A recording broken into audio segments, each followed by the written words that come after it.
calling you a Jew because you want to control what people think, whether it's positive or negative, and you're thinking out loud on how to achieve that outcome while controlling. Are you a real person?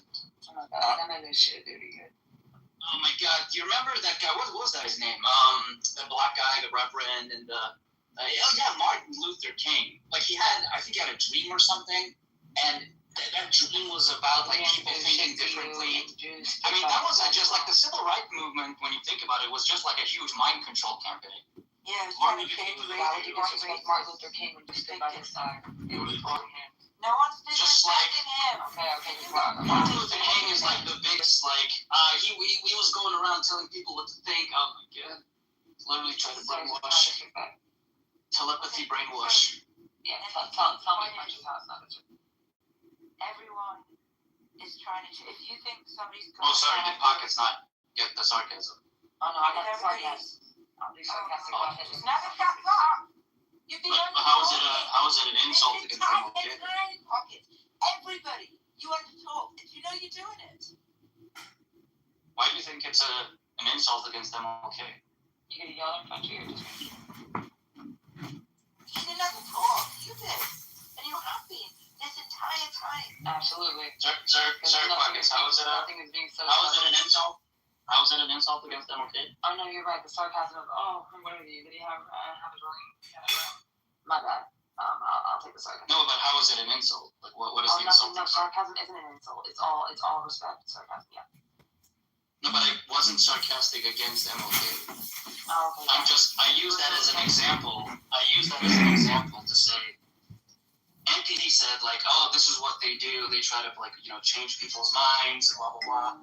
And I'm just saying, well, if you thought that, then you thought that MLK was just, like, a huge mind control guy. Mm-hmm. Like, he was trying to mind control the minds of people by telling them not to be racist and telling them that we need to desegregate the blah, blah, blah. That's not an insult against MLK. You fucking do that. Oh, yeah. You did it with such respect, my bad.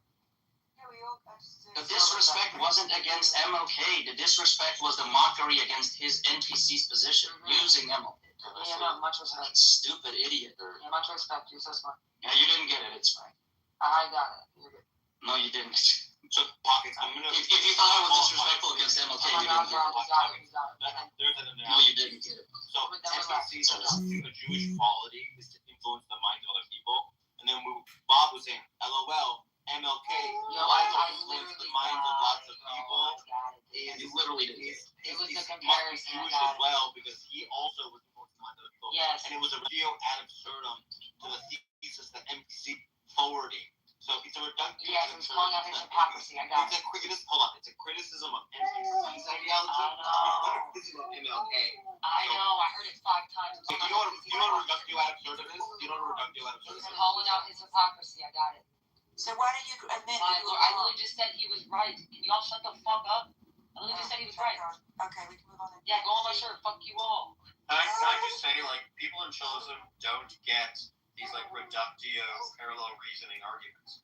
Like, when they were saying they wanted to kill all Jews. No, they understand. They understand the argument. They just don't want to accept it. When they were saying they wanted to kill all Jews, I gave them a reductio that basically implied that, like, you could make the same argument against their, like, Jew. They understand what you're saying, right? And they did not understand what I was trying to say. I did understand exactly what you said. I think just most people don't get that. No. They get it. They just don't. They just don't want to understand. I don't know why you were giving them that much credit. I genuinely don't. If you give an example and they get, like, lost in the details of the example, something like that happens all the time. People just generally don't understand analogies. They have a bad metaphors. Yeah, right. They don't understand what the point is. No, in my experience, people understand what you're trying to say. They just don't like what you're saying, and they pretend to not understand. No, exactly. Every ounce of my personal experience tells me that they frequently just don't get it. That's that Jew IQ arrogance. Yeah, I got people tell you that they don't understand. I didn't say anything about IQ. I did want to ask you though. I think that is a good point. You're saying it's Jews who want to, like, mind condition people's lives. The civil rights movement, en masse, not just MLK. The goal was to change the minds of the white supremacists, wasn't it? What's wrong? Why is that just induced to? It's a general population. Well, it's because Martin Luther King's strategy. The whole world. Martin Luther King's strategy was actually laissez-faire. It was take it or leave it. It was completely a peaceful movement. It was completely treat us fairly. Treat us fairly. I guess it's too bad. Like, he didn't do this whole entire blackmail, emotional blackmail thing. But what he did was he made sure that the movement was peaceful. He made sure that the movement was televised. And what happened. That's what a real good idea does. A good idea penetrates people who don't even want it to happen. What's Sam is trying to don't hurt yourself. To browbeat blacks into Zionists, and it's not what he said at all. Don't hurt yourself. You didn't get the point. It's fine. He literally said to educate them, and I said they're going to be willfully ignorant. You missed the whole conversation. No, you're not following. No, I know. I was literally. I remember the conversation. It's like it's hilarious that we brought that example up. Sam, it's hilarious that we brought that like cognitive issues up, and then both of them fall into the trap. Sam, you were right. Sam, you talked about right. You know about educated people to make sure they know like history, right? Sam. And I said they'll be willfully ignorant, and you said no. Friend, she doesn't have a diagnosis. You'd have to have a little money and time to actually go to a psychiatrist. Listen, NPC is an accelerationist. He claims he's a stormtrooper. NPC, why don't you tell everybody about your anarchist, worldview? It's pathetic and annoying and sickening. Anarchist? Well, I gotta go get ready for my white job that the shoes paid for, so be right back. I'll tell you guys about the accelerationist later. Yeah, I'll have a big one. Another crazy person. So. What a weird collection of people today. We have Onyx in the room, we have this person Pocket. This is the title. It brings in an interesting. I've literally called out the racism on both sides. What up? Pockets has been a good person. She's been saying all the right opinions. Literally, and I'm still, it's whatever though. Just whatever. Haters go. And then you're all talking over each other. It sounds so intellectual. Absolutely. Well, this is how you actually make black people less racist, which is just letting them talk it out of their system. Because progressive taxation and community representation is a scam and a fraud. Black slave reparations is a fraud. It's a scam. And anyone who thinks otherwise is just a low IQ propagandist. That was definitely a coherent point you just said. Yeah, we'll see you on YouTube. Really great. Sometimes you have to use your mic while somebody else is speaking. I disagree. What's happening? It's so funny that I never bring up Alistair up on stage, and then I give him one chance to say on stage once, and then he's like, says some dumbest shit ever. And it's like, he's a troll, right? Like literally just we had one shot, one opportunity. Palms are sweaty, knees weak, bones are heavy. Let's see you there. Sam, maybe you should actually make another rap song. Oh, I should make a rap song about that, but then I'll do one more cultural appropriation. One more. I'm not gonna lie, Sam can freestyle. That young blood can freestyle, and I'm not gonna. He's talented. Yes, brother. But you gotta do it with a Nigerian accent, Sam.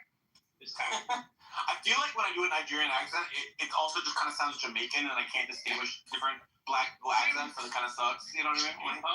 Black people accents. I see it. Oh. You guys You all sound the same to me. You racist asshole. You guys know Why are you gay? Wait, can we have Zeleny do an American accent? Yeah, let's hear it. I'm not going to do those things. Okay. Wait, Sam, can you do a Jewish accent? Oh, what do you mean you want a Jewish accent? Oh, boy, my soup is too hot. Cartoons would work for a good character. My Buffalo. As the voice performers, they have to develop the character. That's a funny character. I bet you could play with that. Just try and sound like Merced. You don't need to make it Bugs Bunny. Yeah, I mean, I sound like a Jew regardless of whatever accent I have. Try never saying anything interesting. You go like, like Larry David. That's a Jewish accent. It's funny because it's true. Yeah. These was too, like, I don't know. I don't think it didn't work for me. Personally, I think Mark's Jewish accent is the least Jewish of everyone. So, there. Whose accent? I want to tell you guys. Not Jewish at all. Devoid of Judaism. You mean the guy who talks like this? Yeah, you're right. They're not very Jewish. Yeah, guys. Yes, hello. But here's my Jewish joke. Two Jews are meeting in a cafe, and one of them looks over at the other Jew, and he's reading this really anti-Semitic magazine. And he says, "What are you doing, Hyman? What are you doing reading this anti-Semitic magazine?" He's like, "Well, when I read the Jewish magazines, it says that we're all deconverting and that Israel's going to get destroyed. But when I read the anti-Semitic magazines, we control the banks, we control the media, we're so powerful, we're so rich." I learned a really good Jewish joke myself a few days ago, or maybe a couple months ago. I don't know if I can deliver very well. I'm not much of a joke teller, but two Jews are walking by a church, and on the billboard it says $100 if you convert and get baptized. So, Shlomo says to Hyman, You wouldn't know that Bailey is go for it. every So photo Shlomo walks in the church. promoted. Hyman waits next door. Waits around. A couple hours later, Shlomo comes out. Hyman's like, that took a long time. Did you get baptized? And Shlomo's like, yeah. And Hyman's like, okay, so did you get the $100? And Shlomo's like, it's always about money with you. It's pretty good.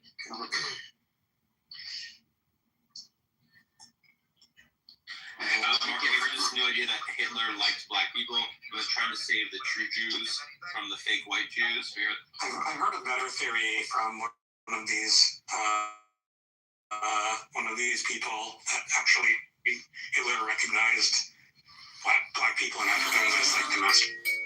Is that why he hated them, or is it like we don't know? According to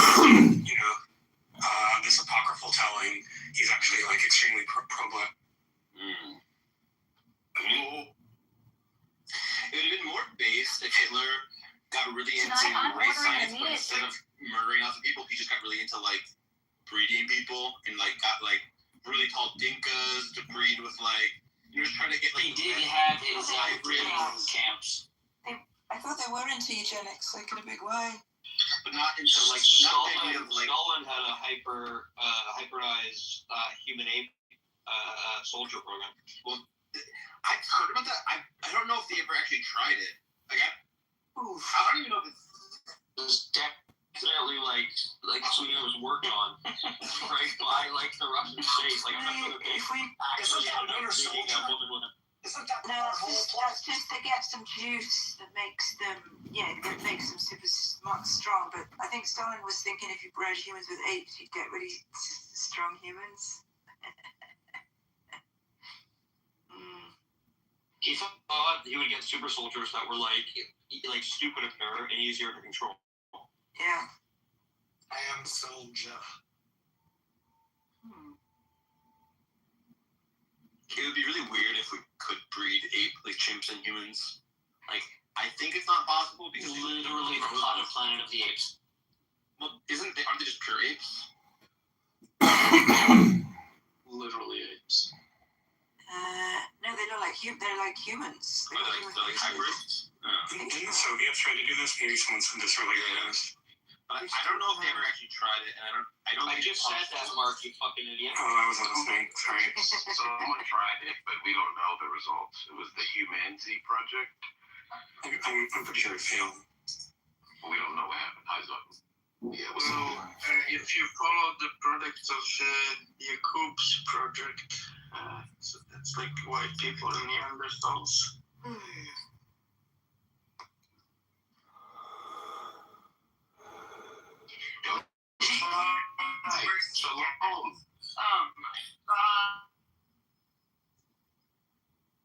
We've changed it already. Anyway, your previous conversation I think was good because I see on here, and not just but also other social media and black spaces that are people communicating with black people, and they're using that bit of the anti-whiteism or whatever to like breed anti-American, more anti-American sentiment. I think that the Americans need to American based. What were you saying, Zabu? I wish you could give birth to cats. Have you seen the? That's what weird thing to say. Have you seen the A movie? big problem that we suffer from is like we don't see ourselves as Americans. We see ourselves as Black Americans. I think Black Americans need to see themselves as Americans. But Zabu, Yeah, I want to have Jellicle cats. You know, from like the musical Cats.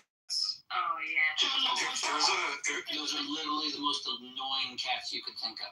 There was a famous 18th century female charlatan who claimed that she could give birth to rabbits.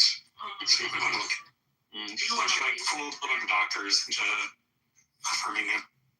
That's actually a pretty sick con. Also, Hills, did you catch that? He made reference to cats. Wait, Do you think this is something Cats? or 19th century? What? 1800s or 19th century? 18th century. 18th century, so 1700s. Yeah. Okay, it's Mary Toft is her name. And Mills wasn't like, it's gonna catch him on it.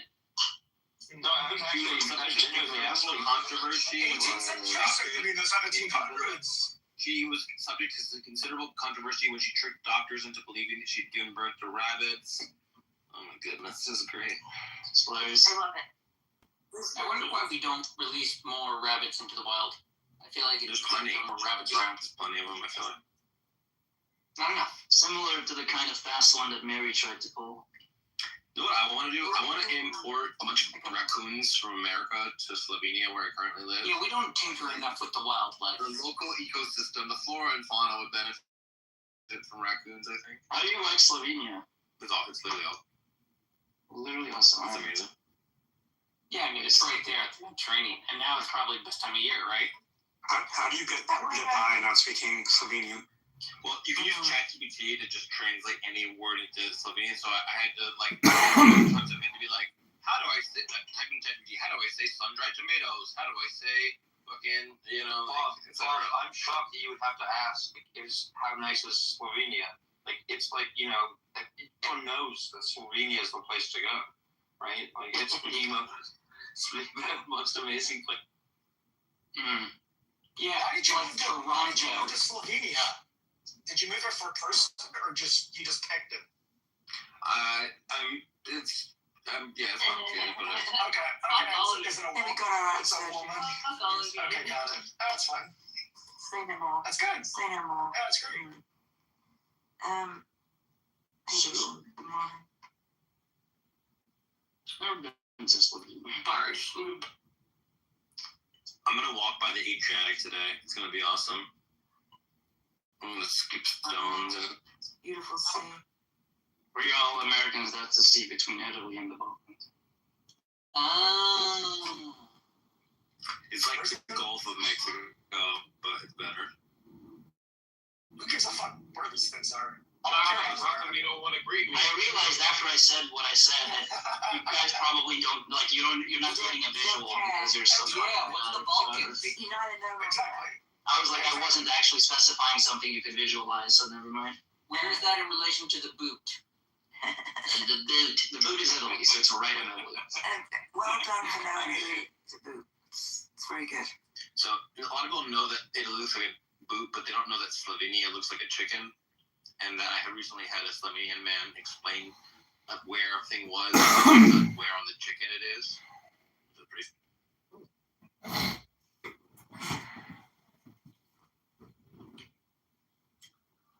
I think that'd be fun if they sold like a little stuffed chicken as like a representative of their state and like had the different states represented on the different portions of the chicken instead of like a globe, with regional facts on it. I think that'd be adorable. Yeah, that would be cute. I have a problem with chickens. I find them to be a little bit too cocky. Sorry, guys. Don't be jealous.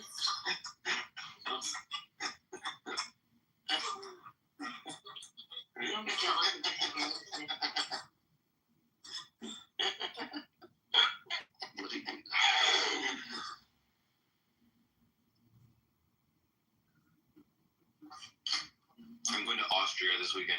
Does anyone know any Austrians that I should meet up with? Yeah, actually, Sam. Where in Austria are you going? Sorry, Vienna. Yeah. Oh, based! I was there last year. I've been there a million times. Okay, Sam. It's my favorite city in the world. There's a guy in this app. He's been here for years. Frank. He lives, I believe, in Vienna, in Austria, or like near there. You should go hook up with him. If you hurt yourself, my aunt has a clinic there. I'm sure she'll That's cool. see it right up. Oh, baby, you don't like Frank? Oh, he's one of those middle-aged white guys who gets like, if you like push back, they get incredibly angry, like, how dare you? And there's so many. You should see the Donau tour. You should see their theme park. You should see Schönbrunn, the castle. It's actually amazing. It's like this mini Versailles. Sam. The intercity is gorgeous. You just like walk around there. I mean, Maybe we find some Jewish people to the whatever they have, the museum, or they go to the synagogue, Jewish quarter. Ja, Naturhistorische Kunstmuseum. Sam, I have a question. Did any of your ancestors live in Austria before World War II? I think they're Polish. Yeah, but some of the Poles ended up in Austria. I just don't know. Yeah, I don't know either. Okay. I know that my grandmother on a couple of sides were in Vienna. You should go to Spanish. I connected it. I connected it all. It's all coming together. You should go to the Spanish writing school. Very well-renowned school in Vienna. I know this one young up and coming. They have the designer horses. And designer horses are from Slovenia. Enabled by the government you to know, allow this massive literally the amount of horseshoe theory. taxpayer money to be funneled into nonprofits and NGOs. So a good-sized portion of that goes back into the election coffers to keep these people getting elected again, while these individual corporations and nonprofits raise millions and millions and millions of dollars every year. Exactly. Yeah. Denzel and Gene Hackman have that conversation. You can't get the pop. It's fucking on it. That's very good. That's right. That's right. They're from Portugal. But that was a Lusitania, not the Lusitania. Yeah, Gene Hackman was great. It's sad that he fucking died. It was amazing. Fucking Yeah, that was sad. Quite sad. It was pretty cool. Anyway, I'm stoked for you, Sam. Super jelly. Lays. Oh yeah, hanging out in Vienna is awesome. I've never been, but it's on my list. Whereabouts are you staying? My partner has a friend just letting us stay with them. Pretty nice. That's free. Nice. Very good.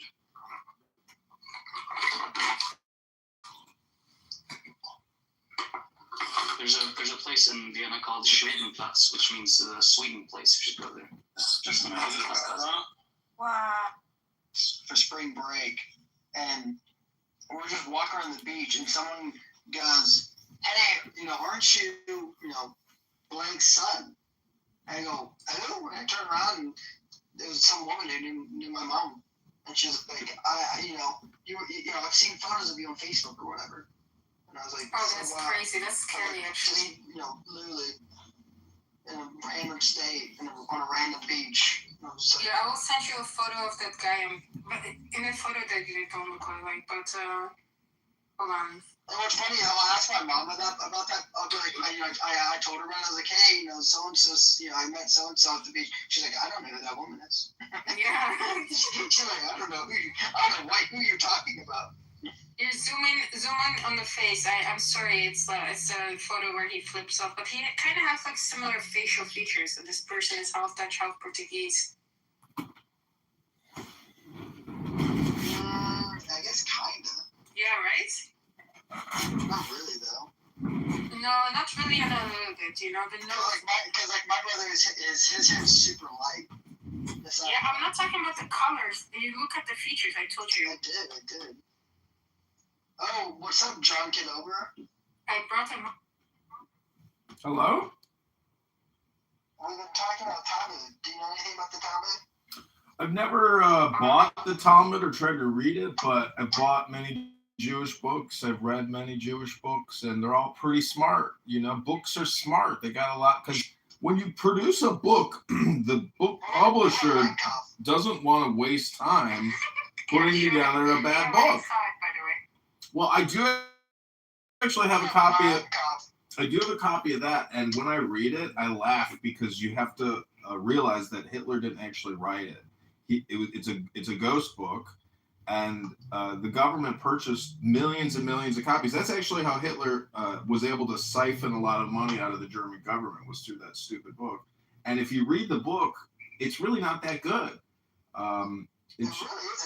No, it's not a very good book in terms of like political theory and whatever it is. Again, it's just a hardcore propaganda book. It's basically a collectible at this point. It's not. You just told me that book's so smart. Now you're saying that book isn't smart. That's what I'm saying. When you read Jewish books, you're like, oh, these people took a lot of time and effort to create this. But when you read Mein Kampf, you're like, oh, this sucks. This is like basically a gossip magazine. Gossip magazine.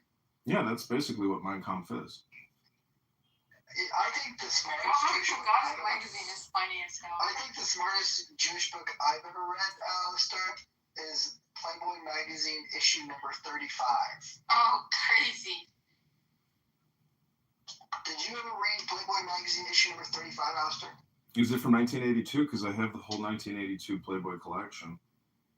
You get the catalog. Yeah, I was born in 82, so I was like, you know what? I want to own Playboy and Penthouse 1982 the whole year. You wanted to know what your father was doing to when he had you. Ew, shut the fuck up. Ew. I did find it really interesting that he said, I'm going to pick my birth year over the Playboy magazine that I'm going to buy. You know, it's interesting. Why your birth year? Why not like the year you turned 18? I don't know. The girls back then were better. I just figured it'd be cool to have the 82 collection. But if you look at the magazines, it's really an education and advertising, because the whole magazine is basically ads. And it's interesting because those ads are still technically being used every day today. They're evergreen. Nothing has changed. Everything that's being advertised in the 80s is still being advertised today in the same way, with, slight modifications. I forget what story it was, but there's some famous, like, investigative journalism that happened, and it was published in a Playboy. I forget what story it was. Was it it's a famous story. Nixon? I'm also looking up. I forget what it was, but it was like a story that like no other publisher wanted, and Playboy magazine like won't publish it in one of our Playboys, which is very funny because like think about like you're just like sitting there, you're wanting to look at very beautiful women, and then all of a sudden you're reading about some investigative. There's a lot of alt-right content and alt-left content in there. They definitely. Alan Watts is in there. Andy Warhol's in there. That's what's cool about Playboy is because it was almost like a trick. Like you think you're just looking at naked girls. Yeah. And then this dude just published one of the craziest authors you can find. Magazines were once great. They're no longer great. That era of magazines. I remember can't be honest, I think the last time I opened up a magazine was probably like years ago when I was getting a haircut. I think that was the last time I opened up a magazine. That's how big the advertising industry is. If you've never worked professionally in advertising, you have absolutely no concept about how much money is spent daily trying to gather attention in the attention economy. I remember, there was a moment during COVID where I did have I don't like talking about this because I have to delete everything since, and I hope that nothing comes to light, but I used to have a TikTok account. And my TikTok account did gain 30,000 followers, and I remember my first time receiving an email of someone wanting to advertise a product. from me, and I said no because I thought I was gay. Well, those are usually just But scams. they were willing to pay good money though. What was your TikTok about? I'm not going to discuss it. It's been ended. It lasted around 8 months. It was fun. It was fun for 8 months. My wife is always mad about it because she's like, your full-time job could have been a social media influencer, but I said no. Because I thought it was gay. I felt like I was spending too much time trying to create content. Yeah. Well, a lot of those emails to advertise on your profile channel are just fraud emails, scams, waste of time. So don't flatter yourself. I don't know. It was a real company, and they said that this is the campaign. They said I would have to make 4 posts, and of course, and I know that a lot of them don't pay at the end of it all, right? But it was a real company, and like I believe they're still in business today. Mm. But they were like, Coulda, shoulda, woulda. But I was like, I'm not gonna do that. It's kind of dumb. Maybe it was your young boy energy. Yeah, young boy. At the time I was working on during COVID, I had moved back home with my parents. I was working on their farm, and a lot of the content was farm-related content. A lot of baby sheep and baby goats and chickens. You were gonna advertise Mein Kampf on TikTok. Yes, they were like, hey, we want you to advertise Mein Kampf 4 times, post about it 4 times in the course of 2 weeks, and we'll pay you. I think they offered me like $750. That's pretty good. I know. I was like, and I said no though. I was like, it wasn't that though. It was actually a dumber product. And then Mein Kampf. I would have done Mein Kampf. That would have been fun. Okay, I'm gonna ask Grok. But, What are the top 10 key extracts from Mein Kampf? there we go. And Grok's gonna be like, I have no access to that.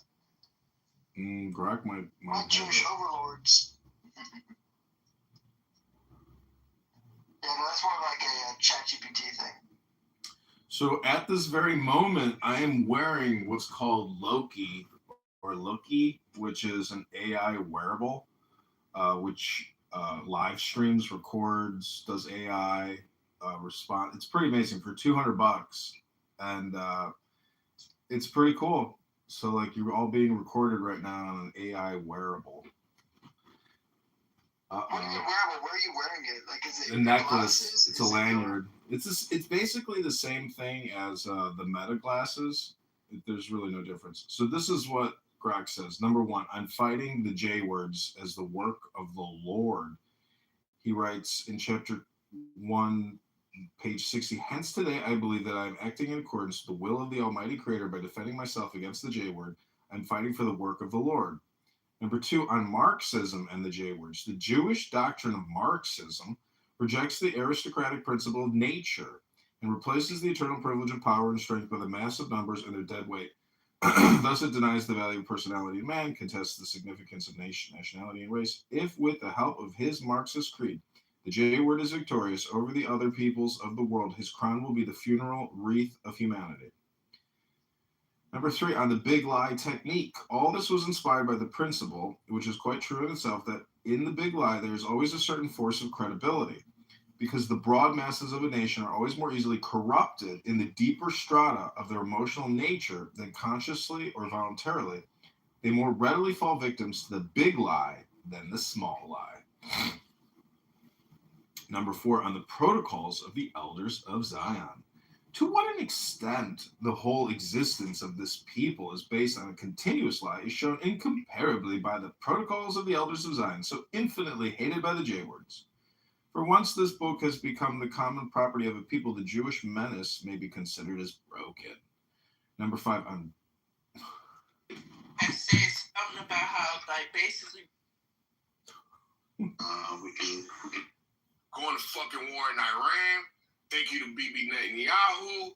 The economy's in the shitter, and niggas is what are you? What the? Yo, I see why Tim got so fucking pissed off, yo. We have to be living in bizarro world, upside down world. We're looking in funhouse mirrors. You know the mirror, when you look at it, it distorts the vision? That's what you niggas is looking at. All of y'all, how in the world do you support the worst president that has ever lived? Has there ever been a president with as many rape allegations, fucking felonies, with as much fucking pilfering, $1 billion here, $1 billion there, with nepotism? Hey, Jared Kushner, go solve the Middle East. What the hell? Mossad agent Jared Kushner, I forgot to. Listen. We are. You know how they say a chain is as good as it gets linked? Right now, the entire chain, or at least 50. So, for the great majority of the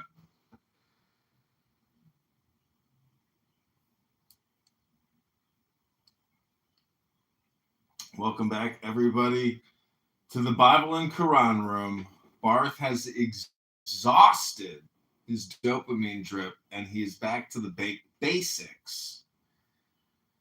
So, here we are, one more day at a time in Barth's working career here on Clubhouse.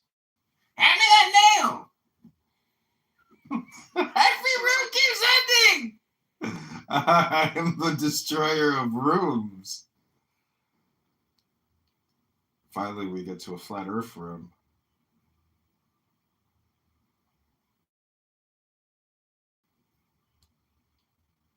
I don't know nothing. You're right. I don't know nothing. Not for you. That's it. That's the only thing Jews should be saying. They don't know shit. Hey, look. Wow. Look. Because this is getting weird, right? Watch this, though. Did you just kick him from the room? So I'm saying, so who next? Who next? You! We could do it like that. No words. Hello? Another kick. 4 immediate kicks. This is a big day here. Shares with each other and that kind of thing.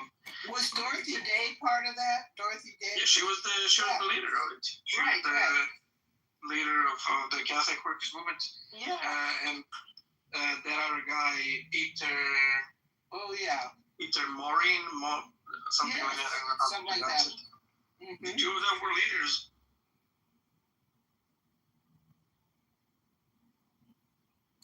Slavery is going on right now in 2026. Ever since NATO and the United States of America went over there and overthrew Gaddafi, a great friend to the revolution and to oppress people around the planet.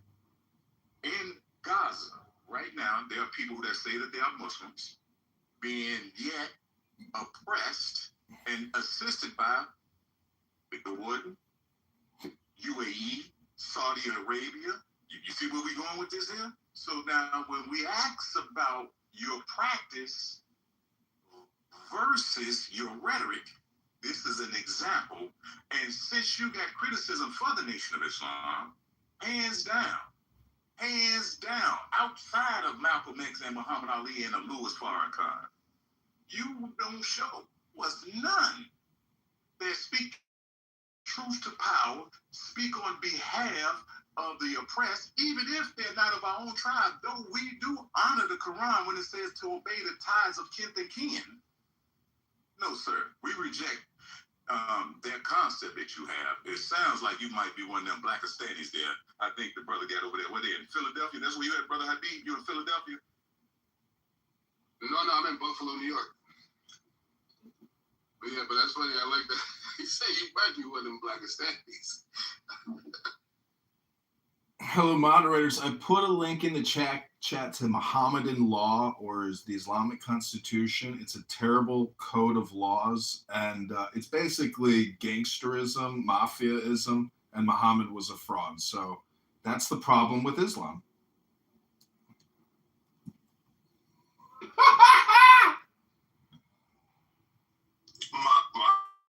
Mohammedism?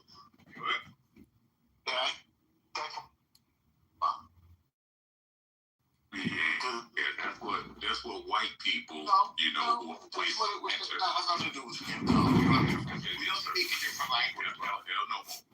Yes. Speaking from your culture, I'm not. From my Speaking from the English language. I'm speaking from the English language. Right.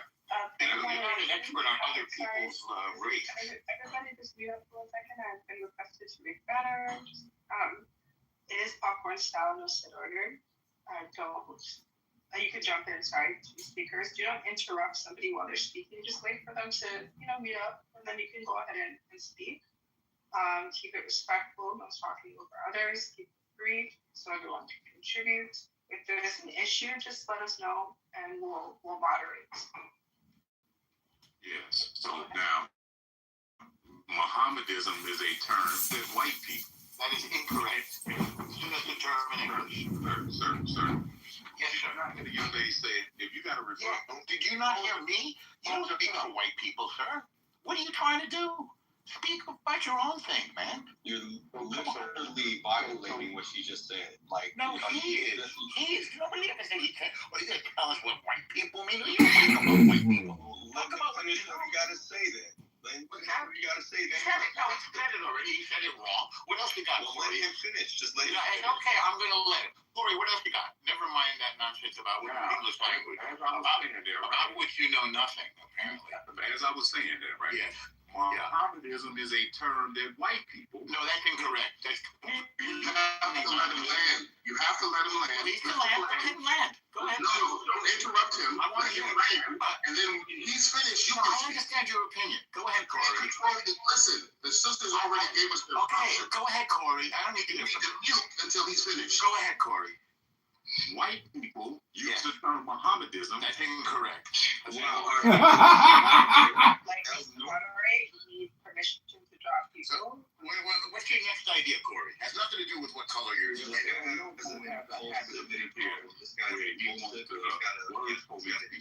So, he needs to be muted, and he lacks this one. Now, you need to tell the truth. You lack the truth, brother. Mohammedism is a term of slander that white people. Incorrect. It's not slander. Just because we're having a really great discourse before this. Yes, it's fine. Stop interrupting him. Let him go. Let him go. Your Zionist ass don't dictate. Your Zionist ass don't dictate to me, nigga. No, that's right. And whatever your ass doesn't dictate to the English language. Correct. So I'm going to dictate to you. Oh, look, you shut the fuck up, motherfucker. No, you haven't finished, and then you can respond. Muhammad, the son of the English term, man. Has nothing to do with white folks. Bullshit. Islam. It's an English term, though. It's a term that they use to slander Islam. Yes. English comes from white people. It doesn't come from white people. It has to do with the prophet. Can you please mute up and let Corey finish, and then you can respond, please? Matter of fact, we have it in writing, so much so, this is what they said about when the Negroes was learning Islam, and they was super inspired. They said that Mohammedism brings out the militant propensity of the Negro. Again, a term that they use to slander, white folks use to slander. These same people that are Shriners and Freemasons and so forth, which means that in secret, they study the Quran, which means that they are cognitive of the term Islam. Wrong. And Martin Luther King was raised in a Freemasonic church. So does that make Martin Luther King a Freemason? The word Mohammedanism has to do with the Prophet Muhammad, nothing more. White people, can you put them in the audience since they don't want to be civilized? Right, can you please let him finish? I frankly thought he had. Keith Ellison, first Muslim elected into Congress, wanted to swear in on the Quran instead of the Bible. And listen to the pushback. Man, this is a Christian nation, thus and so forth. And when he shut them up with this. I want to swear in on Thomas Jefferson's Quran, which thus further gives evidence and proof that they know of the term Islam. Anytime when you refer to somebody other than how they refer to themselves, that is slander. And use the term Mohammedanism as slander. And swearing on the Quran, by the way. As stated in this room, right? Elijah Muhammad rejected the term Black Muslims. And I said, and El Nomo was in that character, the BHI, the Hebrew Israelites do not call themselves Black Hebrew Israelites. They either say Hebrew Israelites or Israelites, and you cannot, around me and those who like me, slander them kinfolks of ours by calling them something that they don't refer to themselves as. Mohammedanism is a term of slander by slander that did not want slander is a false statement. What is false about Islam, and they use slander and they use invalidation and interruption, COINTELPRO, but this Masada, he using Hasbara tactics. Right. Why don't you put a link in the chat? Slander is a false statement. What is false about the term Mohammedanism, please? What's false about it? Nothing. Doesn't mean followers of Muhammad. No, it has nothing to do with your race.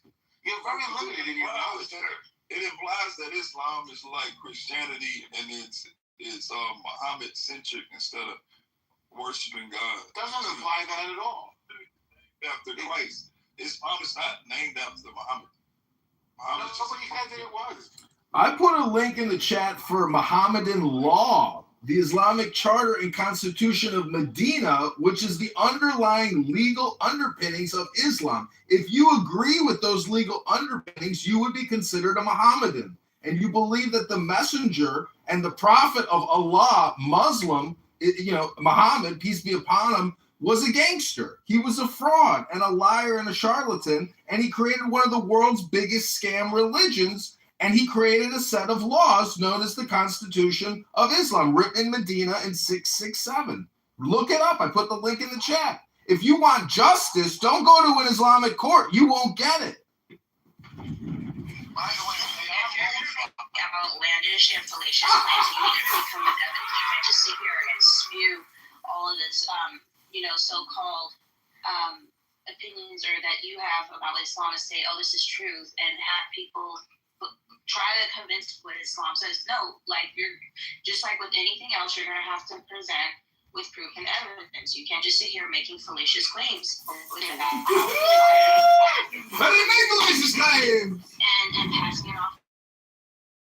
Like put a link in the chat. How is it a scam? That's why they all hate Israel, because of their lies and their false claims and their victimization. This is part of it. You mean because of Islam's false claim? You're doing right now, what you're doing right now is another my false claim? And what's the false claim? I want to hear the false claim. Dude, everything that you just said, everything that you just tried to say, we don't have to repeat that. We heard everything. Oh, you don't have to repeat it. Okay, so if you feel so strongly about what you said, then please provide the evidence for it. What is it that you heard? And I'm pretty sure there are some pretty knowledgeable people there who could break it down and tell you exactly. You just going off what you believe you're as far as no, that's not. I don't think you heard what I said. Which is false. Right. I don't think you heard what I said. You're confusing me with somebody else. I said that Muhammad. Oh, no, I'm not at all. Okay. So then what did I think is false? Why are you using Mohammedism instead of Muhammad? Or I'm not. So no, you're literally saying Mohammedism. Why are you using that obsolete term? Because I'm referring to it in the context of they said it was a derogatory term. And I'm saying that it's not a derogatory term, it just refers to followers. Why did you bring it? Why would you say Islam? I didn't bring it. Why did you say Islam instead of Because we're talking about the use of the word Muhammad is nowhere in history. I say Islam. Are you in history, in Islam? Look at the origin of the word Muhammad. I did. It was used in Islam. This is something that has nothing doesn't think he's talking about the Nation of Islam or the White Muslims. The reason why it is slander because he can show nowhere in history where the people refer to themselves. What does that have to do with it? How is that a term? And it was a term given by white people. No, it has nothing to do with white. Yeah, it's fallacious. Everything. What's fallacious about it? What's fallacious? What's fallacious about it? Well, for starters, what you just said, the term Mohammedanism.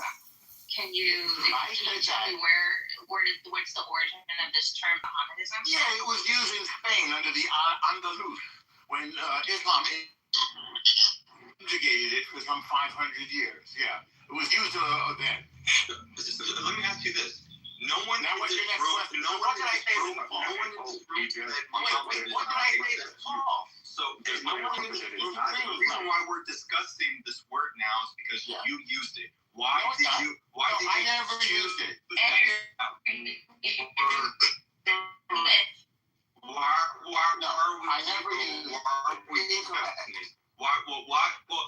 no one here. Corey made a false statement. No one used it. Because Corey brought it up. Because Corey said about 27 times in a row that it was a racist term. Why did I pointed out that's nonsense. And it has nothing to do. And it's not a slander either. That's why I didn't bring it up. He did. You're not paying attention. You're not paying attention. Alistair brought it up. Something other than what I'm calling myself. Yeah. So a slander is a false statement. What's false about it? It is 100% false. It is 100% false. What is false about the word Mohammedanism?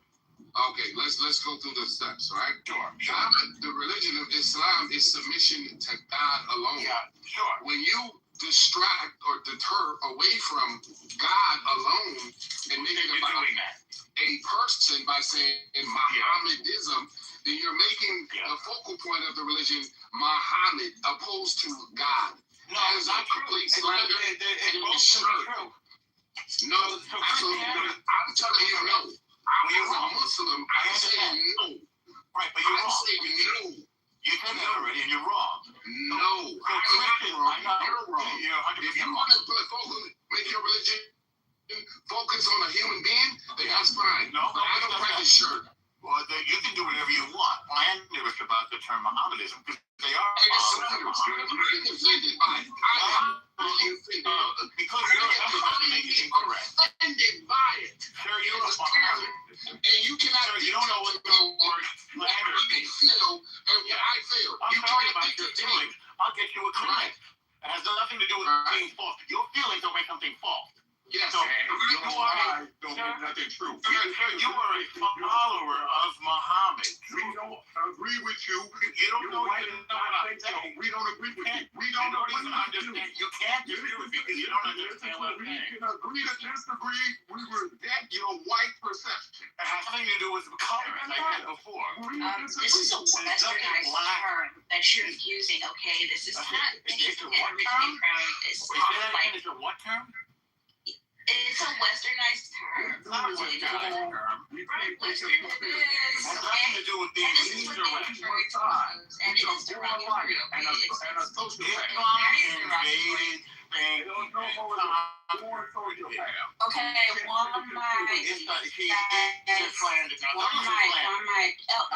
one mic. One mic. You guys give El Normal 3 minutes uninterrupted. Go El Normal, one mic, everybody. So, people who are Muslim follow Muhammad. There is nothing false about that statement. They also submit to God. There's no contradiction between following Muhammad and submitting to God. Because it is not false, it's incapable of being slanderous. This term became widely used in the centuries of Al-Andalus, when Islam conquered northern Africa by the sword and then invaded Europe, again by the sword, and conquered Andalusia of Spain. Up until the year, for about 400 years, from say the year 1000, this is approximate, to 1492, when Ferdinand and Isabella, the king and queen of Spain, ejected the Muslims. They had the Spanish Inquisition, the Catholic Church gained, eventually they ejected the Muslims, and by the way, also the Jews. This had anything to do with skin color. The Muslims that invaded and held Andalusia, Spain, they were of various colors. They weren't black. They weren't white. They were basically North Africans. They were Arabs. It was an Arabization, not a racial conquest. And those who refer to Islam as Mohammedism are really more of an antiquated term. So the same way we don't call Jews Hebrews anymore, it's antiquated. Hebrew is the language. So we don't call Muslims Mohammedans anymore. But it was a widely used phrase. It's not slanderous. It's not offensive. It's not derogatory. It is offensive. It's nothing offensive.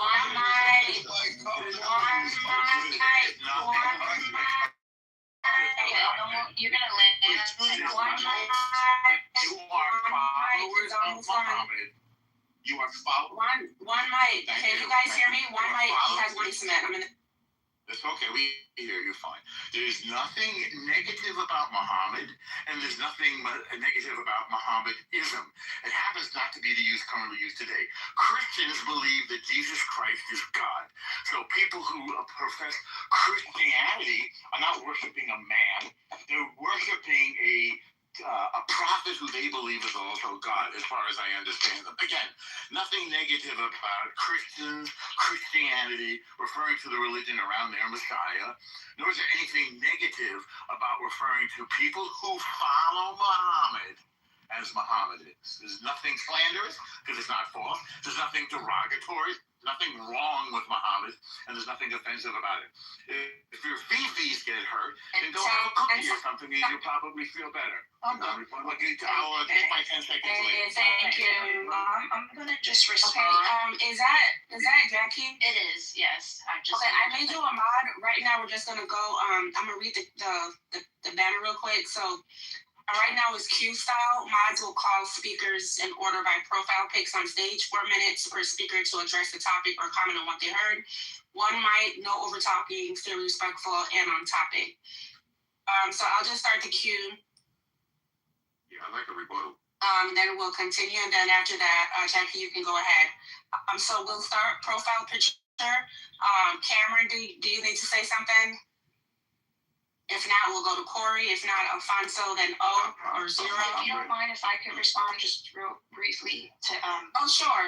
Go ahead. And then can you pull to refresh when you're done, Jackie, and call them by name according to the profile pictures on stage and give them like 3 to 4 minutes each to get a chance to speak?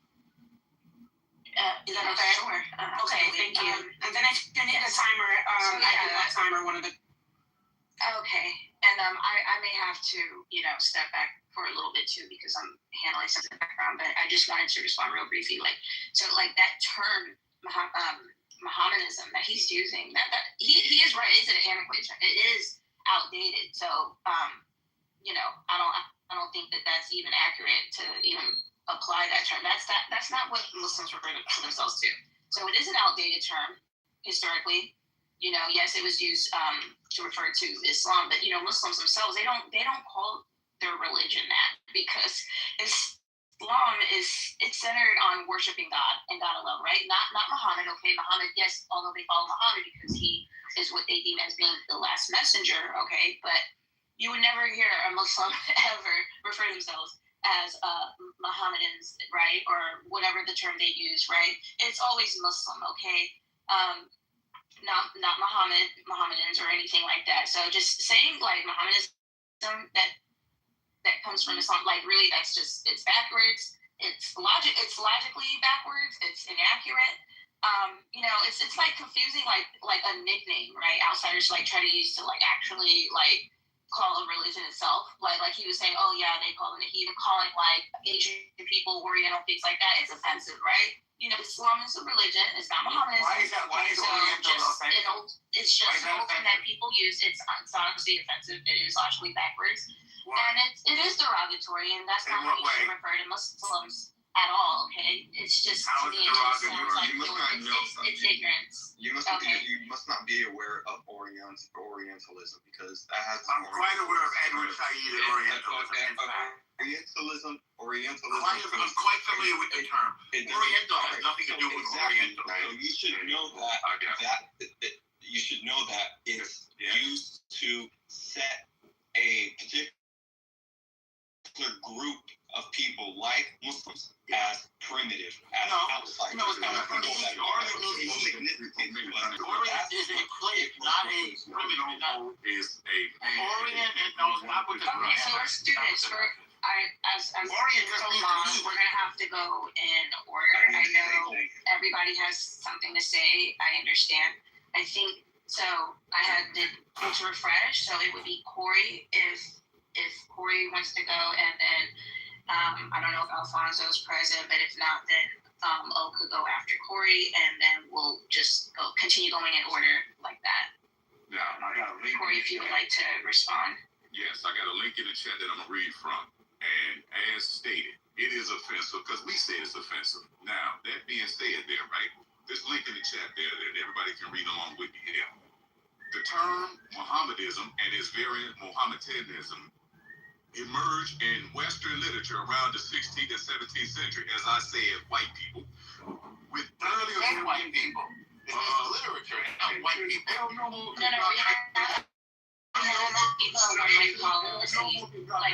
just gonna have to do that, and this is why, because when people are talking to each other, no one's gonna hear nobody. We're just gonna continue talking past each other, and we're never gonna get the point across. So we're just gonna have to let people continue finishing until they land, and then when they're done, we're gonna continue going in that order. And then if anyone else wants to speak, then they can speak or respond, right? So continue, Corey, with no interruption, please. Now, the link that I'm reading from, ladies and gentlemen, is in the chat there. The term Mohammedanism and its earlier variants, Mohammedanism, gained usage in Western language around the 16th, 17th century. While variations appeared earlier, Mohammedanism was used by 1529, and the Oxford English Dictionary, white people, cites 1663 as the first recorded use in the Oxford Dictionary is not white people. Mohammedan. Key details regarding the term. 1. Origin. It is derived from medieval Latin Mohammedanus, used to describe followers of Muhammad. Second bullet point, usage. It is commonly used in Western literature to describe Islam until the mid-1960s, after which it was largely replaced by Muslim or Islamic. Next bullet point, evolution.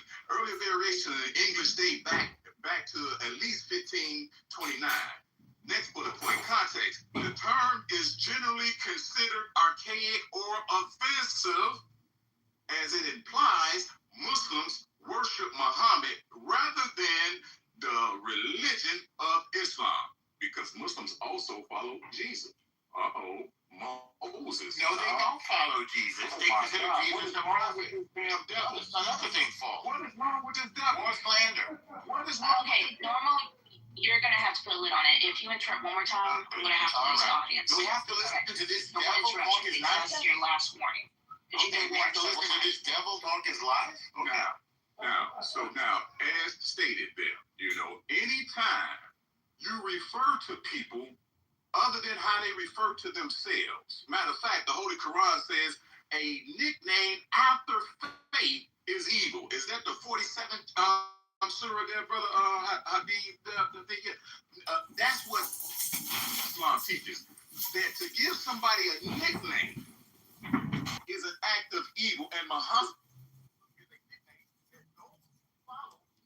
Well, Corey, guess what? I'm the new Muhammad and the new prophet. I'm the new messenger of Allah. And if anyone here needs anything, if you have any problems, gave that term as a form of mockery, and in Islam, phrase, we make no distinctions between the prophets. Big on all of it is the truth from their Lord. And so thus, Muhammad, Moses, Jesus, or any of the other prophets are also acknowledged in the Quran, and their wisdom is considered revelation from the creator of the heavens and the earth, and thus we don't follow no man, we follow righteous conduct as given through men, call them prophets or messengers, which were, different variations of that, both male and female prophets and messengers, and thus we follow a standard of righteousness. If the example comes through Muhammad, Moses, Jesus, or somebody else, so be it.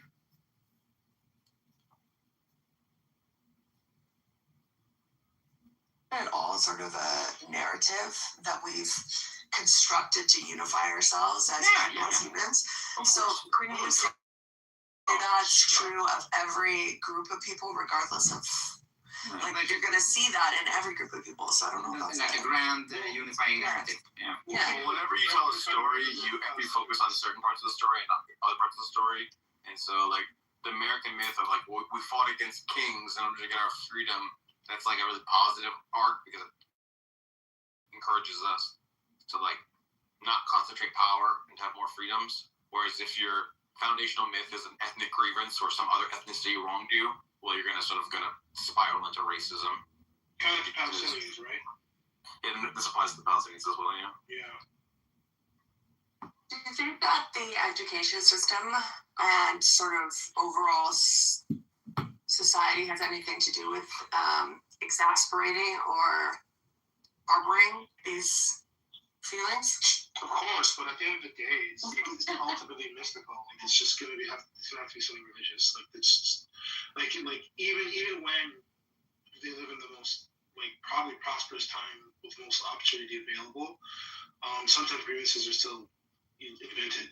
Even if sometimes they're legitimate, sometimes they're also invented. So it needs to be like something fundamental, like a genuine religious movement. So, sorry, Mark. Go ahead. Black Hebrew Israelitism. That's exactly what I was thinking. That's what they're doing. No, it's true. That's what they're trying to do. They're trying to find a new foundation. But Black Hebrew Israelism, we are the true Native Americans, like stuff like that. Like they're trying to find a new foundation that is less, at least in their mind, shameful. Which I don't think the slavery is necessarily shameful. It's just how it came about, right? But they're trying to find something new so that they can kind of springboard off of that. Same thing with the whole Nation of Islam thing, right? Like realistically, that was part of that too. What did you say, Mark? Dramatically overestimate the effect of the U.S. or whatever education system on propagating this or that perceived cultural pathology. I mean, maybe that was the case decades ago, but I think at this point, like children learn all of their political culture primarily from the internet. It doesn't really matter what a bunch of incredibly uncool teachers that they don't like spoon feed them. I think maybe that's right, but I also think that I see what you're saying, but I want to push back and say that if your entire history that you understand of the world is that white people have wronged you, and you just treat that as like that's the main thing you need to know from history, it's gonna shape what shit you read on the internet. But I mean, I don't know. I mean, like, I don't think like 2 units of this or that historical grievance in school, like experiencing that or not experiencing that, is going to compare. Like, I agree. That your teacher's just sort of like going through perfunctorily. I don't think that's going to compare with like your favorite, people on TikTok just talking about it nonstop for not just like a unit or 2, but all day, every day, for years and years. No, I get what Mark is saying, but it also kind of assumes that they have a curiosity in some way to explore, more things, which many people do, of course. But at the same time, like if your parents also are like feeding you a bunch of fucking prompts at home, being like, fucking watch out for the cops, they're gonna shoot you when you go to school. It's like, okay, so they're already preloaded with a bunch of assumptions. But that has happened though. So yeah, of course. Yeah, it's not taken out of nothing, but it's like I think like you get the framework, and then it's up to you to kind of venture out of that framework if you want to. I guess, but I think Mark is correct in the fact that I think even like we've all experienced like professors that weren't maybe the best, right? So I think it's well within our kind of rights, or for lack of a better word, to kind of question them, like either actively or behind their backs. I have a kind of pessimistic view of human nature where I think that like having a sense of grievance towards other groups is sort of the default low entropy state of affairs, and you need to like invest a huge amount of work to undo that and to maintain that. And if you don't do that, then it's just expected by one vector or another. The grievance will just creep back in. Yeah, I think that's right. Kudzu or something. 50-50. I think that's probably right. I think that a lot of work can be done by white people into shame. That might be it. I might have happened. Plus or minus a couple things in there, but I never spent a lot of time with him, but according to Sam and others, his scholarship is very weak. It's like, putting stuff, instead of putting stuff in an academic journal, it's like a trade journal or something else, something that's not as bona fide, as it were. Or as he would say, dignified. Yeah, I don't know. He said something the other day. I mean, I don't know about his Jewish ancestry, but he said he was also Italian. Maybe. Yeah. He's pretty vague on it. I respect the vagueness. I never have a problem with people being, not everybody wants to doctor like Sam, But a lot of people, they are reactive, right? And I used to not be a reactionary, and my indigeneity didn't mean much as long as nobody bothers me. But if you're going to be a white American and say that we're peaceful, we have justice, we have freedom, but then ignore that, the creation of this country, and then trying to get indigenous people from Central America out of here after you've ruined their economies and all that kind of stuff. And then when you keep digging and digging and digging, they're like, well, we won and you lost. We used violence to take over this country. And I'm like, well, we're using violence to take it back through gang warfare, through the cartels, through whatever. So shut the fuck up. Make up your mind. Are you peaceful and free and you're going to let us in and be part of your society? Or you're going to say, hey, we run the world by violence. And then I'm like, okay, then we run the world by violence. So shut the fuck up. Right.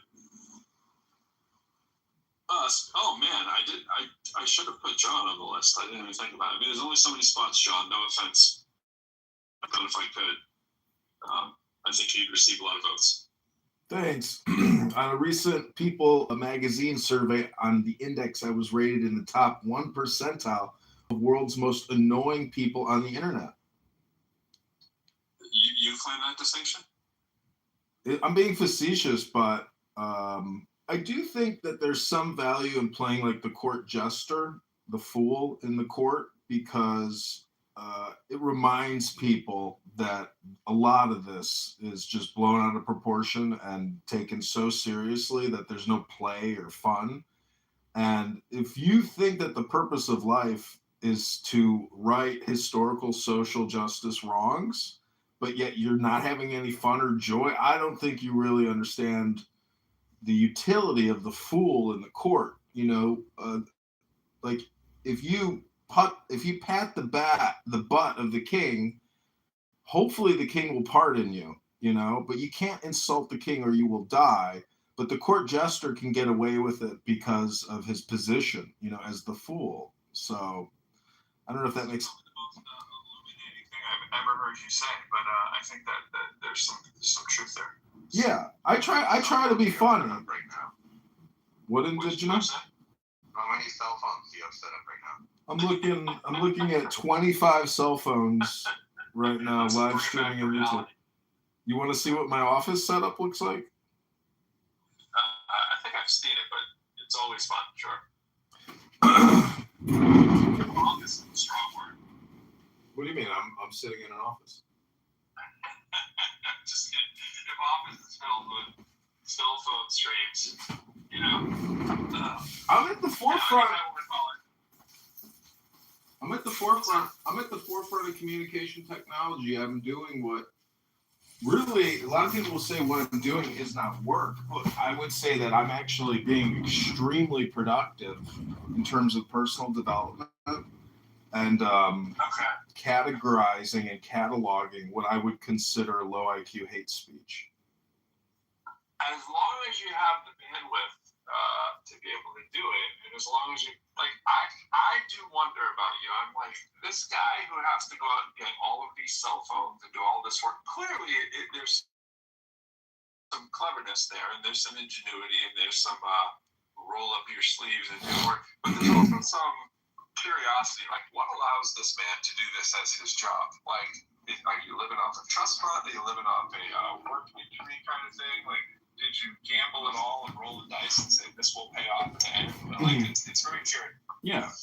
Well, each phone is only $40, and there's a $15 a month plan tied to it, only for 1 month, and then I just run it off my home Wi-Fi. So the costs are really very minimal. I mean, you can buy 20 phones for $600 or $800. You know, that's basically nothing.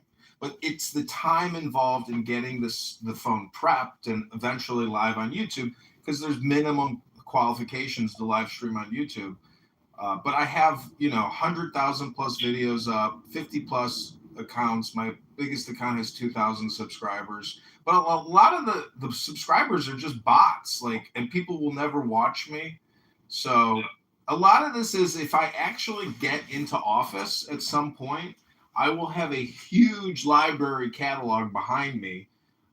And really, I don't want to have repetitive, redundant conversations. I'm actually more interested in reading books and then reading books with people and having conversations about books. I think Clubhouse is a big waste of time. And you're a professor, so you understand the value of focus and concentration in a classroom on books and materials, as opposed to random, useless discourse, rhetoric, and what you would call this experience, which is a very low value experience, in my opinion. Interesting. It's not nothing. Well, my point is when nothing. Library, what do you think is the value of what you recorded then? When I compare audiobooks to what you could call Clubhouse conference call audiobooks, because as the user, I'm indifferent really to the audiobook. And I just, if I'm not going to come up on a stage and I'm just listening from the audience, that's the same experience as an audiobook. And the content that you're receiving as a GU audiobook listener on this, conference call is so low quality in terms of what you're actually experiencing. And the worst part is you experience other people's emotions on this app. And that is a problem, I think, to sit here and literally be emotionally tuned up constantly. Some people, I guess, love it. Some people say they thrive on it. But I think from a therapeutic and a central nervous system perspective, it's a horrible usage of your time. Hello?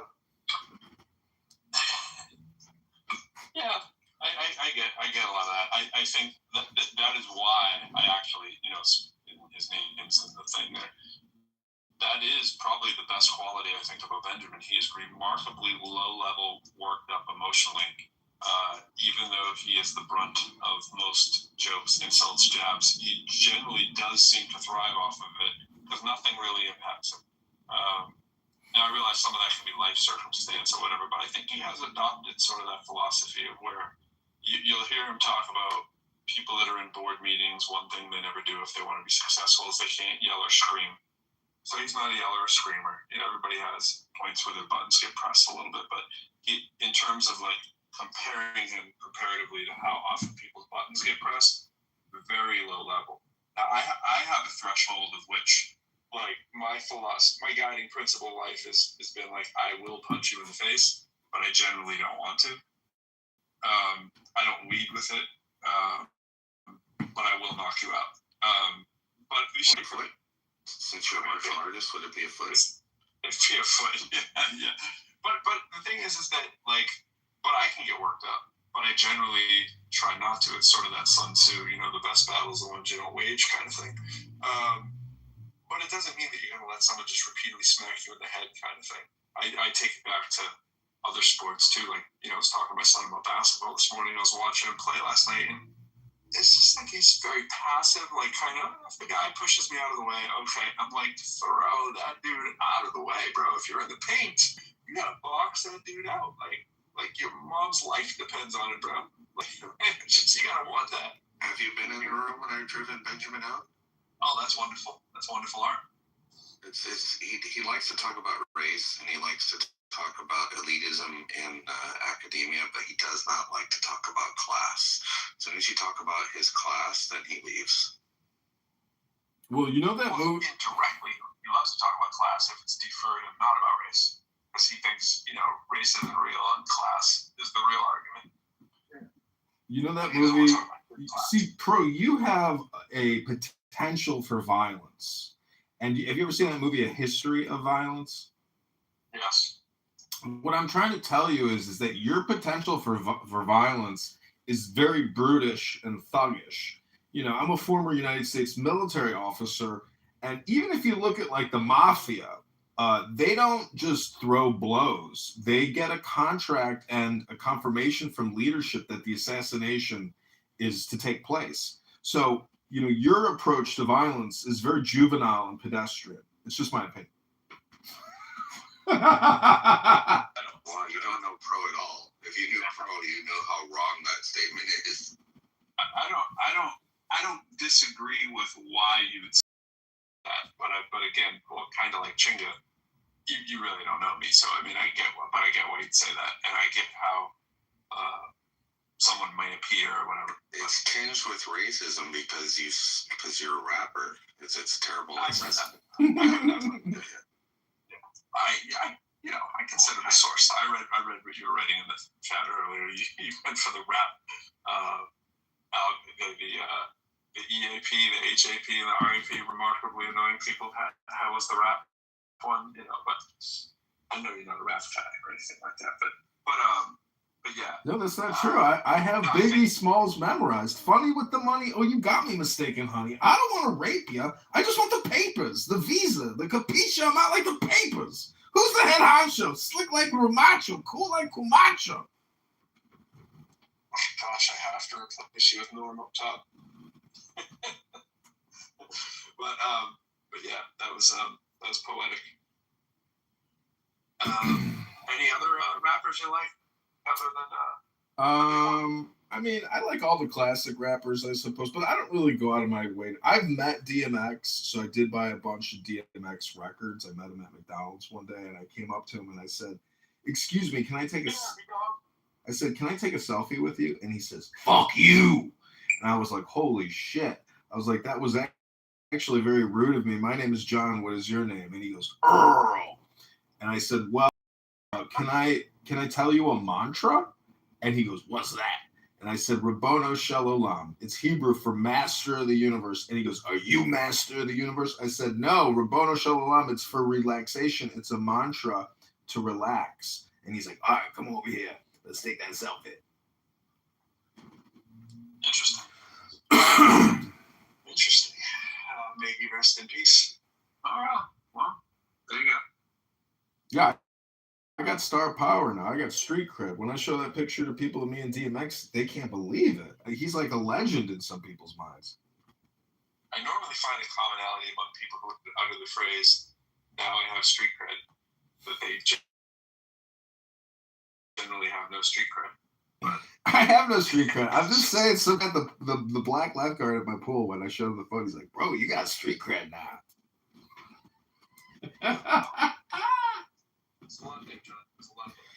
This is all part of my routine known as How to Be a Highly Annoying Person. It's a comedy show I've put together where I actually, I go on stage and I actually just turn on Clubhouse and I try to be as annoying as possible. And the audience at the comedy shows love it.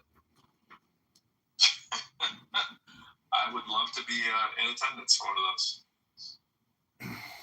It's like Kill Tony, basically. That would be a night on the town. But why don't you do stand up? I think Benjamin could do stand up very well. Pretty sure he could. Everybody could do stand up if they wanted to, but he does have good timing, which is why I tolerate him so much. Yeah, stand up comedy. Do you, because of your libertarian beliefs, do you buy the anonymous whatever that Clubhouse offers, or do you just keep changing? No, I have Anon. With all the different phones. I have Anon on one new phone. I usually have one new phone always running on Anon. Be just out of convenience, Yeah, you got it. You got it. If you get kicked, you gotta have the Anon capability.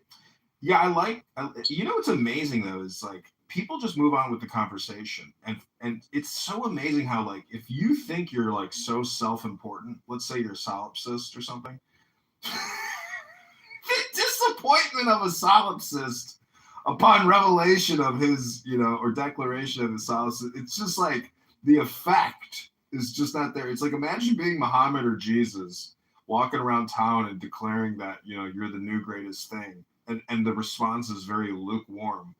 Like, how do you respond to that if you are, so special and so unique and important and trying to help other people? I'm just saying that, like, the bodhisattva who comes back to, help the people that haven't gotten to nirvana yet is generally disappointed in the quality of candidates.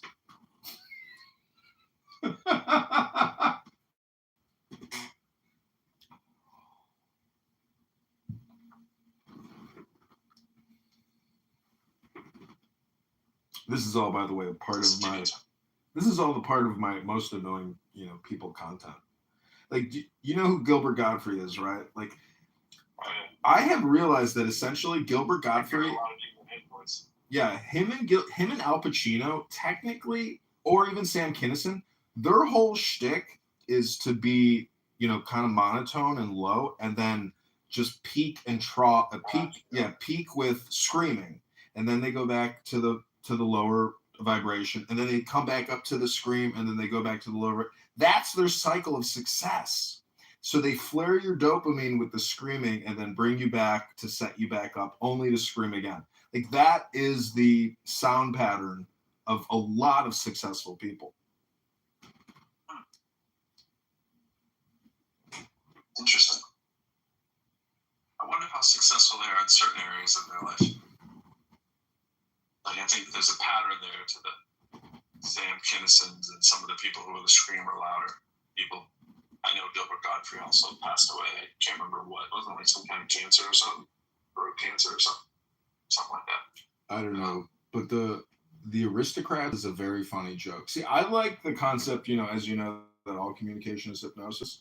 And if you kind of integrate that thought into, like, a lot of your experiences, you are a participant in other people's hypnosis experiments constantly. Every room on this app, every time you put on a record, like, you are essentially allowing this vibration to focus your concentration on it, if you willingly want to sit there and concentrate on it. So let's do some.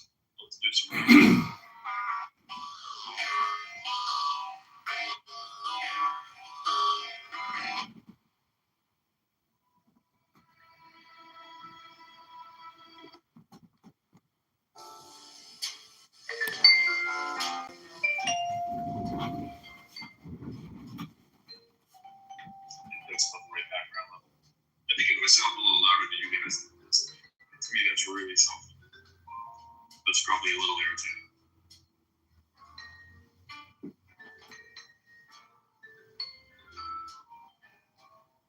You turn it down a little more. That's on one. That's as low as it can go. I'll still be audible on my end. You can hear that?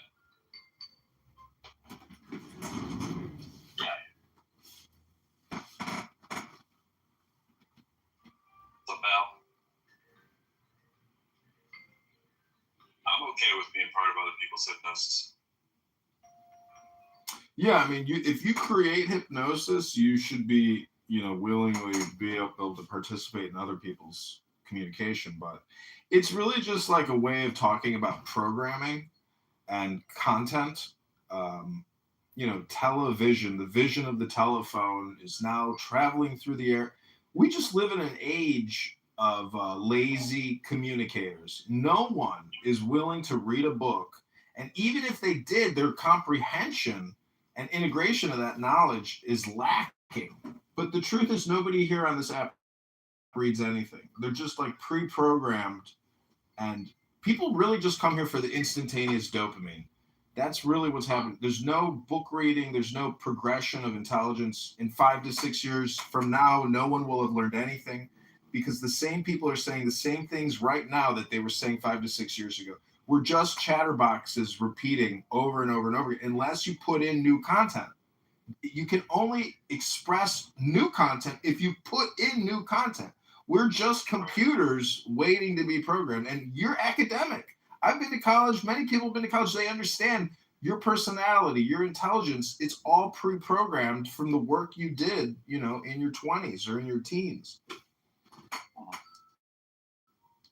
I think, I don't know, since COVID, around that time when everybody got online and got on these places, I definitely was reading way more books. But say now I'm reading way more articles. And I was already reading a lot of articles and a lot of books. I don't read for joy as much. My hours that I use for like what I want to do largely have turned into app-based, audio-based, digital-based kind of stuff. And then I find when I'm reading, it's because I have to read a little bit more, as opposed to like, oh, gee, you know, I can't wait to go finish this book. Now I still have scores of unfinished books all around my house. They're almost in every room. And I certainly know I've probably read more than the average, you know, person in my life, so to speak. But I don't know if people aren't reading. Maybe to your point, the books. But I think most people are probably reading more articles because they're spending more time online. And they might have a net gain in terms of what they've actually read if they weren't heavy readers before. You know what I mean? Not really sure about that.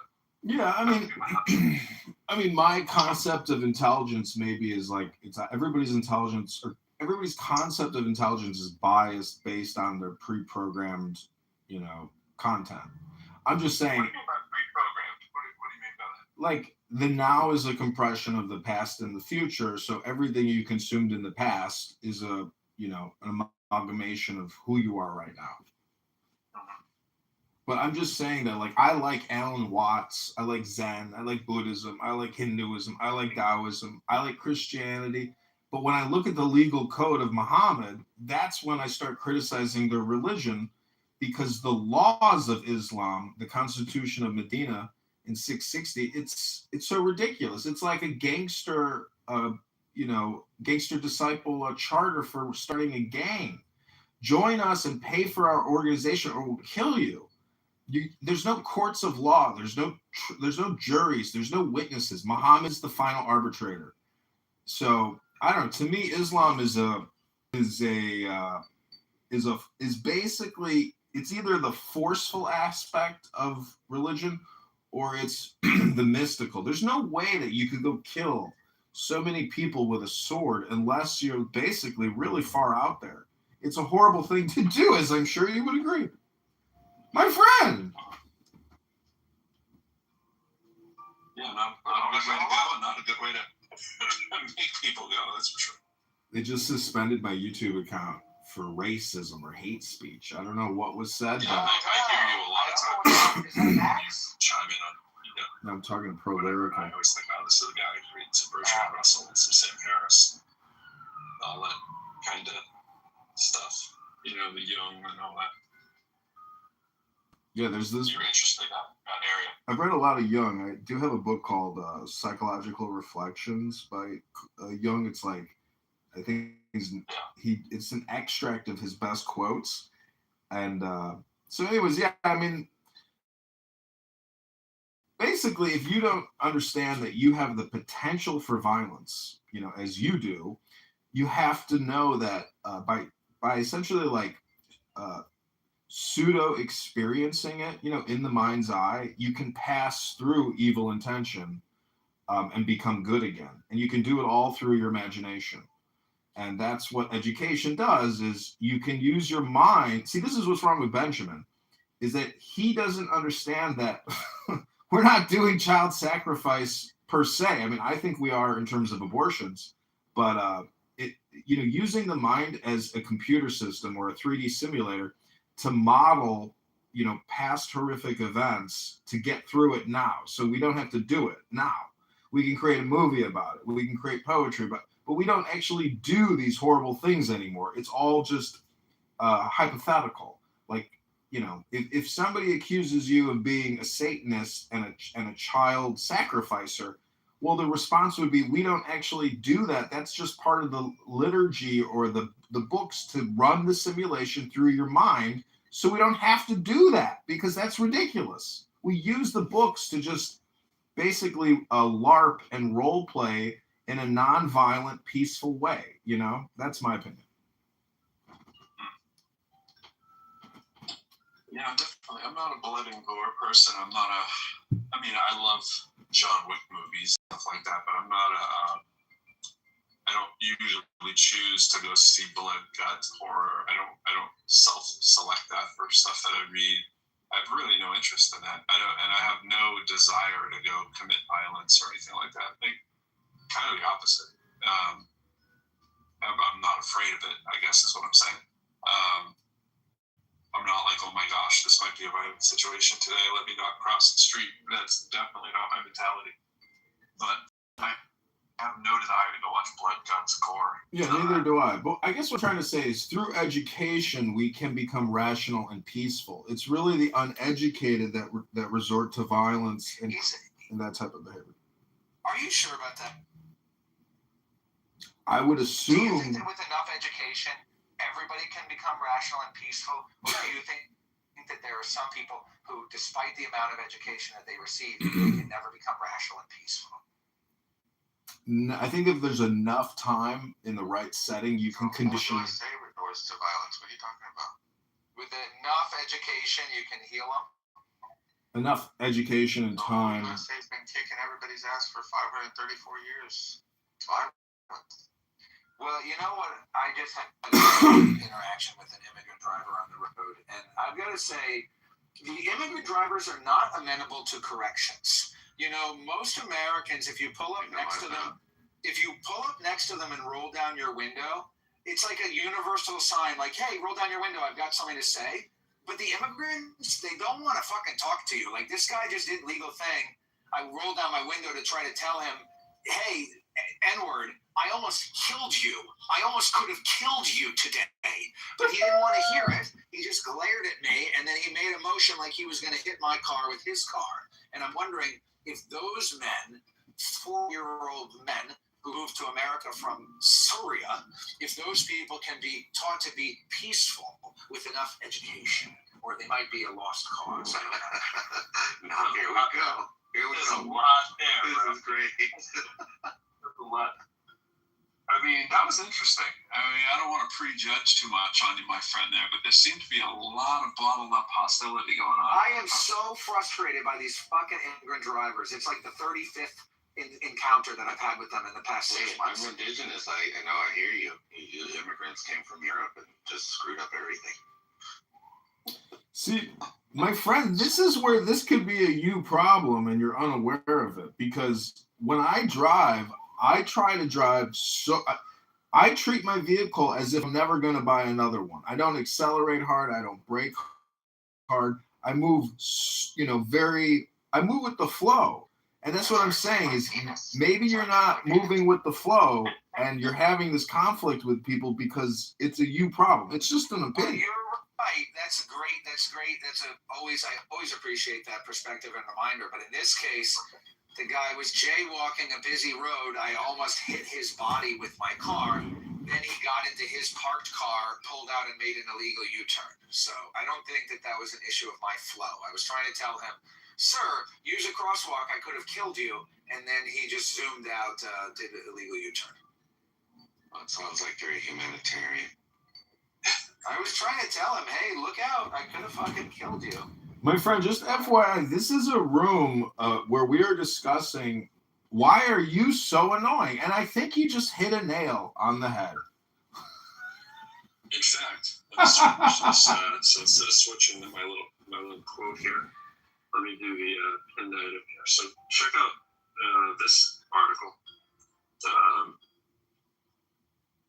Man, I might not have it saved anymore. Oh yeah, I do. So this article about what makes people so annoying to us. I read a few actually.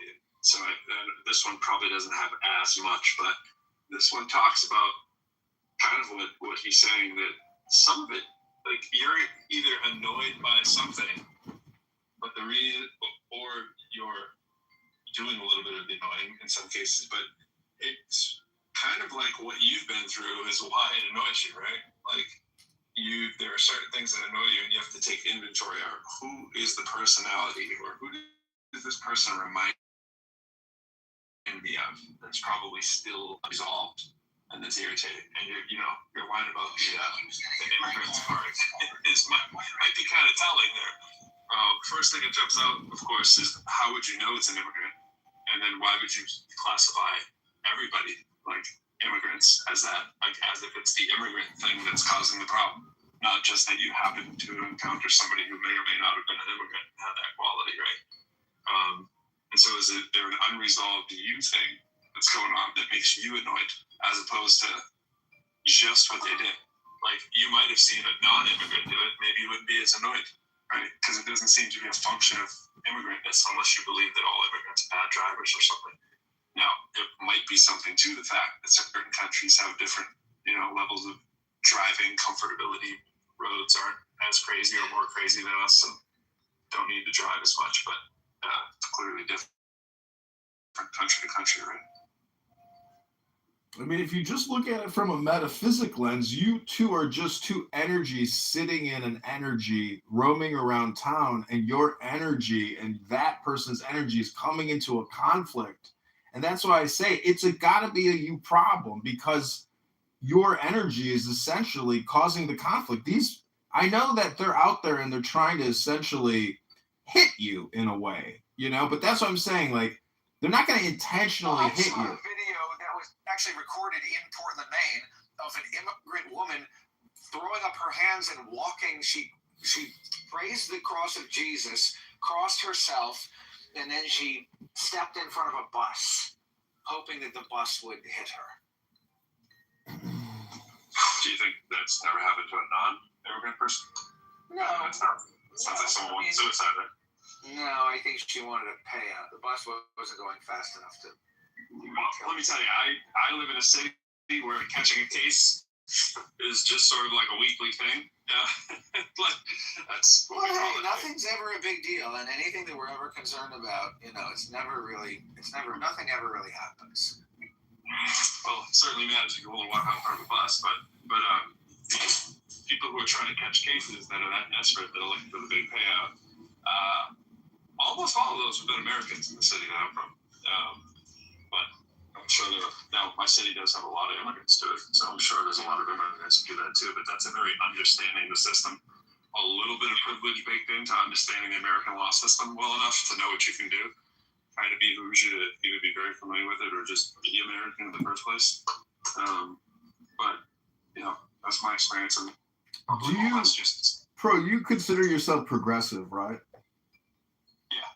So in the progressive movement, the reference to immigrant communities, I believe that these are law-breaking communities, not immigrant communities, and they should be rapidly deported.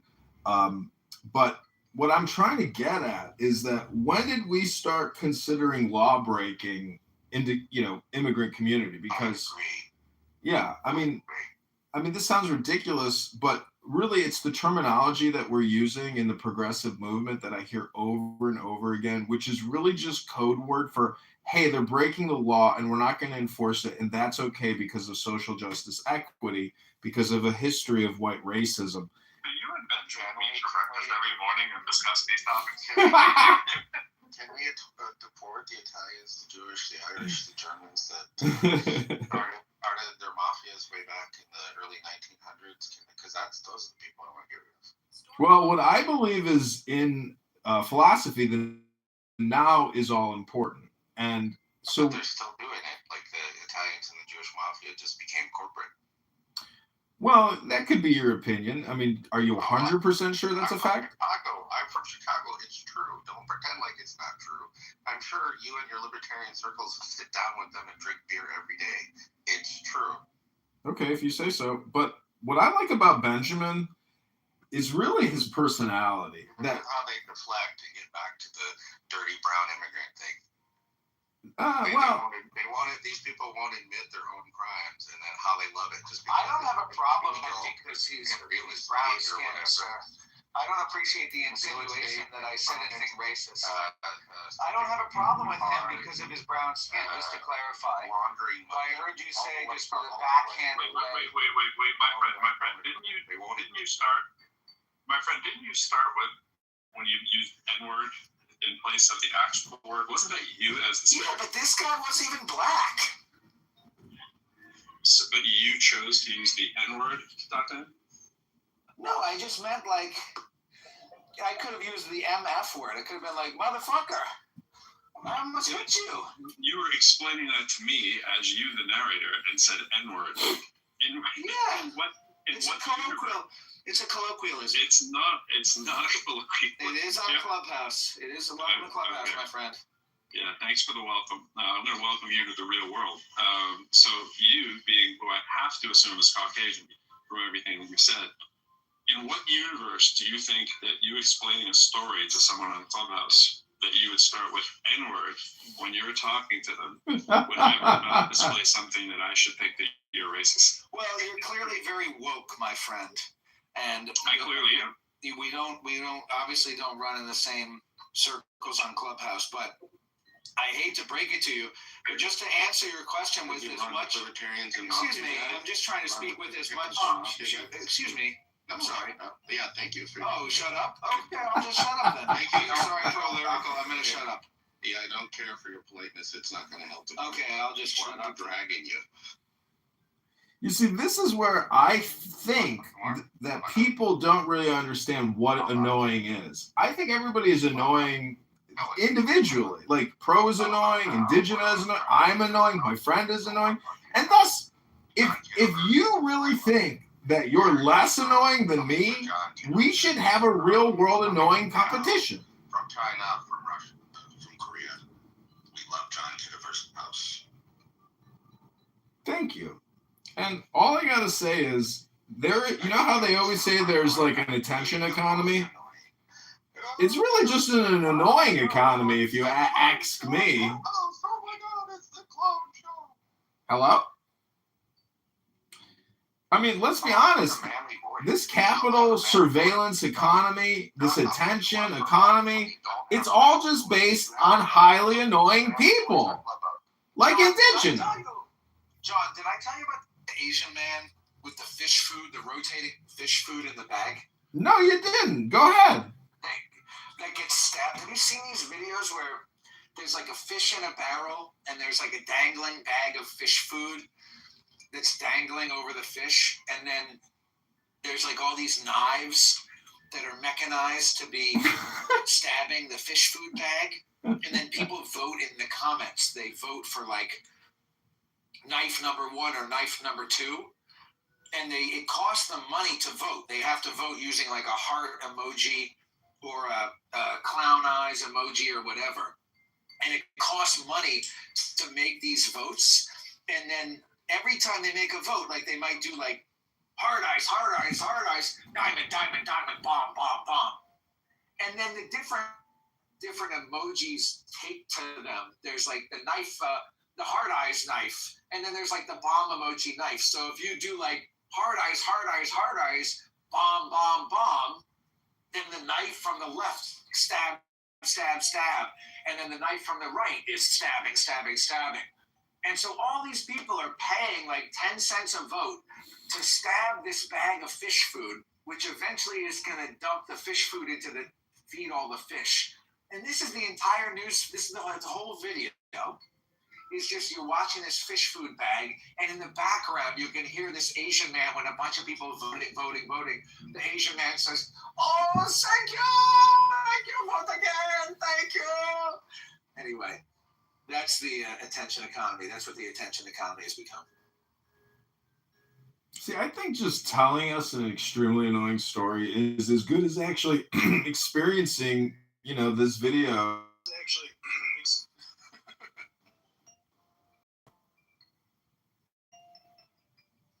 was thinking of the quality content it would be like throwing you both into the stage as you say that, and off the stage and the audience. I was like, oh, that would be priceless comedy.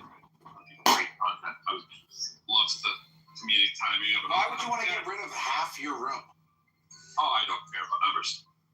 But I do. I do love the examining the mindset. And I was thinking to myself the whole time you were both speaking, I was reading the comment down below about two of the most annoying people on stage, and I was saying, you know what? I'm not sure who those two are, but let's just imagine it's John and my friend.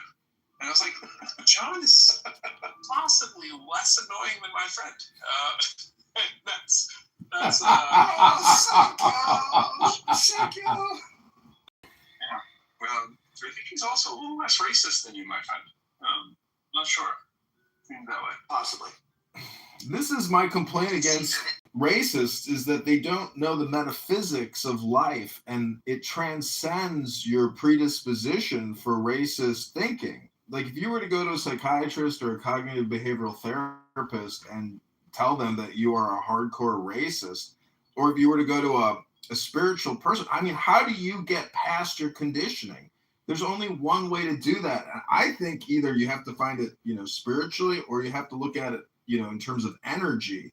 Like, energy is essentially not racist, right? Like, our energy, meaning that, like, our atoms are indestructible, are they not? Like, our atoms will never disappear, so therefore you are a composition of pre-existing atoms, or no?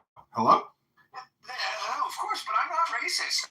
I see everybody that I meet is a mirror of the divine, and it's a finger of God shaking hands with another finger of God, and we're all flowing in the same river, and we're all threads in the same tapestry. But I just use the N-word as a term of endearment. Hello? That's not endearing, but it's just it's to you. It may be to you, based on where you grew up, in where you're from. Where I'm from, and the way that I grew up, it is used by many people as a term of affection and endearment. Do you find they all look like you, or do they look differently? I'm from DC, nigga. Yeah, I know where you're from. I'm just not feeling that you are probably anything close to African American. I'm feeling you were very Caucasian would be my guess. I'm not very Caucasian, but I'm more Caucasian than I am African. Mm-hmm. And how much more would you say so? Probably 20 to 30% more. Wait, how do you know you're not African? What do you think, John? How much more Caucasian am I than African? At least probably double or triple. But you have some African in you. It may not be the black African that most people are accustomed to, because I have dated Moroccan Jewish women who are technically Africans. Hello? Hello? I'm loving this music, by the way. Are you playing that music, Per Lyrical? It is a part of the app, yes. Oh, you can play music through, like, your room is playing it? You're not playing it in your house? The app is playing it? That's right. Watch this. Oh, that's very cool. I didn't know that the app could do that. So, Pro, let me ask you a question. What's your worldview? And, if you were the ruler of the planet and everyone had to do exactly as they were told, what would your, 3 primary instructions be? And what would your punishment be for use of the N-word? I think my 3 rules are the first one. I would take a lot of time to determine that. So whatever I say now probably would be a good answer. That would be pretty heavy stuff. So I'd probably ask, can I have a week to get back to you? But my inclination now would be we will try to assess optimum outcomes that we'd like to reach and try to come up with a way and a pathway to get there. And while figuring out what those optimal outcomes are, we would survey people. And once we figure out what those optimum outcomes are, and when we've surveyed the people and we've heard the why and the what and all that kind of stuff, we try to develop a kind of system that allows for those to be reached. I don't know what that would look like. I don't know how it would happen, but that would be the goal. So, but if you gave me a week, I could probably come up with 3 things that lead towards that. If that makes sense. So, I mean, to me, the most I've been asked, basically what is the golden rule? And it's obviously treat your neighbors the way you want to be treated, which is with kindness and respect. And so I'm just amazed that your first rule wouldn't be the most basic. Yeah, exactly. Everything else is just commentary. We've all read that in numerous articles and books, and the rest is commentary, and everybody shares the same golden rule, blah, blah, blah. But don't you think treat others how they want to be treated is a little bit more important than how you want to be treated? I strongly agree, and I've been saying that for years. That's the platinum rule. Are you familiar with that? Well, it's one above gold, right? No, that's the platinum rule. Two above gold? Oh, my bad. I thought you said that's the one about gold, but you said one above gold. One above gold. I thought you said that's the one about gold, and I was like, no, dumbass, it's the platinum. But see, I didn't hear you correctly. But fucking, right. Do unto others, treat others the way you want to be treated is very good if everybody's like you. Give everybody what they want, treat people how you want to be treated. But if I treat you how I want to be treated, that's not so good. I need to treat you the way you want to be treated. That's the platinum rule.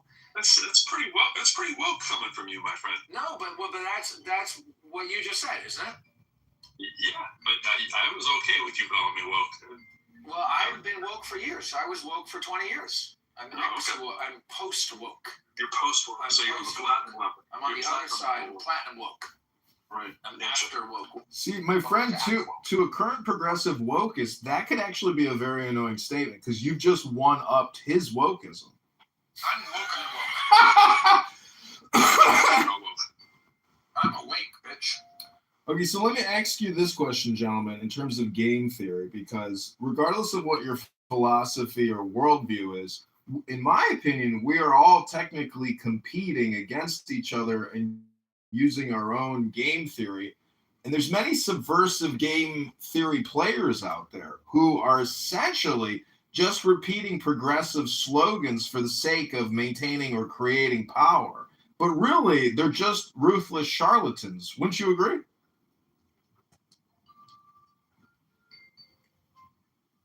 I was assuming this is for my friend. Is this for me? We're all, what I'm saying is you, me, and everyone, we're all doing game theory all the time, whether you're aware of it or not. But I think some of the best game players are aware that they're actually being extremely manipulative with their terminology. It's for me. Can I just add in very quickly, when you want to talk about being manipulative with your terminology, perhaps pronouncing the terminology correctly would be a prerequisite before commenting on the terminology. I mean, hello? The word is ask, or John, or Kitover, or whatever you feel like going by. The word is ask. It's ASK. Oh. Pronunciation is not ax. Oh, my bad. So just, yeah. Sorry, I've been conditioned. I've been conditioned by so many people on this. I've been conditioned by so many people on this app saying the word axe, and I've just picked it up. I mean, you can either blame the app or you can blame not being able to, fix yourself. So one of the things that we like to encourage is self-respect and, being accurate. And part of that is being able to pronounce things correctly. Wait, when I said axe, that was amazing. Did that annoy you? Don't ruin it. No, I mean, this is... Anyways, this room is why are you so... The sign of success in the world of sarcastic is to be taken seriously. Thank you, my friend. Thank you. One of the high-level things in terms of irritating for a lot of people is being corrected when they speak. So there's the other side of that coin is knowing when to jump in and correct people for their speaking. It comes off a lot of times as elitist. It comes off sometimes as racist. It comes off, especially when it's the dominant in-group speaking. Making fun of AAVE is racist? Could be. Please. I mean, let's be honest. Aisha corrected a white man for saying the word axe, but she would never go into a black room and correct a black man for saying the word axe. Never. Would you ever do that in 1,000 years? Well, wait. I'm confused then. Are we saying my friend is not a black man? Is that what we're saying? I'm a Jew.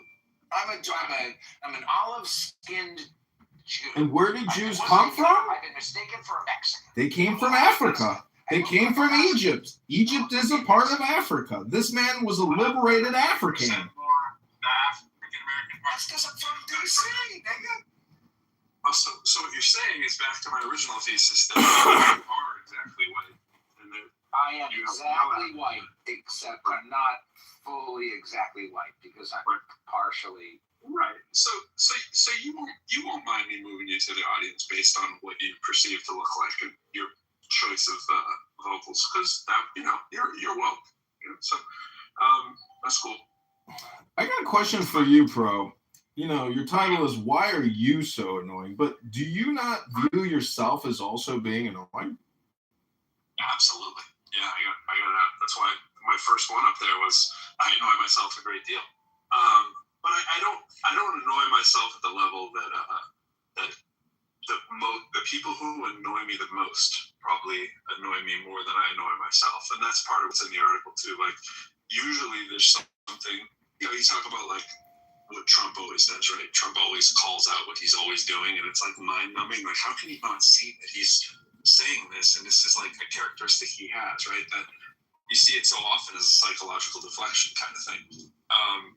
And when people consistently have patterns that they do stuff like that, after a while, it turns it from, it's not even just annoying. You're just like, I've lost respect for the person because I see the whole game, Like, I readily acknowledge that when I'm annoyed, it's very easy for me to get, outwardly do the frustration kind of stuff. Like, and you want the person to stop annoying you, so you let them know, right? That's going to happen more when you're unsettled, right? If you're unsettled and you're like, oh man, this thing's pissing me off, and you're going to have less tolerance for people. Like the less tolerance I have for my friend repeatedly using the N-word and not realizing that I'm infinitely more clever than he is, right? So it wasn't a competition, but it was like, bro, you can't even figure out that you used the N-word in a sentence in passing, and then I wasn't going to figure out that you were the one being racist when he objected to you calling racist. Now, I'm not saying you're the least racist guy now. Just saying in comparison to my friend, who might be the most racist person I've heard in a month on the app, and that's saying something on this app. Then of course I'm going to catch that. Like, it's not going to pass by me. Now, am I annoyed with him because I have an unsettled issue, or was that something more objectively annoying? Right? When a white person comes on pretending they're smarter than, pretending that immigrants are the problem, that they drive poorly and he can't see it, and calls me the woke person. Like, is it a me issue? I'm not sure. To a split, I'd say it's probably 80-20 him. Well, earlier I was talking about the fool and essentially that game theory, or that simulation of the fool in the court, the jester. And I gotta say, the thing which sucks about being a fool is the fool's errand, meaning that try, you're not going to change nothing. You ain't going to change anybody's worldview and their personality or their persona. The only way to change your character or your persona is individually within, and it has to be that person's perspective driving the change. The environment isn't necessarily going to change their internal workings, even if you are that environment trying to recondition somebody to be less racist or less annoying. So it's a fool's errand. There's a lot. I mean, that's first of all. I mean, it's not like a law like it is in physics. It just tends to be true that it's a hard force to move, right? Like, it's very hard to change yourself. So of course it's going to be hard to change others. So, and that's kind of where you come up with it, that error. It's that you have to remember that when you're thinking, like, man, how hard is it for me to change if I'm being a slob, how hard is it for me to become a neat person? For a lot of people, anything on the executive functioning skills is very, very hard to change, like overnight or quickly or any of that stuff. And then you try to get someone to do it. They have to see it. They have to see the value in it. They have to talk to people at where their values are, so that they can understand that, there's something maybe off in your valuation system. I mean, I get pretty, into the nuts and bolts and mathy with a lot of stuff, and ratings and quantitative, and as my good friend Aisha would say, reductionist. But at the end of the day, you have to have some level of value for things that are out there in the world there's reward and punishment for things. And there has to be a reward system for you in place to want to change something normally, or a massive penalty that's going to make you rethink it. I don't know what else there is that makes people change their behavior other than reward and punishment. You know, thinking about like, what is that valuation system is the most likely thing that's going to get you to do it, not just necessarily teasing somebody because they're stupid. Well, look at my profile with all the phones. You know, each one of those phones is on a platform, and I speculate that the platforms will eventually change human behavior, meaning that speech is totally policed on these platforms. And if you want to participate on the platform, you can't. You have to essentially modify your behavior and your speech. So I do think that it's not just coming; it's already here. But there are some annoying aspects. There are annoying aspects to the censor, meaning that you can't actually go up on stage and do a performance which is intentionally provoking, which is really at the heart of what comedy and entertainment is. People actually come to this app to be gaslit and trolled in order to generate the dopamine that they're unable to generate themselves through natural processes. I don't always think the dopamine has to be from gaslighting and trolling. And I also think that everybody has the ability to create their own room. So the free speech thing is way bigger than the policing aspect of this app. Like, I had Joe in the room the other day. You know, Joe's one of the creative guys on the app, right? He's that's his job. He's the community police person or whatever. Well, I call him the police person, and I said that to him. I said, Joe, I hope you don't get mad at me. I'm criticizing Benjamin. He's like, nah, do whatever you want. Like, internally, there's not a whole lot of policing other than if something is just ridiculously important, like a life threat or something like that. They don't play around with that, as they should. Like, it's all that, you know, you can't scream fire in the theater stuff. There's no automated policing here. Aspect of this app is pretty light. Well, it's not automated. My friend can go open a room and he can bring in all the people that he wants, right? And he can tell me to go to the audience if I say something I don't like. But, you know, look, I can bring up my friend. Look, hey, the policing, you know, there it is. It's not. No, it's not permanently. What I'm saying is YouTube, Google automates policing, meaning that the transcripts get analyzed, the intention of the So that will modify behavior, because if you are a highly programmed anti-Semite or a highly programmed, you know, black supremacist, that's my complaint, is that highly programmed racist black supremacists are not policed in the same way that a highly programmed racist white person is. There's double standards in racism on the internet. What's up, Aisha? What's up? I just heard people talking about dopamine again who don't know what they're talking about. Came up, decided to just sit here and listen to people again who are ignorant, who don't know what they're talking about. So, yeah, hey. Well, that's just your opinion, and you're free to feel that way. But the truth is, I'm a subject matter expert on these topics. Hello? No, you're not. No, you're not. But it's cute that you think so. You know what the best thing about John is his hello tag. Hello? I love that. I have people mimicking me, doing it all the time. And actually what they're doing is, what they tell me, the feedback is, when they meet a highly annoying person or something which is extremely annoying and disagreeable, they look at each other and they say, hello? You're in my top 3. I think I have you about 3rd. I think I put in the chat. You're probably 3rd. I can't give you the top billing. Yeah. What's up, my friend? We're back? I'm back. Should I say trash bag? Yes, trash bag. Your friend trash bag is returned from the gulag. Yeah. Fresh from the goo. Look at the success of Andy Kaufman. For example, very funny, like, impersonator. He does, like, you know, his Eastern European bongo thing. But then he gets into wrestling and he fights Jerry Lawler in the most annoying way possible. He becomes the annoying villain. So being annoying is actually just like being a villain. Hello?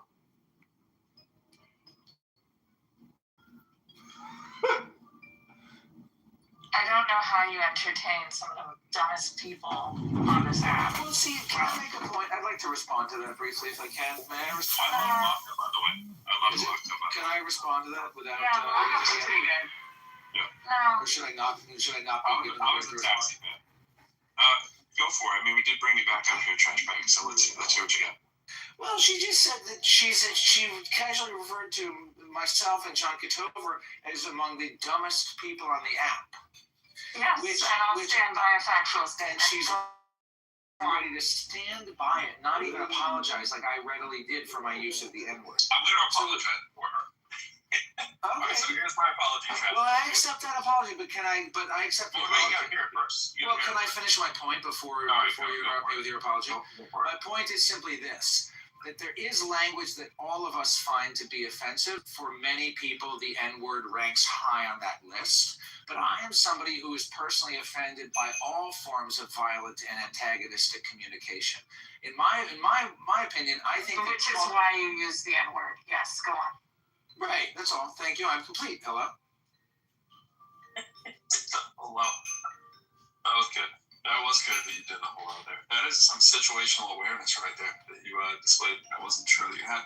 No, I would say, so here's my unsolicited quasi-Aisha question to you. I would say, and John, I would say that this app has some unbelievably stupid people on it. I mean, like platinum level stupid to use your level. Neither of you are at that level. But when you mix thank you. We are slightly above that level, my friend. Pro is at the highest level of intelligence as a mathematics professor at a community college. The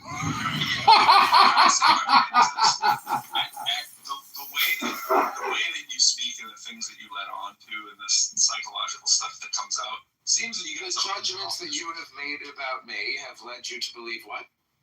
You got some unresolved issues, probably. Who doesn't? Yeah, I wouldn't qualify you as necessarily stupid. What Aisha is referring to is when you throw around medical terms that you don't understand and stuff like that. And she's a medical professional person, so she's gonna. What medical term did I throw around? What was that? I didn't throw around any medical term. Well, just the dopamine hits and stuff that I think she's getting into that you and John were. I didn't say that. John, you said we don't have to. Both together. Okay. All right. All right. You got it. You got it.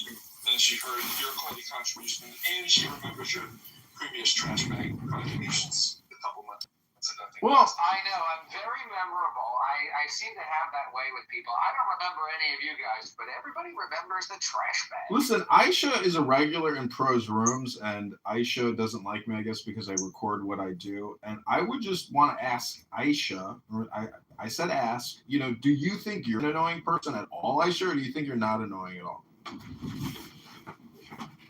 Why do you think you have any right to ask me questions? How dare you?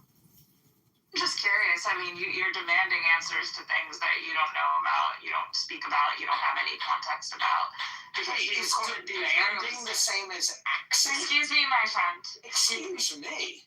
Yes. Excused me very much. Excuse you. But I don't think it's fair to equivocate axing humbly with demanding. I think that there's a difference. Should I apologize to people? I'm sorry to you. I'm so sorry for making a distinction between two words in the English language. I appreciate your I'm apology. sorry. I wanted you to use I'm sorry that you exist in your mother. I'm so sorry. Oh, I'm sorry. What's up, Joanna? How you doing? Good to see you here. Thank you. Good morning. Just chilling, listening to some jazz. My friend Aisha is talking to my friend, and my friend Joanna is here while John is here. We're just, Yeah, I hang out with John a lot in his rooms. Those are my. John is highly entertaining. Yeah, he did an audio book on the book that I wrote, and yesterday or the day before, I read a chapter of my book in his room. He's very nice and supportive to me for my books. Nice. I like that BB down there wrote that she voted for I annoy myself a great deal. That's good situational stuff there too. Nice. Well, the last one is supposed to say norm. I just did a typo. It's human as normal, and my phone fixed it. It's like, oh, you must be normal. So if anyone would like to change their vote, knowing that norm is an option, feel free. See, I think we are all annoying in our own special ways. But in terms of like the debate, I would prefer that this app had like a timer function that rotated throughout all the panels and there was no super mod, so you could actually get an unbiased feedback without moderator bias. I don't understand why they don't have a timer rotation. I just think what they're doing is they're defaulting to the person who decided to take the initiative to the room and slant it towards just the little modicum of power that is needed to run a room, right? I mean, if you were to make a perfect scenario, I like the equity of, doing that, but there might need to be some, like, a little bit more authority in one person's hands to either end or stop the room or to be the arbiter of, like, what's over the line. I don't think that's crazy, but I get your point that it can cause a little bit of bias, but you're going to get that. Well, this is fascism. I want actual, distributed power. But yet you're a Trump fan. Well, see, I see in Trump what I think a lot of the haters don't see, which is self-deprecation. But maybe not. You see self-deprecation in Trump? He is self-deprecating quite regularly in a mild way, not in a great way. Yeah, he's had his head almost blown off, and he knows he's on the way out. Anyways, what I'm saying is high-level intelligence. High-level intelligence is self-deprecating. So Aisha left. Maybe she was irritated. She probably had to make a bowel movement after all this irritation. I think she's actually very annoying. There's a lot of women on this app that are highly annoying people, and they think that they know things in a better way, in a more official way, and they're more learned and more educated. It's very annoying. It's not exclusive to women. Yeah. I would have been interested to see how she answered that too, but it's interesting really to hear anybody how they answer that. Like, I try to be aware of the things about me that are irritating, but I clearly don't do a wonderful job. Because, you listen to feedback. Well, do you have any inside info? Is she texting you? She's telling you why she left? I'm not checking my text to see. Well, I hope she's all right. I'm sure she's busy doing other things. See, what gets people really annoyed is the over talking and the loud miking and dominating. See, I don't like having my time wasted, but by recording people acting egregiously, in a way, it lessens my, disgust with myself for even being here. But what I'm trying to say is that this app is a choice and an experience, and it's remarkable the hypocrisy of people. That's, I think, what I've really realized. I'm a hypocrite myself, but I try to lessen my hypocrisy by calling out other people's hypocrisy in maybe in an annoying way, because there's really no other way to do it. You could try to do it peacefully, but there are times where I do want to just try to break what I consider a malformed and defective human being. So I try to be as annoying as possible to see how far I can take it. But what I'm amazed is, like, nobody has shown up at my house with a protest sign or a gun or a knife. Like, there's really been no real world repercussions for basically humiliating and mocking people who are worthy of mockery. And maybe it's because they know that they are worthy of mockery. That's a lot to really go through somebody's house if you're walking on an app. When this happened, I think a couple people were shot from this app back in the day. But that's a lot. Yeah, those are people that it's probably a good idea to block. If somebody's trying to take it to your doorstep, kind of level of crazy. But I think that somebody would need to put up that much effort to find you that annoying. How would they find you anyway? It's relatively easy to find anybody I especially. believe they could just go to johnkitover.com. Yeah, it's not hard. But what I'm saying, you don't want to. I don't think that's his real last name. Well, it wouldn't be hard, is all I'm saying. But yeah, I mean, I get that you know that you're annoying and that's part of the act and all that stuff, but I don't think you should. People would be. You know what's funny? Can I just say this, John? There are very few people out on this app, as who they are. And I'm not saying that I'm especially great or that you're great or that we're special for not being afraid of being doxxed. But the thing about self-doxing is that, like, this is who I am. I'm just literally talking. You're annoying. You are annoying. All right. Well, the voice. You should talk from your heart. Let's retry. Speak from your heart.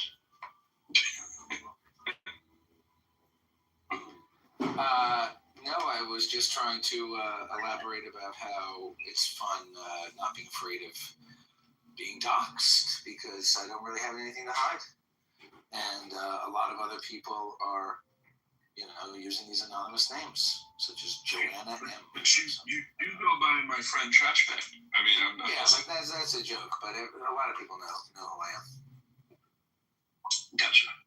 I mean, I'm who I am too, but I don't think that people need to. I respect that people don't want to be who they are on an app, but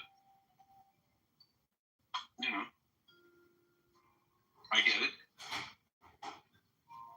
Like you might hear a protagonist, for instance. Hey, what's up? You're a protagonist. Can I just say something about social media and credibility and your online brand or persona? Meaning that I was terminated from a job once because while I was at work, I was looking at Facebook, liking and tweeting shit on Facebook. A coworker notified management and said, "Hey, John is on Facebook all day long, reposting stuff," and I got terminated because of that, because I became friends with this dumb bitch at work on Facebook, and she reported me for using fucking Facebook while at work, working as a digital marketing manager and moving, cars over the curb for auto dealers. I was really upset that I got terminated for using Facebook at work. And all I'm trying to say is, what's so crazy is you can't be yourself on social media, but politicians seem to have this unique superpower to post all the egregious, ridiculous propaganda. And so what I'm trying to say is, I'm very open and totally public because I don't think there's any other choice now in terms of society other than to be totally transparent. Because the other way of privacy, it just doesn't work in terms of personal or even social salvation. And, this is why I feel like I have to essentially project, my existence onto the landscape. Hello? I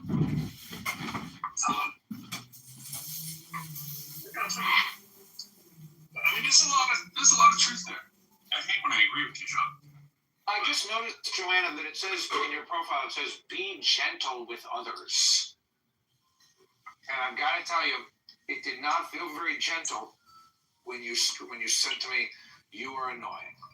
But this is the room for annoying people, so you might be your prerogative. Yeah, we've definitely brought it in. Definitely brought it in. It's just scraping the surface. To John's thing, I mean, there's a lot there. I do think it is smart to think about that your actions in real life and online are kind of, it's a good way to raise your kids, to let them know that that's going to even more be the reality. You probably are, risking more than you did in the past, and if you're not willing to share it, you might not want to share it at all. Kind of thing is not the worst philosophy to have.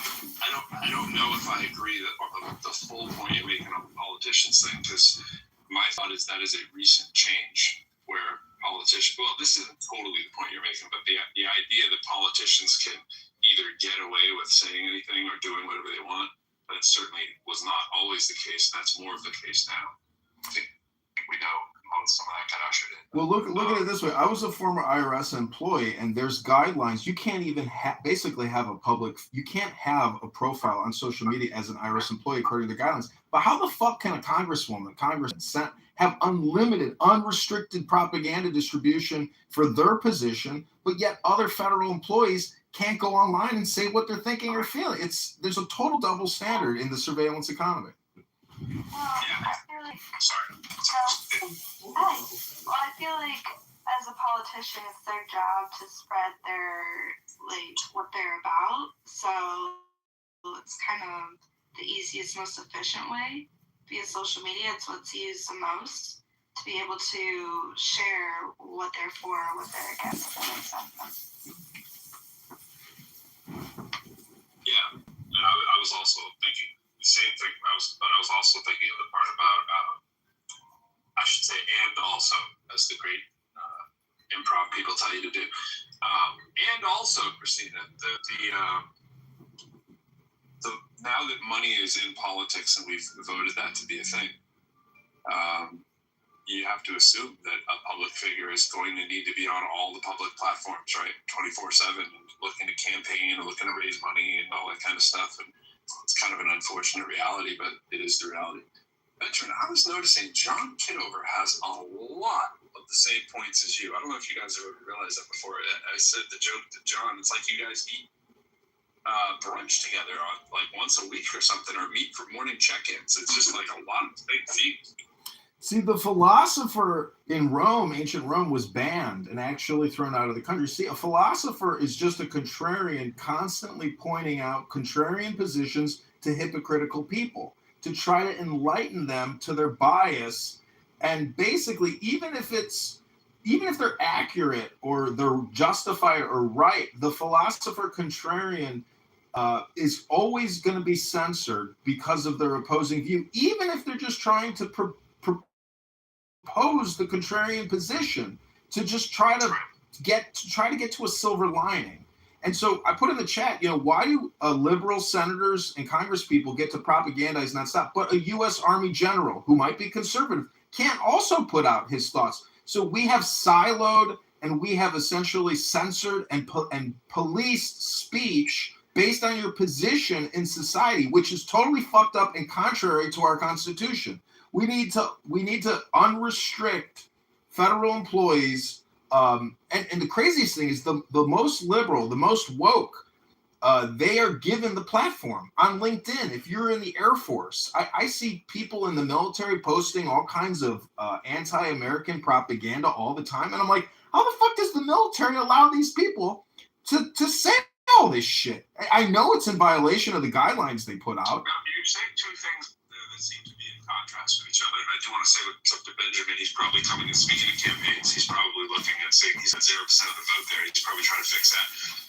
Understandably so. By the way, anybody voting, that's supposed to say Norm. I just made a typo that says Norm clearly. So maybe a few people figured out. I wish I would change the vote. But it seemed like a couple things were in contrast there when you were talking about the military. At first you were saying, I thought you were saying that when the people want to put their views out there and they can't. And then you said, and then they are doing it on LinkedIn. And I'm saying there's a double standard. Being allowed to do it. What's the double standard part? I'm missing. For example, Jasmine Crockett can come on social media and say that all white men are racist. We live in a structurally racist society. Yeah, that's Benjamin's point. Again, you were meeting at brunch time, planning this out. It feels like, okay, yeah.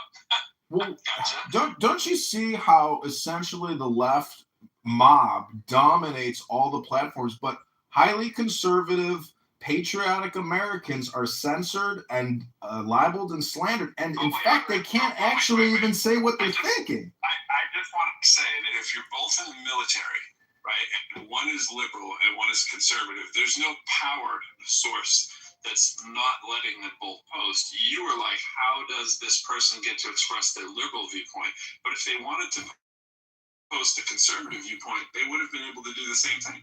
They could have posted anything they wanted that was conservative on LinkedIn as well, as long as it wasn't. I guess what I'm saying is the person who could post conservative, controversial content, does it out of fear of retaliation and termination. Meanwhile, the woke liberal gangster gets away with it and there's no repercussions. So I'm just saying that the same law applies to everyone, but unfortunately self-censorship is really what's happening all the time. I guess to keep it apples and apples, what would be the liberal point that someone in the military could post and get, quote unquote, get away with? Was it that when you said, anti-American, is that what people are saying in the military? That would be weird, right?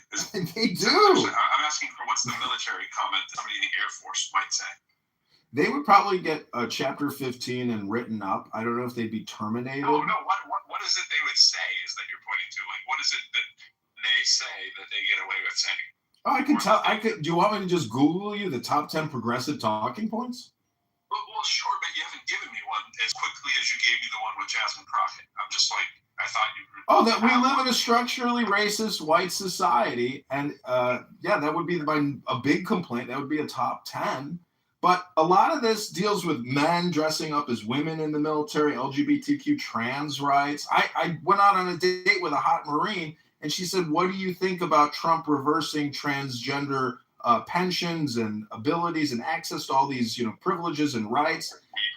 And I said, well, I don't think men should dress up as women in the military. And she said, well, what about all the hard work they put in and it just gets deleted? I was like, well, I can see your complaint where they may be entitled to compensation, but unfortunately, this is just my opinion. We'll have to agree to disagree. So anyways, I'm just saying that social media is dominated by the left woke mob, and they get away with it in terms of employment. Have you seen Truth Social? Have you seen everything? Have you seen Blue Sky?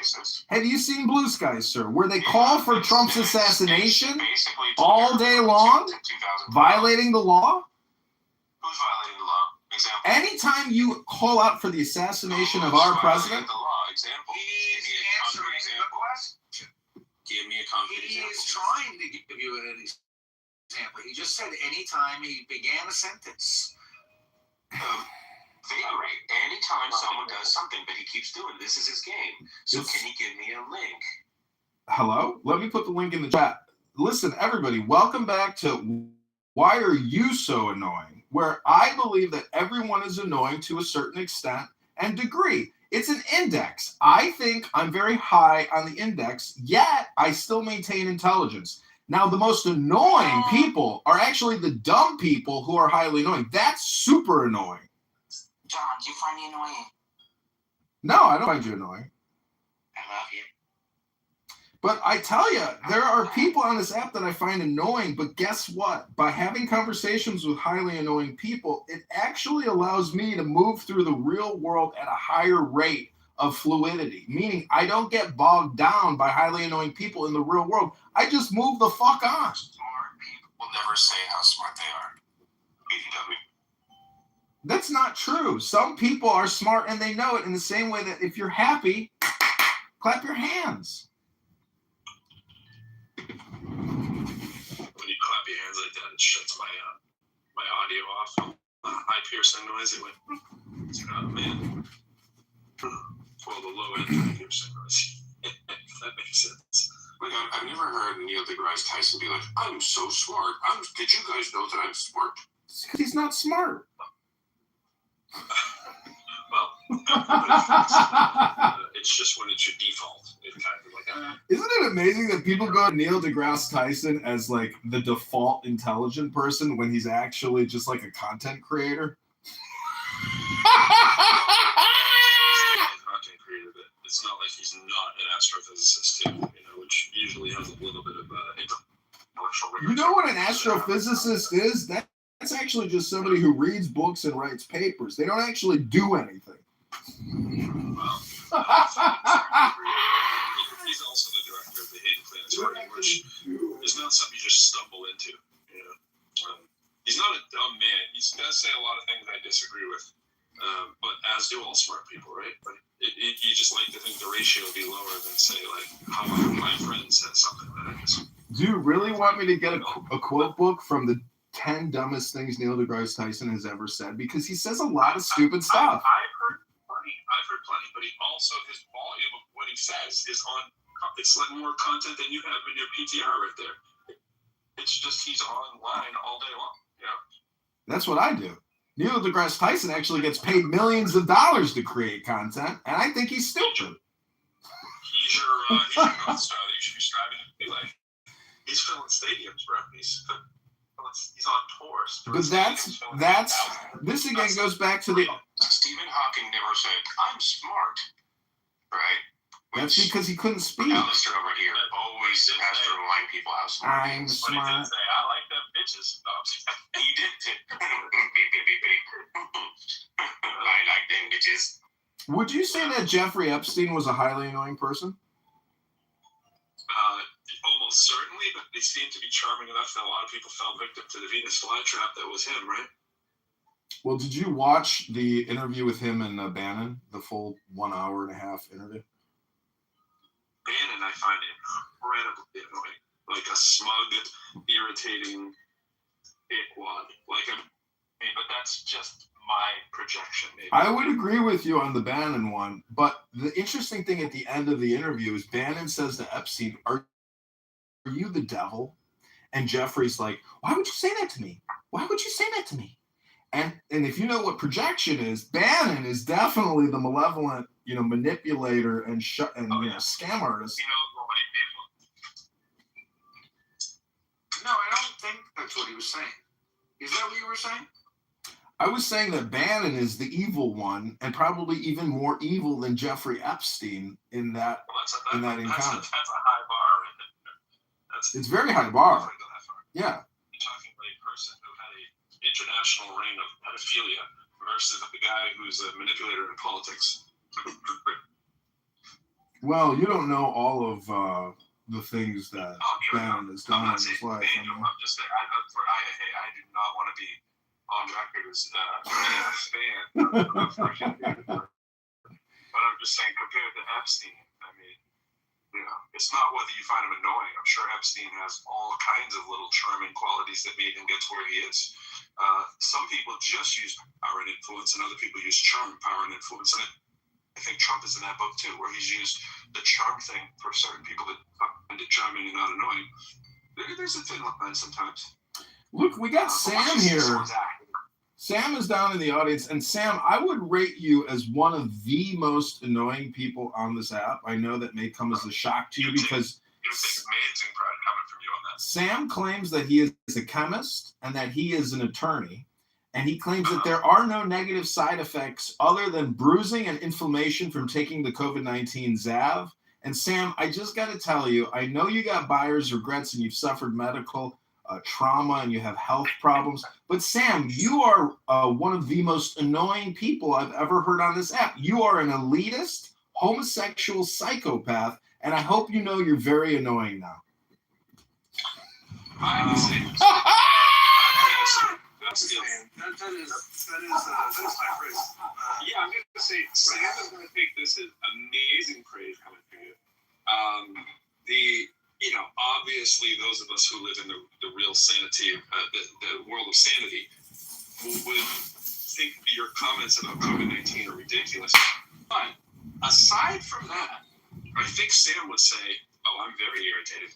I think he'd say, "I'm way more informed than you on this issue because it is something to do with his domain." And I think that he would hold it as a badge of honor. And the homosexual thing is a weird comment.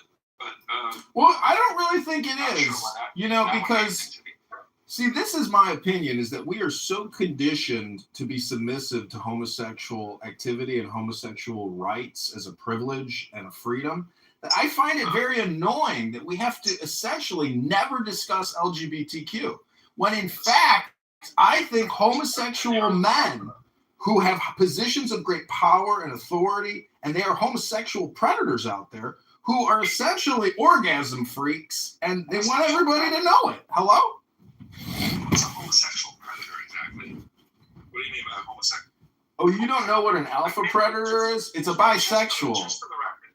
The most dangerous men are bisexuals, meaning that they will fuck anything for, power, for money, for influence. They'll fuck their way to the top, and they'll fuck anything. How do you think Jeffrey Epstein got there? He was having homosexual sex with the founder of a Victoria's Secret. Yeah, he was having orgasms with a man to get money. Men do that. It's pretty sick, I think. It's opinion. But I'm just an annoying person. What do I know? No, you are. Well, I would say whenever you throw like someone's sexuality into an argument, right? And it's just the sexuality part, not that they're like abusing kids and all that kind of stuff, or raping people, but if they're just whatever their sexual preference is and it's all legal and above the line kind of thing, I don't know how it interferes in your life. And to the article's point, this is one of those things that is probably a you thing, right?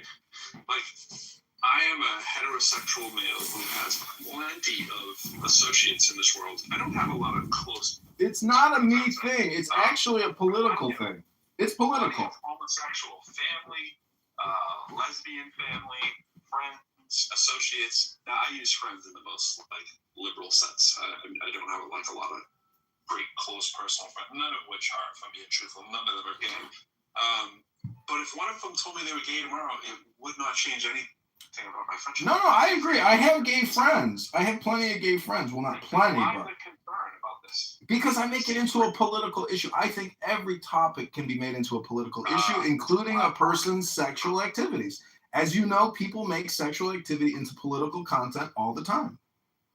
Just seems kind of out of left wing. So the criticism that you were doing earlier about people using their platforms and so forth online and whatever, I mean, it kind of feels like you're doing the same thing a little. No, my complaint is that I can't actually communicate in a negative way with protected classes of people. Exactly. For example, your sexual gender identity. If I question your sexual gender identity in a negative way for political purposes, I will be censored for that. So, leaving the dirty work to me, bro. Yeah, absolutely. Okay. Hey, John, remember the topic is annoying people, so we can't kick people for being annoying, though. So, I gotta rate you. I promised I'd do that, so. Oh, man. I'm so glad. Yeah, that's beyond annoying. It's I mean, annoying could be like kind of cute. Wait, did you kick him? Yeah. Wait, why did you kick him? Well, we don't enjoy talking with John. I did John, just to be clear. He's an asshole, and he is free of content. What did he do? What did he do that's an asshole? He's annoying. How is he hateful? The sound of his voice. Maybe you hate him. How is he hateful? Is it that he said he couldn't communicate because for some reason, right? But he doesn't communicate, right? Now, just for the record, I picked my friend earlier, but I brought him back up. I'm about to verge that. I've only been here for like 3 minutes. I'm about to kick my second. Why? Why? What did I do? You seem to be John Kitover, as far as I can tell. I don't know. We don't tell him. You ever interacted with him? Well, I have interacted with him before. Okay, so you know he's an asshole. I mean, you can't. Well, I don't think of him that way. Wait. If we're doing a pecking order of John Kitover and my friend, in terms of like maybe disparaging qualities, I think John might be a little higher on the list than my friend. Higher in a good way. You mean better than my friend? Yeah. Oh, okay. I think my friend is more of a trash bag than John Kitover. Yeah. Okay. Now you say that more.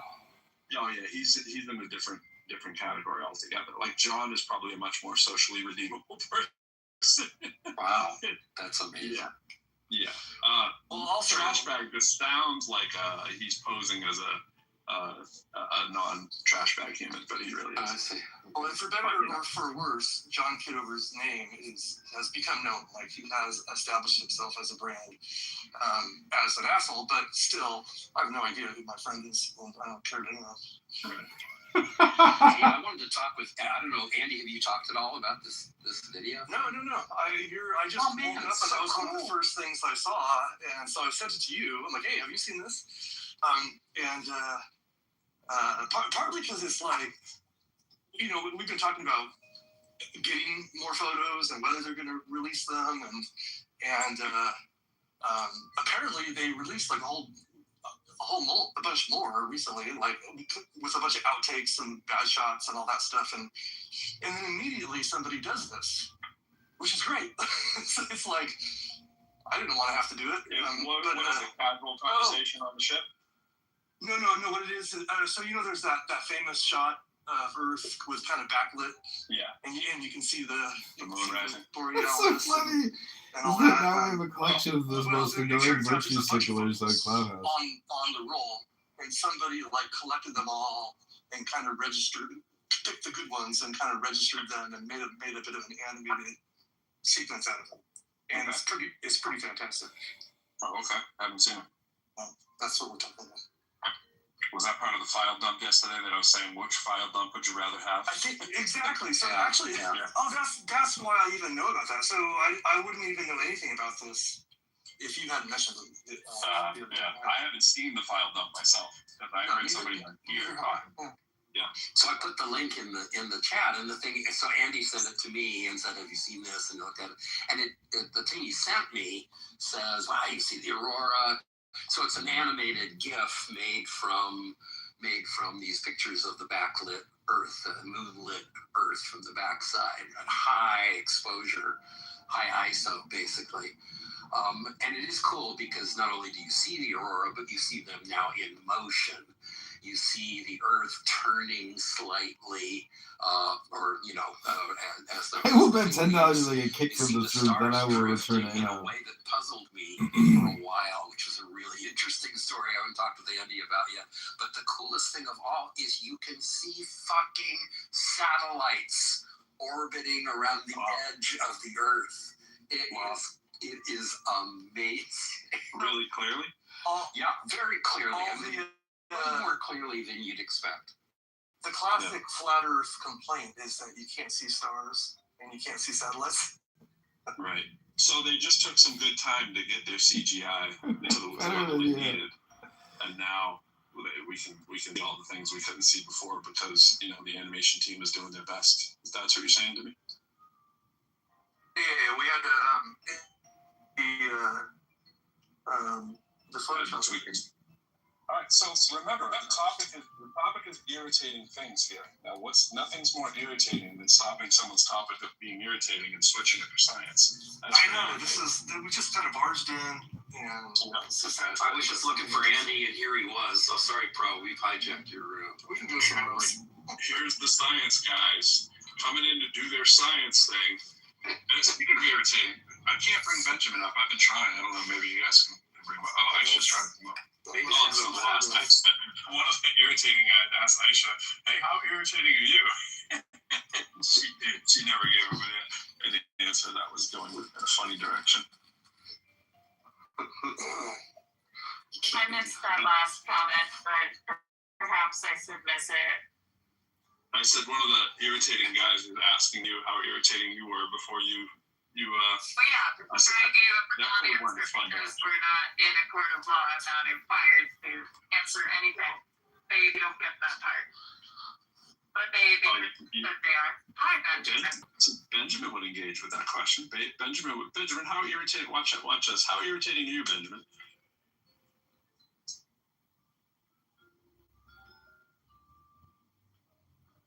Not irritating. I want to offer a calibrated answer to this. I think that calibrated. I heard calibrated. That's all I heard. I didn't hear your intro. I was going to offer a calibrated answer. I think that my goal, and I think that I achieved this really quite remarkably, is to be just irritating enough to create a burrow. To create a what? A burrow? Like a bunny? Just sufficiently irritating to create a pearl. A pearl? Oh, okay. Gotcha. Yeah, gotcha. That's some high praise for yourself. That was a good one, but then I have to give you credit when credit is deserved. That's some high praise for yourself. Like the irritation causes the pearl, and you have the pearl of wisdom, and that's well played. Too many levels. So, would you push yourself higher or lower than John? Surfer, Sorry, what did you say? He said as a surfer. Well, I was just gonna say, as a surfer, purling means something that I think is more like what Benjamin does. Is that making the curl come up from the back or something? No, purling is basically like nosing in, like you're catching a wave and the nose just goes down and you go flying forward. Al's looking to come up. Al, that's an interesting picture. We're gonna have to bring my friend up later, but we gotta take you in small dosage, my friend. My friend Trash Bag. It's pretty good con making this call, my friend. To call her Trash Bag, but You're definitely a little on the crunchy, muffled side on that mic. Didn't really hear what you said, Aisha. sorry, I said it's more appropriate to call him Trash Bag. I'm in the car. Apologies. Yeah. When you're in the car, it's as if your mouth is right in the mic. That's what it always sounds like. It's not that the mic doesn't sound good. It sounds like you're just like eating the microphone a little bit. Eating the mic and turning the gain way down. Wow. Very low volume. Flash. I have an update for Aisha. The rest of you can just listen for a minute. What happened? Aisha, we are buried under 4 inches of snow in Boulder today. Can you be buried under 4 inches of anything? No. I don't think you can. This is once again to Andy's point, right? They're always the Coloradans are always talking about all the snow they get. 4 fucking inches. And it was I used to go to Mammoth driving through 30-foot through on roadways that had 30-foot banks of snow. Imagine that cemetery placed with dirt. Buried under 4 inches of dirt. Let me just Like, wait, make a comment about. Pinned down by a paperclip. Right. Well, we have rain. I don't know, Pro. Do you have rain where you are? Yeah, it's like misty, rainy. I had wipers on this morning, but it's kind of stopped. It's kind of stopped, so maybe it'll stop around where I am. Maybe. In like 8 hours. Yeah. I did invite Al up. I don't know Al. I don't know if he'll last long. So Aisha, up anyway. I know these snowflakes cannot handle any talk about snow, but that's why you gotta close your ears. We're buried under 4 inches of snow this morning, and as I was leaving the house, I saw the baby bunny rabbit scampering lightly in the flower garden over the snow. So there's been a new sighting. All this to get an awe from Aisha. And that's the daily report. I'll keep you updated. Let's hear the awe, Aisha. I love the bunny. Oh, thank you. I love the bunny. I've decided maybe I should get a bunny. Maybe I should get a little bunny. The only problem with bunnies is that they grow up. That's okay. What if he grows up to be a fat little bunny? I'll be okay with that.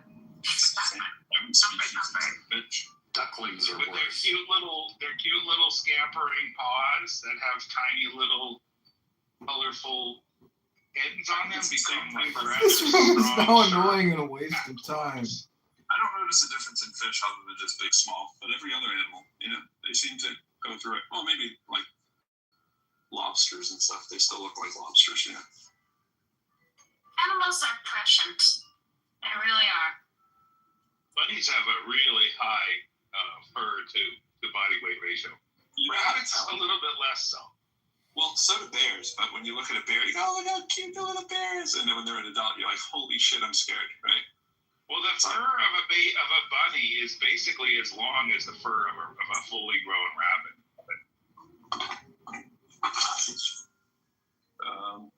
John Kitover's back. Well, Benjamin, are you ready to be the least annoying person on the stage? Watch this. Oh. I think I'm always the least annoying person on the stage. Well, I mean, not the most when I say least.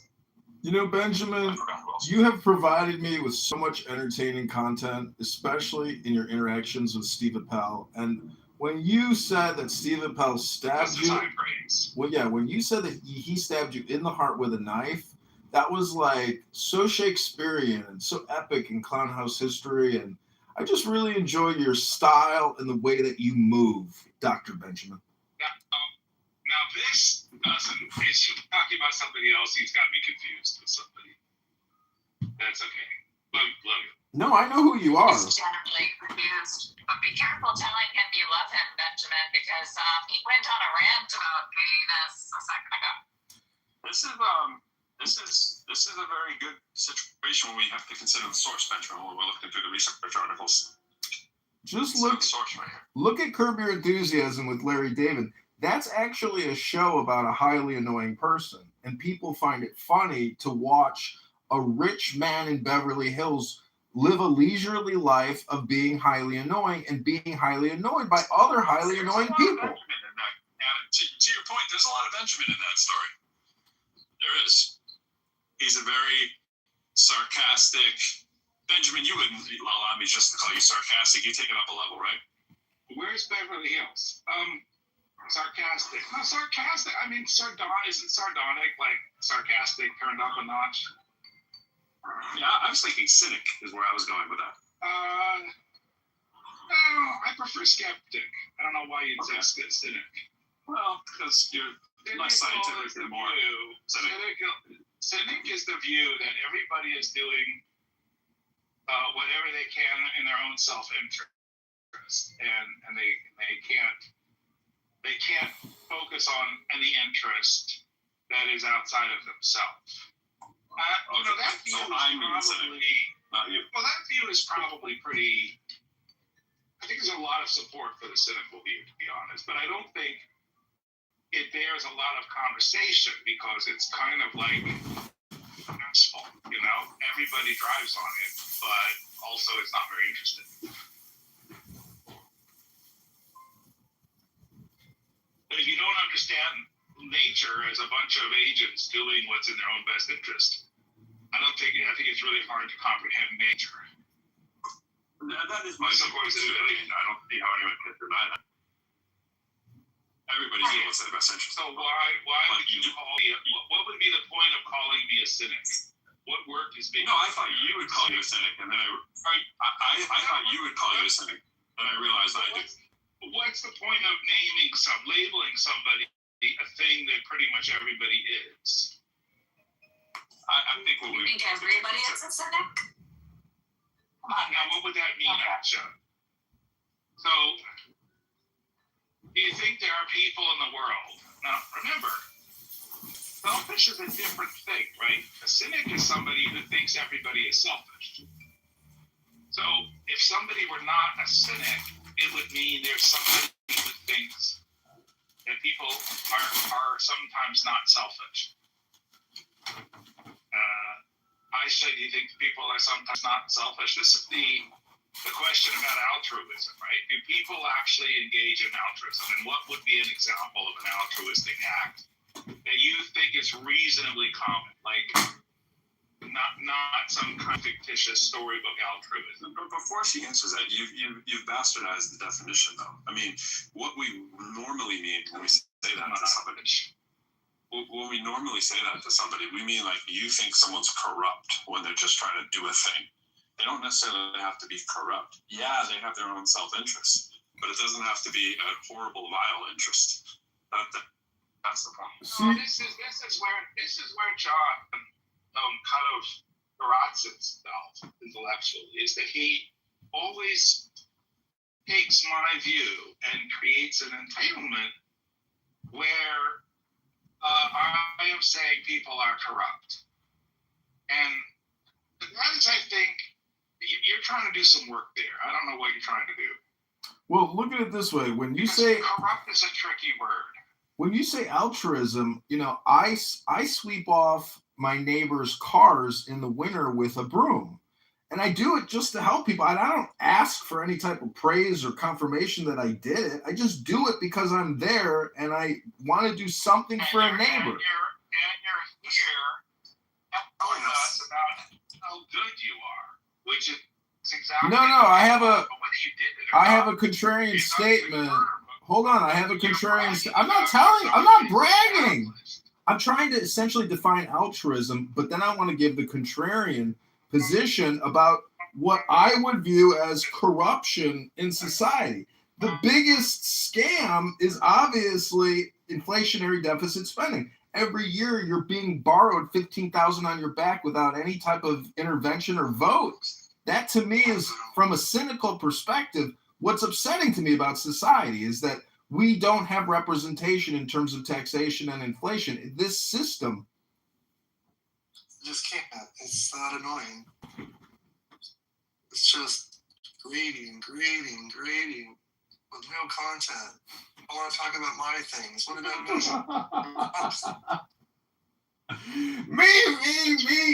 me? I'm just here to talk about my body.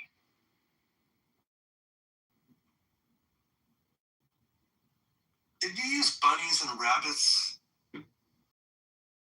That wasn't actually what I wanted to talk about. Yes. Not bunny. I thought you could call any rabbit a bunny.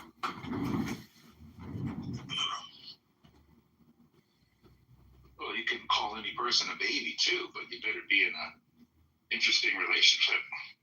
They're older than 5. Baby. John Kitover's baby. Biggest baby in the world. Do you know that song?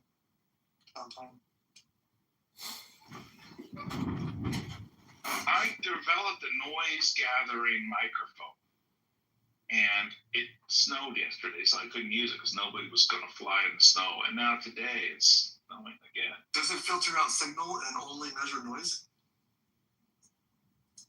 I would say not really. I mean, maybe. So it's sensitive to sound, like all microphones. Yeah, but it is a microphone, right? The one I'm going to develop next will be a pressure sensor, so we can get better. We can get fidelity. For mind control. I didn't even know what I just said. Well, again, microphones are pressure sensors. So I don't understand. They're not really pressure sensors. They're mind control versus brain control. Time control. Microphones. You said you didn't know anything about it. I think you know a lot about a little bit.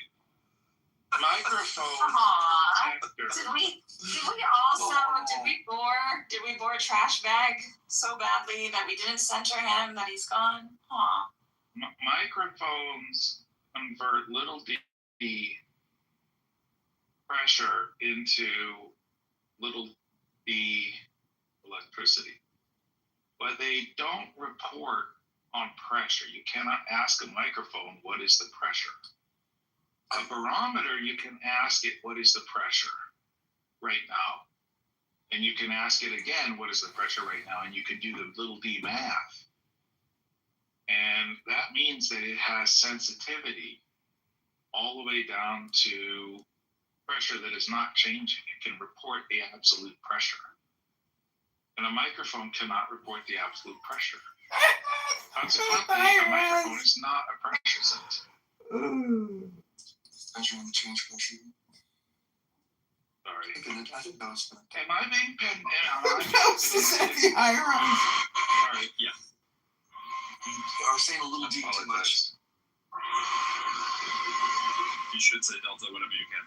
Bro, your background noise is awful. You know what's remarkable is yesterday. But there were marimbas in the background earlier, and I liked that. Yesterday I read that equation as delta V over delta T. And my friends! Let me get into the little d. Okay, what we're going to do is, before I leave the room, I'm going to go in with an anon, and then we're going to see what the feedback is. Delta Pro said, oh, that's good. We'll take First, I'll try to come up on the stage one more time. You said it first. No, you said it later. Yeah, I did. No, I did. You kept saying, what's this little d? And then you're like, is that like delta? And there's some really annoying rooms on here right now. I first said delta T, delta V over delta T. V over dt is the A. And that's the point. That's really across. Anyway, but let's not relive yesterday. Yesterday was horrendous enough on its own.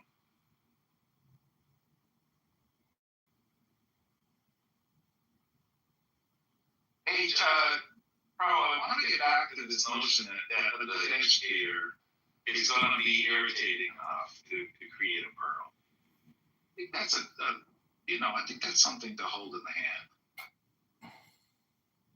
Are you sufficiently irritating? Sufficiently irritating that I believe so, yeah. What's an example of your irritation approach? I don't accept people believing or using the excuse or using the crutch that they're just not this kind of person, they're not a math person, they're not a blah, blah, blah person, or that they just don't understand it. Okay, that's it. Let's see if there's any feedback. Here we go. The coach would be irritating. That makes you do a lot of push-ups and a lot of suicides until you see it for yourself. I don't do the work for them, make them do the work and run hard, and then another level of irritation sets in. I would be very annoyed if he was my math teacher in undergrad. That's just me. Welcome, my friend, to Bible and Quran. Allahu Akbar.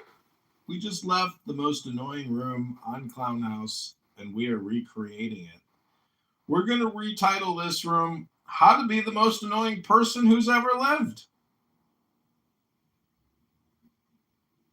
We have some formulas on how to achieve this. One of the ways to do it is through the Quran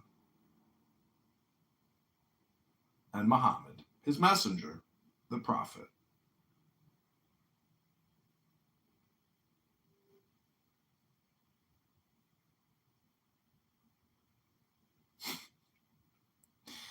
So how to be the most annoying person in the world? Earth emoji Muslims. I don't know. Do you know who Regal is on this app, my friend?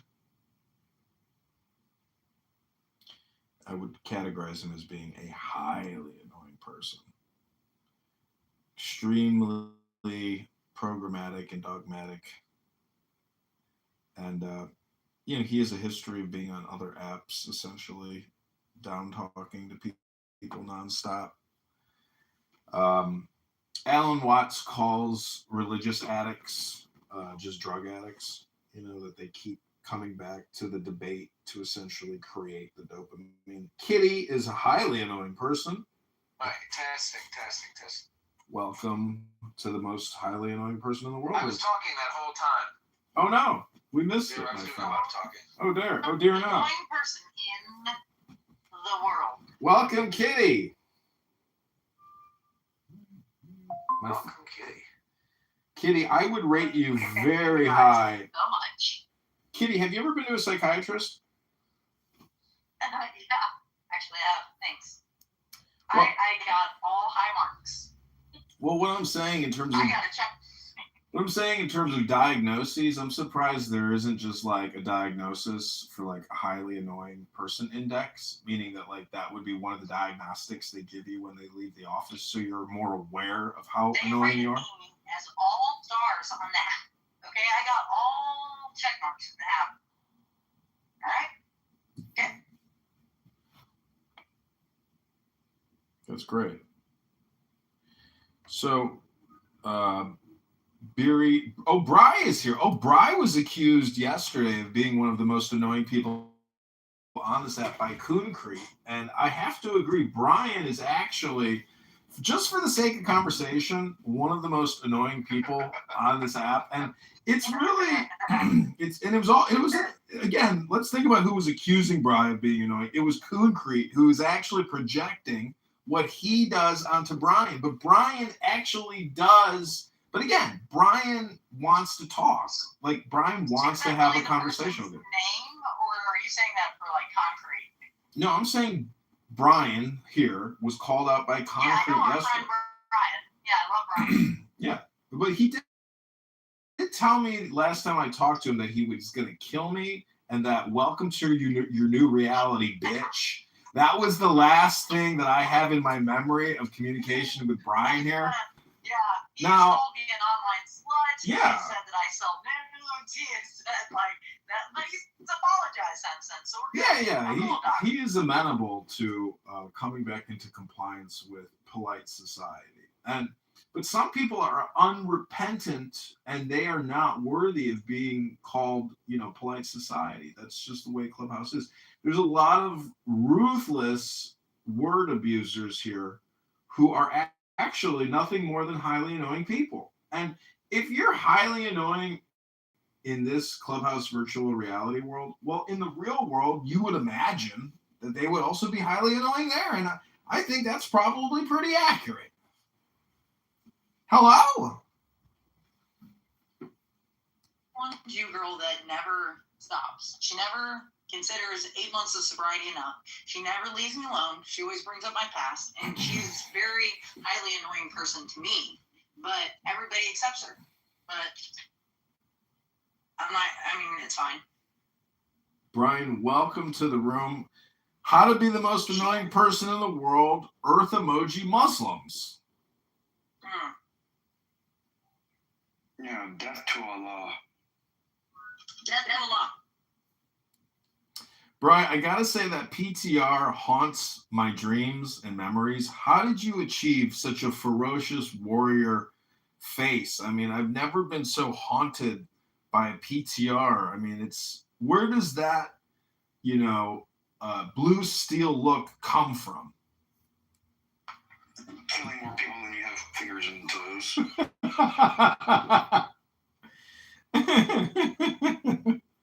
Yeah. Fuck yeah. America.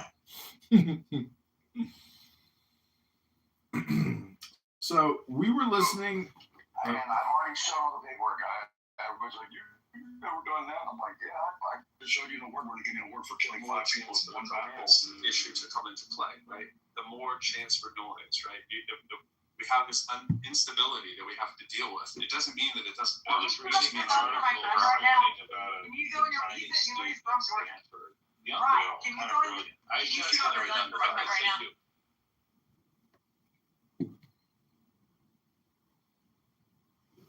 Kitty, what if he's in the middle of having lunch? I don't know. You sure you want to disturb his lunch so you can get him to discharge a firearm? You think that Ryan gets I'll be right. You're my favorite person ever. You're going to cause unnecessary damage to the flooring in his house. Come on.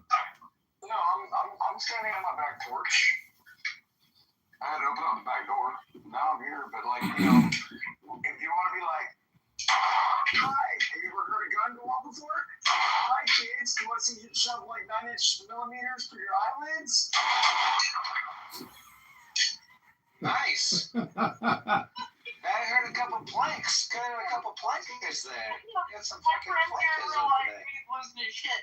I hate you so much. Wait, Brian, what are you? Was that a target or was it a rifle or no?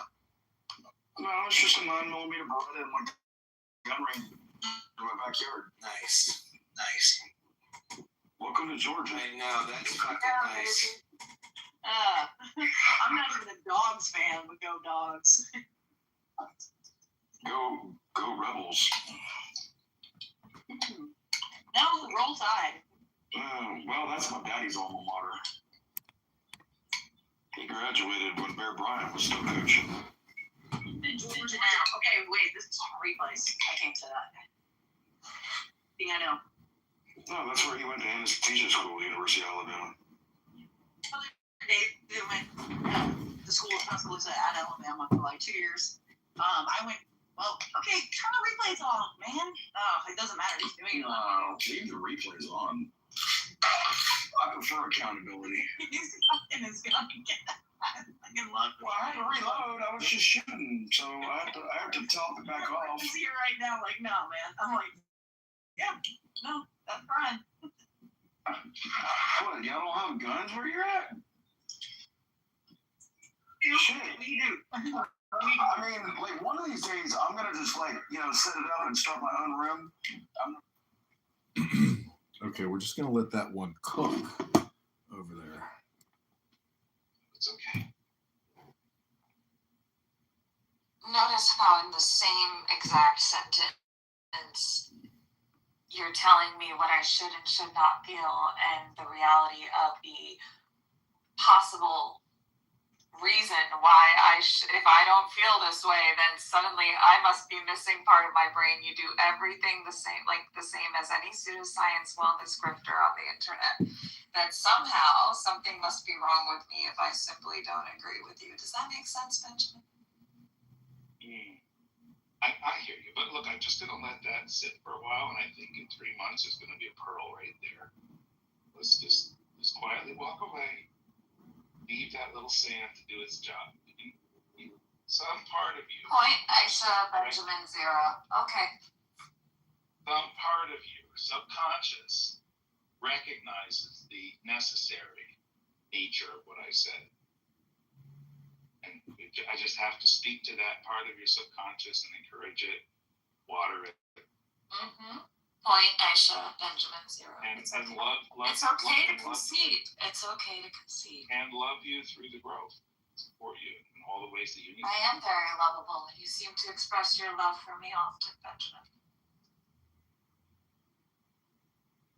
Usually love is also epitomized in a piece of jewelry that happens to ensconce, I don't know, diamonds. So, and flowers. Oh, a long way for that. Where's Boston?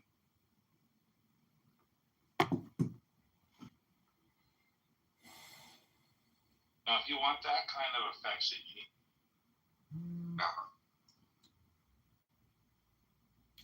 Thank you.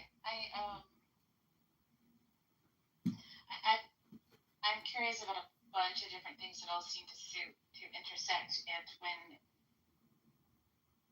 I think we're products of our environment, and when we're talking about the influences on the foundations of what is science, or when we're talking about philosophy or concepts of consciousness or what is reality, right? When the environments were shaped by certain systems of power, then I think that inherently it has limited our perspectives on what is, because of how we're told to categorize, for example, even the idea of family. I'm going to screw this up, okay? Family, genus, species, whatever these different phylum, whatever these different categories are, like there was this idea they must break down in this way, and they exist in these hierarchies, except from an evolutionary perspective, there's fluidity then of anything existing in a particular category for good or definitively, and then we've ranked them, but also then because we're told that humans are either from a religious perspective, going back thousands of years of how we exist in these things, or right about which species are more important and which ones are less so, without recognizing that whether that's small and the critters on our skin or the critters in our gut, we need them in order for us to exist, right? So whatever the scale is, it isn't about a hierarchy, and I feel like so much of the systems have shaped how we conceptualize ourselves, one another, and the existence in which we are in. And I'm wanting to explore de-power structurifying. I don't even know, like, because there's so many different forms of power that have influenced these things that, and I find a lot of help in meaning in systems, feedback looping, and relationships between things that seems to illuminate more than nounness, if any of that makes sense. A lot of it makes sense. Actually, there's an old guy named Robert here. He came out with something called cybernetics. And when I'm listening to you, I think that you might be very interested in that area of research, that field of research, especially when, like how you say, we're products of the environment. Just how the environment does impact us. So with AI, cybernetics is being talked about a little bit more than before, but you might be interested. So, do you get offended if they call you a jarhead? I mean, I think that it's like, I'm not a Marine. Oh, okay. What branch were you in? My dad was in the Navy. I was a U.S. Army combat medic. Yeah, okay. Then what I usually refer to as feedback looping, but that's not conceptually, colloquially talked about Of them. Okay, I wear them once a year. Definitely I was looking at like color or something. processes. I do clean them. They look like you look good, girls. This is probably some weird psyop. It's a natural for me to get compliments to you, so just take it. Hi, I'd like to give out a free pearl necklace. Here we got Carmen here. No, I've seen the pearls used as a psyop. Man is wearing pearls. It's a psyop. I'm wearing pearls now. Do you want them? No, I don't have jewelry. Like, I literally, like, Do you want a pearl necklace? Saying it, To and match they your earrings? frown upon it because you realize that they're people from East No, I'm not, Europe. like, big into jewelry. I'm just, like, Their ancestry is not from the land. Their ancestry is not from. Peggy. My grandmother was into jewelry a lot. She had very, very expensive things. The one that was in the More Epstein than files? just the Ashkenazis. There's like 12 or 13 of their tribes. There are Jews. Druze that have darker skin. There are Jews like funny the that Mizrahi that have darker skin. There are To be fair, there was a hermit They don't ever talk about them. and they did both live in Palm Beach, and they both were members of the same touchy club. They didn't know each other, to be honest. The name that you're using is my great-grandfather who died in the 70s, so like, I don't know how... Forgive me if I say No, so. you're fine. You're fine. So there's like 12 of them, but you guys are always focused on the pale ones. He has a right? perfect plan, we just don't Me follow it. personally, I think you guys are two different people. They trace their lineage from their mothers, you guys trace it from their fathers. They trace their Jesus over they here practice laughing the like, hey, boy, first shut up. Bible. You guys read the Bible. I think you guys are two different people. No, That's me. That's my That's a opinion. fact. I guarantee Two you, Jesus different will love people around my shoulder. claiming the same lineage. That's where the fallacy is. Kind of weird, but what I'm Please don't saying go road is, riding. sorry, I'm gonna say it like Simplify things and what I'm trying to convey is, I can't see where they see like anti-Semitic. If we're talking about Israel, and again, my stance is Israel. You shouldn't do ABC. I'm anti-Semitic. I'm anti-Semitic when I'm USA first. When you bring their religion into it,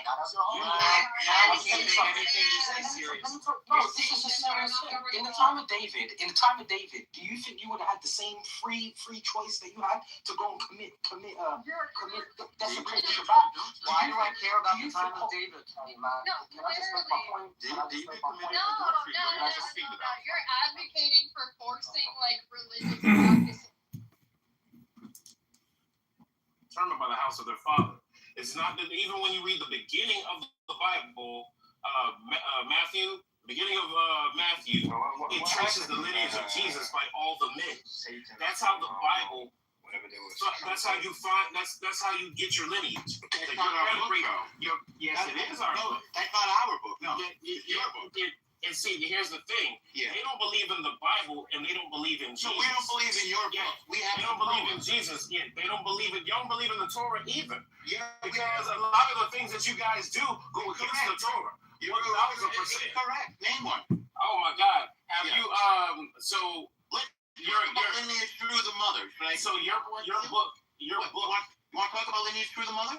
The book that you guys really use? No, I asked you a question. You were addressing it. I'm not even answering your question. He doesn't want to talk to you, El Normo.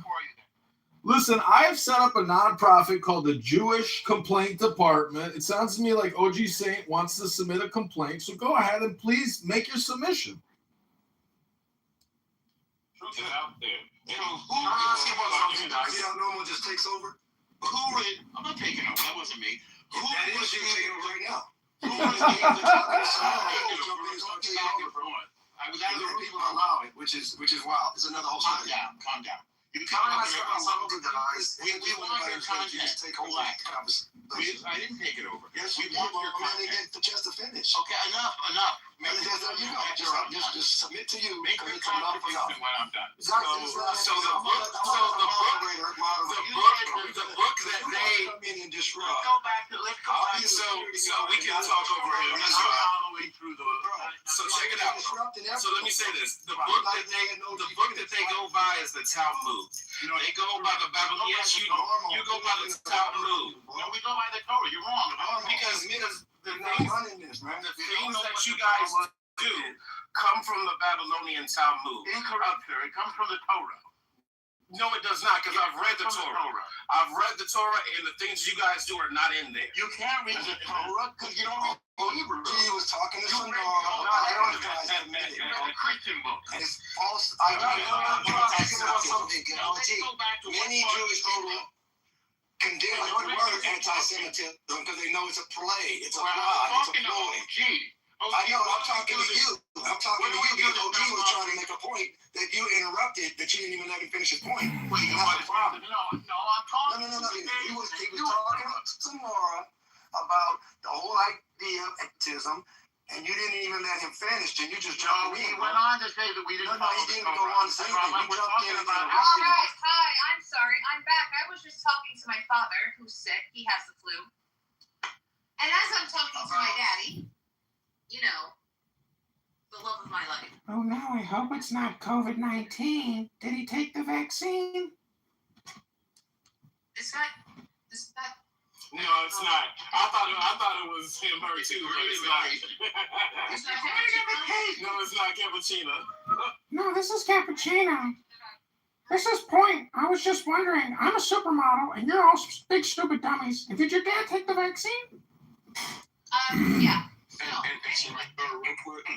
Alistair is somebody that records rooms and says like the N-word like a billion times a day. Oh, wonderful. Remove him. Don't you record rooms, Hanzo? I thought you did that. I listened to you. You're recording. We know Clubhouse records rooms, so what are you saying? Yeah, nobody can record.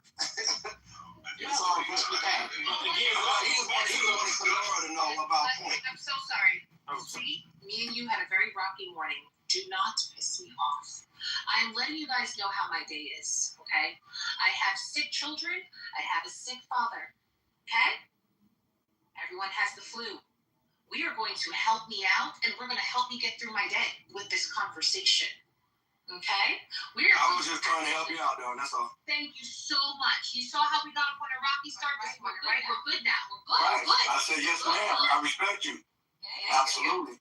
I'm just trying to help the rest of the room. Respect.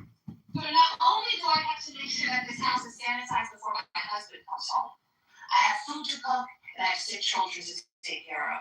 I need you guys to help me out by being adults. Me as a woman here, I thought you guys were more logical than us. I thought I was supposed to be the emotional one. How am I the logical one? You guys are being so emotional. I don't understand. Because normal comes in and disrupts everything. We try to What? You're a child. You have to be restrained. But Elmore can't, he can't, invoke my emotions. This would have to be done at a state level. Another person can't to get enough support from this is to but even then, there's logic in it. eliminate the winner takes all. I don't want you to be in the moment. I'm just saying the normal comes in. How do you say your name, Mr. Squiggly? Let's go with Said. I want to ask about. Wait, I thought Sonora was. I believe on it. Were you done, Sonora? Okay, Saeed, you can go after I finish my reset. Okay. So, because I'm dealing with an entire household, I need you guys to regulate yourselves because yes, I'm listening on my AirPod, but I know this beautiful technology. You can leave your phone somewhere and listen to the conversation in the AirPods. So I can't run to my phone and be like, one night, right? I can't do that. Okay? So, men, I can't believe I'm saying this to men. Regulate your emotions. Let's hang up. Let's try to have a conversation of the both sides here. Okay? One night. Let's calm down and stop being so emotional for men. What's going on here? Hello? That being said, Saeed, I think you wanted to say something? Yeah, thank you. I'm just thinking, Israel, it's what we think, most of the people, it's one of USA states. To speak when other people were speaking. Is that true? Say something. People misunderstand it that way. It's not, but people think of it that way. They haven't been. It's a Middle Eastern country, sort of in a Western tradition, with a democratic parliament, which none of the other countries in the region have. Kind of Western development. It's developed a lot. The economy has quadrupled in the past 20 years. It's a leading tech country. It's a leading agricultural country. It's a pretty impressive miracle of a country, Israel. Then if they're doing so well, then they should be afford to, not have our aid. They can afford that. The aid is given for a transactional basis. Hold on. They can afford it. You landed. Yes. I haven't landed. I'll let you know when I landed. All right. What are you threatening me now, Lonzo? Yes. What's the threat? Being a goon. Oh my God. It's melting my brain. I live first. You know what I mean by okay. It's United States, Haiti, and Santo Domingo all day for me, right? Santo Domingo. But like when we talk about the money that we send over there, we do purchase things from them as well, like tech and Ooh, stuff. I can't Like, upload to my we do YouTube. need Too many allies, strikes. So our relationship with them needs to be strong over there. Don't you agree? Or Hello? Yeah, I mean, we could work with Iran. We could work with Saudi Arabia. You think it's We can work with anybody who want to work with us. Absolutely, yeah. Sure. Well, we're allies with the Saudis and we're enemies with Iran, so you were half right. Hello? okay. Yeah, but that's more, Israel's enemy. No, right? they So we declare can change death to America for everything. because of what Israel's doing. No, they declare death to America because they hate the West. Because they hate Well, non-Muslims. hold on, Normal. So what I'm trying to say is, like, I hear what you're saying, but to not have Israel as an ally, I think that would be more. And again, this is just my opinion. I'm always open to. Damn, appeal rejected. Based on new information, so I'm not stuck on this. But from everything that I This is an know old video. that I've read, I think it would be smart for us to have. You're such a Nothing. From a very old video, they said that I violated for us to do. So when we're talking about the money that we send over there, terms and policies, restrictions. I wonder what the video was. I mean, we spend much more, but we spend much more money to Europe and Africa and Asia. All right, I'm gonna. Normal. I'm really like. I'm gonna move you down, bitch. I'll move you down. I'm gonna move you down. He's a Trump. All right, so You fucking bitch. yeah, I mean, Yeah, he's a bitch. send money to different places. I've roasted this guy so good so many times. I've had rooms completely turn on Lonzo and just fucking hate his guts. When you send money to other places, Haitians just destroy. Like everybody hates this guy. When I've roasted this guy so good. we just send it over there in the hope that they do the right things with it, right? Some of the money that they use kind of gets skimmed to them having free healthcare, them having a lot of free shit.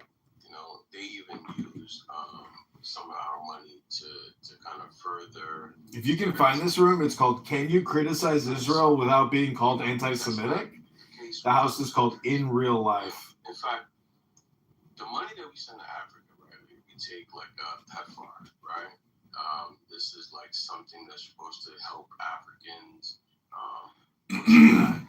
Anything that has to do with HIV/AIDS, we're using that as a bargain tool, right? If Africa doesn't do this, and this, and this, these African nations, we're going to limit it, right? That's not right. So this is kind of sort of like what's been happening to these other countries, and that's not happening to Israel. So maybe we could start doing the same thing to Israel, right? And also, if you don't, converter. if Israel, like we can kind A of South Carolina judge hey, if you is preventing a man's execution due to his mental illness because he claims he's immortal. 25 years ago, a psychiatrist with the prosecution, as well as the psychiatrist and psychologist with John Richard Wood's legal team, agreed that he failed his two-pronged legal standard for competence to be executed. this place. He's too stupid to be executed.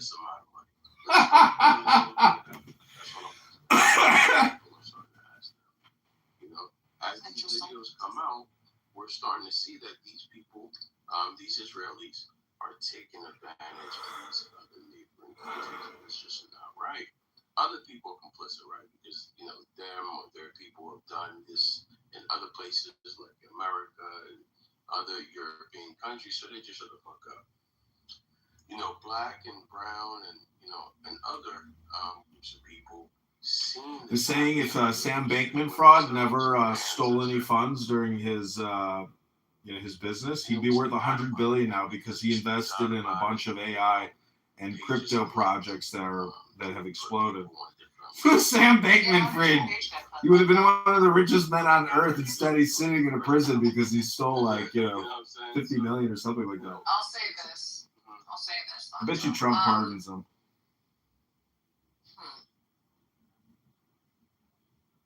If I'm talking about global influence, I think the United States needs to have their hands in everything. Now, when we're talking about black and brown people specifically, you guys are going to hate me for saying this. I don't think either side ever liked us. Jewish people or Arabs, like, are we okay? Yes, ma'am. Like, neither side liked us. So I'm going to stick on the side of being American, nationality. And, like, guys, what's the best thing for America? Now, morality, I think what Israel's doing is kind of fucked up to the Palestinians and to Iran. I don't like it. But that doesn't make me anti-Semitic. I mean, I hate Jewish people. Does that make sense? No? Yes? But go ahead, OG. You want to and then lastly, right, like, if you want to look at, like, starting of hating black people or brown people, I mean, you can go to the very, very beginning, right? Genesis, right? Like, this is where, like, the quote-unquote Noah curses, Canaan theory. You know, Alonzo, it seems like everyone wants to have this religious conversation. So let me come up with a title and we're going to shift the room. But keep going. Yeah, like the curse of Ham came from, them, right? Came from, the Torah, right? So, if there was reparations, right? If we want to sue for racism, and if it can go back for a very, very long time, that shit is Genesis 9:20. That's 27. That's the curse of Ham, right? So, El Normo owes me reparations. As a Haitian? El Normo owes Lonzo money! Oh my God! Pay up, El Normo! Levi, they don't claim Manasseh. They don't claim, the other tribes. They don't claim Asher. Oh my They God! don't ever talk about it. They talk about the southern kingdom only. Oh my God! Judah. They don't really get into the other tribes. And that's very alarming to me. That there's 12 tribes of Israel, but all these people are all, because the word Jew is just short for Judah. That's where it comes from. You guys help me with a title. Give me a second. Dana, if you're there. No, Lonzo, I'm going to back channel you the link. And then just post it so we can move the room. Hello? Go ahead, OG. Hello? Yeah, so the word Jew comes short from the word That motherfucker John Kitover live streaming our hate speech room. He done did it again. Jesus comes from the tribe of Judah. Thank you for that clarification on the word Jew. People they have to protect. These people. Demonize and try to come at you is because they are lying. They lie just about everything that they do. And behind some of the worst things. Michelle Obama's got a dick! Woo-hoo! And some of their ships were, the ships that brought you to America. I'm watching some videos of Michelle Obama I've never seen before. She's got junk in that trunk. Things you can look up, and just the amount of things that you can list that these people do against the world, you know, and against us in particular. Hello? Because they know who we are. Hello? As opposed to who they are. And they know who they are too. Oh shit, they the real Jews! They changed who we are so they could be who they are. Oh. And that's a weird thing if you don't understand. My grandma was a scam artist, my friend. I didn't know my grandma and my grandfather were lying to me. They were making it all up, my friend. They didn't teach me who the real Jews were. It's the Africans. Never happened to any of them. It only happened to a specific group of people, and not even all Africans did it happen to. Because when you talk about the curse of Ham, Hamites are the majority of the African region, what we call Africa now. My friend. The majority Hamites. My friend, the trash bag. Same skin color. There's differences in many of these people, and those things are outlined in the Bible. The table of nations, you know, all that stuff is there. You have to really dig deep into it to kind of figure out why these people always go on the offensive and why the world is set up the way it is, that you can't say anything about them. I was removed from the room. You know what I'm saying? Every time he says, oh, well, you're one of these people. These people. Oh, it must have been Lonzo. Was it Lonzo? Yeah, it was Lonzo. You know, G, to the bigger context of just those lives and how the bigger context. Is it because you're a highly annoying person? You think that's why he removed you? Of anti-Semitism. I don't know. It must be. I mean, I seem to be highly annoying. I think people are often very frequently annoyed by me. And, well, I just want to, play. I just want to play with the other people who are playing the game. I really just want to play. I want to play with my friends, my fake friends. I want to get dopamine. I want to get dope. Looking for dope. I'm a dope feed, just like you. I'm gonna change the title of this room. It's now called "Can We Convince Zach to Read a Book?" Can we convince you to do that?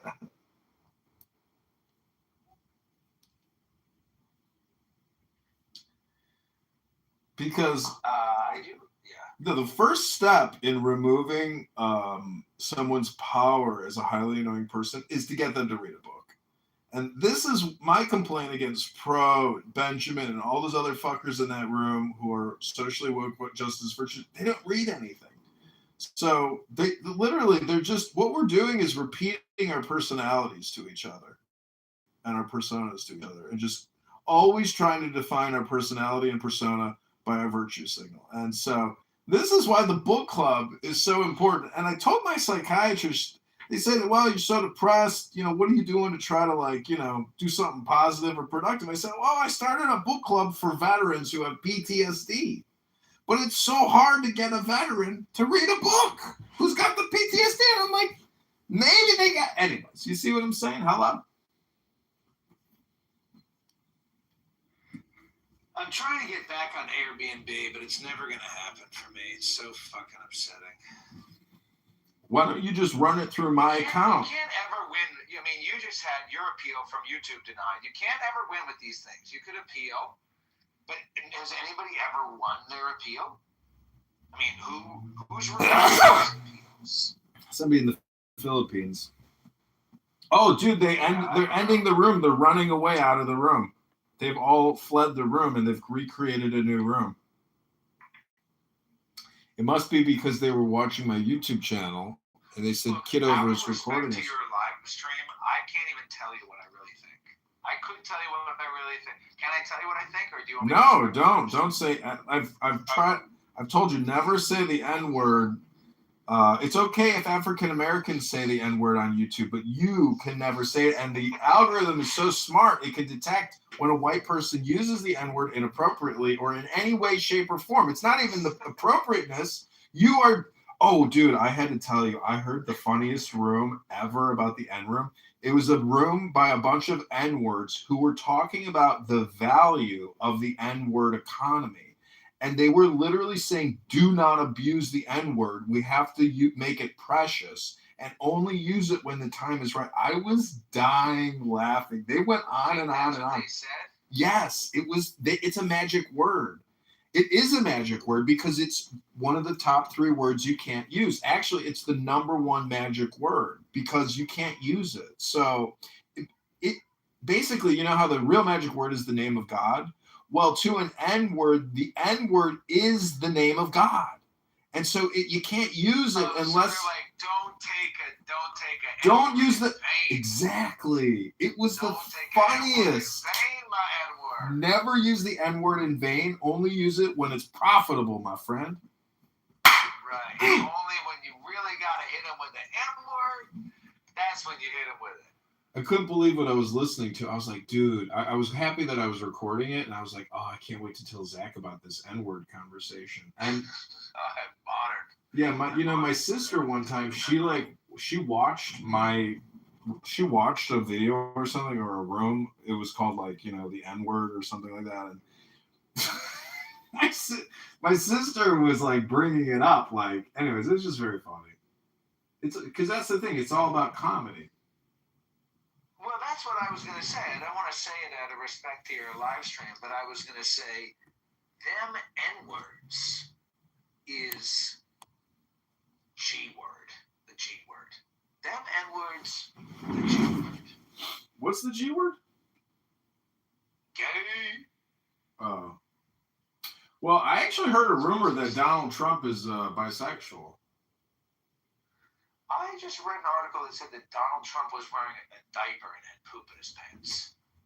Well, I just read that Donald Trump suffers from narcissistic personality and borderline... Oh, so wait, you were diagnosed with borderline personality disorder, right?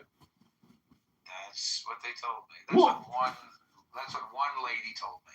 It's crazy because my psychiatrist, Dr. Vinny Boombatz, the other day at the VA hospital, he said, have you been diagnosed yet with borderline personality disorder? I said, no. And he read me a list of 9 things, and I said yes to every one of them. He says, you said yes to every one of them. You've got borderline personality disorder. I was like, oh my God, I never knew. I didn't know. That's your problem. I just didn't know. Well, wait, what about self-harm? Do you harm yourself? I'm trying not to, but I have thoughts. Well, suicidal ideation is not the same as self-harming behavior. But what my therapist told me is that women are more likely to cut their wrist, which is not a very manly thing to do, but a man might do something like punch a wall out of anger and break his hand. Yeah. Because that's a very self-destructive thing where if I hit this wall, I'm so angry and childish right now, I'm going to hit this wall, I'm going to break my hand. That's definitely something that I have done. And I haven't done it in a while. Probably several years ago was the last time I hit or smashed anything out of anger. But that's a very self-harming behavior. Possibly smoking cigarettes could be considered a self-harm behavior. Wait, I mean, cigarettes are harmful? Cigarettes are self-harm. Well, what about spending, 80 hours a week on a conference call with a bunch of R words? Yeah, is that about wasting your life away? Is that a form of self-harming? I don't know. Wasting your God-given life. That's like saying just existence itself. Sorry for merely existing. That's what people really want in these rooms is they want a Jew to come up and say, I apologize for merely existing. Right, I'm sorry for existing. This is why I love Larry David so much, because Larry is the king of, pointing out bullshit. And I don't know. I just love Curb Your Enthusiasm. It makes me happy. For many years, it brought me so much happiness to know that there was somebody out there that felt the same way that I felt about Clown World. Right. You know the one problem with Larry, though? He's got severe TDS. Well, he did wear that hat in that one episode, which is super funny because the hat is it's a thing. Meaning, like, if I were to go out into society, I would be the only one wearing it. But yet, there's like 40% of the population that strongly supports Donald Trump. But yet, no one wears the hat. There's a new event that I just saw, a Facebook event for like an inclusive. The title of the event was literally like a love fest, or it was like an inclusive, welcoming to all event. And it said that this is a pro-LGBTQ, queer-friendly, anti-capitalist, socialist event that's welcoming to all.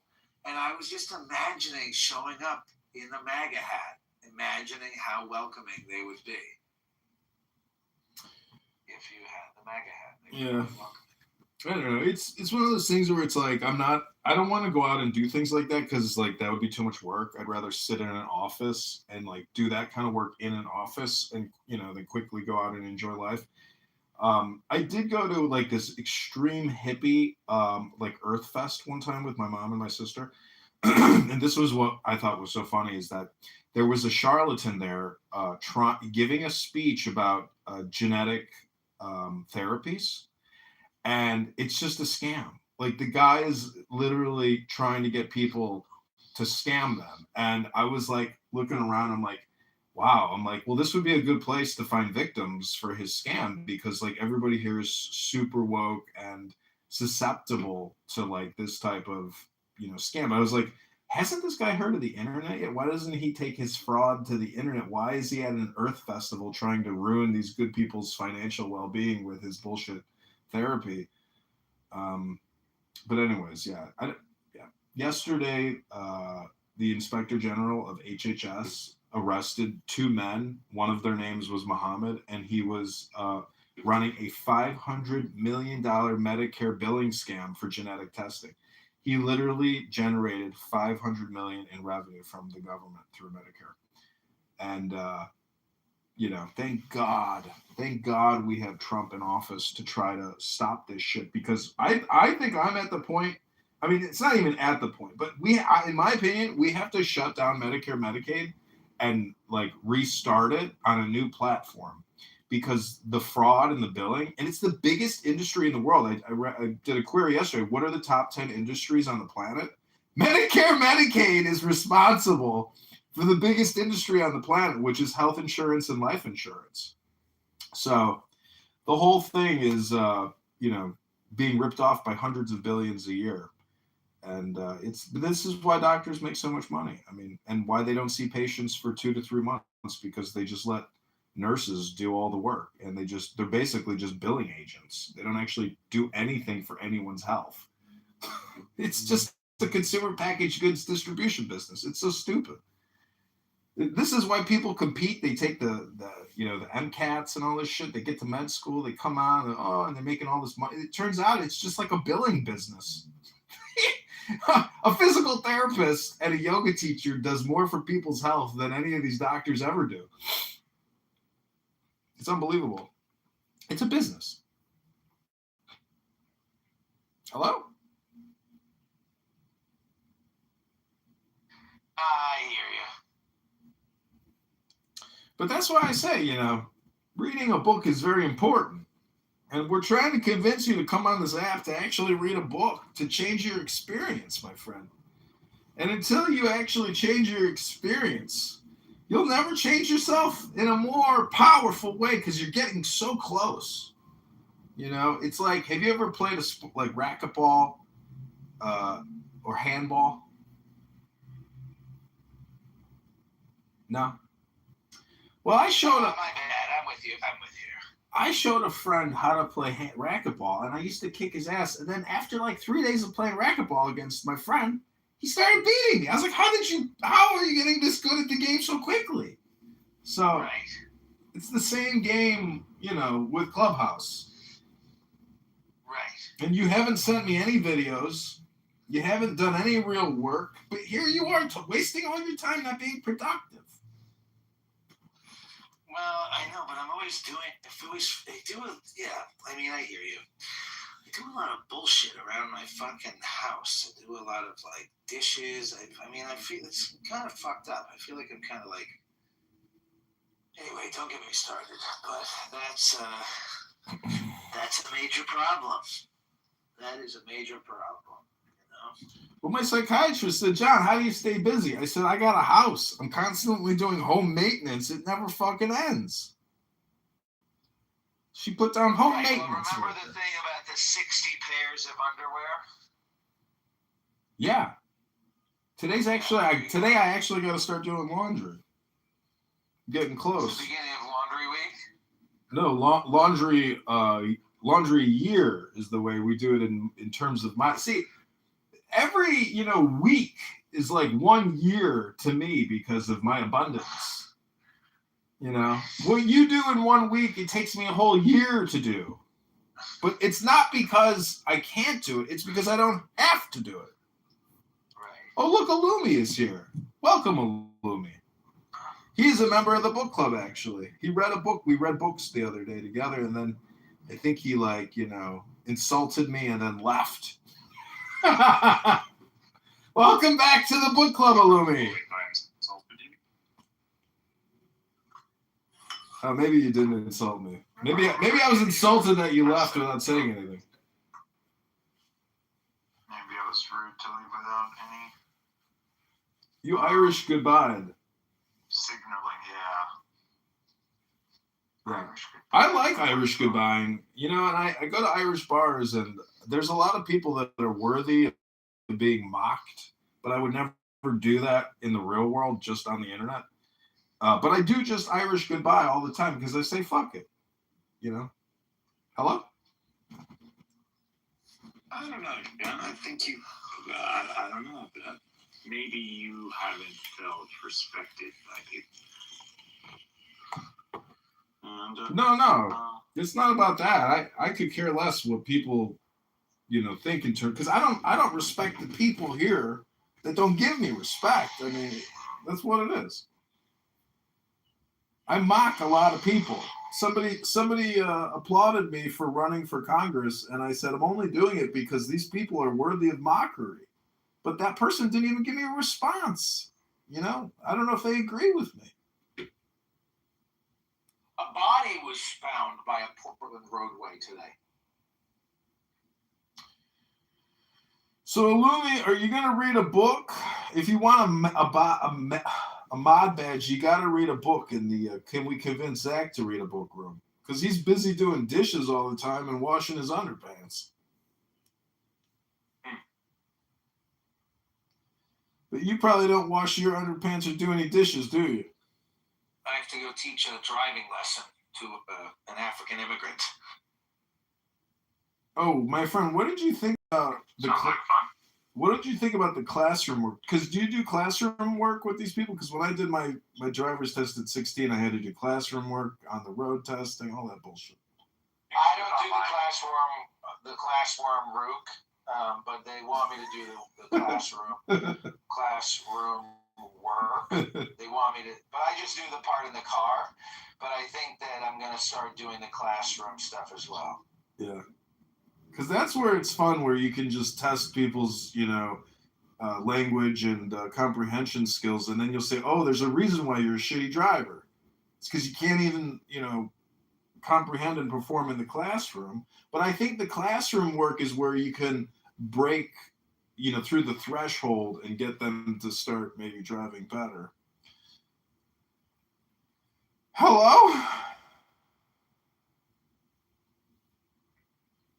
Oh, so you're going around sending these little gold coins around, huh? You sent me 2 cents. 2 penny bit. I mean, it's better than trying to prove to people who won't reason or hear you that you're not necessarily coming in hostile fake. Well, I bought the bare minimum of the gold coins, and it's so stupid. I was sending gold coins to myself to try to see, how could I actually monetize this app? And the gold coin system here is you cannot make any money from it. It's stupid. It's just like... It's okay, Draco. There's only white people here. Come on. Draco doesn't read books. I think this app would be a lot better place without a lot of these minorities. Well, the way I look at diversity and discrimination is that if you let go of your opinions, there is like a fully automated response effect that is created by no longer having opinions. And what happens is you can actually become successful through the diversity and discrimination.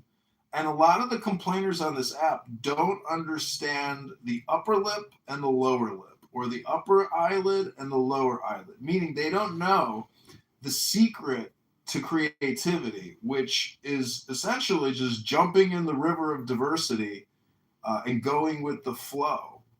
It's the discrimination that prevents you from actually, in a way, achieving a higher state of happiness, which is nothing more than consciousness. So people are their own worst enemies, and they are their own block. And to get around that, you basically just have to let it go, meaning all your assumptions, opinions, and pre-programmed dispensation or disposition. Your personality and your character is what's preventing you from attaining more joy and abundance in your life. It's my opinion, of course.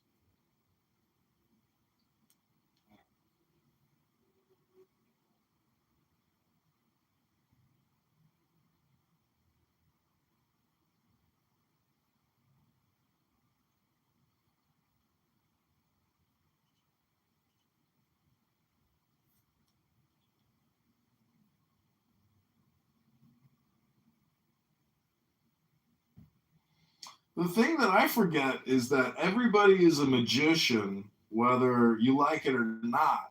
And the people who present themselves as being the least resembling of a magician, generally those are the people who are really good magicians. Because the best magic trick that a magician can create is that they are not a magician. It's the same principle of like the devil. The greatest trick the devil ever successfully accomplished was, making himself invisible or something to that extent. So look at Adamiel here. He looks like a magician, king, a philosopher, king sitting on his throne of power. Hello? Hello? Yeah. Oh, it's a meme. The news. All right. I don't know, man. You have, yesterday I didn't came, but better late than never. Didn't come, came. I was not present. Yeah. Better late than never. It's all good, man. I doubt you would have impacted much. Oh, come on. Have you seen my input with the opening of All People of the Book? Why do you hate... Anyway, I'm not on the phone anymore, but it's got the phone emoji. Oh, what's up, my friend? He sent me... Okay. Oh, Draco, what's up, man? What's up, buddy? All right. Long time no see. Doing great. What about you, man? Chilling. Okay. So, Draco, do you think that everyone has a soul? Yeah, sure. Do you think there's one soul or an infinite number of souls? That's a good question. I'm not sure the ins and outs are. The soul is, in a sense, theoretical, but I guess something to the effect. Do you think God is within you or God is outside of you? It depends on what sense you mean. I can say yes and no, depending on the sense. Do you think you're in God or outside of God? Well, I think there's something to the whole image bearer concept, but Can I go into detail on that? I don't know if I could exhaustively go into detail on that. There's so many different writings about the whole image bearer concept. But in that sense, if you want to say God is within you, I would probably agree with the whole image bearer. Do you think the subconscious is a concept, or do you think it's literal?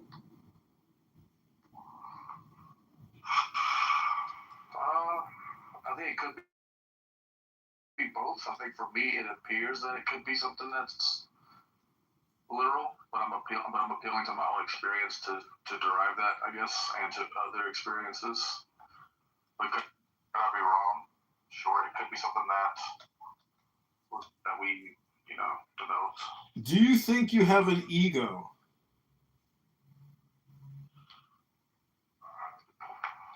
What did you say? I couldn't hear you. Do you think you have an ego? EGO. Yeah. You do? Like in classical sociology, yeah. Okay, well, the biggest ego trip going is thinking you got this thing called an ego, because that's a concept, my friend. No one has ever touched, tasted, felt, eaten, or seen an ego. It's just a concept. And so, in the same sense that God and soul are just concepts, no one has ever seen, touched, tasted, felt. But if you believe that everything is God, well, then actually you have seen God. You're actually talking to God right now. And you are God, and the cell phone is God, and the wireless, internet transmitting our concepts is supposedly God technology or something. But we're just trying to convince Zach to read a book about spells and magic words. Hello?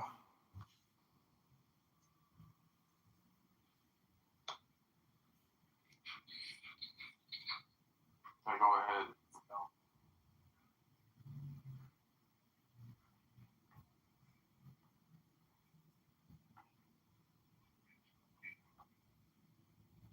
So how would you define the word synthesis?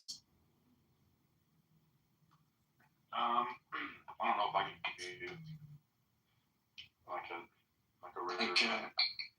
relating subjects in a cohesive framework. Do you think A plus B equals C would be a good formula for synthesis? Depends. I don't know what you mean, but is there a zero concept? Like, could B be equal to 0? Well, could 1 equal 0? Or could 1 equal 10? Hello? I thought you said A plus B equals C. That's not what you said? Meaning you have two variables, and when you add them together, you get a catalyst known as C.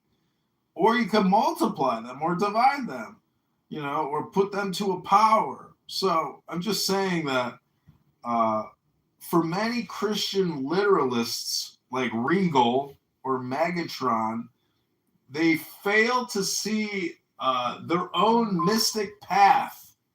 And essentially they, in a way, they devalue their self by putting such a strong emphasis on this tertiary God, which is supposedly like a literal all or nothing point of, supreme power and intelligence.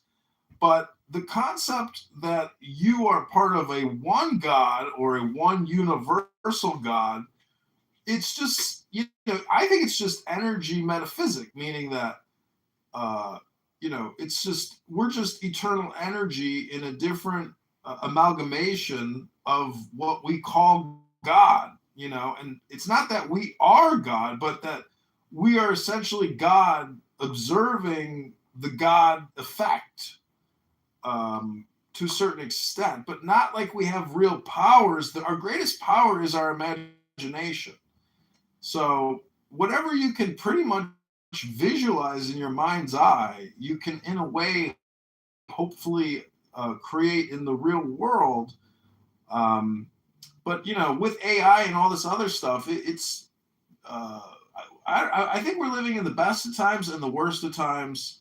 And you can go around this app and confirm it's the worst of times for people, but there are just rare people who are actually super optimistic and positive because, they're happy and they know it. So part of therapy and psychology and philosophy and religion is to try to make your experience less friction. Grease the skids, grease the wheels, put some oil in the engine. So in order for this, I think there was a need for increase in honesty and truth. I think truth has less friction than like lying to yourself, or because that's the thing, right? Sometimes we do try to hide something because we're scared of it or whatever, but no, like when you address it directly, it's better. That's my little personal experience. But yeah, I get what you're saying. But I just want to say a comment. So I do agree that the human spirit is much more powerful than what some people may portray it. But let me ask you a question. Do you think when you say like that everything is God or you're God, do you think this is like an ontological identity, or it's used in a different way? Well, ontologically speaking, I'm not sure what you mean by ontological. I'm merely just trying to say that everything is God, as opposed to nothing is God. But again, this whole thing is just personal development. Don't take it too literally, and don't waste your time, with it in a way. Like, there's just too much personality involved in it. Like everybody's personality is wrapped up in their religion, your persona, your non-playable character is what I'm trying to break. Hey, did you see that movie with that guy? He's a non-playable character, but then he sees a hot chick, and then all of a sudden he like starts killing the actual humans playing the game, and they're like, "Oh, there's a glitch in the game. This non-playable character is now, fighting us," when he should have just done his, pre-program. Now, what movie is that? It's with that guy from those. Reminds me of one of my dreams. But anyways, I don't know the movie, but yeah. Nice. What are you even doing here? What are you working on? What are you doing? I'm getting you now. Oh, I'm just. Did you follow my channel or what? What's your channel? It's called Free Guy. At Operation_Cerberus. On YouTube. Yes, sir. No, not on YouTube. On fucking TikTok. No, not even. I just follow the regular accounts. What's your regular account? I just liked one of your posts, man. Just recently. You owe me. See, Draco accused me the other day of being a non-playable character. He says rooms and I make no points. I have nothing valuable to contribute to this conference call conversation. And I just got to say that to me, that was Draco's projection. It's not a me problem, Draco. That's a you problem. Link is pinned above. Watch the Free Guy. Use it. No one likes it. He's crashing out. People fucking haters. Bro, it's because it's just a picture. You literally just posted a picture. So what? What else is there? This generation is demanding. Like, people want something much more. I'm sorry, this is intelligibility. It needs to be showcased. Everything in this card is exactly what is necessary to understand this verse. I was talking about your picture, the billionaire picture. You were not talking about this one? I'm fucking talking about... No, don't go to my account. The one that... Illumi only. No. Operation_Cerberus. Ah.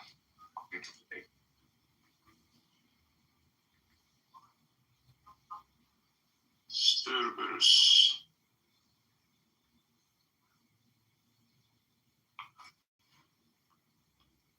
All right, you got 4 followers now. And we're live. Can you guys also follow the Zach's podcast on Spotify, please? I don't even have Spotify. I just listen to YouTube music.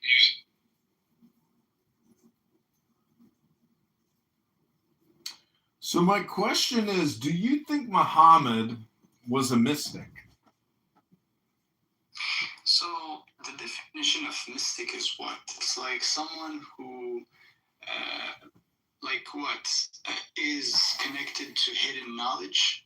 I think mysticism is about transcending various sects of spirituality and saying something about how everything is connected. I think the mystics of different cultures, the one thing that all the mystics had in common was that they said that everything is. Well, from that definition, I would say, yeah. Do you think Muhammad was a mystic? Do you? But mystic, like when you say mystic, like if I take the define mystic, yeah. Yeah, from the definition, I'm just saying, like from the definition, I don't see an issue. You said someone who What's the definition? Someone who sees beyond ontologically. Anyways, so someone who sees beyond tribes and someone who sees beyond spiritual, spiritual sects, I guess, or boxes. Yeah. I don't know. I think it's like it's metaphysics. It's mystical metaphysics, meaning that you see beyond the persona, the character, the non-playable character. You see the divine essence, meaning that God is so infinite that that God's representation is so diverse and infinite that you see that in everybody, even if you disagree with them. And so that's how essentially you can cause less friction in your life. Because, for example, my father was a cop. And somebody from Africa on the street decided to take their $20 worth of McDonald's food and throw it on the street. And so my father came up to the car and said, "Excuse me, sir, but I believe you took your garbage and threw it on the street here. And I'd like to give you the chance to pick it up and put it in the garbage bin over there." And the guy from Africa said, "Fuck you. And you're only harassing me because I'm an N-word." I know. Oh my God. And my dad said, "I'm not harassing you because you're an N-word. I'm harassing you because you are an N-word." Hello? Exactly. It's not because you're an N-word. It's because you're a fucking N-word.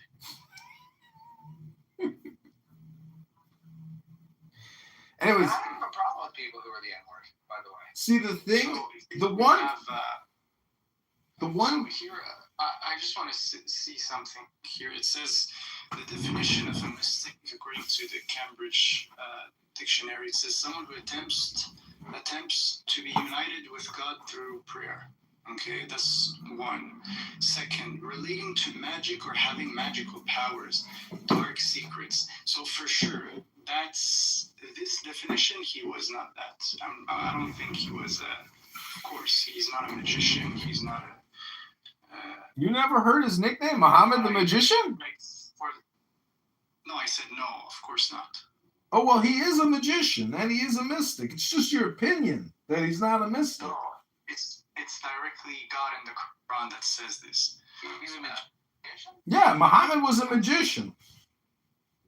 No, a magician. What is a magician? He was a powerful wizard warlord who nearly conquered the earth with his powerful magic. Clearly, the man must have had some type of mysticism. It's just your opinion that he didn't have mysticism. Hello? Oh, I'm sorry, Adamia, are you a time traveler from 660? Is that chair actually a time traveling chair? Are you from the year 660? Hello? Hello? Yeah, no, so, I could point you to someone who is definitely a mystic in that definition. based on clear historical evidence. But if we take the definition of, like, if we try to understand the Prophet through his disciples, through the people who preached his message, through the Quran itself, there is a clear verse that says he's not a magician. So, do you want me to oppose that? Of course not. Yeah. Well, it's just your opinion that. See, the thing about the Quran is, because of taqiyya, is that when it says Muhammad is not a magician, that's actually saying Muhammad is a magician. It's just like your opinion, though. No, now you are doing No, I'm not. I'm stating my position, aka otherwise. Daniel, let me ask you this.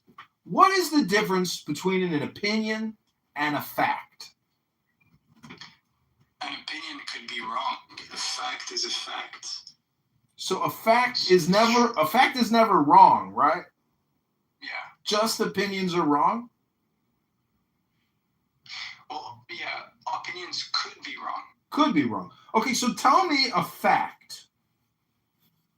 About what? About anything. I want to hear one fact. You obviously everybody has facts. What? Tell me one of your facts. Yeah.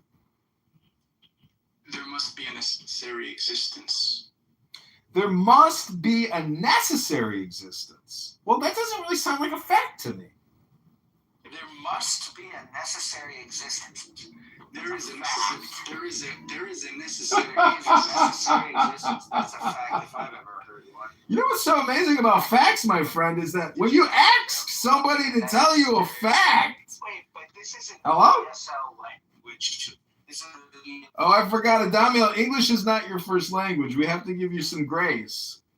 Yo, but you understand what I'm saying, right? So, not at all. Yeah, sorry, Damiel. You're going to have to go with a more basic fact, like outside the road is pretty much flat. That would be like a fact.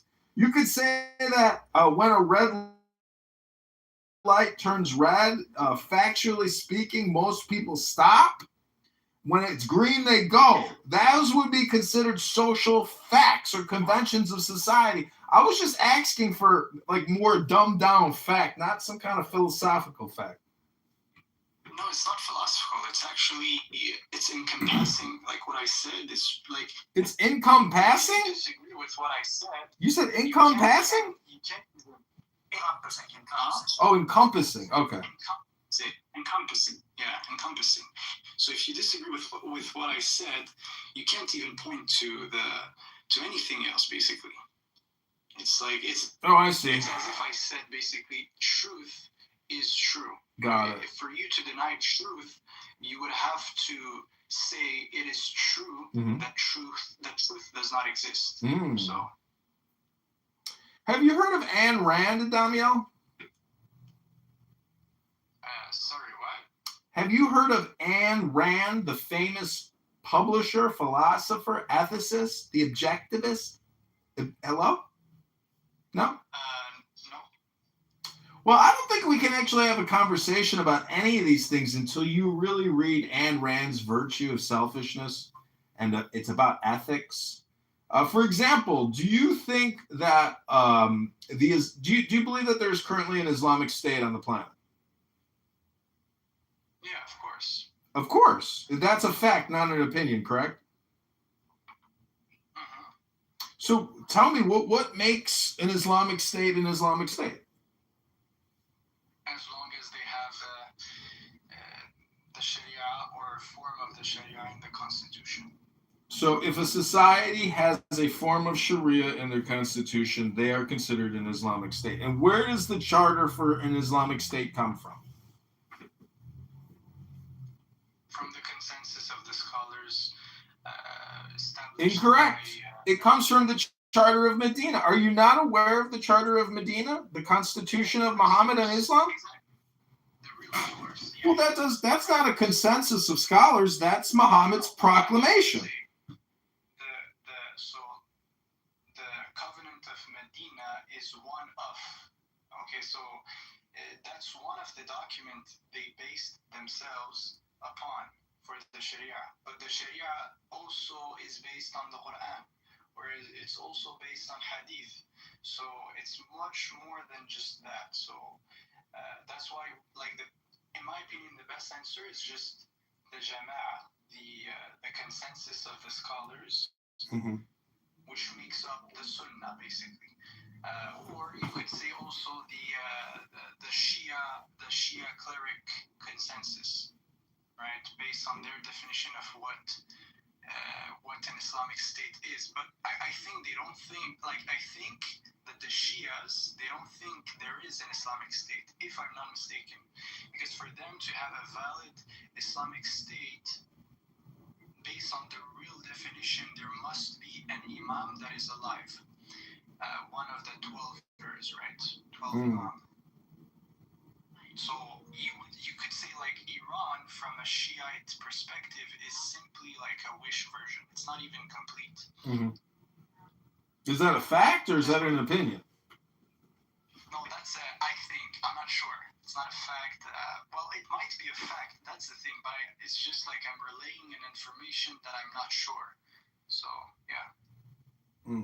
So it says that an imam is a Muslim religious leader derived from Arabic for leader or guide, delivers sermons or khutbah, provides religious guidance and serves as community role model. So it's really just like a leadership position within the Islamic State.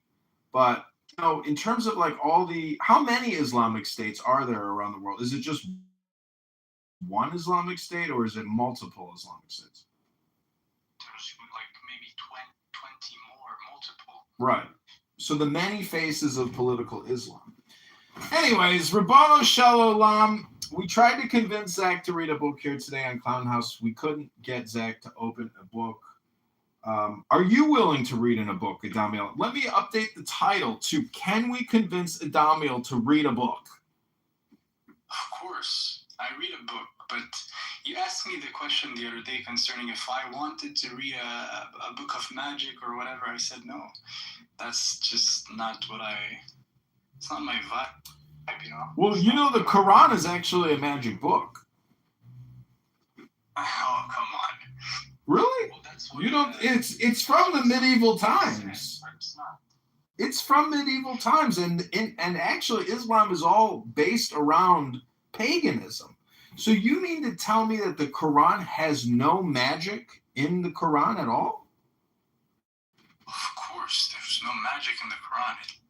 It's all from the divine. It's a magicless book. It's got no magic. Again, like, so in English you have this, so that's the danger, I guess. In English you have two aspects when you say magic. Something is magical. You could say it in the sense that it's fantastic, right? But in Arabic there is just one word, and you cannot mess up with this word. It just means deception. It's bad. So yeah, you cannot say the Quran is magical from an Arabic perspective in any way, shape, or form. Yeah, you would have to use other words.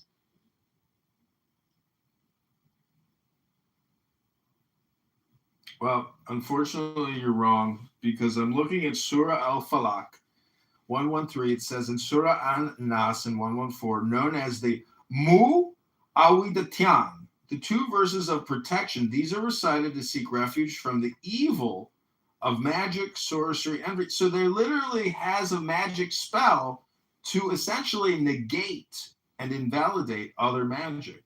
Isn't that magic to fight against magic? Hello?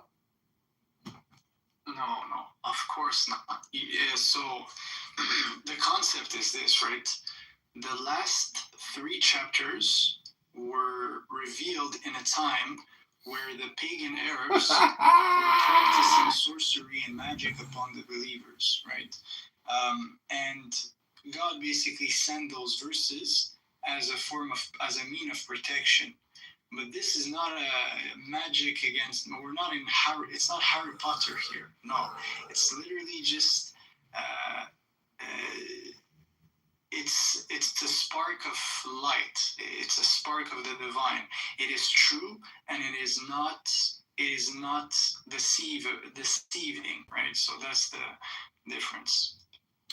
Well, it says here they instead followed the magic promoted by the devils during the reign of Solomon. Never did Solomon disbelieve, rather, the devils were disbelievers. They taught magic to the people along with what had been revealed to the two angels, Harut and Marut, in Babylon. The two angels never taught anyone without saying, "We are only a test for you, so do not abandon your faith." Yet people learned magic that caused a rift even between husband and wife, although their magic could not harm anyone except unless Allah willed it. They learned what harmed them and did not benefit them, although they already knew that whoever buys into magic would have no share in the hereafter. Miserable indeed was the price for which they sold their souls, if only they knew. Oh my goodness. What do you think? I think that it's still magic, meaning that that hocus pocus, that what's the word I'm looking for? Magic is like, to its core definition, is deception. I don't know, because the magi that came and visited Jesus were the wise men of the East. So there is a tradition that predates Muhammad, because that's what he was fighting against, which is this pagan magic. And in this verse, it accuses the Jews of practicing deceptive magic, for purposes to evade Allah's will. But nothing can supersede Allah's will. So what I'm proposing is that there are people indirectly or directly practicing magic via Allah's will, with Allah's permission, if it's for good. Because there's good magic and there's bad magic. There's beauty and there's ugliness. I'm just saying that, it's just like my opinion and your opinion, but our opinions aren't verses. There's no my opinion versus your opinion. I just think there's opinions out there and very few facts. And what people consider facts are actually just opinions, because facts are that rare. Hello? Yeah. So let me just, I see what you mean, and, I'm open-minded. I love to have these discussions. So, the example we have also is the example of Pharaoh. So Pharaoh, he thought that he himself was God on earth, and that people needed to universities. Economically speaking, this increases demand, drives up prices, and also reduces incentive to reduce costs, because the university says, well, what we can do is, instead of reducing costs, we can add a bunch of amenities that are going to attract students to take out large loans. I think my ideal situation would be one in which the government invests very heavily in making sure that people can get an extremely high quality education from a community college or public college, and that it's a very respected thing of, like, it's not considered some third-rate thing. It's, you went to one of the public colleges. That's where most people go. That's, you get a good education there.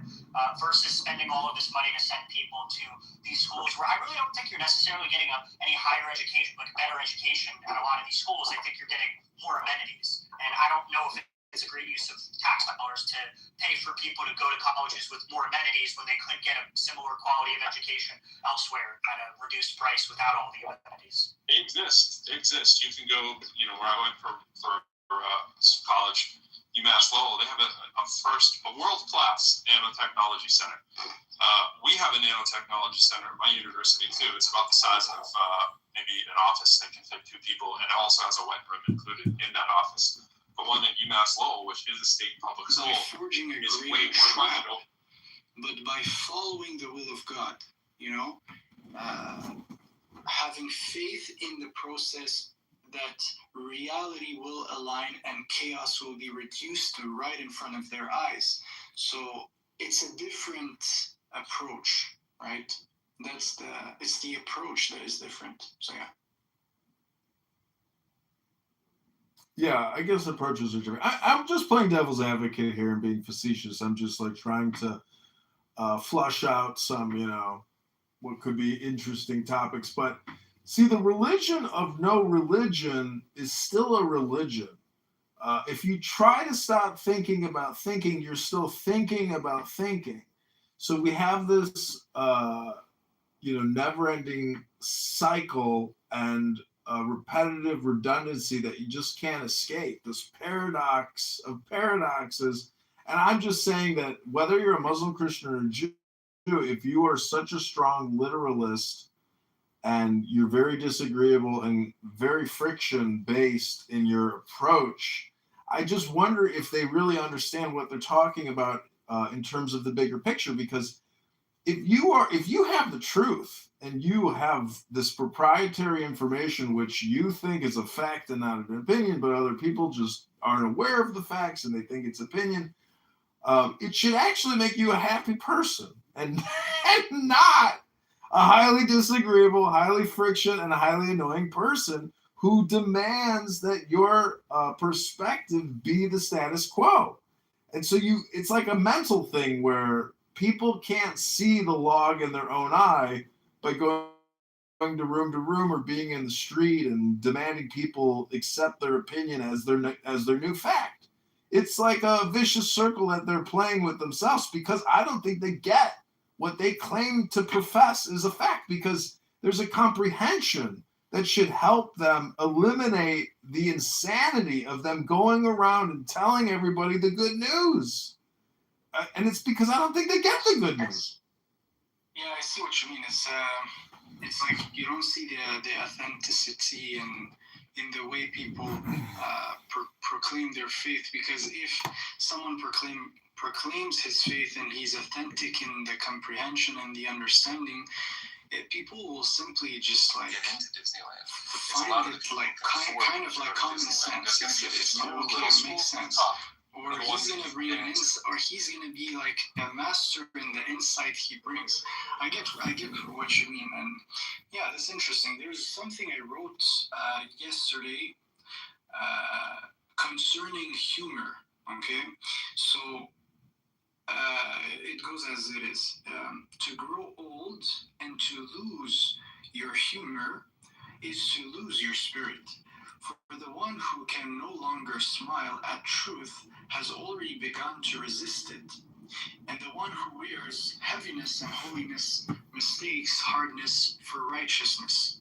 Truly, when joy departs, discernment soon follows. For a spirit that cannot rejoice cannot recognize what is alive. So be aware of the teacher who has lost his laughter, for he guards the form and forgets the life. I see that they were right. And in To preserving point the out that law if we had of a his second lost army, spirituality, we would invariably lose our liberty. So it goes along with what you So when you point out that there's less than 4% of the people in the United States of America are actual veterans, or depending on how or when you've measured it, actually, he's so disagreeable and he could just like break everybody else, and it doesn't work, man. Like, it's not how it is. You should never claim absolute knowing. Like, you know that this guy's gonna go to hell. You know you're saved. This is like so dangerous.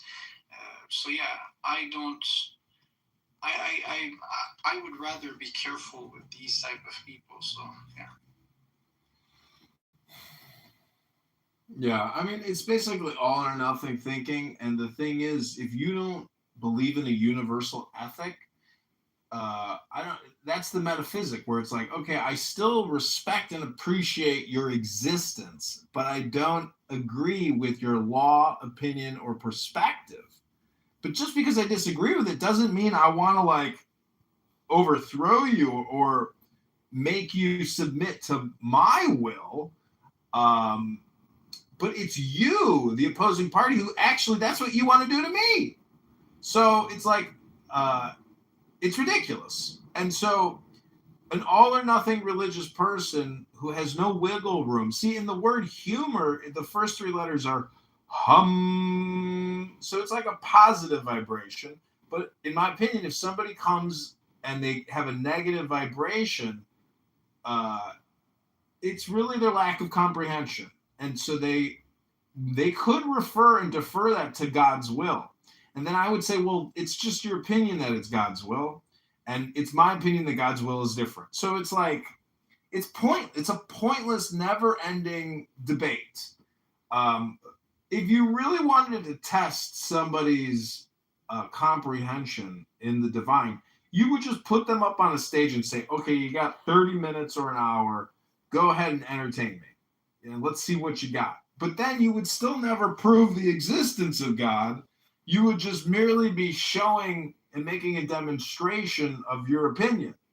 So that's why God and ego are technically the same term. They're both concepts, totally abstract. They don't exist in the objective world. Merely it's a subjective world. So we have people who take the objective world and call those facts. And they say the subjective world is merely opinion. But I'm at that point where I think the subjective world, there's a synthesis that happens between the subjective and the objective. Like, that's the real birthday cake. That's the steak dinner. That's the experience and the happening. And it's like, you're going to live for 2.5 billion seconds. Why in the world would you waste your time constantly arguing with people about concepts that are just your opinion? Hello? Yeah, that's actually There's also different allegiances. I think you need to split up what is allegiances. Their allegiances. Maybe not the only. The Civil War was the first. Yes, so right. The first war. If you set aside things like the War of 1812 or some of the other small conflicts. Well, we got Mexico, the Spanish War. Yeah, the Spanish-American War. Yep. Yeah. The Civil War is the first war that is being fought wholly based on executive seizure of authority. The legislature was responsible for all the other military expeditions. But when we get to the Civil War in 1861, Lincoln completely ignores Congress. He completely refuses to recognize Congress. Unilaterally suspends the right of habeas corpus, begins jailing people who criticize him, a complete violation of the federal limitations on power contained in the First Amendment. He calls it the militias without a declaration by Congress, a complete usurpation of the legislative authority, non-vested solely and totally in the Congress. Article 1 of the Constitution. Schools have these kind of programs. Kind of like they found something like first it should work on them, right? Or else it's really hypocritical, right? Jesus said, remove. Hello, Diogenes. You know that guy TS. Do you know what's so amazing about The Boy Who Cried Wolf? Yes, I do. What? Is that the lesson is so clearly lost on the public. No, there's a secret mystical interpretation of Boy Who Cried Wolf. It's not that you lose credibility the more you complain and cry. It's that every single time it works. So every time you come back with the new complaint, it just reframes the old complaints and it works again. And until you actually bury that wolf that keeps, redundantly complaining, it will never end. Hello? Bury the wolf. What are you talking about? The wolf is not complaining. I meant the boy. Hello? The boy. You said wolf. You meant boy. I see. Yeah, I meant The Boy Who Cried Wolf. I'm just saying that guy TS, he creates rooms like, he uses the S word a lot. And it's just like, what is the actual? It ends in an E. I can't say it live on the YE, the YouTube. S and an E. Yeah. S-U. You can't say. Yeah, SUIC. You can't say that word on the internet. Really? You can't say the N word. You can't say the F word. You can't say the K word. Can I say those words? Can I say those words? You can say them, but you'll disrupt my YouTube live, and then you could shut my entire live streaming operation down. I don't want to do that.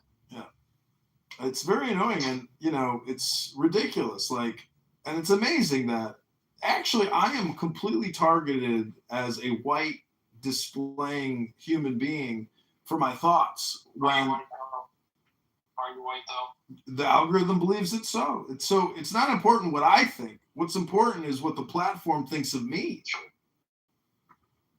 Yeah. Am I in the Matrix or are you in the Matrix? I can hear you. I can hear you. Can you hear me? Yeah, so what was the SCOTUS reversal? Was there news that I missed? Well, I'd like your opinion on this, John. Obviously, we know that the law is not quantum, right? It isn't supposed to be a Schrodinger in construction. It's not supposed to be simultaneously approving of and prohibiting certain actions.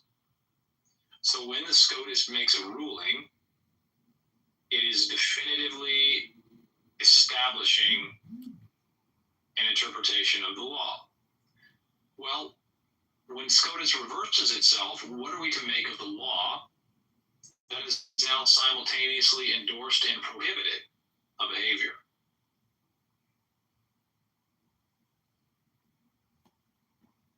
Wait, what? Can you ask the question one more time in one sentence? I would like to try. Here we go. The law, according to the Constitution, is to be arbitrated by the Supreme Court of the United States. It cannot simultaneously allow and criminalize the behavior. It cannot simultaneously prohibit and endorse behavior. When the Supreme Court of the United States reads the Constitution to endorse a certain behavior, but later the Supreme Court of the United States, the same entity, reads it to prohibit a behavior, what are we to make of this irreconcilable contradiction? And what are the implications for the law itself? Yeah, that was another giant run-on sentence. Can't you compress it to one sentence? Come on. Yeah. Supreme Court of the United States has contradicted itself 250 plus times. Probably, What are we to make of these major reversals of the law? Well, it's personality dependent, and whoever the president, it's not supposed to be. It's not supposed to be, but it is, unfortunately. No, it isn't. Hold on. If it is personality dependent, then it isn't the law.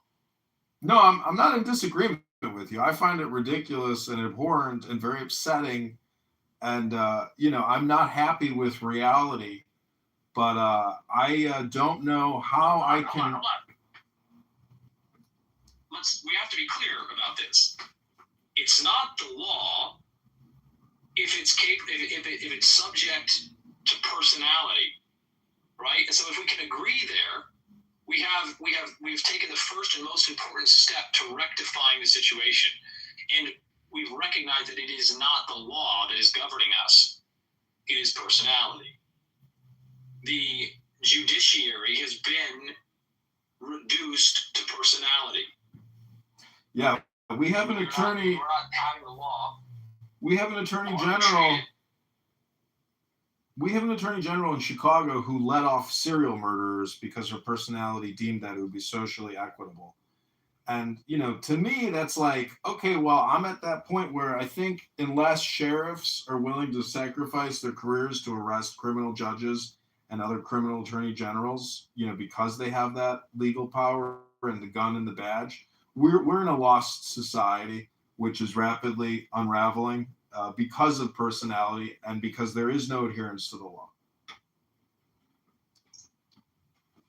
Right. If the final authority on the law is unmistakably, logically based on personality and not on explicit textual law, then you are not governed by the law.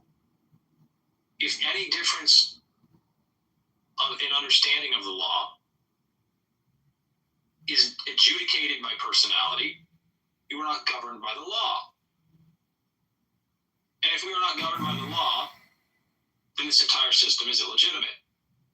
Now, asking a sheriff to arrest a criminal judge is an interesting conundrum, because you're asking an illegitimate authority to arrest another illegitimate authority. For where is the sheriff's power drawn? Do you have sheriffs who are governing legitimately? Well, it's possible because they are elected, and so, but also their authority does come from like state legislature and laws. It just, see, this is why, like, I think philosophy is so important, because it plays a contrarian role to a lot of bad opinions, which are anti-law and are really just based on, these feelings of injustice. And when people are complaining about injustice, what they're really trying to do is bring more injustice into the world. People say that the countries are going to go fascist, but they're going to be liberal fascists, not conservative fascists. And I think we're already living in a liberal fascist society based on the fact that we kill 2,000 to 3,000 babies a day. We have rampant deficit spending. The country is basically, we have enslaved our population to service debt. And I asked Grok yesterday, what are the top 10 industries? That was interesting, because it turns out that life insurance, health insurance is the biggest industry on the planet. Yeah, it's called Alistair. The biggest industries are finance, insurance, and real estate, which is a complete of what is natural. The biggest and most important thing in everyone's life is the ability to have the 4 F's: food, sustenance, shelter. These are the industries that should always be the most valuable, the most important. And when you live in a society, a civilization that has elevated insurance, real estate, and finance to the most prestigious position, you're clearly in absolute defiance of nature. And this state of affairs cannot continue. Like, have you ever read Caesar's War Chronicles? His war commentary? So Caesar wrote down everything he did. Every battle, every little problem. He sat there and kept a daily journal, and you can read it. It's remarkable. But what's amazing is they were interested in military technology and military organizing and social security in a way, but they didn't have this third branch of the government known as Medicare, Medicaid, or the medical industrial complex. In my opinion, if we want to save America, there's only one thing we really need to do, which is to end government medicine completely and make it into an actual productive and efficient business. Okay, listen. You are asking the illegitimate entity to punish a different part of the illegitimate entity. It is not going to work. You are not going, and this is, look, the Make America Healthy Again, the approbation and confidence with which public support for Robert F. Kennedy material is despicable and indicates a serious flaw in the reasoning capability of the public. And look at how pathetic this Make America Healthy Again effort has been. It's not real. You're not going to get the corrupt, tyrannical, oligarchical, exploitative system to punish itself. Yeah, 100%. It will tell you. It will absolutely be happy to tell you that it will do it. In the same way that I tell it. The disappointment on Kennedy's real. I mean, he knows that he can't stop. No, it's not. Oh, you think Kennedy just posted on Twitter a day or two ago a picture of him with a cigarette in his mouth, jumping on the back of a rhinoceros. He does not take life seriously. He does not take governance seriously. He does not take his responsibilities as a husband and a father and as a citizen seriously. He was born on third base with a silver spoon in his fucking mouth. And to think anything else about Robert F. Kennedy Jr. is to be so deeply deluded that you should not have the right to exercise political power. No, I agree. I think he's got evil. I think everyone has evil inclinations to a certain extent. I'm sorry? I'm in agreement with you. So what would your solution be? Because, I don't want to say anything radical, meaning like I would never actually verbally say publicly anything which could be deemed, as being homicidal. I think that by intelligence, we should be able to manipulate and control the situation, for a utilitarian social benefit. See, the thing is, for the No Kings protest, they put slogans down like healthcare is a human right. Those types of opinions are all or nothing statements. And we obviously know that a huge percentage of the medical industrial complex, probably 80% of it, is completely inefficient and a total waste of our resources and opportunity costs. Ironically, Alistair, the people who are advocating for healthcare as a human right wouldn't know healthcare if it bit them in the ass. And they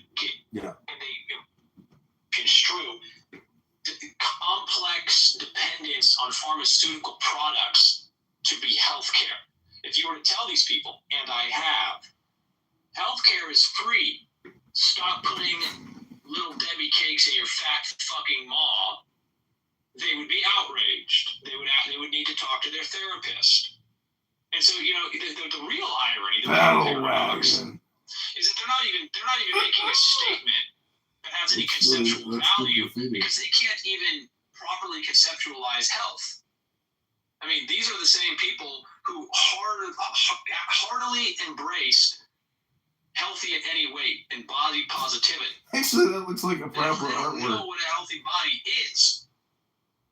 They don't know what health is. When they say healthcare is a right, what they mean is I should be free to get as many pharmaceutical products as I want, whenever I want. They have no further conception than this. And you ask them, what kind of drugs are you on? Well, I take Lexapram, and I take, and they just list off all the pharmaceutical products that they think that they need to be healthy, and they're not healthy people. They're weird people. They're unhealthy people. They're not robust. They're not physically resilient. They have metabolic dysfunctions. They have massive deposits of adipose tissue. They have fatty liver disease.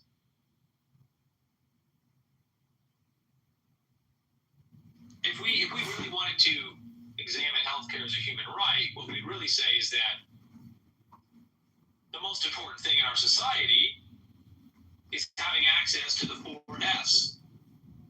We need to be able to consume foodstuffs that enrich, that develop. We need fat and protein and healthy sources of it. We don't need to be importing Argentinian beef that China rejected because it has plastics in it. That is beef. Hundreds of tons of beef being imported from Argentina that has been injected with plastics that cause aplastic anemia, chemicals that cause aplastic anemia. China wouldn't even take. But is the Make America Healthy movement addressing this? Are the people holding signs on the street saying healthcare is a human right addressing this? No, they're not addressing this. They're not even aware of it. And so those people should be stripped of their political seat. Well, the one thing... Isn't our government causing our own beef farmers to go bankrupt? Yes, our government is bankrupting all sources of strength, all sources of constitution, and all in the service of finance, insurance, and real estate. And when Alistair says, that we have this third branch of government, which he calls, maybe called the fourth branch of government, the medical industrial complex, it really is an extension of insurance. It's not something that you need to add to the list of finance, insurance, and real estate. It is in addition to. It is a subcomponent of insurance. The one thing I like about that Caesar's War Commentaries is he's complaining that the Senate isn't doing their job, and therefore he himself will personally pick up the reins of governance and govern regardless of mandate or election. That's a little bit how I view my life, now, meaning I don't think that I can actually change anything other than my own personal behavior. And I don't think I have any chance of success. But regardless, it's the only logical thing to do, which is, to just try to be a leader in the face of essentially scam artists and fraudsters who have no ethics and they cannot tell the truth because they are so highly programmed and full of their own displeasure or anger or hate or their own malevolence and trickery.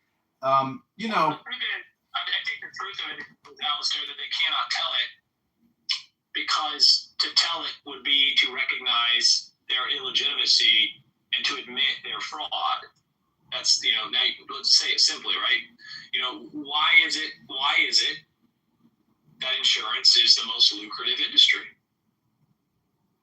Why is it that governments require insurance? It's not natural.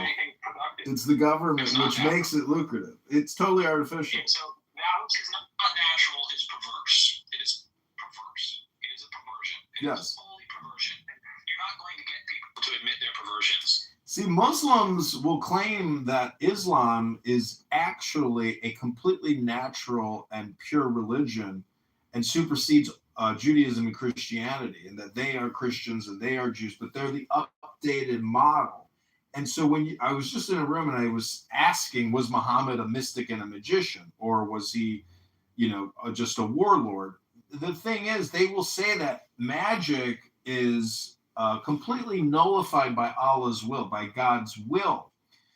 And they claim that it's purely natural. But, we are living in a completely upside down, unnatural economy, an unnatural health situation. Like you just said, you just go to McDonald's. I mean, a chicken nugget is a paste deep fried into a nugget. And so you're eating basically a cigarette in a way. Again, I'm just very disappointed that reality is the way that it is. I don't know when the breakdown really started happening. It could have been the 1920s, probably, 1913. Alistair, if it is productive for you and entertaining for your prospective audience, let's examine the chicken nugget as a microcosm of our problem. Now, you and I both agree, I hope, and I hope your audience would, that people should be free to sell whatever they want. If people want to sell cigarettes for consumption, they want to sell chicken nuggets made of chemicals and paste with no real nutritive value, no ability to sustain or develop the health of the organism, they should be free to sell it. But it begs the question, why are people buying it? And I think when we examine the motivations and lead people to consume those things, we start to find the truth. So the truth is that we're very, very confused, and that economies of scale, subsidies, and fraud have enabled companies like McDonald's to continue to exist. So Brad on this app, yesterday he was saying, oh, well, they were selling poison, and so the government had to step in and regulate the poison pushers out west who were selling the fake, snake oil. And so the problem is we have never become efficient. The internet does solve efficiency issues, say, for example, Google reviews, where if we had an open economy that wasn't highly regulated and shut down by government intervention and officials in the government, we could actually have an efficient system, a smaller government, smaller problem system, because of reviews and because of credibility, using the efficiency of internet communication technology. All technology advancements of all time have always been basically communication. Most medicine, chemotherapy, etc., it's all a scam. It kills you. It doesn't cure you. The vaccines, etc., it kills you. It doesn't cure you. It's not an additive to boost your health. It's a degradation to your health. And you're retarded if you think it's the opposite. You are an R word. Right. And we need to understand, that's an incredible insight, that all of these things that we consider technological innovations are really innovations in communication. That's really what it is. And so when you allow the communication to be controlled by an illegitimate government, you're fucked. And we are here where we are now, fucked, because the majority of our communication is mediated by an illegitimate government that has a vested interest, its very survival, in ensuring that you do not develop alternative means to authentically communicate and to organize yourselves and to exercise your agency and resist. The subsidies which were generated as debt to the public to allow the government to seize control of the internet as a technology were vital to the continuation of this illegitimate state. Thank you for that insight, Al. Yeah, I would just kind of look at this app. I mean, this is an advancement in technology, but it's actually for the purposes of communication. And the thing is, we have a player error, like a non-playable character error in the system. That's the problem, is there is no resistance. There's only highly programmed people. And so, you know, if you want, in my opinion, life has like basically become a video game of my choosing in a way. Like my whole experience over the past, 20 years has been my choosing. And I'm just, I feel bad for people that never had the willpower to choose for themselves and just merely did what they were suggested to do. And that's the basis of Pavlovian conditioning and hypnosis itself, which is suggestion. And so we live in a suggestion economy where there is no resistance, and resistance is futile because the platforms censor the reverse suggestion. Well, we don't need to get hyper-focused on this. We need to be focused on the resistance. The First and Second Amendments are concerned with the most important aspects of freedom, which are the ability to psychologically and physiologically resist. This is the necessary element of ratification. The states would not ratify a document that would not allow their resistance psychologically, that is their ability to express, print, communicate opposition, resistance, or physiologically, by the keeping and bearing of arms as a means to overthrow a government that would negatively or seek to use the threat of force to compel their slavery, to diminish their freedoms. Unjustly, there is a just diminishment of freedom. You can and should cooperate with others and voluntarily assent to the restriction on your liberty for the prosperity gained, the benefits gained. This is the Ten Commandments. Thou shalt not covet thy neighbor. I mean, clearly infidelity is so corrosive and destructive to a community that it's listed twice in the Ten Commandments. There's only 10 of them, and twice they address infidelity. They address coveting your neighbor's wife, taking your neighbor's wife.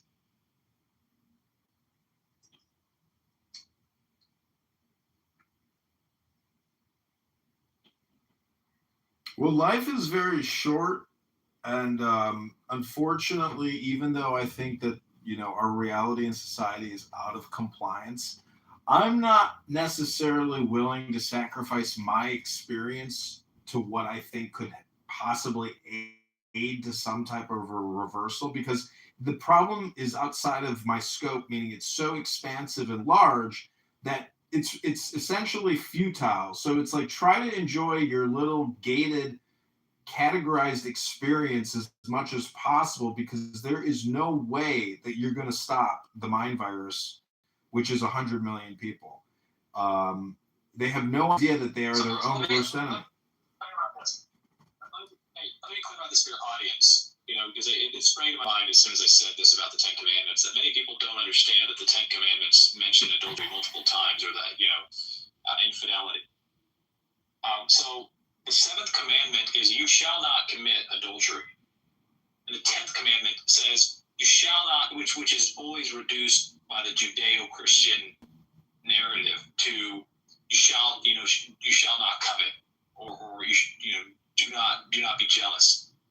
The actual faithful translation is very long, and it's, you shall not covet your neighbor's house, you shall not covet your neighbor's wife, or his male servant, or his female servant, or his ox, or his donkey, or anything that belongs to your neighbor. It specifically sets out his wife and his house. His house, most importantly, his wife, secondly. This is the Ten Commandments. This is understood in antiquity. Yeah, 10, not 11, 10, not 9. I'm sorry? 10, not 11, 10, not 9. It's 10 rules to live by. But when you compare it to Muhammad's rules, which is pay up and fight with us or we'll kill you, that is by force, not by convention or suggestion. That is mafia gangsterism. And, you know, the founders of this country knew all about Islam. They had 1,000 years of history to back up the Constitution, to back up the Declaration. I don't know who you're speaking for, but let's go ahead. We got some other people in the room. Alan, the pervert, and King Nav, the deceitful liar. King Nav, the deceiver. The deceiver, yeah. He who doesn't think much of lying. And I would like other opinions on the SCOTUS reversals. You know, you still haven't answered. I mean, you didn't answer, Alistair, and I appreciate that. You gave a very clear answer that, you know, clearly the government that can reverse the law is not a law. It is a governance of personality. Right, but see, my complaint against your complaint is that you keep bringing up the term illegitimate government. The thing about illegitimate government is all governments, in a way, are illegitimate, but that's the nature of the governance, where it's distasteful to you. I would agree with you that most governance structures are illegitimate, but it is not beyond conceptualization or manifestation for a time of a government structure that is wholly consensual. This is what a contract is. These are, you know, governments are not the most productive endeavors of man. They are necessary endeavors, but the most productive and profitable are contractual. You know, the commitment of an individual to another to say, I will do this thing. I would say it's not so much contractual, but more situational. And there are macro and micro governments. I just went to the VA hospital, and there's, you know, 6 African Americans in bow ties. One is the president of the hospital, and they look to me like the biggest fucking scam artists I've ever seen. Meanwhile, they got all these doctors. If you want to go into the scam that is Veteran Affairs, we could do that. But I would like Alan to weigh in on the SCOTUS reversals. Alan, are you familiar with the question? Are we talking about the Voting Rights Act decision? No, we're not talking about any specific reversal. It is a matter of fact that there have been more than 250 reversals of Supreme Court rulings. That is direct reversals. We're not talking about rulings that were seemingly on a similar issue but address different elements of the legal question. We're talking about specific reversals. And what is the proper response when the law, which cannot simultaneously endorse and prohibit a behavior, is interpreted to do both? Well, you know, people make mistakes, including those, you know, with very high intelligence, we assume. I know you wouldn't probably agree with that, but, you know, generally speaking, people do make, they make mistakes. Now here's the issue. If these are in fact mistakes, who is responsible for recognizing them and rectifying them? Well, aren't we all? I agree that we are. And what is the manner in which we rectify them? Well, that's a good question. The first rule is without violence. That's not true. That's not true at all. In fact, you call yourself an American and the replays are on, so that statement was recorded for posterity. Not that many people may listen, but I hope that they will, Alan, and wherever you are, that you will reconsider that ignorant expression. And just not just ignorant, but malicious, because you do know better. You do know that, as a matter of fact, the Second Amendment of the Constitution of the United States of America was specifically included in the Bill of Rights to entice the ratification and acceptance by the several states, which recognized that it was only the ability to physiologically resist the impositions of a tyrannical government that could guarantee the safety and liberty of a people. And that is very well put. I don't know that I necessarily agree with the way you framed that well put framing.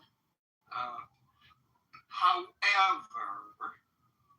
we can still hold an ideal and understand that we don't always live up to it. And hasn't it been the not trust, but the direction of humans to go from the violent resolution of our differences to a non-violent one? Isn't that the reason? No. As a matter of fact, Alan, recorded history has made it clear that it is by ever increasingly violent and destructive means we come to resolve our differences. And it is not, in fact, through adherence to the law and the processes thereby that we avoid violence. Well, you know what? Look, I don't disagree with you completely. I mean, certainly, who was it, Andrew Wilson, or I get that guy? He makes the valid point. All rights and laws are enforced through violence or the threat of violence, and have been created by men. Period. I mean, and the greatest example is women complaining about, the way women are treated in Middle Eastern countries. And when they do that, you say, good, you go over there and fight them so that women have more rights. And women Let's not distract. Yeah, I know. Another question, which is, what are we to make of the SCOTUS reversals? Now, you point out that the SCOTUS reversals are evidence of a mistake. It isn't necessary to go into each and every reversal to determine whether or not we would interpret it differently. The fact of the matter is that the Supreme Court itself, as a lawfully constructed entity, has reversed itself without a change in the law. And so this is due to a mistake. You were asked, well, then how should the mistake be rectified? Because regardless of your reiteration that people are fallible, it does not preclude the necessity of rectifying the mistakes when they are recognized as mistakes, and establishing a process, an explicit process for the remediation and rectification of those mistakes. This is how all proper endeavors proceed. They utilize the capacity to explicate, to document, to allow for the increasingly productive and beneficial endeavors. So we recognize Island boy. And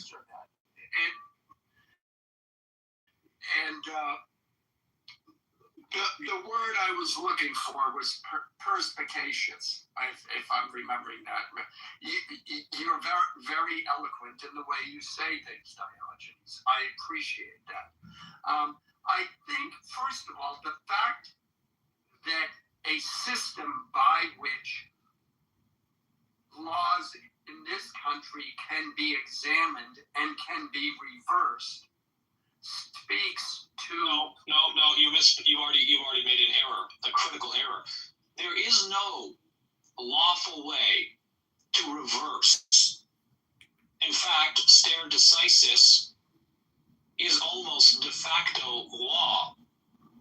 So there is no capability to reverse. In fact, the only capability...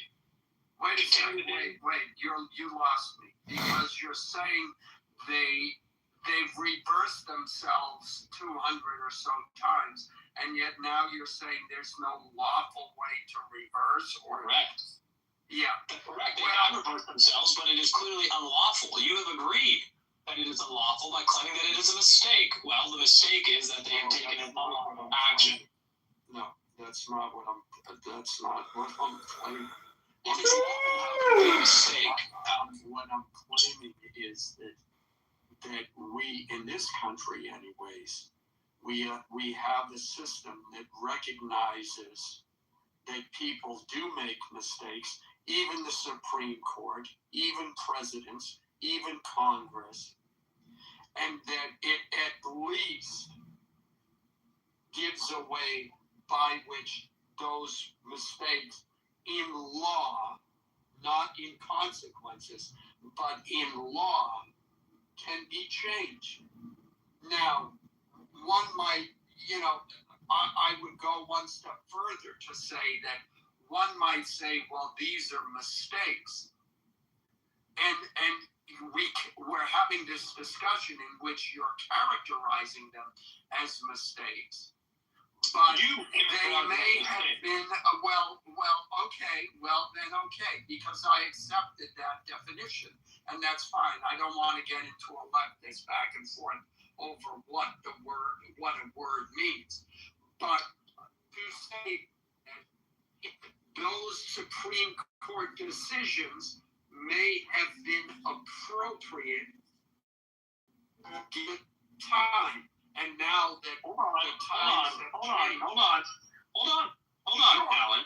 You're only getting yourself into deep water. Now, as the record will clearly show, for those interested in it, you are not capable of being intellectually consistent. You do not want to accept the only appropriate remedy for rectifying these mistakes, which was clearly laid out by those who founded the Constitution, which is the supreme law of the land. And what's the appropriate way? It is when a train of abuses and usurpations invariably evincing the same design to reduce the people under absolute despotism, it is the responsibility to overthrow that government and to enact for themselves what forms of government they might think best to protect themselves, their liberty, their prosperity, etc. Okay. Do you feel that these Supreme Court reversals are an egregious act on the part of the government that require the overthrow? It's being overthrown? Yes, as a matter of fact, if we believe in the rule of law, then when there is no rectification of unlawful acts, there could be no other reasonable course for men to take. Free men, that is, cowards and slaves notwithstanding. As a matter of fact, the law, as it is constructed, does not come with time limits. It does not provide a caveat which says your responsibility is to properly, thoroughly interpret the law unless times change and you decide that it needs to be interpreted in a different way. Now, the intelligent, wise, forward-thinking founders of the Constitution included the appropriate and necessary steps to ensure that the Supreme Court would never find itself in a position where it was necessary to reverse itself. All that would have to be done is for the people to agree that the law needed to be changed in accordance with the times. But that hasn't happened. And so the Supreme Court refuses to accept its limitations and seizes power granted solely, non-delegably, to the legislative branch in Article 1 of the Constitution to make laws.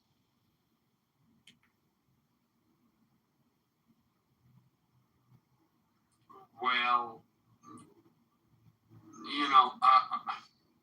again, that as I'm thinking about this, that brings me to 2 points. Number one, which is people are motivated by what affects them. I think that we can see that. Some people are motivated by injustices they see happening to others.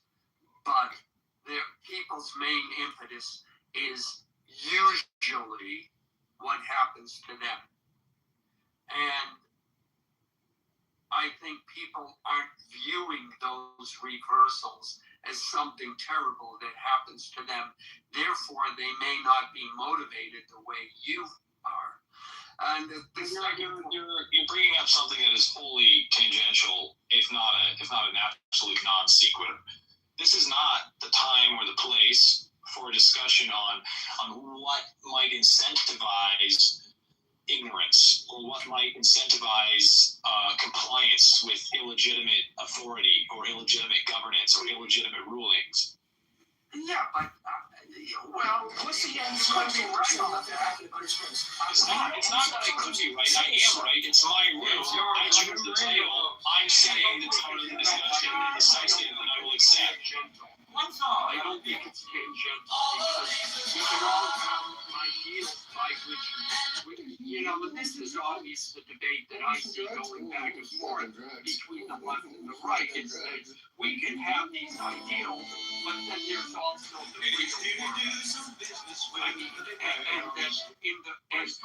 recognition of individuals' motivations or even the motivation. It is tangential because we are not discussing motivations. We are solely discussing the only logical conclusion, or what are the possible logical conclusions or rational conclusions of the legitimacy of the government when the SCOTUS reverses itself. This is not the time. This is not the time or the place because I understand you don't want to talk about that. That's fine. That's fine. This is your discussion. I have no problem with adhering to that. My second point was that even from the beginning of this country, the founders understood the potential of misuse or the power that the Supreme Court was given and the power of Congress or the president to sway the direction of the court based on the appointments of who was appointed to the Supreme Court. I mean, this whole, the whole debate going back and forth in our government now over who was appointed, was it fair, were they impartial? Those arguments were heard at the beginning of this country. So this is nothing new. They prescribed a course of action to address the overstep. It was very clear. It was discussed that it was only a matter of time before Newton's second law of thermodynamics, entropy itself, set upon the order that they had established from the chaos, and it would be time to refresh the tree of liberty with the blood of tyrants and of patriots. This is not, you're acting like they didn't understand that there would be a necessary conflict, that no matter how well balanced the machine, even the greatest watchmaker could not construct a perpetual motion machine. Newton's cradle will not perpetually tick. They understood it is only a matter of time. And so we will prepare and we will educate and ensure that it is recognized by the public what is the necessary and appropriate remedy for a government of tyranny. You just don't have the balls to say the truth. You admitted it. You said, well, I don't want to say violence. I don't want to admit violence. I don't want to accept violence. Violent resistance to tyranny is acceptable. Not only acceptable, but the necessary and appropriate response of free men. Well, again, I have to come back to, you feel that, or you've provided evidence that these reversals are evidence of tyranny. And you could be right. But in the practical world, you have to get people to get off their sofas and go out and pick up arms and risk killing themselves. That's political. It's the same situation in Iran. To actual, the real world where you have to convince me to give up everything. And by everything, that includes life, liberty, and the pursuit of Alan. You are quite confused because as a matter of fact, if what I have said is true, then you do not have liberty. If what I have said is true, you have the illusion of liberty as a domesticated animal who does not understand the boundaries of its captivity. If what I say is true, it is not necessary for me to convince cowards. It is not appropriate for me to waste time. It is not appropriate for me to waste my time speaking to people who would not risk everything for liberty. Define what freedom is and define what. Alan, it's a concept. Alan, in these Iranian rooms, when you listen to the Iranians complaining, they say, oh, the Iranian government is stealing all of our money. And when we take the government, we want to take the money back that they have stolen from us. And I'm laughing because I'm thinking, God, don't they know about what we're complaining? It's the same fucking thing over here. And so when you ask an Iranian, hey, if we were to give you 50,000 rifles, millions of it, would you fight to the... Some of them say, yes, I will fight to the death. No, Alistair, as a matter of fact, if you ask the diaspora Iranians, who are the only ones saying, well, we want to take our... They're very oppressive and they will not let us have our money and they're making us, they're doing terrible things to it. They killed 42,000 people. Those people would never fight. Those people are like Alan. The people just want to have a pet cause that they can stroke, to experience a sense of intellectual superiority, to experience a simulacrum of the simulation, reference to real political expression, which will never find itself manifested in reality. As a matter of fact, they will not. The diaspora Iranians expressing this opinion will not. It's the same exact character as the people who claimed when the Ukrainian war popped off that they stood with Ukraine. And I have the same answer for the Iranians I had for the Ukrainians. If you believe that what is happening is so wrong that it must be resisted violently, then you must go and resist it. I do not fucking care about what you think is best for Ukraine if you will not put your money where your mouth is. My home is in the United States of America. My home is in Georgia. My home is here with my fathers and my brothers and my sisters and our mothers. And it is not with Ukraine that I stand, nor will I claim to falsely stand for something when I'm sitting the fuck down, refusing to even lend $1. And I asked several Ukrainians, I said very clearly, I will pay for your plane ticket to Ukraine. You feel so strongly? I said this to Ukrainians, to their face, who have had bumper stickers on their cars at the park, claiming that they stand with Ukraine. How is it that you're here in Georgia if you're standing with Ukraine? You virtue signaling, deceitful cunt. Well, there are some people... You want to stand with Ukraine? I will buy your plane ticket. I have a credit card right here for any Iranian who claims that they want to oppose their government with violence. I leave comments all the time on what's his name, Zelensky, on his comments and stuff. People like my stuff because I say, if there were fair and open elections, you'd be gone. And instead, he's pitching the latest in drone technology and Hummer technology. He's basically an arms salesman now, and it's fucking remarkable. It is remarkable. But let's not lose sight of the truth here.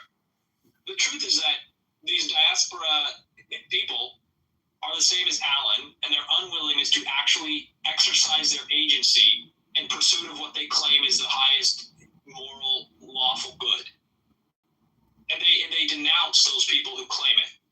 And so, when I speak to the Iranians, as I spoke to the Ukrainians, and as I speak to Americans, If you will not participate violently in defense of what is good and right and lawful, you're irrelevant.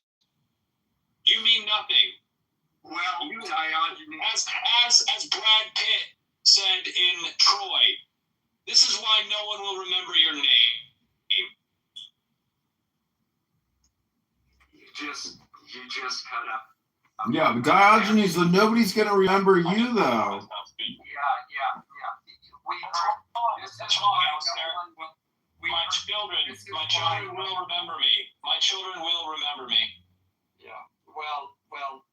First of all, how many children do you have, Alan? How many children do you have? At least 40, because I just have to spread my seed everywhere. Look. So is that zero? Is that 40 multiplied by zero? Yeah. Look, I will. You have to muddle on knowing that you view me as a coward. This is something that has deeply affected me, and somehow I have to come to grips with this severe thing. Alan, now you're lying, Alan. Don't be so funny. As a matter of fact, Alan, you don't. You're going to do what you've always done. Yeah, let me refuse to accept the rational and logical conclusion that follows from your stated beliefs, which is that you are in fact a coward. Not only are you a coward, but you have no principles that you will defend. You made your point. You don't need to remake it. You've made it very clearly. Okay. Now forgive my sarcastic tone. That's number one. Number two, I give your opinion, and now I'm going to compliment you. I give your opinion more weight than most people, knowing that you have served, so you have in fact made the decision that most other people don't make. That's number one. Number two, the fact that you have opposed and crushed Brad on this app also gains you much more credibility for that point, because he is absolutely psycho. And watching you take him down gave me great pleasure. Now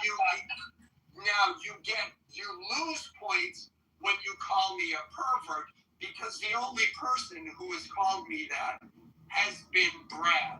So you're using his talking points to make a point against me, and I'm sorry.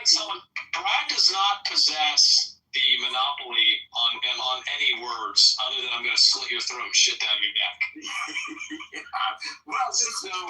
To say that he's the only one that has called me that, so I can't help feeling that you've played off of his stupidity. In no way, Alan, do I mean to call you the kind of pervert that Brad has called you. When I talk about the perversions that you endorse and support, it is not.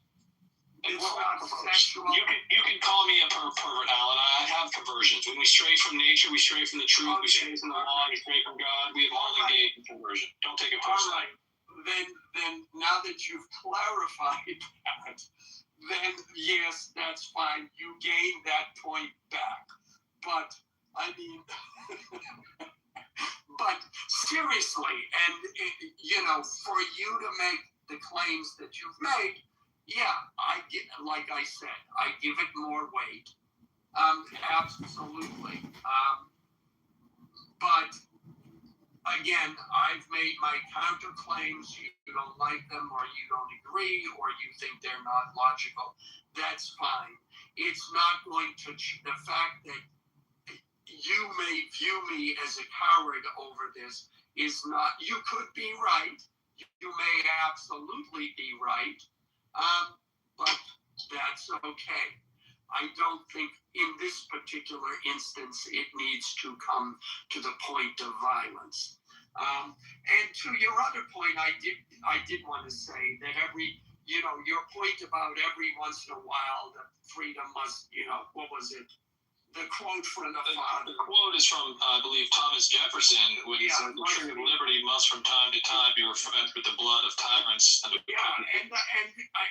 I don't think that is a unrealistic quote. I mean, certainly we had that in the Civil War, and certainly you can look at a film, well, both the book and the film The Godfather, and where, you know, the scene where he's practicing how to use the gun so he can assassinate the police chief and what's his face, the other mafia guy.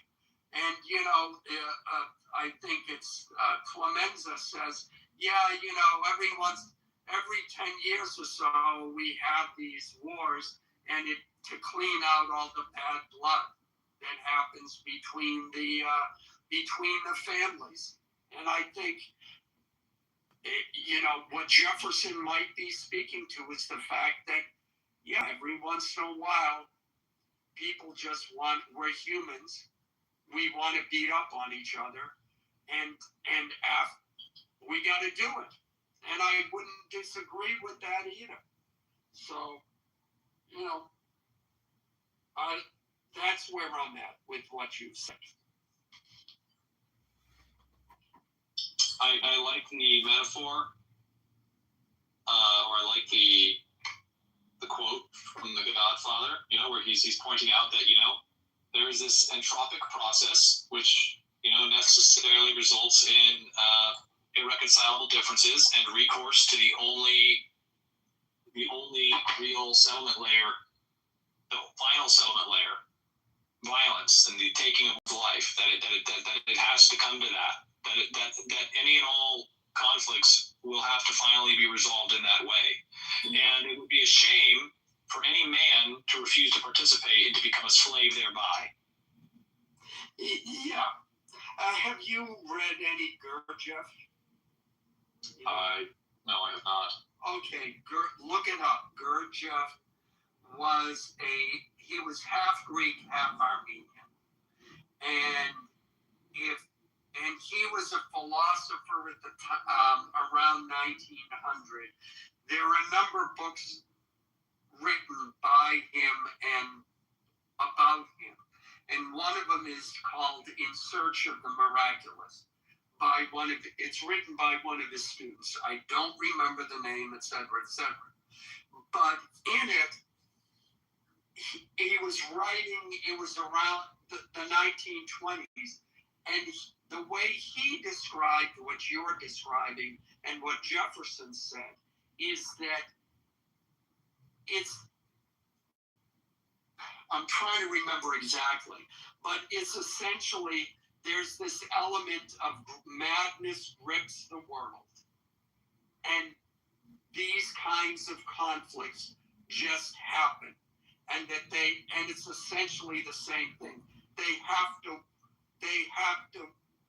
or we as humanity have to work our way through these to the point where everyone is now bloody and bruised, and it's like, you know, I mean, another example is two guys like punching themselves out, like you'll hear boxing gyms will say, they always get these guys, they're like good friends, and now they're pissed off at each other, and they go and they say, we want to fight this out, and they fight it out, and of course, because they're not trained, they only last like about a minute and a half, but by the end of it, they're both punched out, they're both exhausted, and all of that animosity and anger and all of that gets out of their system, and maybe all of these things put together, it's part of the human condition.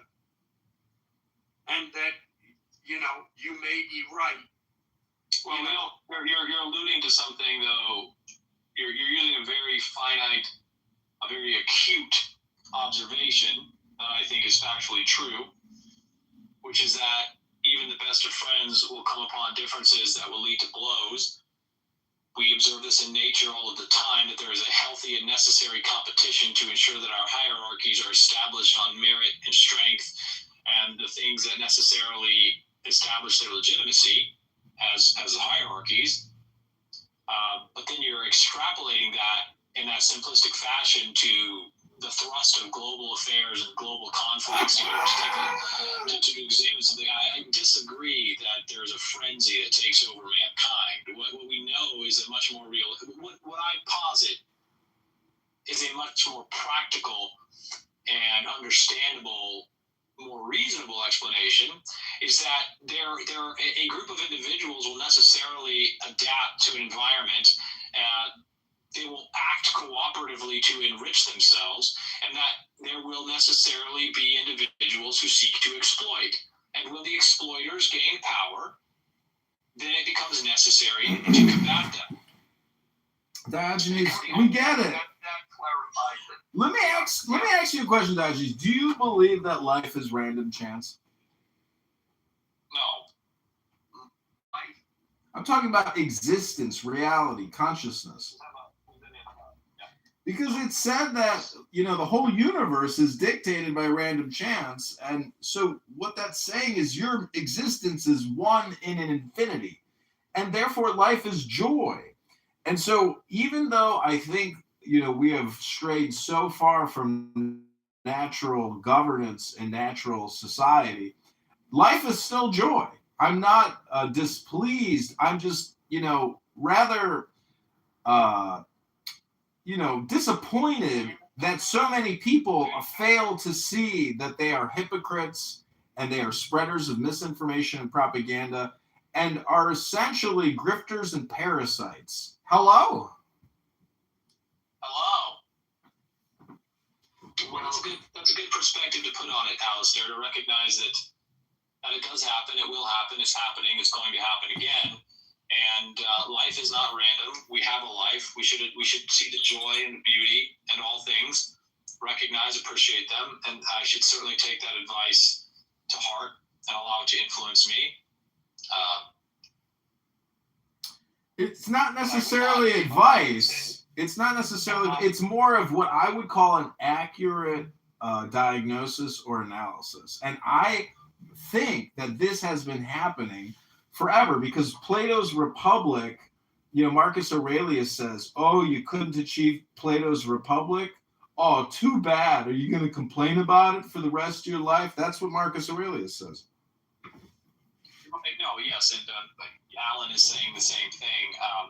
Alan is, I think, expressing the similar idea, and that there are these best friends who have to fight it out. I was in the Marine Corps. In the Marine Corps, there are differences which no amount of talking to will resolve, and you go to the tree line. You say, hey, look, just go fight it out. Go beat the shit out of each other. And when it's over, we'll know who's who. Yeah, that's the Muslim way of doing business. You're a Muslim then. You're an Islamist. You're an Islamic person. You're Muslim. Yes, it is. Dueling is not Islamic. Personal combat, recourse to violent confrontation, is not an solely Islamic It is. idea. Have you read the Charter of Medina? You've never read the Charter of Muhammad. All living organisms have been participating in interspecial conflict in order to enhance their capabilities, So to establish the hierarchies. You are a Marxist, correct? No. You're not. Well, guys, I'm going to go. Speaking of Supreme Court reversals, I'm going to go rub the last two in some people's faces after I leave. Because that is what will give me joy in this life. Gerrymandering for thee, but not for me. Yeah, but having said that, look, I think our current system, I mean, you have to remember that even 100 or 200 years ago, life was very difficult for humans. And Alan. No. As a matter of fact,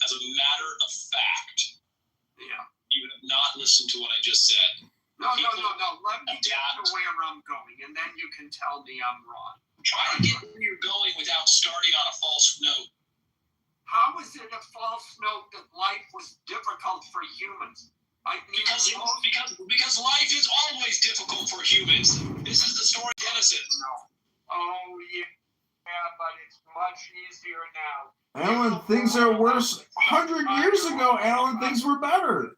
1900, things were much better. Alan, you cannot conclude without debate, extensive and exhaustive research that we can confidently conclude that life is better now. That the arrogance, the hubris, the ignorance is just a contemptible position to take. It is a false note to strike. Okay, all right, wait a second. Diogenes, wait.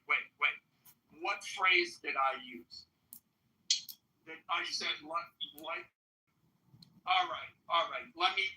I see what your objection is. Let me rephrase it. Survival was a lot for humans. No, was a lot. Also false. Also no, false. It isn't. No. Yes, it is.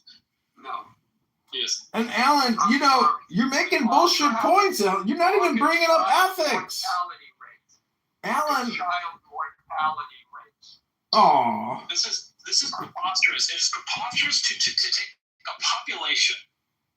And you know, you lived through COVID, Alan. And as a matter of fact, you got a front row seat to the complete indifference to truth that statistics engaged in.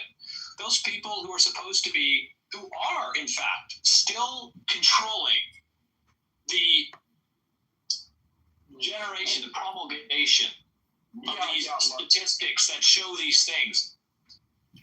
Yeah, look. Falsity. They just absolutely lied to you. They absolutely lied to the public without any accountability of any kind. They have still not been punished, and they will not be punished for lying on a global scale. And you expect me to believe that those same people have reliably and honestly, factually, exhaustively proven that infant mortality, average lifespan, that those things before we had the technological innovations that we have now that have allowed bean counters, finance, insurance, and real estate to claim dominion over the entire world. All right, Diogenes, again, I see your objection. What I'm saying has nothing to do with them. Stop with those. All right, no, wait. I'm going to make one more attempt if this other clarification doesn't resolve it for you, then my attempt to make one final punch and then run away will have failed. Okay? If you phrase it as a punch, then I'm going to try and get defensive. Let's not frame it that way. All right, I'm joking. Okay? You have only to look at never mind the CDC or what people have done in the last 10 years. You can look at the literature of the time. You can look at archaeological evidence. There's so many things you can look to as evidence of what I'm saying that have nothing to do with the CDC. My argument is not an endorsement of vaccines or government's ability to read statistics or anything like that. I'm talking about, go back, 500 years. You don't understand, Alan. You don't understand, Alan. As a matter of fact, fine. Then the medical industrial complex. Yes, I'm not talking about that. You are. The medical industrial complex assured me that the birth of my children outside of a medical institution was impossible, that it was not practical, that it was not healthy, and that there were a large number of therapeutical interventions that would be necessary from the inception of a child to the birth of the child and to the first 10 years of the child's life and beyond. And in 0 cases was that accurate. I had every single one of my children at home with no medical interventions, and they are in the top 1%. All right. Well, let me make this idea. Look, then let me make the argument without using that as a starting premise. Humans who preceded us made choices, and we are living with those choices. some humans said, I don't know, 100 years ago, gee, it would be a good idea if we Alan, we don't live in a time machine. We live in the NOW, which is a compression of the past and the future. I understand that. But we are still living with those decisions that Alan, milk pasteurization has done nothing to improve the human condition. That's a matter of fact. I drink raw milk. I have my babies at home. I have no therapeutic interventions of any kind. Let me just say, I have no allergies. I have had zero therapeutic interventions in my life. None of my brothers or sisters have had therapeutic interventions in their life. They were born at home, unassisted, unvaccinated, uninjected with any of the prophylactic measures advocated. They are fully functioning. They have reproduced. They drink raw milk. They eat raw food.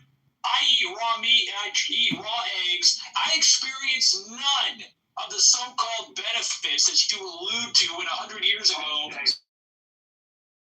Someone decided, more than 100 years ago, someone decided that pasteurization of milk was a good decision that benefited mankind. You live in ignorance, Alan. Okay, well, Diogenes, I don't want to argue this point because it was like leading to something else, and we're never going to get there. Let me just leave by saying I agree with you as far as what the medical community says about, what is or is not needed, and the hyperbole by which they present it as, oh, you better do this, otherwise, etc. You're gonna, this will happen and that will happen. I agree with you on that point. And as a father, I was very much aware of what was and was not being done, and I made my choices. They turned out to be fine. Wait, Alan, what was not being done? You're using a negative. What was not being done, Alan? Hello? Oh, you want to get the last word in so you can leave. He's right, Alan. He's right. I bristled with this, and I have to agree with Alistair. You to say what was not being done, that absolutely has to be answered. What do you mean? What's not being done? He wants to get the last word in so Alan can feel good about himself. Foshta! Let me get that last word in before I leave. I gotta feel good about myself and my bad decisions. We are both blessed with children, and that's all I want to say. Okay. We are truly blessed to have them. And I hope you agree with that. I do. No, that's not what makes you blessed. What's more, we should not squander this blessing by valuing our comfort to the extent that we create a condition of slavery and in the reduction and the freedom and well-being and the potential to enjoy the shade of trees we refuse to plant. And that is a great comeback and response to what I just said. I give you. You didn't say anything, Alan. You just said you're lucky to have children, and you said that makes you blessed. I'm going to kick you out of the room so that you don't have to keep trying to find an exit. You've been great fun. I think you're wonderful to talk to. I'm glad that you didn't start making it about, something sexual. So that's a credit to you. And how do I kick someone from the room? How do I get back? Shut up. Don't talk, Alan. No, I'm going to kick you. How do I kick him? See, Alan is basically what happens on this app all the time. And, you participated in the vicious circle of the communication flow, but Alan had to get his dopamine satisfaction by saying nothing. He said nothing controversial. He is simply a fully vaxxed sheep. And, he said nothing. I mean, it's ridiculous, but... He wanted to have the last word. And more importantly, though, he would really have been great. I would have let him stay if I thought he had the capability or interest in answering. What didn't they do, Alan? What didn't do? What didn't the medical complex do? What didn't they do? Isaac, what up? Real quick before I have to go, Isaac, I want to get your take on the SCOTUS reversals. What's that? Well, it's not about anything modern. I'm not concerned with the recent Supreme Court decisions and their impact on the Voting Rights Act. I'm much more concerned with the broader general question of the SCOTUS's legitimacy at all when it reverses itself. Remind me if my brain is not doing Supreme. It's an abbreviation for Supreme Court of Every time. Every time. In most cases, I think they have done what they were supposed to. In most cases, but of recent times, right? Also, the real question is, when you have a system of law that sets out an arbiter, and that arbiter cannot reliably interpret the law, in fact, it directly contradicts itself in any capacity, you would recognize that as a failure, a flaw that needs to be rectified. If this was a machine, if this was a business endeavor, you would say that is a flaw, that has to be rectified. Either the Supreme Court is wrong or the law is wrong. It cannot be, they cannot both be right, and the Supreme Court can't be right and wrong and be legitimate at the same time. No, if it is wrong, and correct me, but remembering civics classes, if it is wrong, it then needs to go read some sort of list of codes or something, right? Something like that? No. If it is wrong, there's only one remedy. There's only one remedy to the arbiter completely abandoning the law.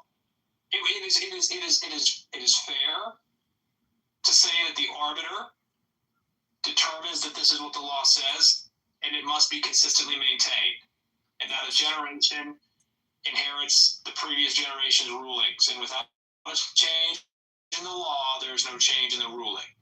That is the way the law must function. But for another generation to interpret the law in a complete reversal of the previously established law or interpretation of the law is to completely abandon legitimacy. Yes, that would be correct. There is only one remedy for that abandonment of legitimacy. You have a judiciary that is illegitimate, making illegitimate rulings. And that is to entirely ignore them and to recognize in that ignorance you will be violently dealt with and to prepare to resist violently. I mean, you refuse to comply with the illegitimate court's rulings, and you will find guns pointed at you. They will send armed people to imprison you on the authority of an illegitimate government. There is only one remedy. There can only be one remedy. Resistance? Violent resistance. Well, yeah, obviously, but you know how these things go. It has to build to that point. You can't just grab your what do they have there medieval times? Yeah, you can't just grab your dad's rusty pickaxe. I mean, they did sometimes, but it was in desperate measures. It takes much funding. The revolution was not right. You're pointing out the truth, which is that proceeding takes time. It takes time. Yeah. Right, and we have to be willing to recognize and state clearly that the SCOTUS is illegitimate. We have to be able to reach that conclusion from logic and objective reasoning, not from subjective. Obviously the majority of the public lives in a subjective reality, refuses to engage rationally or logically, and says, well, when the Supreme Court says what I like, it's legitimate. When the Supreme Court says what I don't like, it's illegitimate. Fuck the law. What do I want? And those people are useless eaters. It's been happening for so long. It has been happening since 1861, at least. The Supreme Court the Supreme Court doesn't reverse itself until after 1861.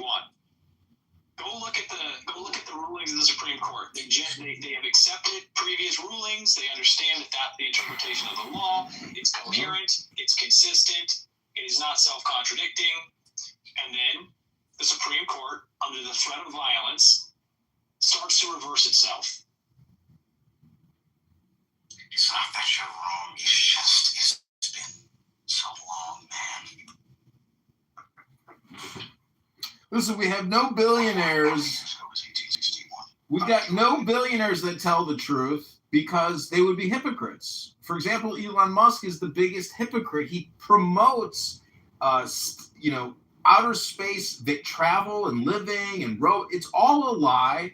It's a total scam. And if America had any balls, we would actually just take care of our needs, which we don't. Our entire country was an experiment set up by the Europeans, and now we've essentially become an international clearing house. That's not true. That's not true. This is not fair to say. I mean, look, you can argue that my facts are wrong historically, but if we agree on some of the broad facts, which I think we do, it is not fair to say that it was set up by Europeans. The revolution happened in the United States because the first generation, the first generation that was born in the colonies realized that they had the power and the means to create for themselves a government, and they no longer needed to be bound to a government that was hundreds of miles away over an ocean. No, I agree with all that, but what I'm just... It was their having been born and established in that country that allowed them to conceptualize independence. Well, what's interesting now... The Europeans who came over from Europe, who were not born in the United States, did not conceptualize themselves or care to conceptualize themselves as wholly independent from the umbilical cord of the crown. Yeah. I'm just merely pointing out now, banks, because of the interest at over $1 trillion and it's only growing, they have fully automated a collection of our opportunity costs. And, if we wanted a revolution in this, Black Lives Matter and all these stupid front groups, they're protesting the wrong organization. It really is the banking industrial complex that allows all of this largesse and parasitism to take place. Because if we actually had sound currency money... Black Lives Matter was not protesting anything. No, it's a scam. I'm just saying that if they wanted to make their scam more legitimate, they would have been at the front steps of every Federal Reserve facility in the United States. Their scam accomplished, first of all, the Black Lives Matter scam accomplished everything it was supposed to accomplish, which is to convince the public that their enemies are people that have different ethnic origins. That was tremendously effective. That's true. Kind of explain that. Black Lives Matter was just the American government, which you can find this yourself, making sure racism is still alive in America. Right. That's what that was. That's the entire thing. Because before BLM and before Obama, if you remember the early 2000s, people were making racist jokes, but no one cared. It was like, that's right. Yeah, we're good. Actually, a lot of the so-called radical and disparaging to minority advertisement back then, you want to know who made them? Black producers. The most racist, egregious advertising and everything in the early 2000s was from Black producers and people who made that advertising. So obviously, if they were doing that, it was not really problematic. Yeah, for the record, right? You stated the fact plainly and succinctly. Black Lives Matter was wholly government-funded insurance, stoking racial division to ensure it obscured the problem. Exactly. Again, that's right. I mean, they literally... They do this every 8 years? Yeah. Every goddamn 80 years since colonial America. It's like, look how effective it is with this segment of the population that thinks all of their problems are because of Jews. It's the Jews. Well, yeah, that was the goddamn Jews, because BLM failed in every regard because racial integration worked. BLM largely succeeded. You can go on many different rooms in Clubhouse and that's obviously a subset of the population. Well, remember, if you've seen the people that were ahead, they wanted to stoke racial tensions from white people. Remember, that was the reason BLM. I just want to be clear, if you go to Atlanta, and I live in Atlanta, you will see how successful BLM was. These people were emboldened, directly financially empowered, and are fully committed to this idea that has no basis in reality, that people, because of their African ancestry, are being mistreated in this country. That they're being oppressed. Okay, that's a fact, and it's not just in Atlanta. I'm sure it's in most major blue cities, but it's a fact. It was successful. When you say it failed, I think what you're meaning to say is that it is not sufficient.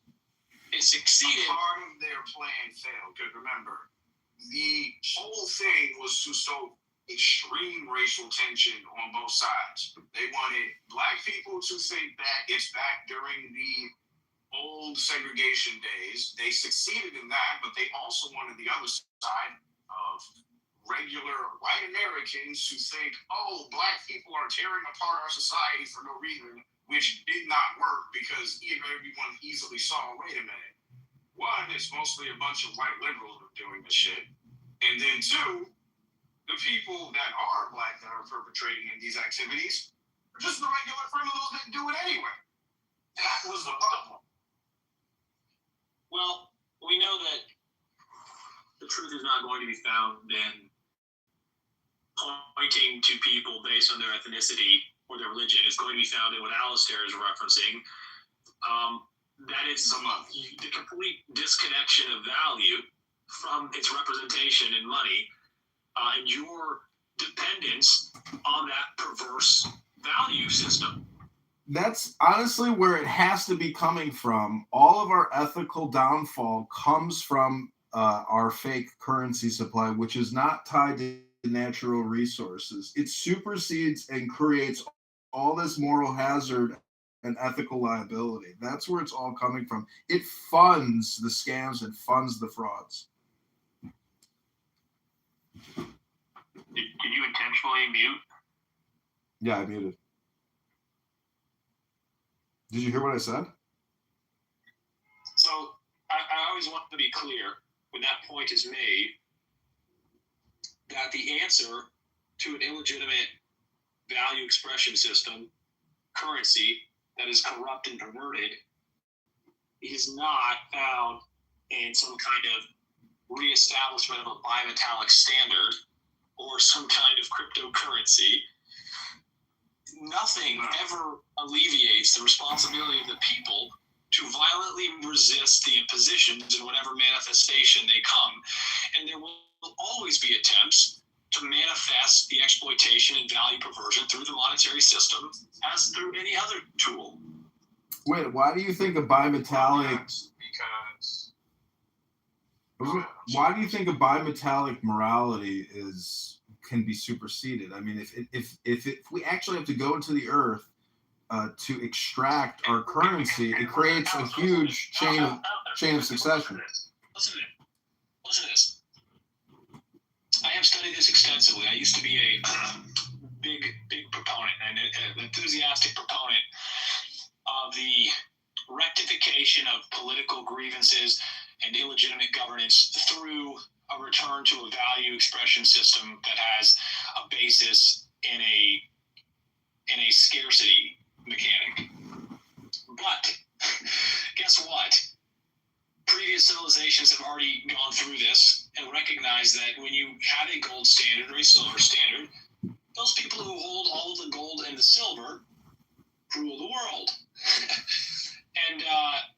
and thus will it remain. There is not a silver bullet that you will shoot that will kill the evil in the hearts of all men simultaneously and return us to the Garden of Eden. It will be a struggle.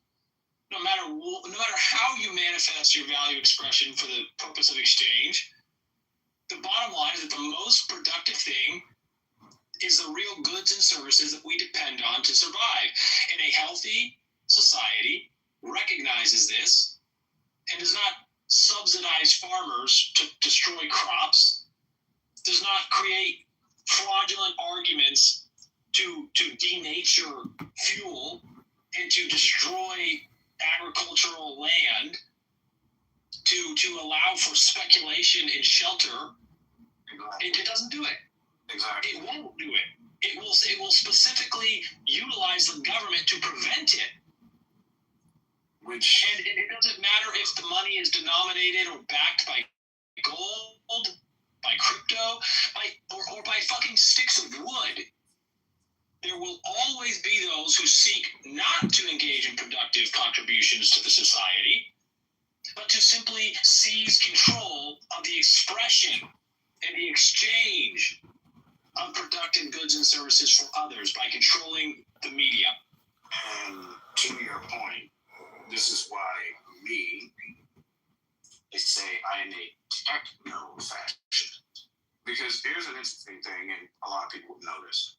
The hacker community in America, a lot of people have misconceptions about it. They think, oh, just because someone has a computer and a tool and steals your money, they're a hacker. No, that's just a thief. A thief is a thief, no matter the tool they use. Hackers, or the hacker community in America, is a monarchical system. A lot of people learn that, but they don't understand why. They think we're a monarchical system because we're pretty much hatred of the government and everything democracy. That's some of the reasoning. The rest of the reasoning is because we have studied enough of history, not restricted from it, to see why monarchies worked. And they worked because the king did not rule the land because he was the king.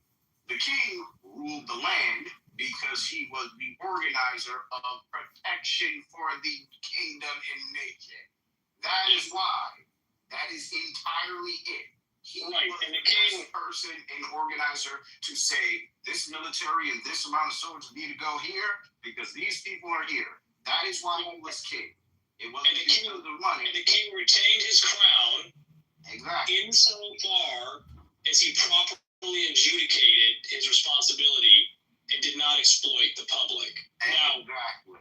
And that is how the hacker community works. We do not have den masters in so-called like lore. We have a lot of fantasy titles, but these people are not in charge because they were the best ones that fought the CIA. I can tell you that in terms of fighting, they are some of the worst people to actually fight governments. They are in charge because, like the kings of old, they make sure we do not go off the tangent, cause too many issues, like the medieval kingdoms of old.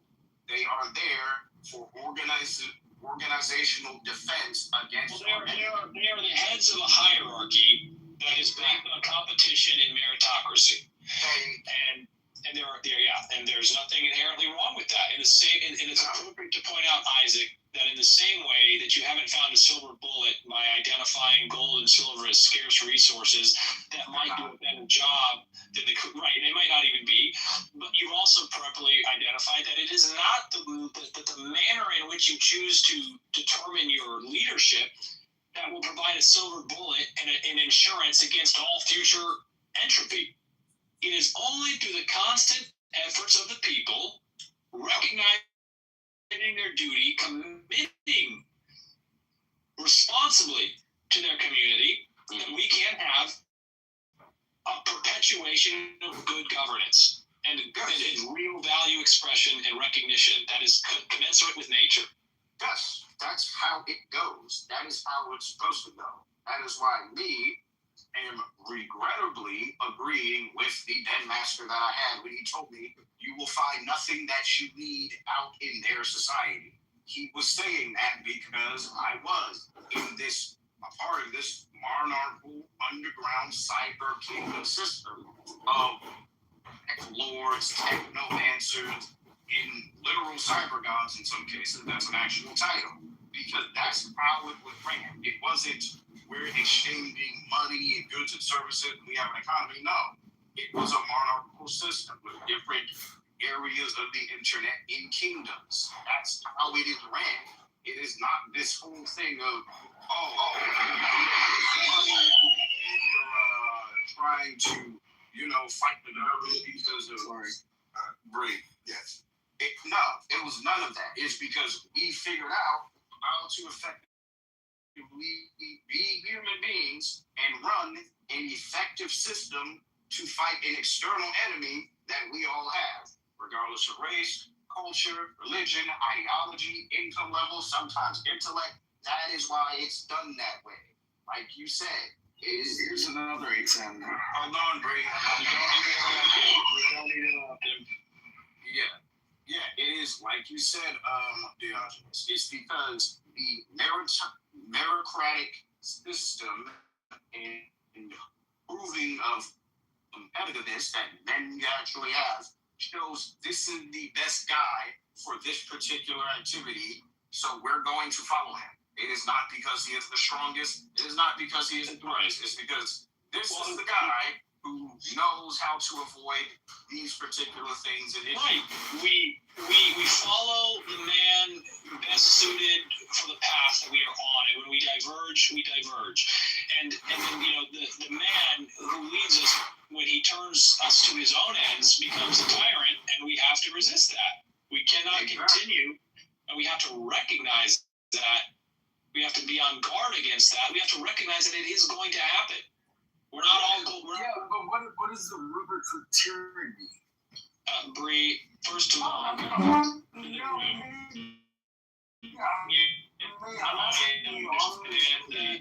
and you know what, Bree, I'm happy to have you here and to give you an opportunity to speak. And the title of the room is SCOTUS Reversals. I don't know if you as Alistair likes to point out, you're just here to get a dopamine high. You just want to, feel like you got some insight or information. I don't say about anything in my life other than, if he wants to be sincere. He is often sincere, and he's often searching for sincerity. He's also, very eclectic, eccentric, sarcastic. Yeah. No, but I've always appreciated your points of view because you've always been poignant and like you knew what you were talking about when I was talking about shit when I was downrange. You were always double checking me on my shit, because you no, but you knew. We'll talk about SCOTUS reversals. We want to talk about SCOTUS reversals. Well, what about the one from 2013 when Obama and Biden made it where the news is allowed to lie to you? What's that act that the one? You are referencing an actual act that was passed that essentially said that federal money and federal agencies can employ deception on domestically, that they can that's not the most important question. The most important question is what does it mean when the SCOTUS reverses itself? What are the implications of the arbiter? What do you mean by SCOTUS? Because Commander of the United States, the Supreme Court of the United States. Oh, Article 3. No, so we're in Article 3. I didn't know if we were Article 2 or Article 3. Yeah, this is Article 3 is the judicial. Yeah. That's correct. Yeah, that's Article 3. Yeah. I just didn't know where we were talking about. I didn't know what you meant by SCOTUS. And you asked, and we've clarified, and it's not being counted against you. We all want clarification. You got it. Now, what does it mean in your mind? What do you think is the ramification? The reversal of when they did their gerrymandering thing the other day. That's an example. No, I'm not so familiar with the actual opinions that were expressed. It was 3 to 5. Okay, but I didn't read the opinions, so I don't think it's going to be good for us to hyper focus on a single one. We know, as a matter of fact, I'm sorry? No. We don't need to worry about a specific example. We need to be in agreement that it has occurred, that the Supreme Court of the United States has taken the same law and then interpreted it one way. Agreed. And then subsequently completely reversed itself. Why do you think I call the Supreme Court Mount Olympus? They're gods on thrones that cannot be knocked down. Okay, so Bree, if you understand that the problem here, then you have to recognize. How do you fix it? Well, it's obvious how you fix it with violence. Without violence. The founders were I do violence very well, but I don't want to show you how violent I can be. I don't even understand how you think that follows from the discussion right now. Well, you're talking about the only way you're complaining about something that you say the only solution is violence. What am I complaining about? SCOTUS and the I'm not reversal. complaining about SCOTUS. I'm asking you what the ramifications of a SCOTUS reversal are. And the SCOTUS reversal of what? Of anything. What does it mean? Concept. What the hell? Yes. If you want me to boil it down to one word, I would say an interpretation. I don't want you to boil it down to one word. I want you to just an interpretation from a human being that voted their interpretation. Right, correct. And we're not supposed to be ruled by individuals. We're supposed to be ruled by something else called the law, right? Yeah, but people interpret the law. How many ways from Sunday has the Second Amendment been attacked? Okay, so look, I think you're having some trouble getting behind. No. You're focusing. You're trying to focus on. I have a gun. I don't have a problem being on your six. Okay, you have a gun. Great. Yeah, right. It's a non-secret to point out that you have a gun. It's important to understand that. Non-sequitur? Yes. So you have a law. We're supposed to be governed by the law. Okay. All right, great. It's been fun, buddy. But you're going to have to find somewhere else. You're being evicted. So if you can sit quietly and not interrupt, you can stay. But if you're going to start interrupting, because you're not getting the concept, you don't want to engage with the concept. I think you just want to talk, which is fine. But this is not a room for that. But you're not parlaying and understanding. What he's trying to do. Anyways. Yeah, that was stupid. Okay, moving on. I think he just wanted to be heard. But I'm about to wrap the room up anyways. Ayumi-kun, if you have anything you want to say, please come up. You're going to get 10 seconds. If you don't come up, I'm just going to boom the room because I've got to go. Isaac, always a pleasure. Alistair, I appreciate you. Thanks for your insights. Faraz, thanks for hanging out in the audience. Replays are on, so if you wanted to review any of that, you'll have the opportunity to do it. And the final word is that the only logical conclusion to a Supreme Court, the supreme arbiter of the law, interpreting the law as prohibiting and protecting the same action is wholly illegitimate. The law cannot be both in favor and opposed to the same thing. The law must be changed before the interpretation can be changed if the law is legitimate. The only conclusion is that the Supreme Court of the United States is illegitimate. Take it for whatever you will, respond to it however you want, but the logical conclusion remains. Peace, guys.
serious? That nigga made you pay for the date?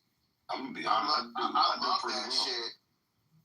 And am I the only one going to admit on the stage that I'm an underqualified man to do very well? Hi, are we, is this a serious conversation or do I What make you unqualified to?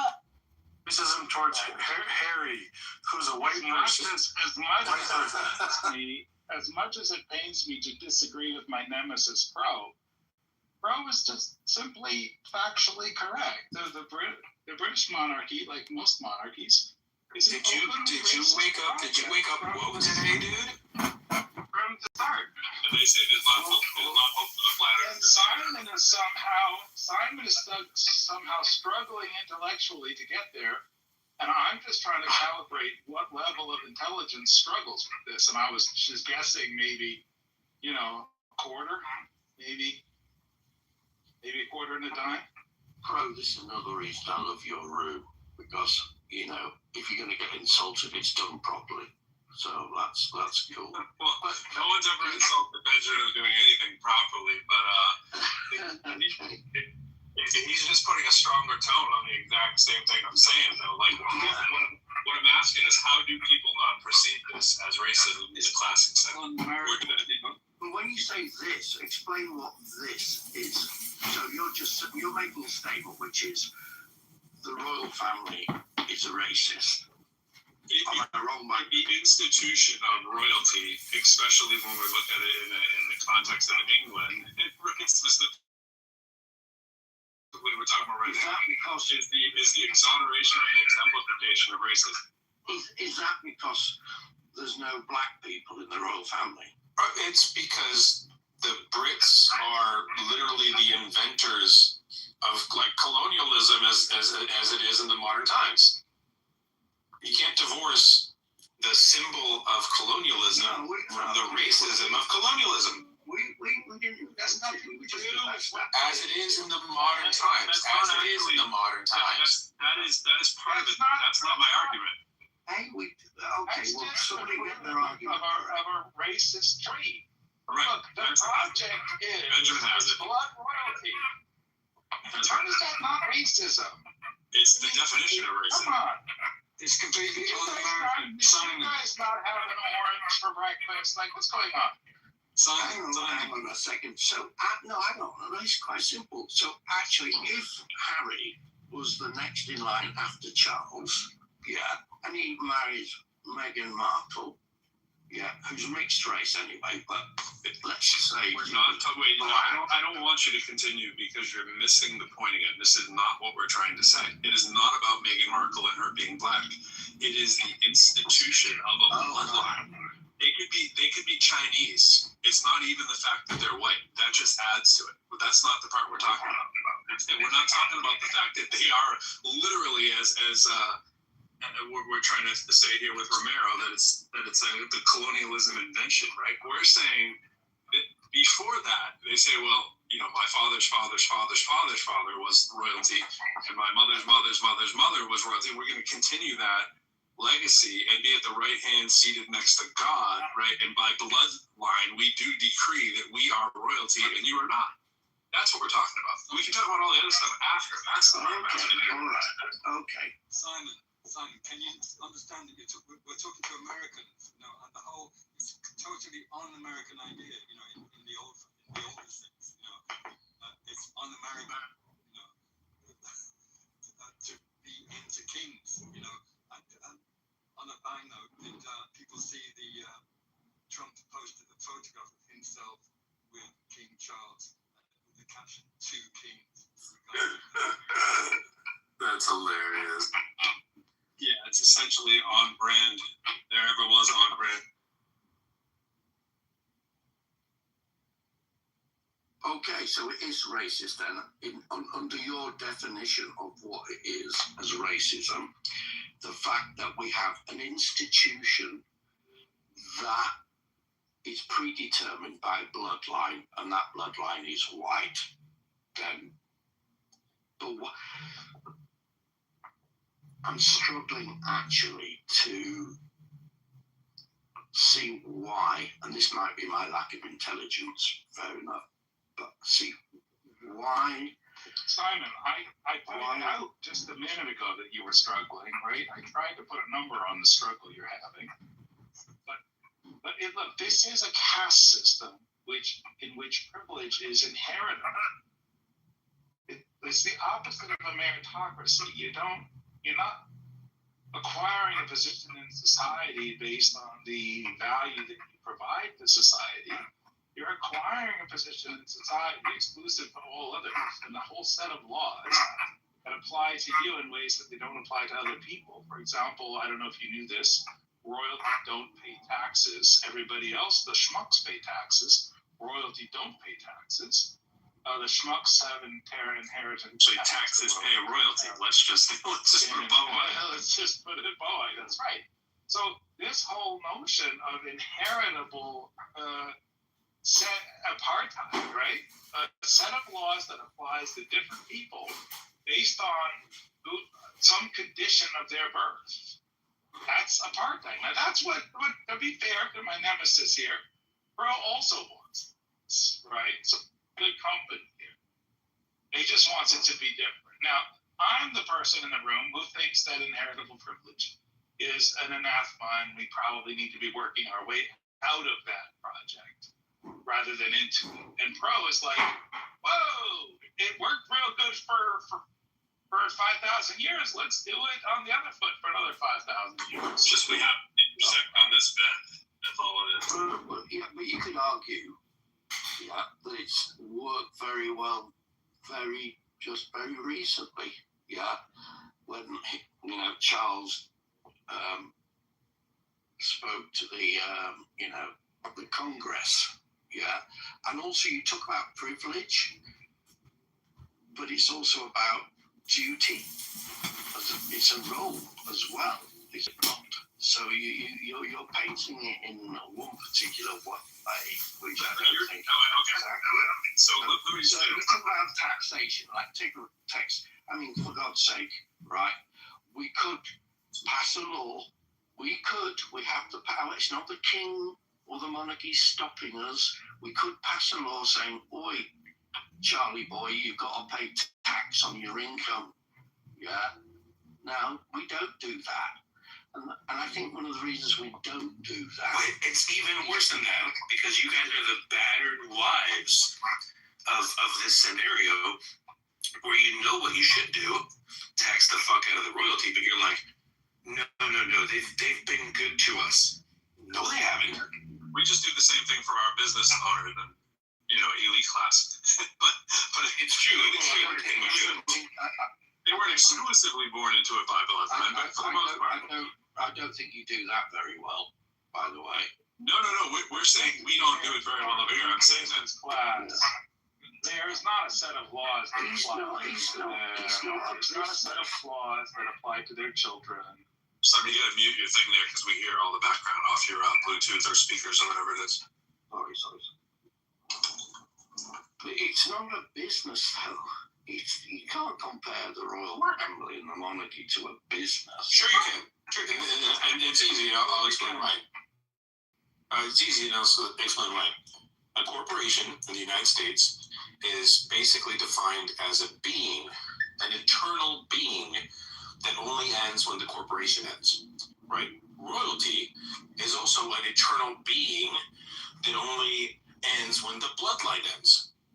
Right? So you have these massive institutions that get privilege purely by the blood that runs through their veins, or in the form of corporations, the legal status that they've achieved through money and politics. Well, you keep using the word privilege, right? But there's a trade-off with privilege, which is the duty. The role that they have to fulfill as a monarch. And also you said it doesn't end when the bloodline ends. Would this be an accurate sentence then? For the privilege to carry out one's duty as royalty? Well, we have to define what their duty is. Yeah, we're saying it is a privilege And again, your mic is killing me there, Simon. You just got to mute it when you're not talking. If mine's doing it, let me know. Because duty implies that there is a thing that you must do, and the failure to do that thing would have the consequence of you're no longer in your position. Expiring.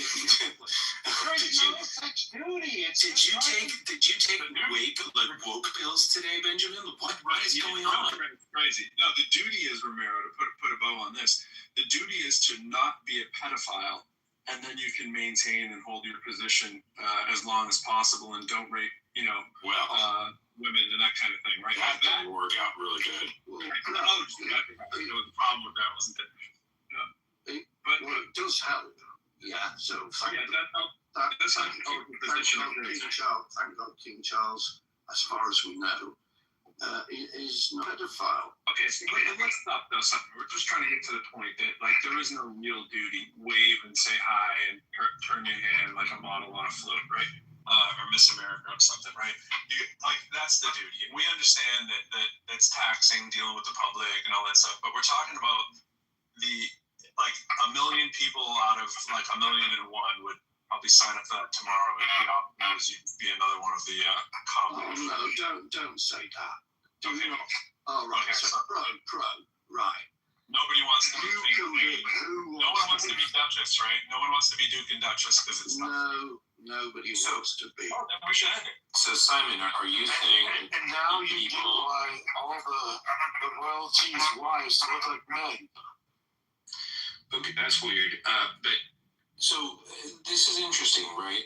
The assumption that I don't know where he went is that I was muted, Mike, and I sent him the audience by mistake. So this is an interesting assumption that Simon is making. So if you live in one of those estates, right, and you're sort of barely getting by, you're saying that person would not want to be royalty? With all the benefit, council estate dude that's just fucking off because he can't find jobs, that guy would not want to be royalty? Well, you can take it to an extreme, but that's not an extreme.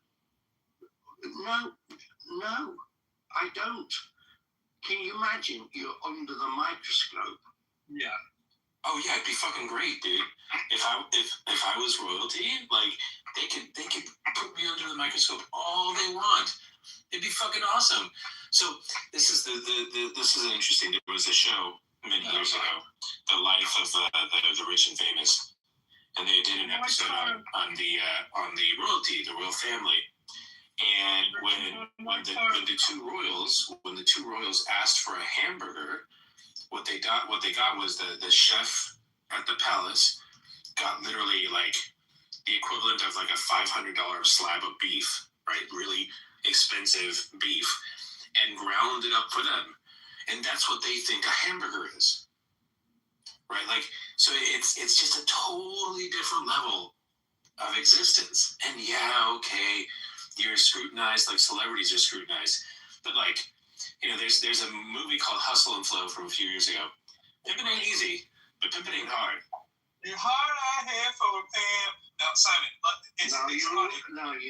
okay. So when I had lunch with the Queen, right, I sat next to Prince Philip, her husband, private secretary.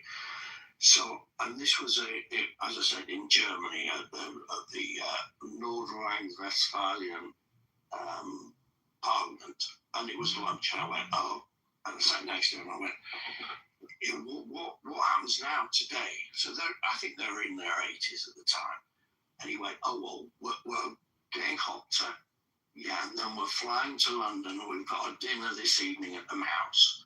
So I went, bloody hell. And I said, is Prince Philip as difficult a person as he comes across as? He went, yes. He said, but he struggles with the fact that he has no freedom.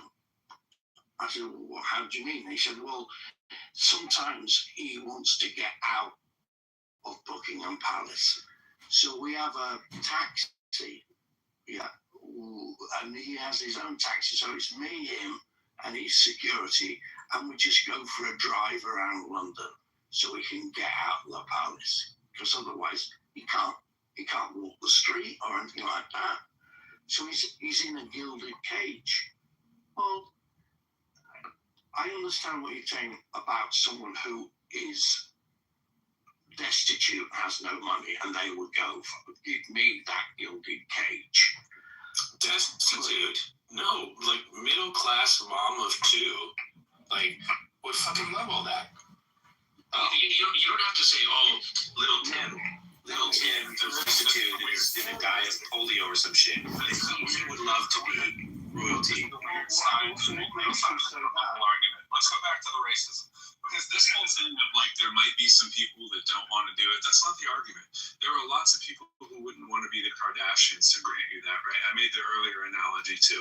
There's millions more who would want to be the billionaire daughter of the Kardashians, right? There's millions of people who would want to do that. To Romero's point, yes, there are people that won't want the pressure. That's not the issue.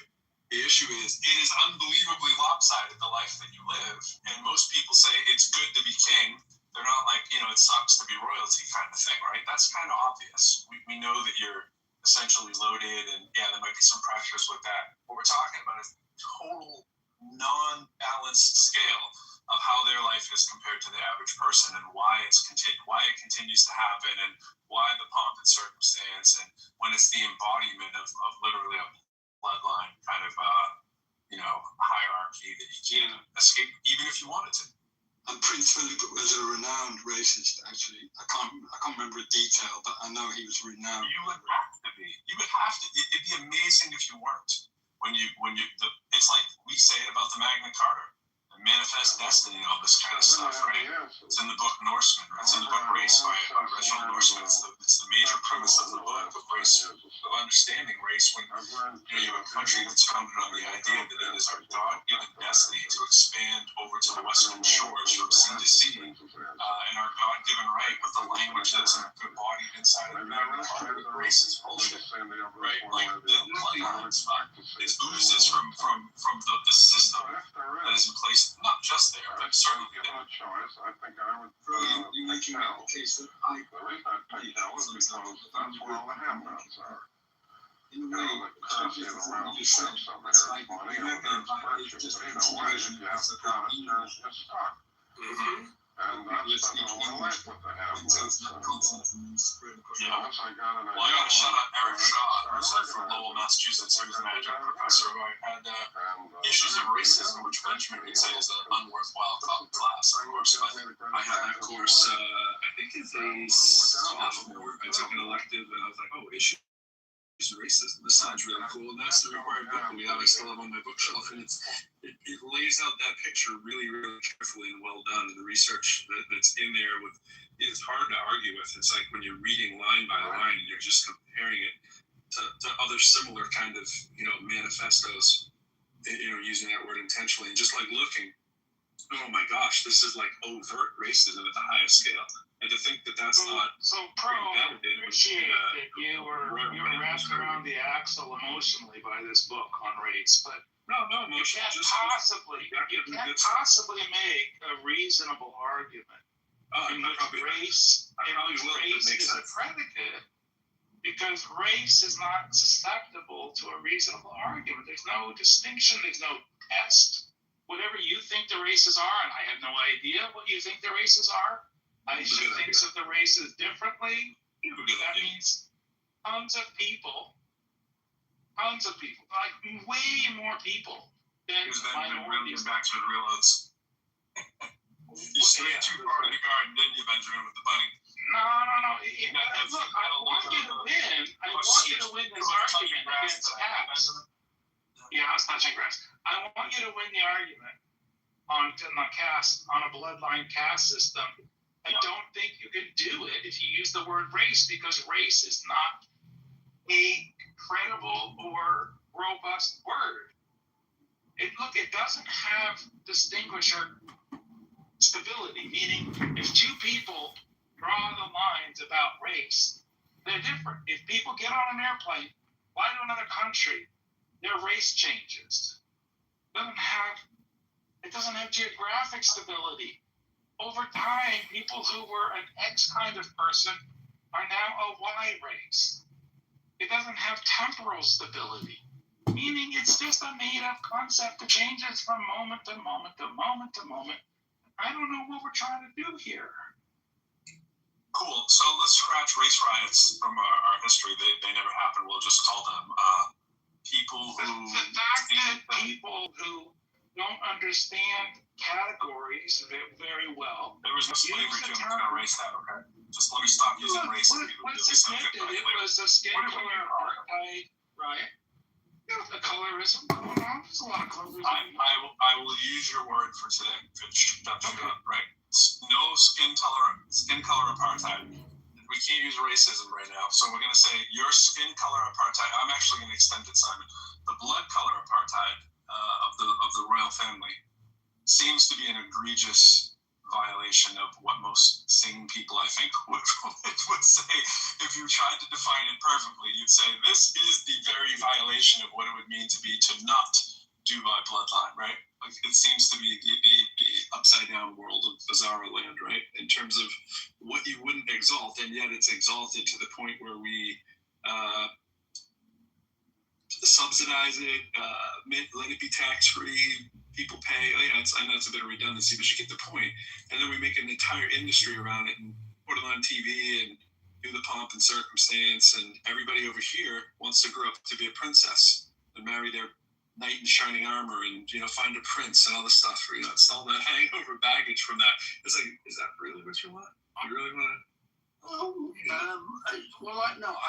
I understand, but in the absence of bloodline, yeah, and obviously there have been times where we've had to go, fuck, we need some, I think, at the beginning of this current monarchy's bloodline, we had to ship over to Germany to find someone who, was vaguely related to continue the monarchy. So the bloodline idea gets challenged, but there's always somewhere you can find a relative, yeah. But isn't that by definition bloodline? Yes. So in the absence of that, but no, it's part of our culture. Merit or qualification or electoral kind of thing would dilute it and make it not a thing anymore, right? Well, so in the absence of bloodline, as we have, it's then another form of and so we're going to vote. Well, who gets to live the glorious life? That would be weird, right? Who gets to live the glorious life? Filet mignon again. Right. Forget the glorious life, Harvey, because we can argue. What else could you call it, right? Who gets to be the figurehead of the country who lives in a palace, bro? Well, like the Irish, they vote for a president who is not political. So you can have presidents that are not political, and they have their time, and then you have another vote. Yeah. That's a step down. But you favor this. I'm just wondering why you favor it. I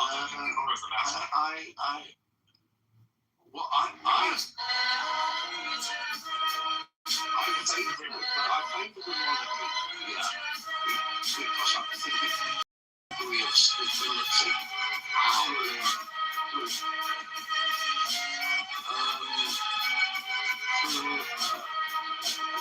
consistency. Okay, so if you want like a drama, you can go to the Danish or the Swedish crown, king and queen. But Norway as well. I mean, we have a monarchy. We have a queen. He has been the king since 1992, I think it is. They have no power. They're just like a narcissistic that you could put them for everyone else to see, but has no function other than maybe make you hung. So what's the purpose of a monarchy? And this is coming across like you might have an eye double digits. I'm not sure. Well, go on, Anders, but Andrew, you're suggesting that the king in Norway or Sweden has no power, right? Yeah, like I said initially, I can't speak when it comes to probably has the same bullshit thing where they also don't have to pay taxes, right? I don't. You want me to go look that up for your? No, I'm simply ignorant on that point. For your. I love that Benjamin now is like he gets so fixated on IQ, right? Like people that get fixated on IQ. Well, look, this is a pair of European dimwits here, and I just can't. Yeah, Benjamin, but you're an American dimwit, Benjamin. You're amongst your swans. You should be open arms to your ilk. All I wanted to know was Benjamin, what's my IQ? Illegal apartheid. You are for apartheid, Benjamin. You literally think that women should only be fucking popping out babies. What are you fucking talking about? And hey, Simon, I have nothing against you. All I wanted to ask you was like, do you have like a value that you can find in a monarchy? Like, is there something that we can like gain from it? I just want to parse this claim Sanders made before he wanders away from it. Sure. Monarchy has no power. So, I agree, especially when it comes to where I live. I totally agree. That's what I said initially. I said the monarchy, the king in my country, has no power. I mean, a taxi driver has more to say than our king. You think somehow that money is not power? That's the first thing you must think, which is taking 50 points off your IQ. You are assuming a bunch of mistake in order to say this is that there isn't a set of financial rules. I had a simple question for Simon. Benjamin, now your IQ is plummeting because do you think that the wealth that King Charles III has in terms of his personal income, and he then spends that on supporting the Reform Party or whatever he used to spend his money on, that. Well, let me ask you this. Mr. Nicola Dime here of IQ. What do you think power is if it isn't the ability to direct the actions of other people? What is it? No. And what do you think? And what explain to me next is money, if not the ability to direct the actions of other people. Okay, so I think this is the answer to this whole conversation. Benjamin, why are you trying to make up an opponent? Like, why are you trying to make yourself a part of a conversation that is not... Nobody's having this conversation except for you. And you're trying to bait people into the conversation you're trying to engage with now, but nobody's holding these positions like you're making. The reason we have intelligent conversations in this room is because when stupid people talk, they get slapped down and they talk less. And so you're getting slapped down right now because you said that kings don't have power. And my point is that that's a lie. Have money. That's a lie. That's a lie. Benjamin, why are you lying? But the lie is I think you have an attempt and you're deliberately misrepresenting what I said because you're actually fucking lying now. I said no. I didn't say kings generally have no power. I said in this specific case in the fucking country I live in Norway. I said Benjamin, stop interrupting people. I know you're a moderator, but that doesn't make you correct or right. Right? So I said that I'm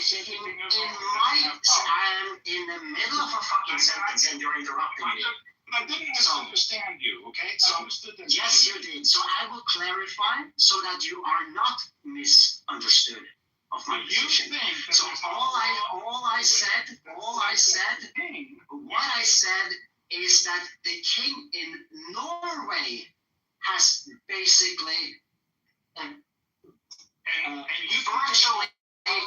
no power whatsoever because it's the prime minister and the president of what's it called? Everybody has to pay taxes. The government. You think there's not a law in Norway that says everybody has to pay taxes except for the fucking king? You want me to go Google that for you? Did I say that? Do you think that is not Did I say that? Yes. You said he has no power. No, I didn't say anything about taxes. I did not mention taxes. His ability to retain power differently than... Liar, pants on fire. This is why I took a 4-month vacation from Clubhouse, because I came on Clubhouse, I learned a lot from great people and smart people, then I reached a threshold where I didn't learn anything more, simply because I think this is the threshold of what people can deliver on Clubhouse. I think 20 or 25 might be... That's why I took a vacation, because I think this is just nonsense. Might be an upper limit for you. But we'll try to get you. So Benjamin, did I mention taxes? Laws. Did I mention taxes? I'll just get up to. Yeah, you mentioned taxes because money is. I did not. You're like this. This is why I took 75 points off your IQ. Liar. Benjamin has his pants on fire because he's a liar. Because he says that I mentioned taxes when I did not mention taxes. I only mentioned taxes because I was referring to something you stated. So shut the fuck up with the lying. I never mentioned taxes. I had one simple statement to Simon, and all I said, and I also agree with Simon, I don't think we disagree on this thing. All I said that the, like, THE, like, the king of the country that I live in has basically virtually no fucking power. That particular king, and I mentioned his name, and I said he was a king from 1992. His name is King Harold. I said this, and everything, Benjamin, that you have mentioned since that statement that I uttered has nothing to do with my position. Andrew, you can't take it. You lasted a long time. Can I just say something? Brandon, you can't say he has no power. Shut up, Sky. Did you just boot Anders from the stage? Did you just boot Anders from the stage? Let this guy speak for a minute. He's just talking. No. You shut the fuck up. Did you just boot Anders from the stage? Me? Who's giving you this? Who booted Anders from the stage? Who booted Anders from the stage? Who booted Anders from the stage? It wasn't I, said the hen. It wasn't I. Why do we care? No, wait, why do we care? Was Anders saying something? I wasn't even listening. I'm just walking outside my dog. I booted it, wow. Simon, don't do that. Don't do that. I told you many times not to do that. It's not. There's no. But I heard Anders arguing that the crazy claim that his king has zero power. Was that right? He's arguing that the king in Norway has no power. Yeah, and I was trying to explain to him that the ability to keep all of your wealth, generation after generation after generation, when you've had 700 years to collect all the gold and silver from every war that's ever been fought, and now you have the apartheid rule that says you won't be taxed on your wealth, you won't have to pay inheritance tax. You keep all of your wealth forever and always. Invite Anders back up, Benjamin. Is a really stupid thing not to understand. Benjamin, that's why I docked him 75. Did you get annoyed? Did you get annoyed when you were saying false information? Let's do the Anders in a second, but let's not pretend we live in the fake quasi world. And a king that has almost no powers has no powers, right? Like, there's a big difference between almost has no powers and has powers. And I think it's a good clarifying moment while people are being silly. Clearly, he has powers, right? Anybody can go do a search, pick any country you want, and let's use Norway, let's use Harold, and go online and say, what advantages does Harold have over normal people? One of the first things you're obviously going to get back is he has immunity, because that's what it means to be a king. He's not going to have any ability to be arrested, just like our president, right? There's going to be a list of like 8 or 9 or 10 things. Does he have full power like the old school kings? No. But to sit around and talk like he has no power is insane. The wrong word. Of course he has power. That's what I was trying to point out to members. You can't say no power. He might mean, no constitutional power to run the government. But you can't say he had no power. He's just using, maybe it's because his second language is English. All right. Brought him back up. So we're going to shorten it. Okay, thank you. So, Benjamin, just mute me or tell me to be quiet. That's all you have to. Just try to hear what he says. Pro, 1 second, we'll get disagreement. Yeah. And just pro, I have a disagreement. Pro thinks that Anders is insane, and I think he's got a single-digit IQ. And I just want to Benjamin, that's fine. You talking about IQ as much as you do makes me question your mental state. So I'm not talking about what I think about you. All I said, Benjamin, before you pigeonholed me, trying to make me hold a shit ton of beliefs and positions I never stated or holds. All I said that Benjamin, in Norway, our king has virtually no power. He has no political say in any way. It's a symbolic where, what's it called? The prime minister have to call the king. This is what I'm about to do, and the king basically just automatically say, yes, sure, go ahead. So there's no argument, Benjamin. If you want to have a conversation with me, pick a topic, and we can have a conversation about that topic. But you strawmanning, deliberately lying what I said in my position, that is just shush. What he does. Only I can accuse Benjamin of lying. Actually, I don't usually accuse Benjamin of lying. I just accuse him of having horrific ideas. Miracle.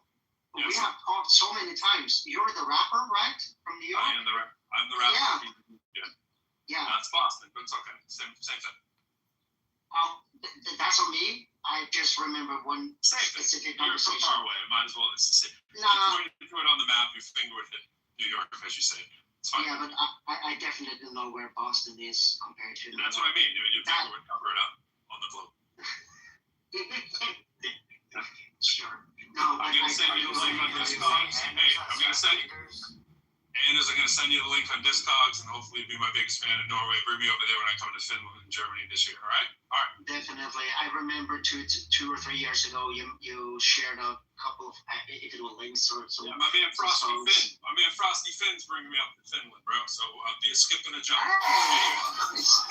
Anyways, I still think you have a crazy idea of this one, though. There's no power, but I know you said virtually no power. But anyways, I think we understand what you mean. So, but you do agree it would be good to be there, right?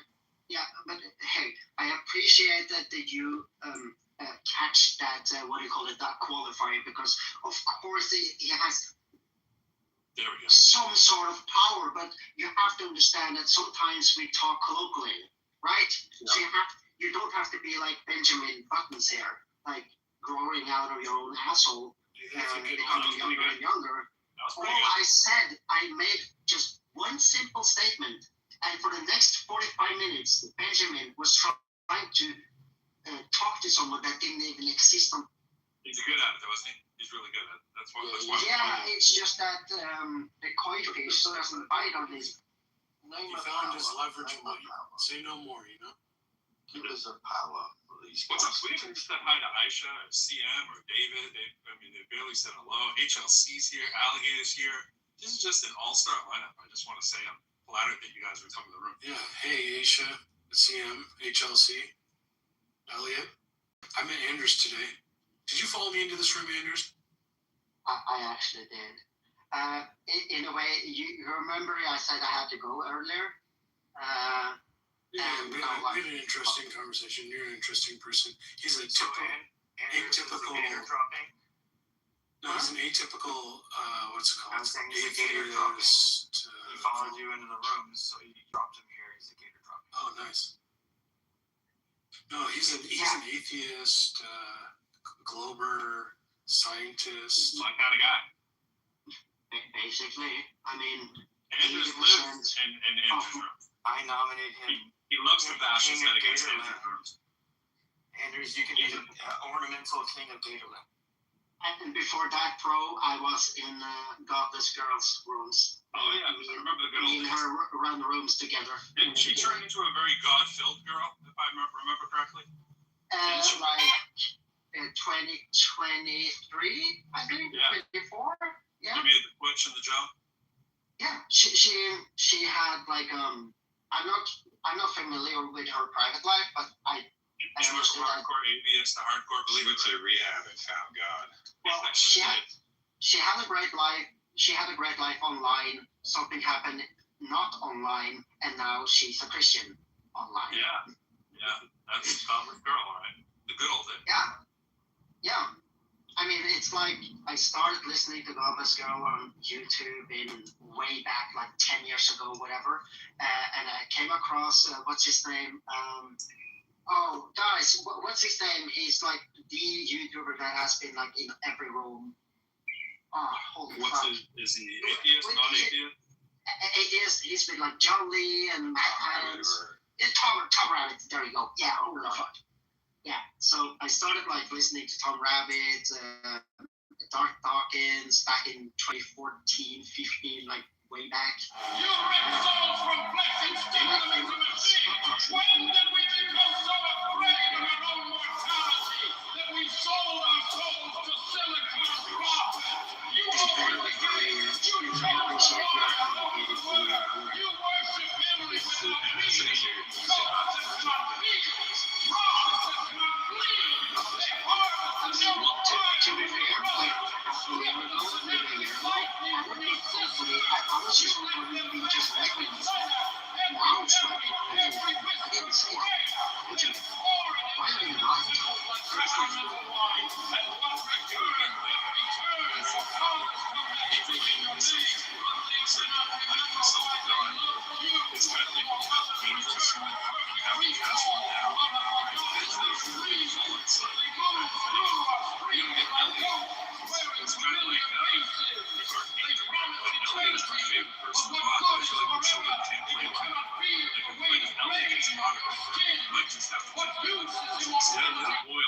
Ellie, we gotta work this out, man. We gotta be able to come to the British Royal Family have some surprisingly bizarre and street-eating why don't we do habits. a little role play here? Royal chefs I'm are with the basically therapy contained in the Buckingham Palace. I know Because Benjamin members of the that family are constantly meeting diplomats, world Can you leaders, tell- and guests. tell me what it is that Bad Benjamin breath has is done not to an draw option. your ire? Even Queen Elizabeth II and how we reportedly refused to Is ship it possible for him to be redeemed and come back up into heaven?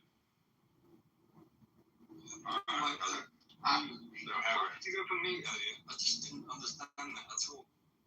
Okay, so I think he can be redeemed. All he has to do is You like can get your prep do free. not help Yes, people. sir. You can get your prep. You know, many ways to do People it. you're in conversation with what they There's believe. also connected Elliot's correct, though. I gotta go to Elliot. No, sorry, I was talking about Benjamin. No, I know, but I'm Elliot. We all largely know what it is. I think it's been enunciated. Jackson County with the android. Makes you hold Benjamin in such what he call high esteem, but the rest of us will call low esteem. Are they standing The lying, the dishonesty, what else? The racism, the bigotry, the general being a dick. Is that good enough? Yeah. I hear it. Benjamin, do you agree with all these charges? Guilty as charged or largely overblown?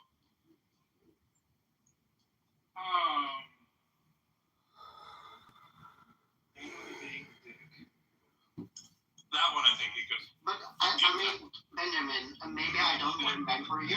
It's Maybe the same thing. Andres could do a better job. I think Yeah, Elliot is just expressing from his like basal emotional core, which is where most of his thoughts come from. It's just less useful than the people. I mean, I think his emotional needs are really, really valuable to He's doing the lying part. And just less useful to anybody else, and he doesn't realize it. Yeah, this is because maybe he doesn't have the emotional intelligence to realize the limited value. I think Sam could articulate this better than you. For me, it's not the only important election. I think Sam probably both sides of that. Project projection. Caution the backers as well, not Johnny Convergence or the causes in the case of some of the incumbents. What really watch is that Wilson Frost, I mean, chairman of the Finance Committee of the City Council, one of the most important and powerful things in the government, being challenged and could, if he used the other night, lose it. He could lose, but we won't know, of course, he could win too. Right? No matter how much people disagreed, even among us, about who could win and who could not, or may not during this campaign, there's one thing on which I was everybody agrees tonight. You're a car reports on that. Hopefully, I'm just happy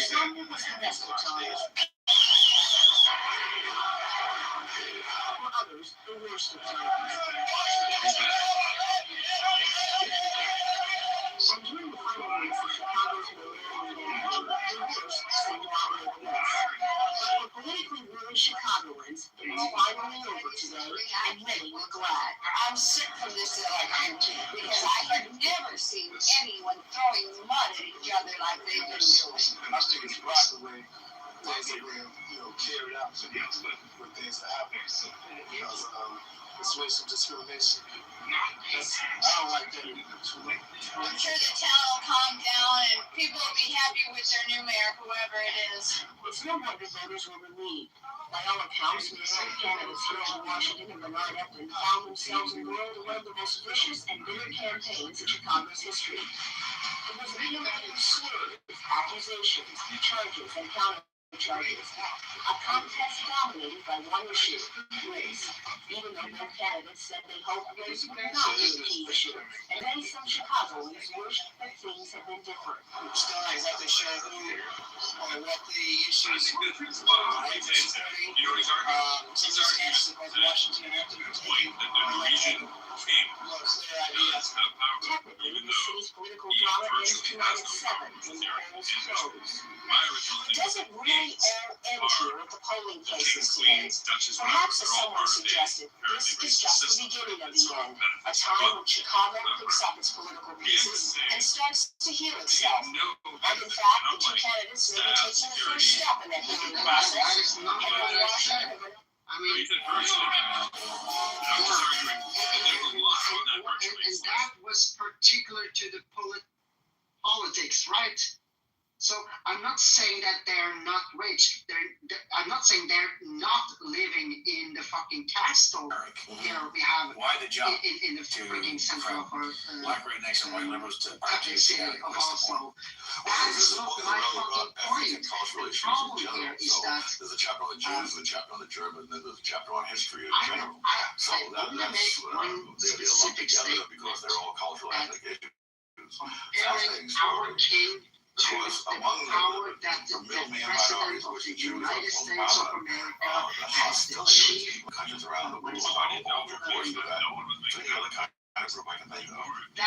what I mean by power, meaning that if we have the prime minister that has the power to the president of the United States, yes, then was making a statement that compared to a president and compared to historical history, our king practically have no power to in this day of age as they used to, or as a president. That's all I said nothing about having no power because they don't have to pay taxes or anything. This is just Benjamin just well, I think Benjamin was bringing that up. They do have power. Throwing jam on the fucking wall to see how much of the fucking raspberries that sticks to the fucking wall. But that raspberry, but that strawberry did not fucking come from my mouth. Gotcha. That's the problem. I'm I'm sorry. Anders, I'm barely listening here, and I'm just very curious now. I'm just gonna put this out there. I'm from New York. I curse my bum off all the time. But is there any way that we can get our point across without having to, like, I don't know, curse every 2 seconds and, you know, lose what your point is in the process? What do you mean by that? I mean that all of them. See, I'm just demonstrating. I'm talking to the 6, 7, 8 kids away that I have to mute my phone, turn the volume down. You know, gotta wear headphones when you're on Club Deck. Kids are looking for bunnies. We love bunnies. Bunnies are cute.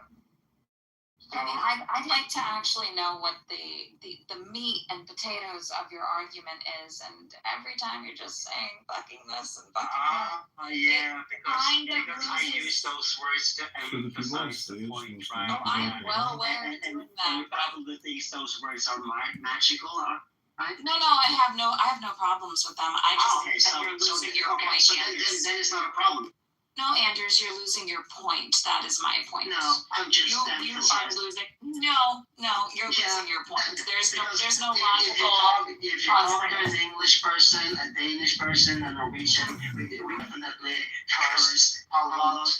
A lot in our day. You have nothing about it to say, right? Our ears say so you have nothing about it to say. So you agree? Nothing about it to say. Where's the criticism for Benjamin cursing here? Even mods have power. Why are we focusing on Anders? Oh no, I didn't hear Benjamin. I'm sorry. If I heard Benjamin, I would have offended. And if you're offended, Aisha, and can't track the I conversation. didn't say I was offended, Anders. Okay. So if you have difficulty tracking the conversation, how long I can make a statement without you interrupting? So no, I'm not. You've already been kicked once. Like I find it hilarious, and then you cried. You cried like a child in the group. You cried in the chat. So you know. Oh, it's fine. I have nothing against Anders. I just said I'd like to know more of what his topic is. Oh, it's cute. Anders has something to say. You're going to reiterate. The last thing we want is more Anders reiterating this topic. I think that that's you know. Let me see if I can figure out what the actual disagreement is over. So I think the disagreement is over whether monarchs have power.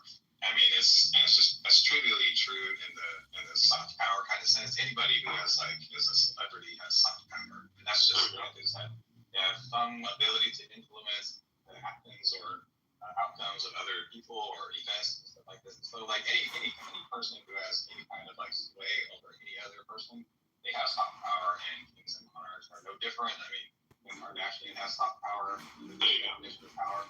But the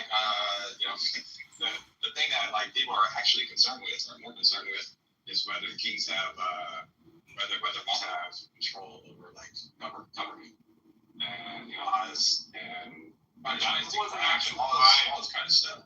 And Anders is absolutely right. No, they don't have any kind of this fucking power. None whatsoever. The actually consequential kind of power. So I think Benjamin's equivocating when he wants to say that these monarchs, like the king of the UK and the king of Norway, they have this kind of power. I think Benjamin wants to equivocate on that. Well, I think this is. I know you got it all good, but I think the thing that we're going back to the whole thing is with Simon and Sky a little bit, and me chiming in.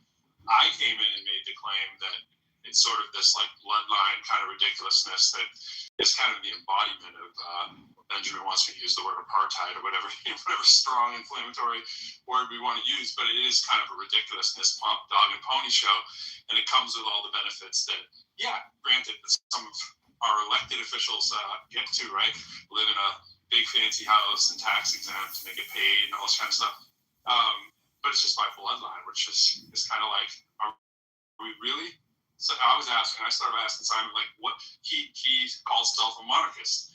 I was like, what makes one a monarchist? What is the thing that you're pointing to? And he was talking about the political influence of the speech that King Charles gave, right? And that he's really not a political person, but in that role, he did something effectively that amounted to political influence and sway, right? That's where we got into the political thing. I don't think it's that anybody was ever questioning whether Norway had the same kind of sway as this king or that king. Just the whole institution of a monarchy and royal family kind of stuff is just an interesting one to say that you are on board with, and I was wondering why. Yeah, I was asked a very good question, which is why do I support the monarchy in the bloodline sense, as opposed to, well, every so we could have a president to be the head of state, non-political. Yeah, that was a good question because I struggled to answer that, and I did challenge myself. Sorry, mate. I just wanted to add something if I could. Yeah, go for it. I want to get Ben's input too, being from England as well. Oh, I was just going to say, yeah, like in Australia, King Charles is obviously our head of state as well. But I'm a Republican. I think most Australians are. I think eventually we're going to leave this constitutional monarchy, the system that we have, and hopefully become a republic. So yeah, I was just going to say, but it's kind of the role of King Charles is kind of ceremonial for us. I think we'll probably be the first country in the Anglosphere to leave, probably even before Canada, and become a republic. But yeah, I mean, we should have left when Queen Elizabeth died, but yeah, anyway.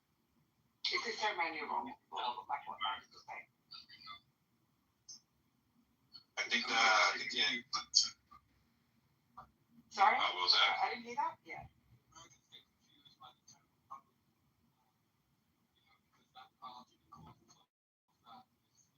Oh, yeah.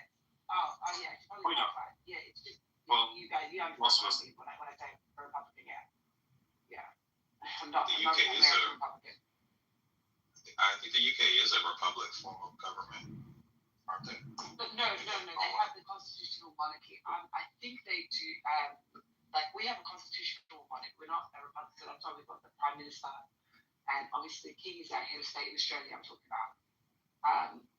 So, but yeah, there's a huge like Republican movement. Most actually our politicians are even Republican. Like our current Prime Minister is, but I guess, I don't know what the reason is, or they haven't put it to, like, in the 90s, they did have, we should get rid of the monarchy. So there is a movement about it, but I guess there's just too much going on right now. But I think eventually we will. I'm hoping we do.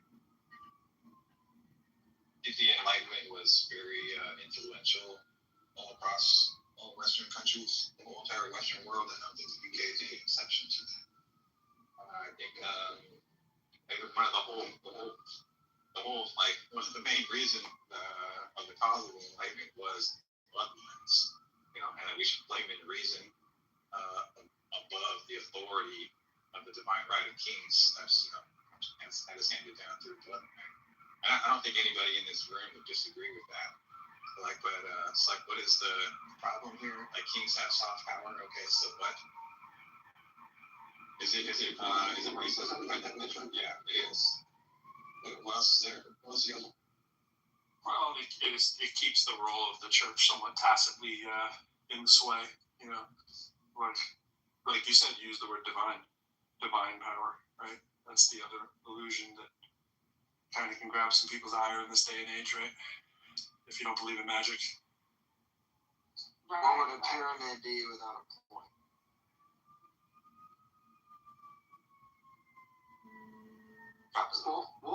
What isn't interesting for me anyway is that there's obviously the Commonwealth, right, which is obviously former British colonies.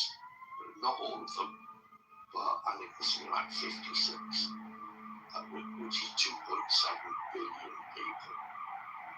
And why does that exist? Because they could all choose as Australians. In a way, I'm surprised that they are still part of the Commonwealth, but they are, yeah. And why do countries still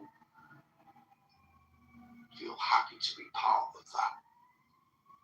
Because all those people, sorry, that's it. Oh no, I was just thinking, I feel like we're almost being manipulated, that the monarchy won't let us go. There are like these, it's like the resurgence of these monarchist movement. There's been many like pushes to get Australia to become a republic for a long time. Still our number one like immigrant group, it comes the number one group of on our immigration staff comes from Britain. So we've got these I don't know, it's like anytime Australia wants to move away seriously from the monarchy and like wants to become a republic, there's like King Charles, one of them will come to Australia, they'll do a tour, because what I heard is that what they're concerned is if Australia moves away, that Canada will, I guess eventually, obviously New Zealand will as well, and then it will just be like a domino effect, and the Commonwealth will effectively break up. But yeah, I don't care. I think we should get rid of the king. Like I don't think there's a really strong anti-British sentiment in Australia, especially after like World War II, because it was America that came and helped us. It wasn't like after the Japanese attacked us and like bombed Darwin. Like England was nowhere to be found. So there's this kind of old resentment in Australia that we were abandoned by Britain during World War II, and we've had subsequent issues and problems. I mean, now Australia's become wealthy thanks to mining and so on in recent decades, but there were definitely rough periods in our history economically, as I said, during war times, where especially the older generation feels very much abandoned and like totally disloyal to England. So yeah, I think we look up to the American example, like the Constitution. There's so much missing in our Constitution. We don't even have a Bill of Rights. Things need to be rewritten. But anyways, to be fair though, to the monarchists, we don't really have great politicians, and we haven't had any really great politicians in a while to I don't know if I'd want to see any of these current group batch under that career politician. I wouldn't want to see any of them become the president or get any more power than they already have to screw up the nation. So yeah, kind of catch-22. But I think eventually, once we get not only the political will, but the right leaders to sell the message, it will happen.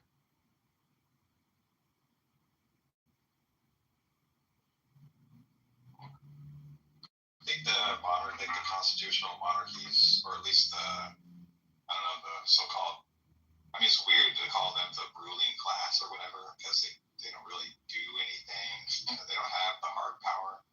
They don't exercise like judicial rulings or legislative rulings, or they don't have any executive power whatsoever.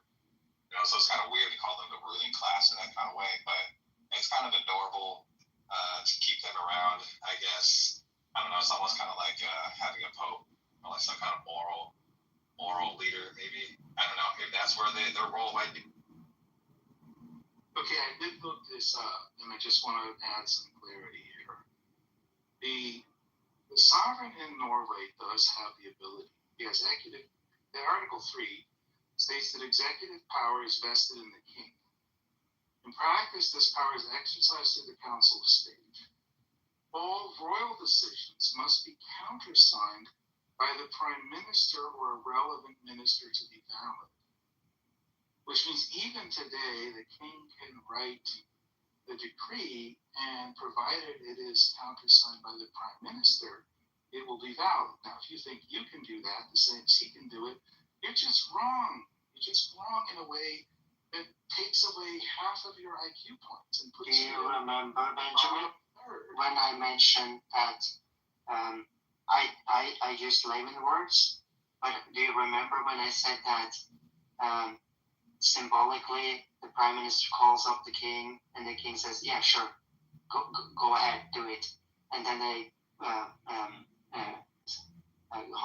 hang up the call, and then the Prime Minister do whatever he does. So there's a symbolic part of it still happening. But what you mentioned has nothing to do with the statement I made earlier.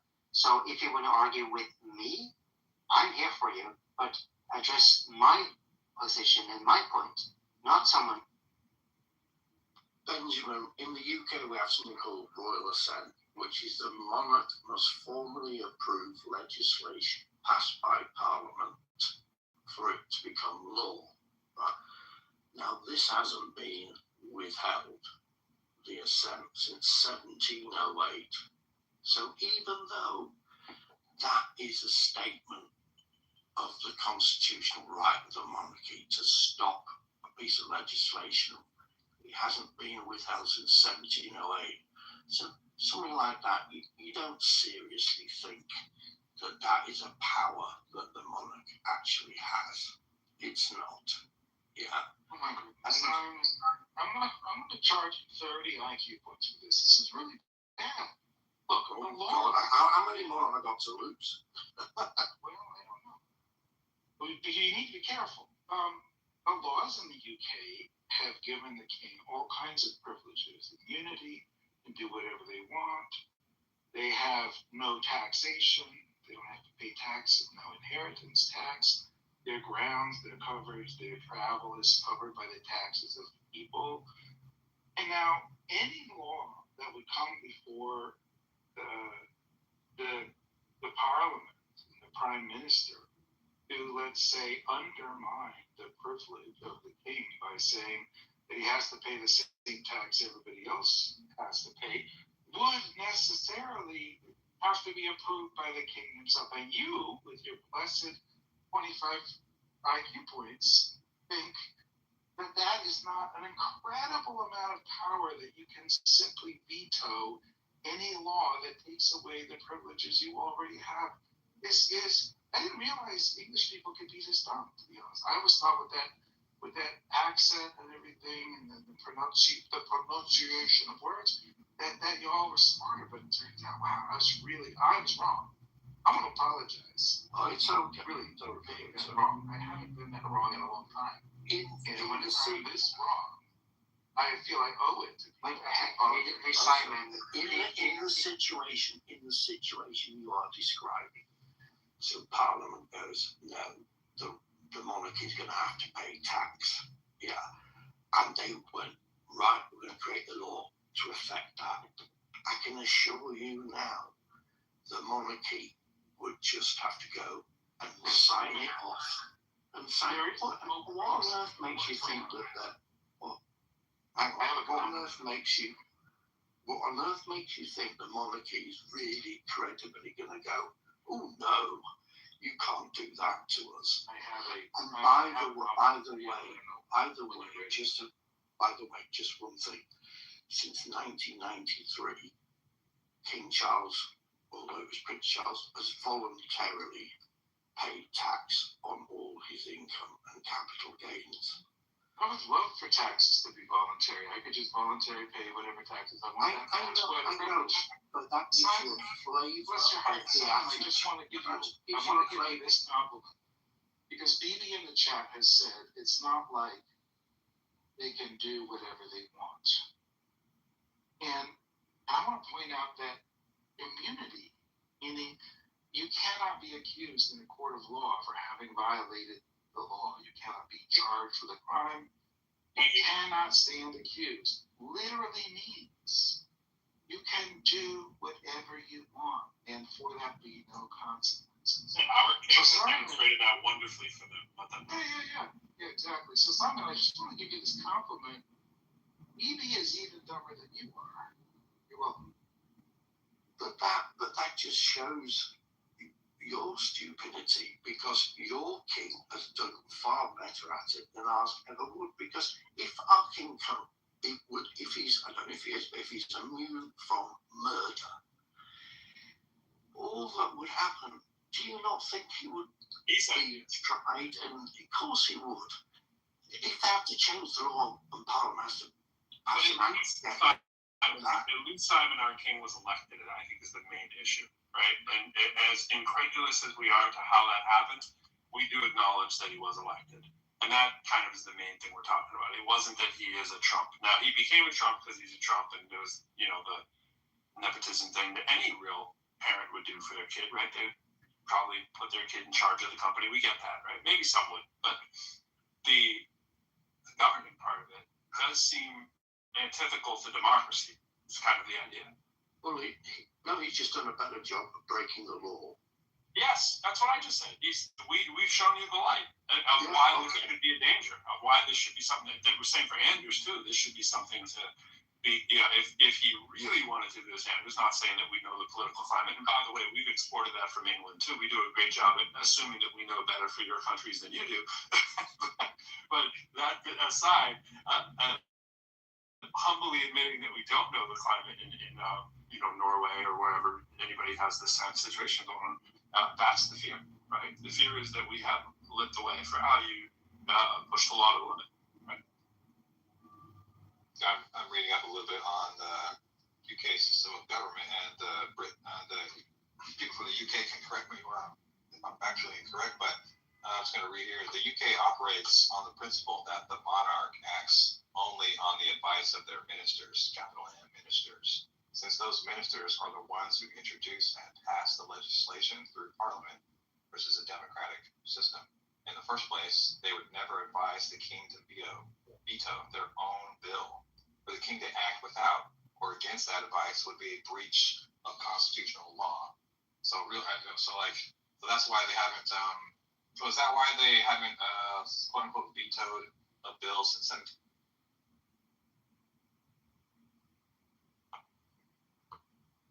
Well, I can only assume the fact that the monarchy goes, we can't do that. So we've got to sign it off, whatever it may be, even if we don't agree it. And I'm sure there have been laws passed that the monarchy may individually, personally not agreed with, but that's irrelevant. They've got to just sign it off. That's the way it is. That's just the way it is. Some things never change. The British monarchy.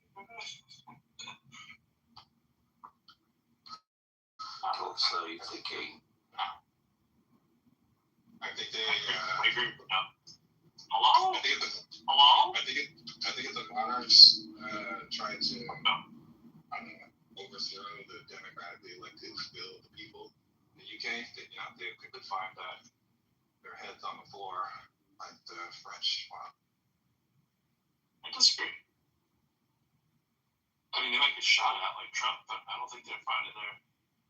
Unless it's a stray shooter or something, but certainly not from within the system. Getting into your point, that was probably the case back with the reign of terror guillotine kind of stuff. No, that was more state-sponsored, wasn't it? Or am I mistaken on that? Was that an angry mob, or was that some state-sponsored stuff? That was state-sponsored, right? The French Revolution? Yeah, all the guillotine, the reign of terror, Robespierre, all that. That was all government stuff, right? Well, they became the government. That was the revolutionaries who then became the government. Yeah, but wasn't it an angry mob when it happened? Originally, Yeah. Oh, okay. Well, there's my point. Storming of the Bastille. Yeah. Look what happened there. They got their monarchy to return. Yeah, Bastille Day, baby. As I said, I'm monarchist, but I was just thinking, in terms of actual individual people, I think I'd rather be ruled by King Charles than fucking Keir Starmer. I think I'd rather be ruled by King Charles than Donald Trump. Pretty sure of that. Rule is the right word.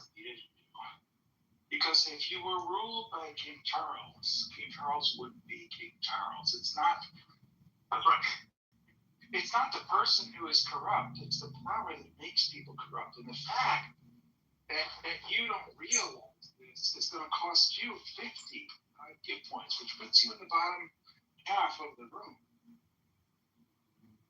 We've got a real problem. When did we start measuring IQ points in this room? Because Benjamin, you're very well aware that might not work out as well for you. I have an update. It looks like my bunny actually ate some of the food off the plate I put out. Oh, you put a plate out? Yeah. At the risk of being Go bunny. At the risk of being self-serving, annoying as the room title. An IQ test is a verbal math game. I would do pretty well. Just saying. I don't know if the 50 IQ points were joining me. I still don't think they throw me in the goo. I think I'd still be above the fray with the 50. I think I can suffer it. I'm well over.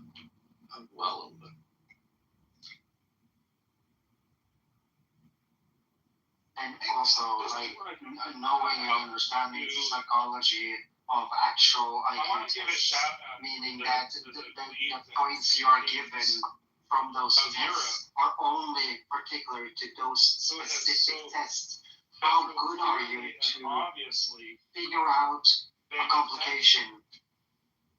That is what an IQ test is most likely, Benjamin. So it's not a good measurement for anything when it comes to subjugating the intelligence of the people. I find all these Europeans cannot even do the math. They don't even understand the power. So how come Europeans have a way better political, how do you say it, like our model, how our society work, where I have free healthcare. I only spend like $30. When I reach the $30, everything is free for me. So if I get a headache, if I break my arm, if I'm in a fucking car crash and the ambulance has to take me, it's free. It's free, and it's free. And our salary is super high. Like I'm rich when I'm on vacation other places. I've been to 40 different countries. Every time I'm on vacation, I'm a fucking rich ass. But of course, in Norway, I'm not a rich ass. I'm just average. But our salary is great. Our healthcare system is super great because it's fucking free. And sorry for saying effing, because that's just to emphasize. But anyway, I will put use words like that. But Benjamin, you're saying that the Nordics is negative, this and that. But every every measurement in happiness, in GDP, and hunger or homelessness, or how many of the percentage of per capita that actually has a steady work and steady income, we're doing freaking great. So what is wrong about the Nordics? Well, I don't know. I'm looking at yours and stuff like that. Your healthcare is not so much free as it is paid for by the American taxpayer. No, it's paid by Norwegian taxpayers. So I have a deductible. So let's say nothing happened to me as of today in 2026. So let's say I go to the doctor's office for the first time this year. I paid $9, like $9.20, because it's 92 kroners. So it's $9.20 basically, just divided by 10. So and when I reach $30, I get a free card. And every time I go to the doctors or whatever I need, like medication, this is my free card. And they say, oh, you have a free card. Nice. Just let me get the medicine and you don't have to pay shit. I have to put my phone on your talking because it's so loud in my house. It's reverberating. Like you're like 80 times louder than Scott. It's crazy. Hey, Pro, let me change the mic and you give me a feedback on. Cool. Right after Scott talks, we'll check it out. What do you guys? So, Benjamin, what do you mean paid by the American taxpayer? What do you mean by that? The American taxpayer is paid for the world's health and defense for the last. Okay, this is just Benjamin making a point to piss people off, just an FYI, in case you're not seeing through it. I'm sure he does, but just letting you guys know before everyone takes the rage bait. Let's not take the rage bait. point to Anders for medicine where, and a medical system where you don't have to pay as much as the American healthcare system, and I'm not going to get on that soapbox. Yeah. When I look at countries not to go to, when I get like all the comments of like, hey, this is a country you don't want to go to. Oh, there's a lot in Europe that come up on the list. I mean, it's not all peaches and cream, but that's another topic.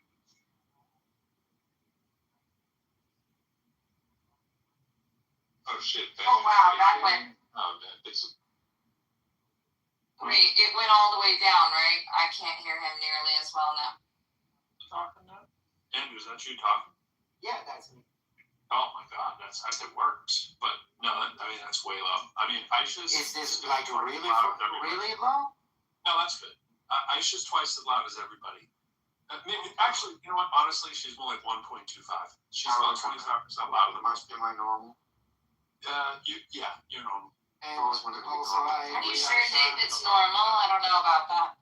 Hi, David. I've always wanted to be normal. I feel like Aisha's in echoey rooms a lot of times too, like it bounces back, so maybe that adds to it, but your thing's always loud and clear. That's just the COVID test. No? My check. Maybe it's my house.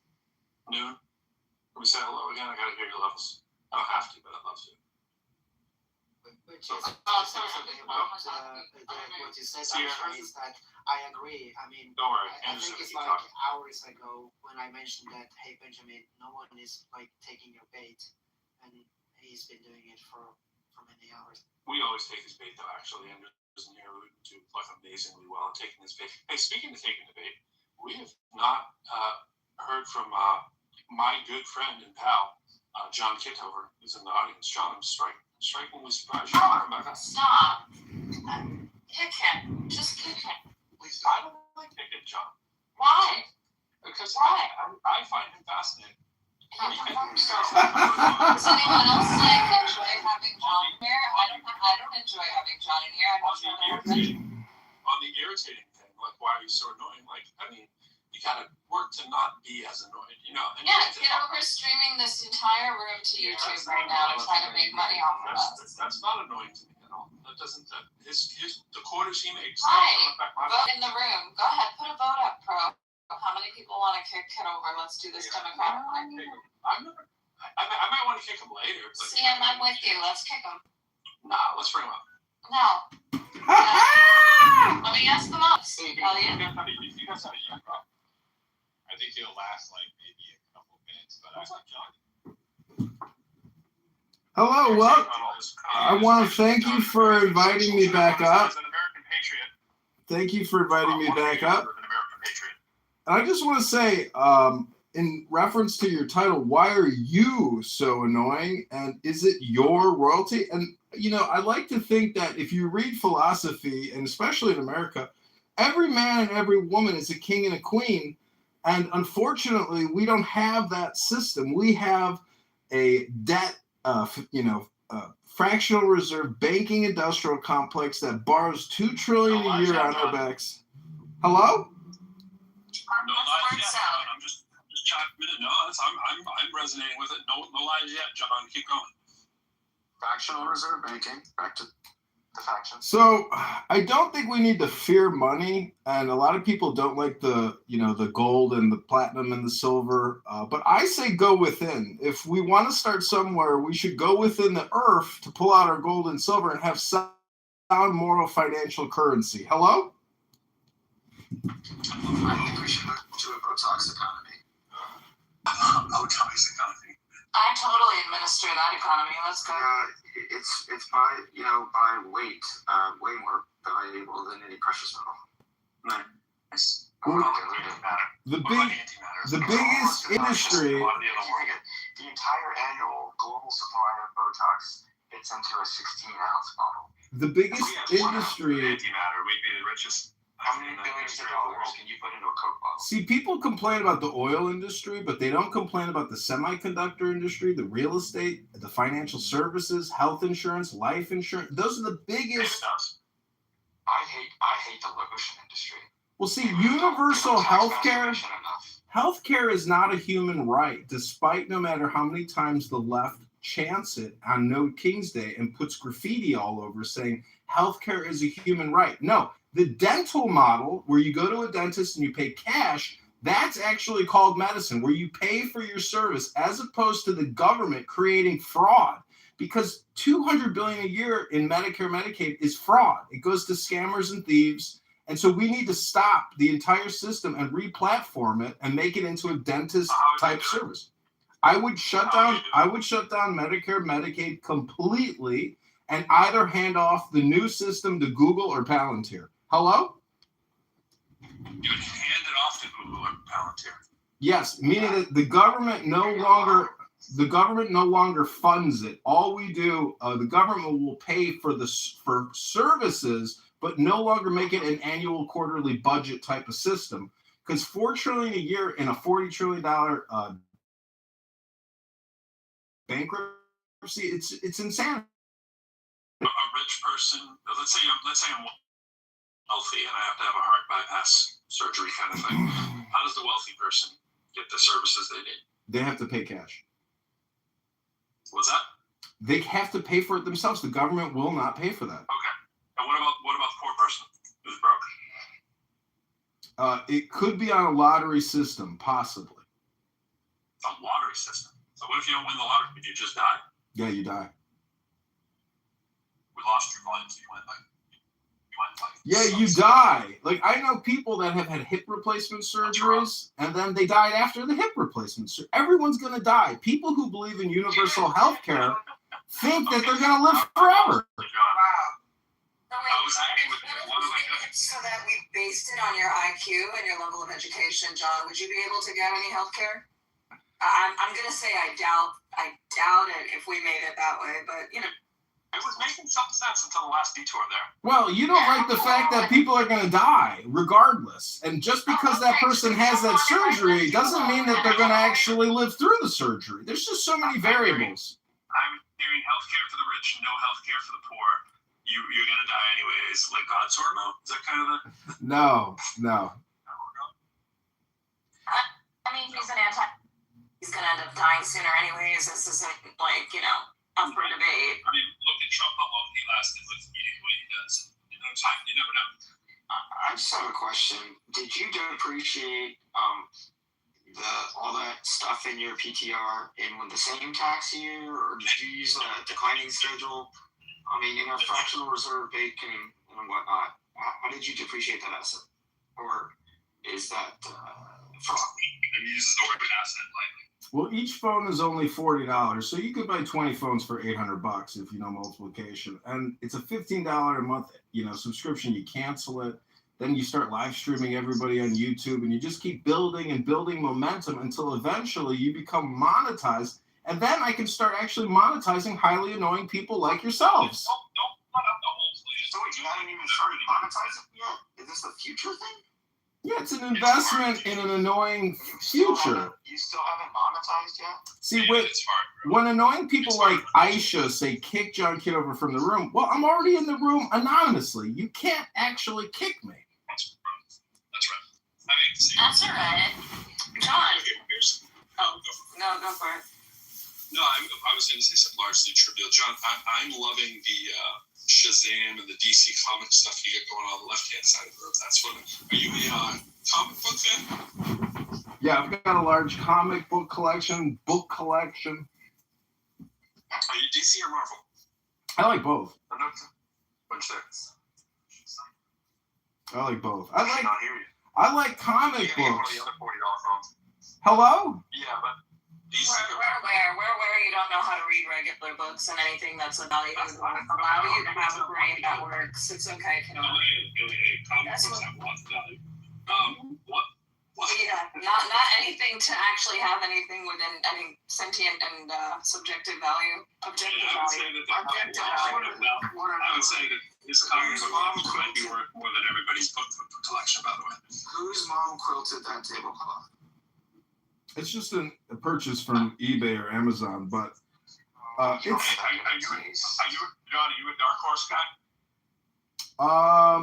I think I know which comic book series you're talking about, but no, not particularly. Well, they do Hellboy and Sin City, Star Wars, that kind of. Oh yeah, I was a big fan of the movies for sure. Yeah, no, me too. All right, well that's my John Bonding moment. You a manga guy or no?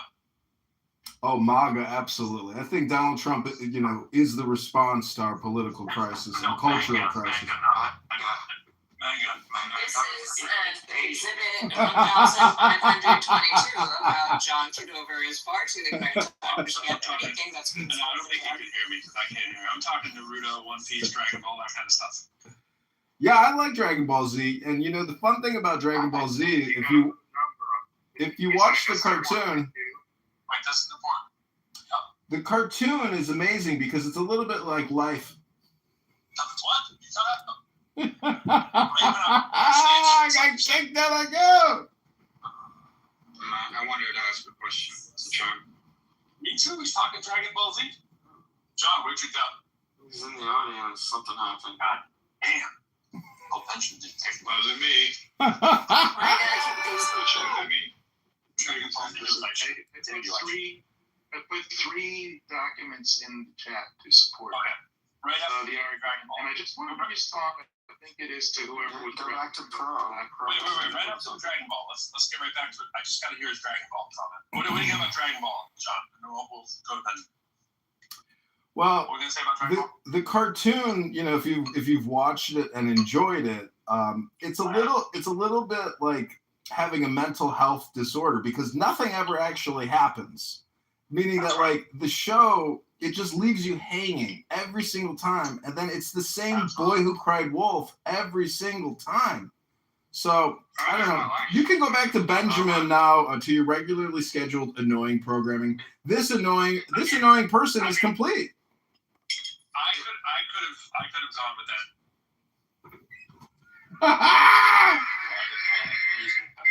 Nothing has ever happened, and he's indestructible, and no matter what you do, he's gonna live till another day, and so will his son, and all that stuff. All right, I'll do. We got Agamemnon in the audience. I want to get back so to is this this Seinfeld of was it Anders was saying when he goes to the doctor, he only pays $35.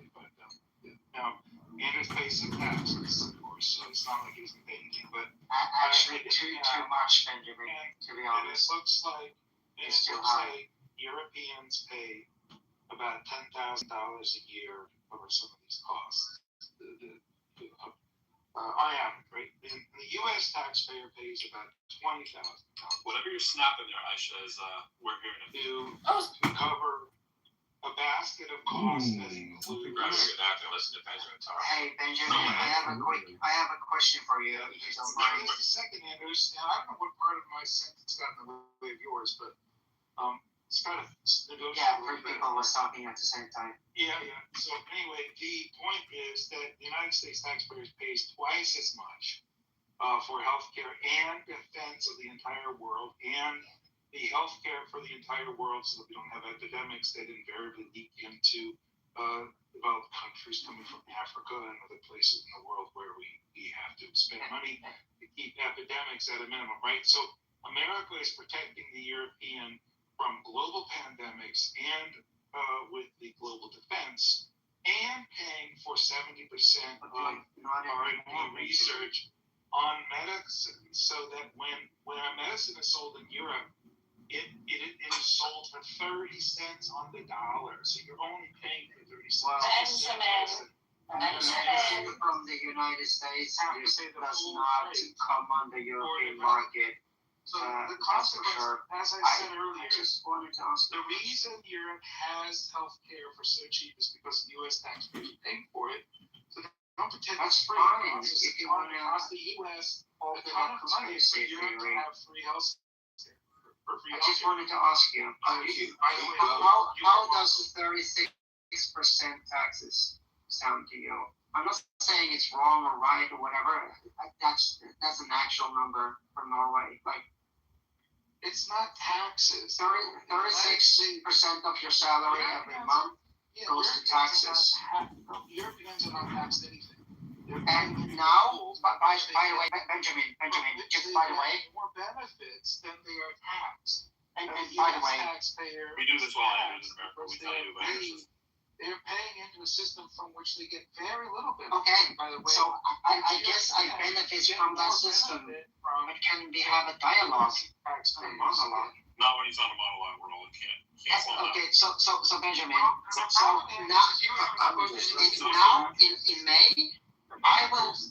He's on Zoom chat right now. Like this. You haven't put any documents, you haven't put any scholarship into the chat, so you really haven't earned the opportunity because to review. I'm simply speaking from my own position, meaning, like, whatever I earned last year in 2025, the total amount, like, don't think about taxes, just what I earned last year, the full 12% of that total salary, I will get paid now this month for vacation money. Every year, Norwegians get 10 to 12% of their full salary from the last year, just free fucking money to have a great vacation, and I'm going on 8 weeks paid. Sorry. That sounds good. Do you do like? And also, when we get tax returns, by the way, since the 90s, it has all been automatic. We never do the manual labor.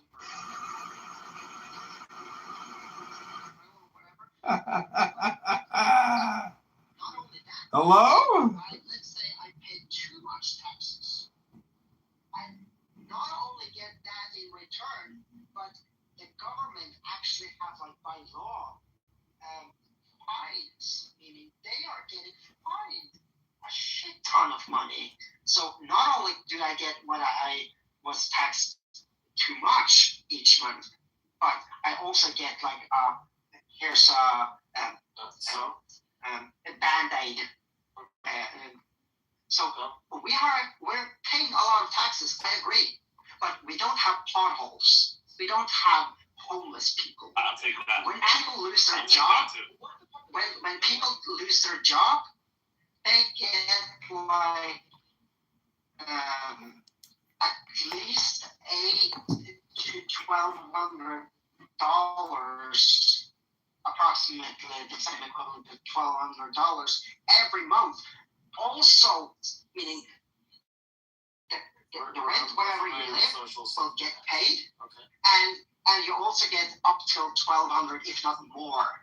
That's for as long as you basically want, and you can't get fired from your job in Norway in the same way as in America. If you lose your job, at least you have a month that your employer has to keep you, or in most cases, 2 months. So again, Benjamin, what is wrong about the North?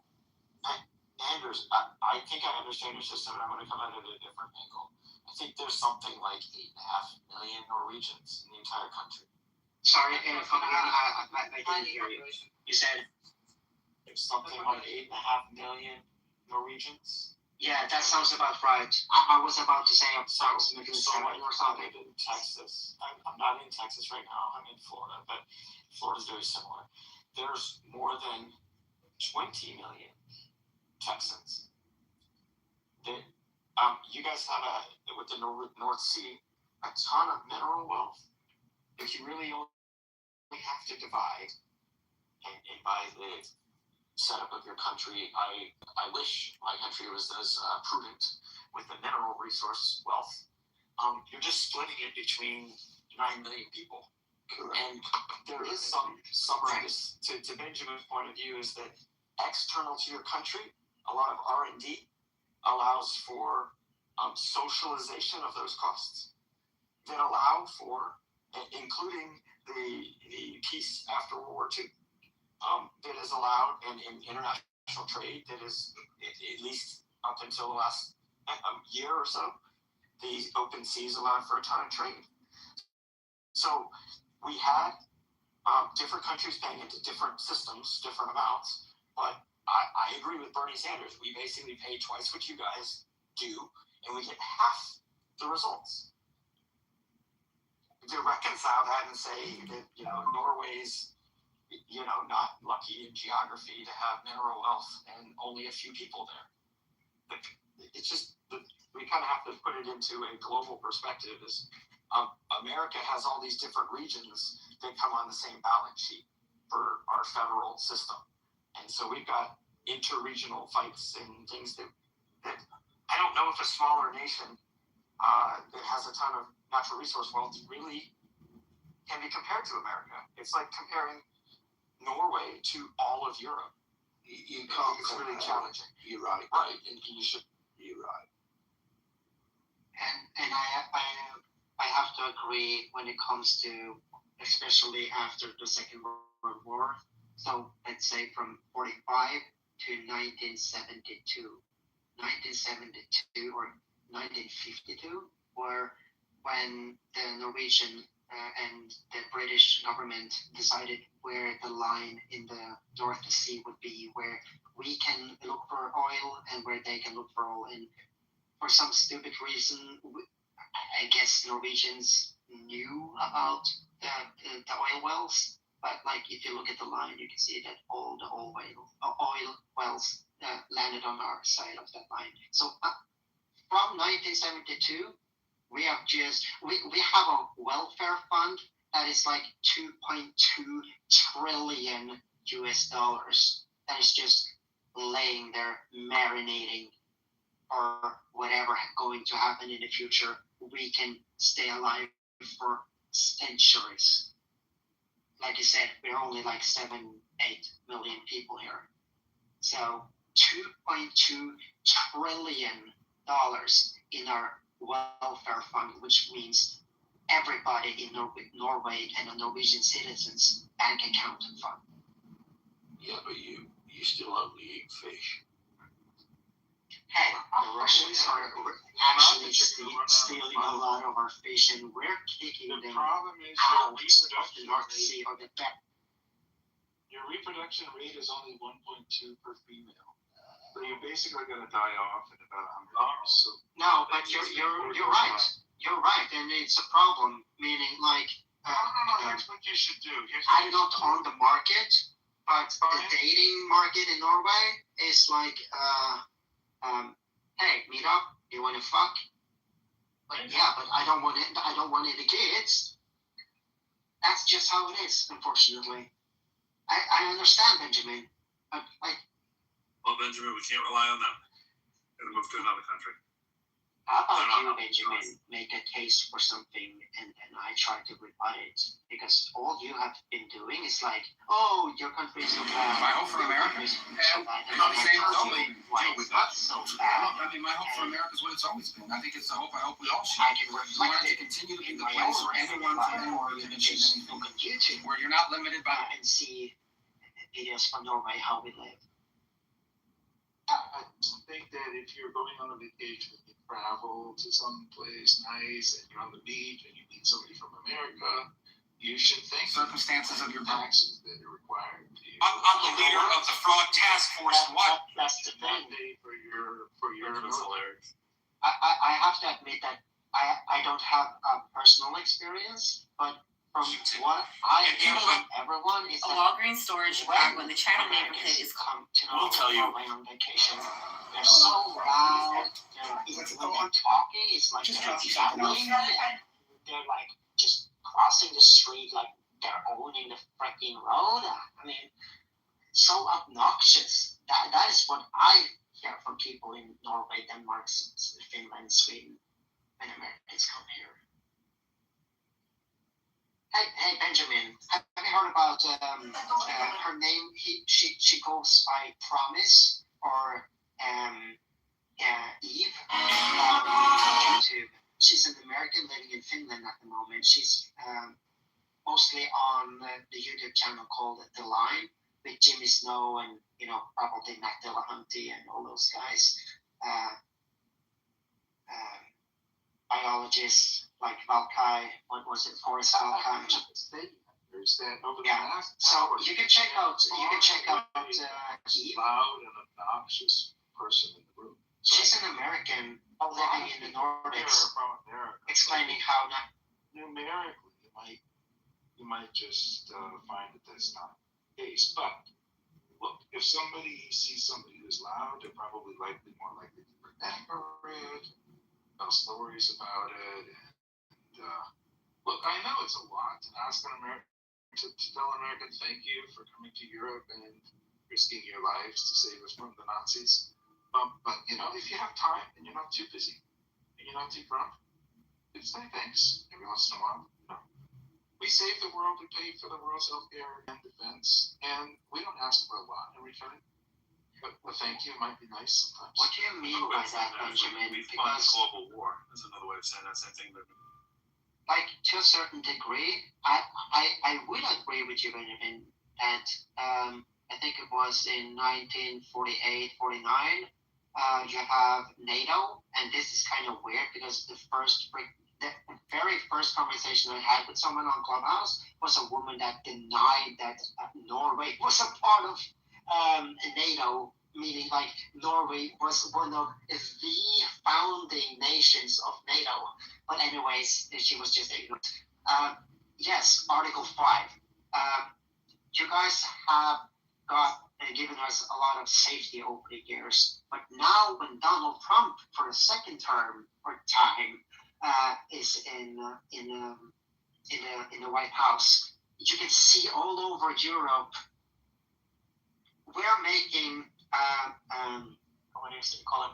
Like contracts with other nations, like China even is now having a contract and collaboration with Ukraine simply because of the drone technology and the fiber optics and all that shit. That, by the way, that is something that I'm very knowledgeable about. That what is going on in Ukraine. If anybody want to have a conversation about that. But anyway.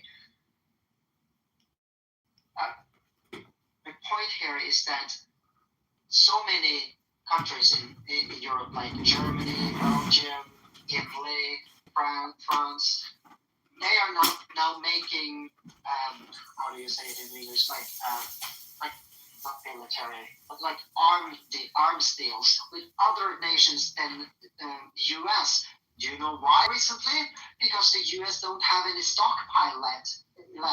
Do you know why? Because they flew them all across the Middle East just now the last 2 months. So you guys don't have anything to sell anymore. So Norway, a little town called Kongsberg, like Kongsberg in Norway, is like one of the largest manufacturers of ammunition, munition, and weaponry, and of course, Anders, let me just kind of step it.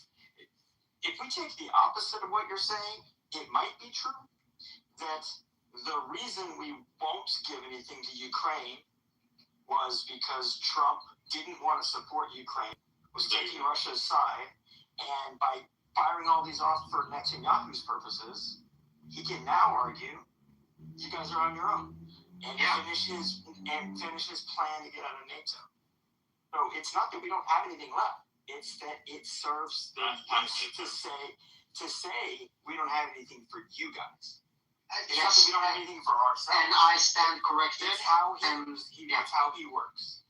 He starts with how he can fuck over his ally, and then maybe think about how it helps or hurts the U.S.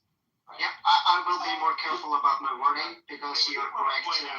By correct me, the worst position a person could be in very often is to be the person who agrees with me, who thinks that they're Donald Trump's friend.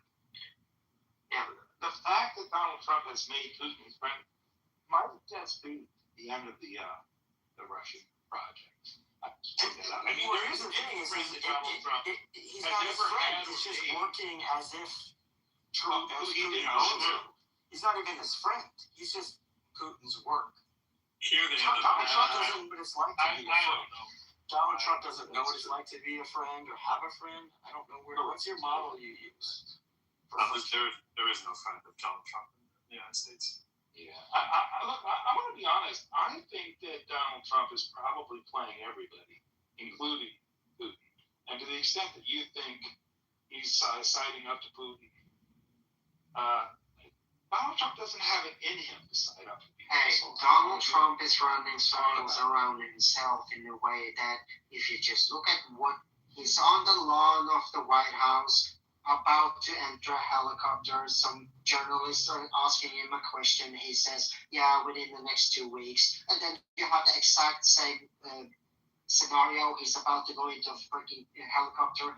2 weeks later, they ask the same question. And he says, like, yeah, within the next 2 weeks.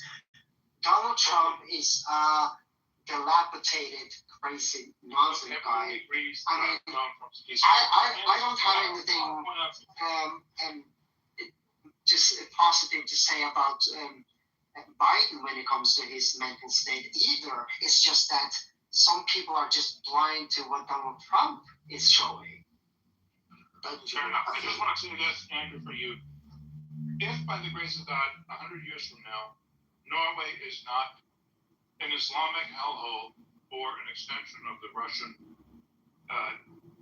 Orthodox movement, or speaking Chinese, it will be because an American soldier did something. I promise you that. It won't be because a French soldier did something. Can you start over? Because you actually lost me there. Like when you said that soldier. If by the grace of God, if by the grace of God, Norway, your country, is not one of those countries where all the women wear a burqa in 100 years. And it's not some adjunct to the Russian project where you're all Eastern Russian Orthodox Christians, or you're not some kind of extension of China. It will only be because of an American soldier. And you don't appreciate it. It won't be because of a soldier in Norway. You're not going to protect yourself from these things. 8 million people, and probably you couldn't protect your way out of a paper bag and never have. The only reason Norway is a free country that is making up its own decisions is because the United States has defended that project for you. I mean, if you want to cradle yourself with that pacifying thoughts, sure, go ahead. I don't feel that blanket, to be honest. It actually might be Benjamin, that the United States of America is holding up the whole rest of the world. That might be Benjamin, but I don't feel that warmth from that blanket. Where's the blanket? Well, we lived in the Cold War. That's called an iron carpet, not a blanket. Was based upon mutually assured destruction. Yeah, from NATO with those with nuclear weapons, and obviously USSR at the time. Now it's obviously changed. And I think it's a good thing that we actually have our own defence capability as a European entity, for sure. I do. Well, we will. Thank you very much, America. But the thing is, the UK has always thanked America. It really has. And we have been to war with you. And what is sad is the fact that Trump will go, yeah, but the Brits stayed at the back, which obviously he subsequently apologised for. But in Afghan, our area of operation was Helmand Province, was one of the most violent areas.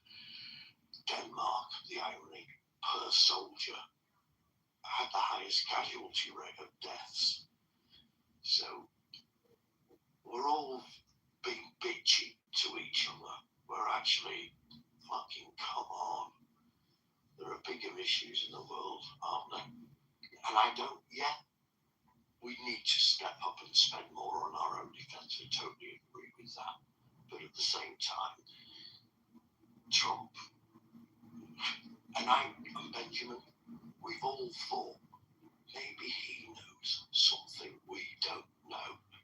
Maybe he's playing everybody, we just don't get it. Everybody's thought that, but I don't think that's the truth anymore. Do you really?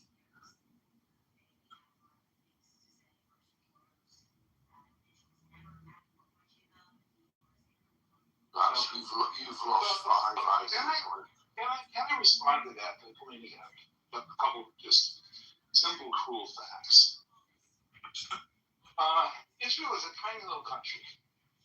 I don't know, maybe there are 4 million people in the country, half the size of Norway. Their military is capable of pulling off that people in Norway couldn't dream up if they were writing sci-fi novels.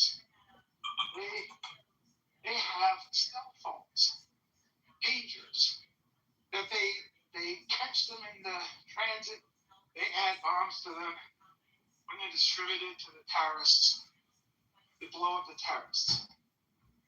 Shit, you can't even think of. You're out here in Norway trying to fit together a hobby for like you've never seen technology in your lives. The French, when they were defending Europe against the expanse of the Nazis, lasted was it 2.5 days. The French basically is just a stack of dominoes. They just lean over and it's nothing burger. You think Norway is going to stand against anything? Yeah. Can I give you an example, Benjamin, if I may? So let's say Wait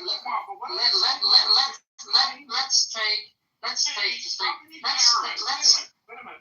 How many terrorists has Norway killed in the last 10 years? Yeah, I'll give you the answer because it's really easy to look up. The answer is zero. No, actually, one in 2021. Actually, right. We got to talk about that. A guy had a 9mm and like an AR type of rifle, and he actually shot and killed a lot of people. Yeah, in the downtown center of Oslo. Yeah, 2021. Maybe 2022. To be honest, that's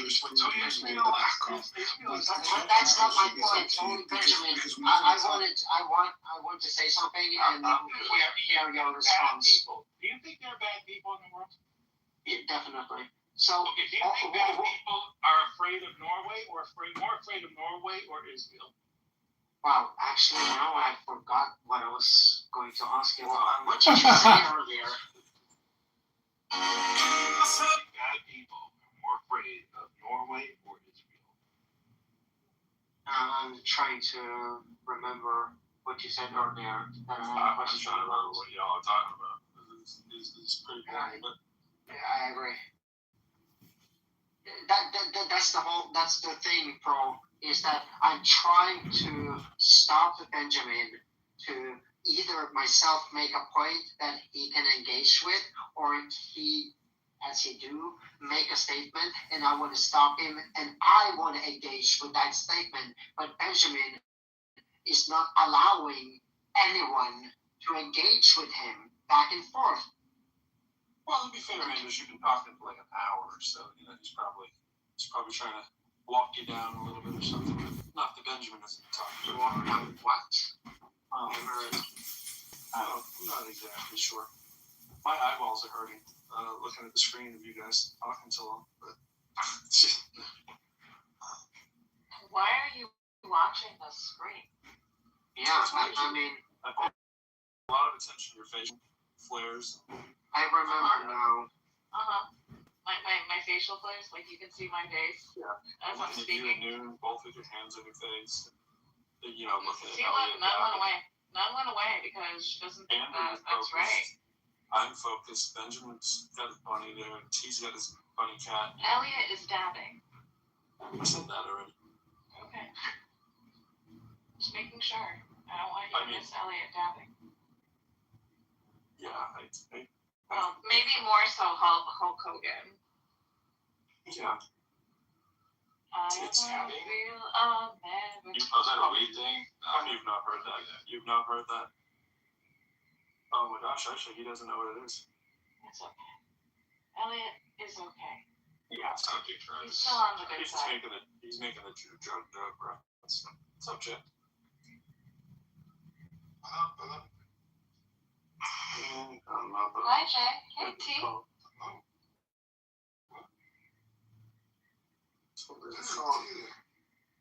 T is here. She's chilling like a manga villain.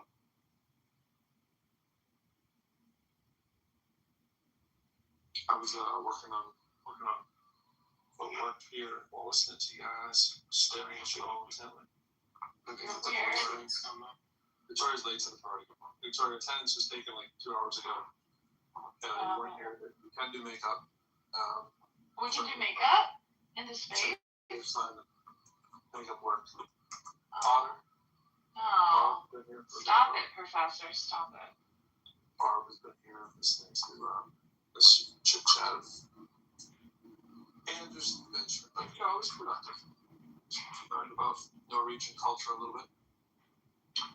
Professor, I really thought that you were going to allow us to do makeup. Simon's affection for the team. God save the king. Keeping the king as they've God. Keeping him alive. What's up, Victoria? Hello. Yeah, I was hoping we could do some makeup too. Oh, yeah. A little halo eye or something. Let's do it. If you had to do makeup for me, what would you do? Because I seem to be lacking a little color in my photo. What would you do to help me out? I probably need more than color on the picture, I'm sure. You're looking a little pale. I feel like you've lost a little rust there. The thing that I would do for most men is I would prep first, make sure the skin is healthy, make sure it's moisturized, and add a little bit of sheen. I think a lot of men have dull skin because they don't exfoliate as much as they should, and they could look much more youthful if they just did that. So I would start there. The tip is hyaluronic acid. That's the tip. And Pro knows this. I do know this. I actually think I had a set, like, it was like 10 different things, and the one you mentioned, I think, was one of them. And is it like... You don't need 10 Is it like an... No, that was just a false, what do you call it, like a series of like products. I was given it for free from a friend of mine. But one of them was actually like blood, like red blood cells. Wow. It was crazy. Yeah, we heard about some of those stories here in the U.S. Some obsessed parents. Otter said, in honor of doing makeup, I will change BRB. Otter, you're an otter. What are we doing? Why do we have a squirrel eating a otter? Oh my. That's a little. That's very carnivore. Otters are carnivores. Well, the squirrel is a carnivore in the picture. Contrast that with Benjamin's.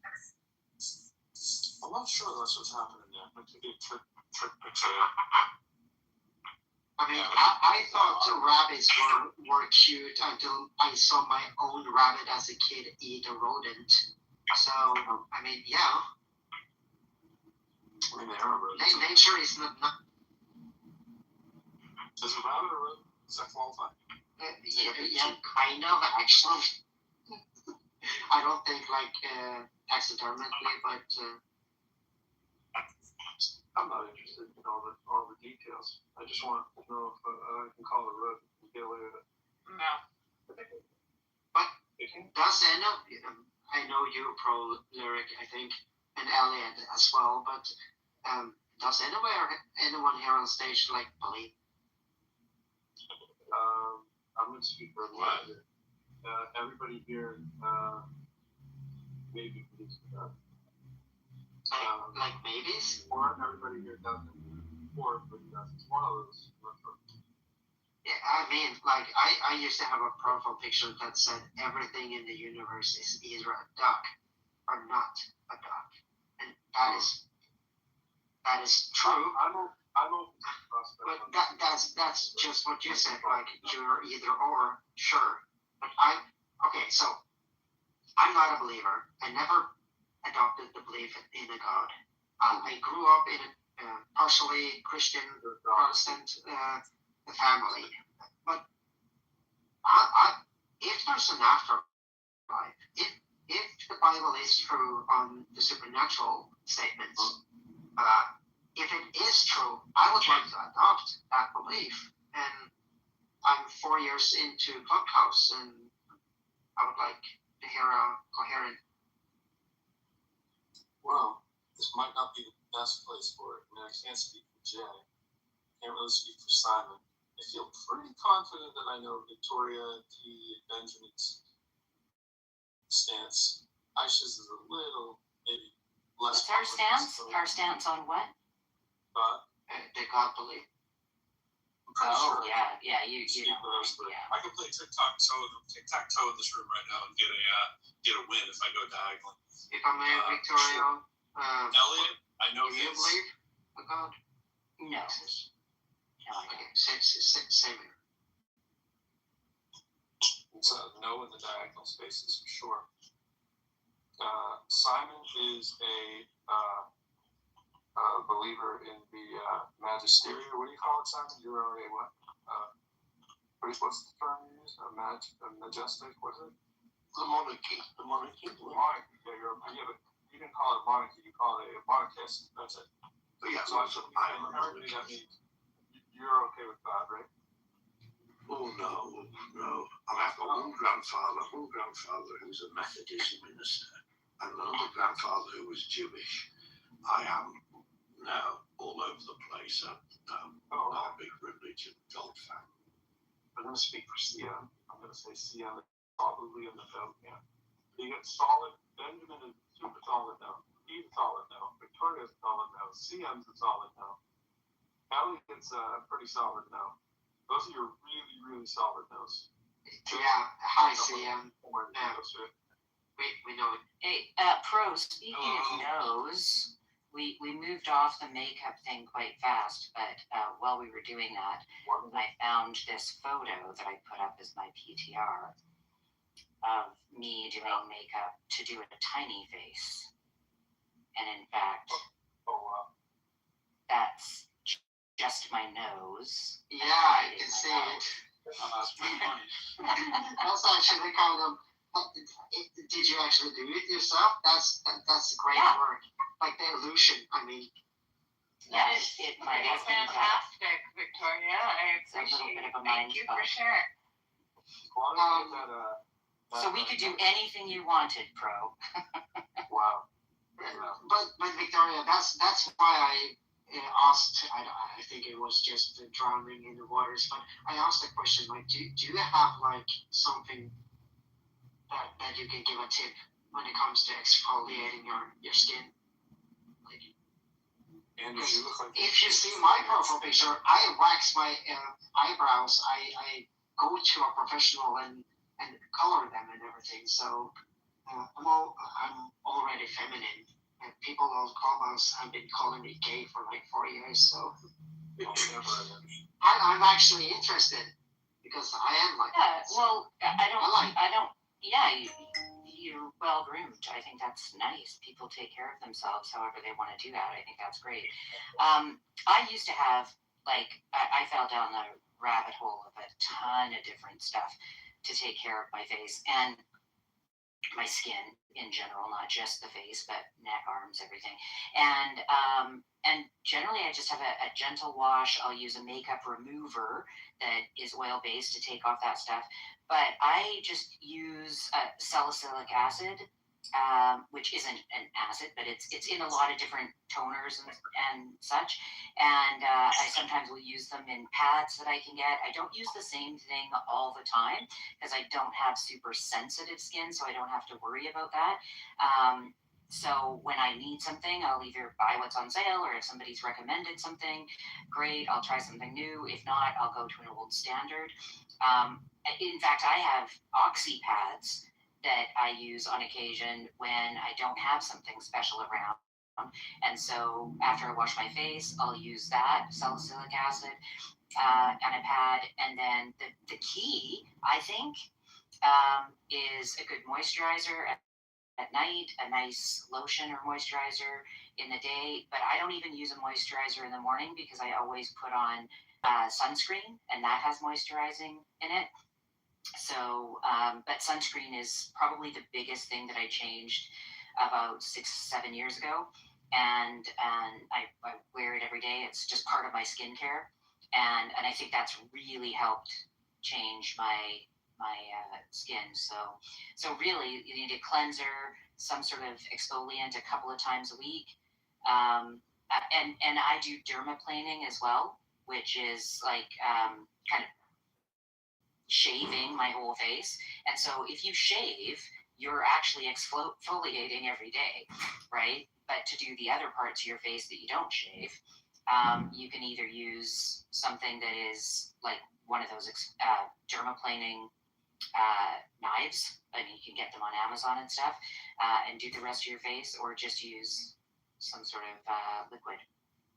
But you don't have to be really harsh. What I found was a lot of friends who got into skincare during COVID went really hard on some stuff, and a lot of friends went really slow, and they come out with the same, after a year, they come out with the same changes, but, one had reactions to things and one didn't. So, I would just make sure that you have a routine. And the people who know me in here know that I am the sunscreen queen. Like, I'll always say that's got to be the number one thing. Wash your face and put on sunscreen. I think the key word is I need to start a routine. I need to make it something that I do every day, like in the morning or evening, whatever. But yeah, I think that's the key word I will take from what you said. Well, here's what gets you into the routine is if you wash your face in the morning, again, not harsh, just a gentle wash, and you do nothing else but put sunscreen on, that's a good start, because sunscreen is the most important thing to put on in the day. And then you want to wash the sunscreen off at night. I mean, I've sometimes gone to bed with sunscreen on because makeup on and don't have a reaction, but just sunscreen off and put a moisturizer on. And if you start just with that, just washing, sunscreen, washing, moisturizer, that's going to, be a good start. And then if you want to add in once or twice a week some sort of exfoliant, I'm sure Aisha has a few things to say on this too. But that's where I would start. Like I said, I love pampering myself, and so sometimes I'll say to my husband, "Do you need the bathroom? Because I'm going to be like half an hour, because I'm going to go in and I'm going to do the 10-step plan that I used to do, because it feels good, it smells good, and the next day I can maybe it's a placebo, I don't know, but I feel like my face looks a little plumper and nicer, right? But I also know I'm not going to do that every day, right? So, anyway. Doesn't shaving encourage the facial hair to grow? No. Not really, no. It can sometimes feel like that because they all grow back, and they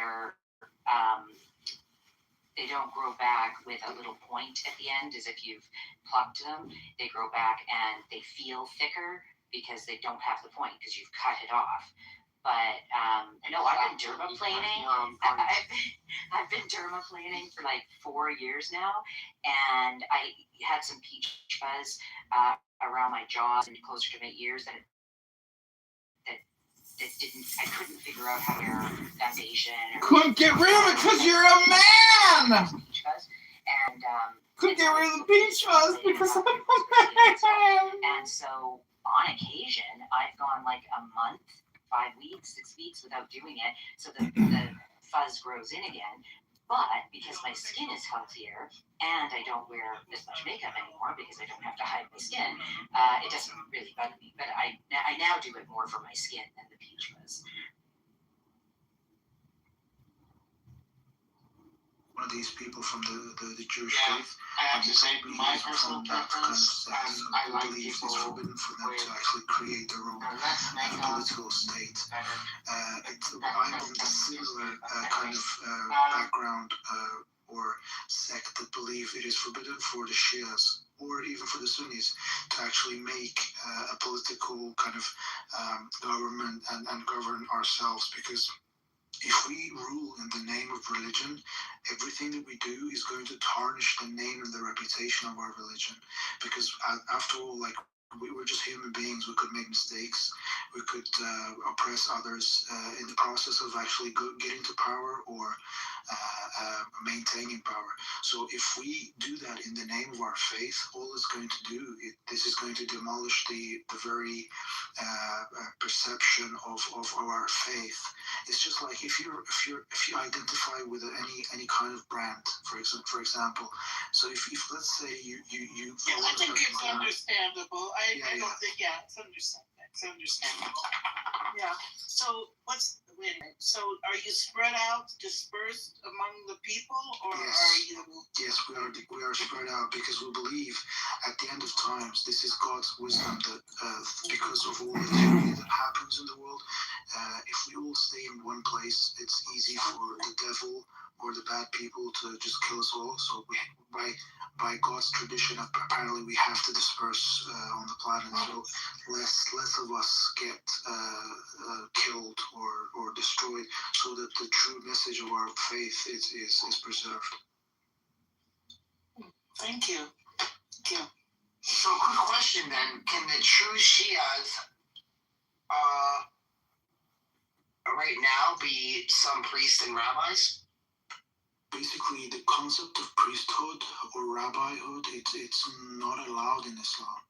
In fact, all the Muslims are encouraged to learn the religion and the jurisprudence and to acquire knowledge, so that knowledge is not centralized, it's decentralized, so that it cannot be taken advantage of. Whereas the priests in any religion, or even in Islam, unfortunately, they tend to encourage centralization of knowledge or jurisprudence. And in that way, if you centralize anything, you are only creating grounds for corruption, because if you centralize wealth or centralize power, that's going to corrupt the system, which is why in government or in political systems we have these separate, like the different three main aspects of government are kind of separate and kind of not sovereign but independent, like judiciary, you know what I mean, right? Like the judiciary, the executive branch, and the lawmaking branch, they're all separate parts, because if the power of these three entities are concentrated into one entity, it could easily be corrupted. All right, so I'm going to give you an example. Right? During the time of Jesus, he used the word, because the word begotten can mean it has different meanings, right? And I'll give you an example. There are Muslims and Jews like myself that I'm going to say we are cut from the same cloth. Even though he is a Jew, even though he is a Muslim, even though I am a Catholic, we are cut from the same cloth. So when I say this true message of God, right, can those people be distributed between all the faiths? So what you find to be the true message of God could also be a certain sect in Christianity and a certain sect in Judaism, and so on and so forth. Do you think that the Shia message is spread out like that, or you get what I'm saying? Yeah, so basically we believe in all like Abrahamic faiths, like Judaism, Christianity, and Islam. There is one group which truly tends to follow the true message of the prophets. So basically, but there will be always have in the Quran.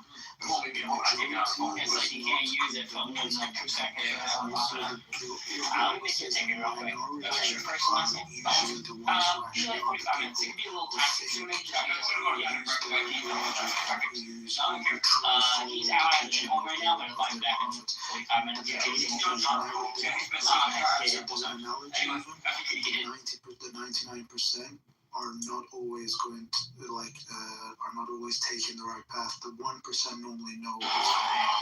Oh my God. Where did you get this? Streamers, man. Just, man, was the biggest thing around, during that time. That's all it was. I would just get off of work and be on my pre-order day off every couple of weeks. I finally get the system with day off, and then the night it drops. At night, there was here for midnight releases. I would figure school. My boy's gonna be 13 and busting the Xbox, and these are run well. I'm proud. I've seen him go from the sun, so I'm gonna try and make his birthday best I can. That's what I'm waiting on. Where you get born into that there are people following the message of Christ. Some of them are Jews, some are stupid, some are Buddhists, some are atheists. That's how they use some hard right now. And we don't know. So they're like, Mahdi, right? This generation sort of thing, right? And I try to go base sold as well, just to see if there's somebody else that made market go a little higher. Of course, I think when I scaled it in, I was at 500. The CCs are so clean. I've got just one regular green one. Yeah, even with the ODST controller. I've never seen that. You don't even know. I love it just for collectors. I'm gonna give you 600 flats today. That's gonna work. That's gonna work. Let's get you paid. I appreciate it.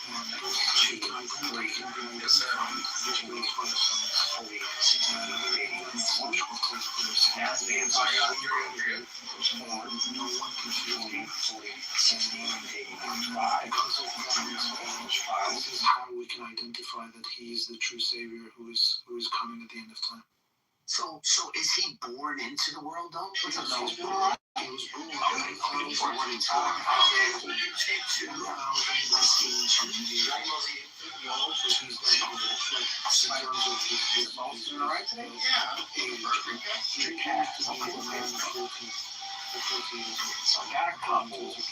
They still got some yelling going on.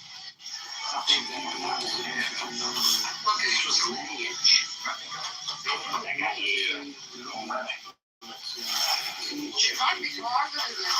Sure, 80.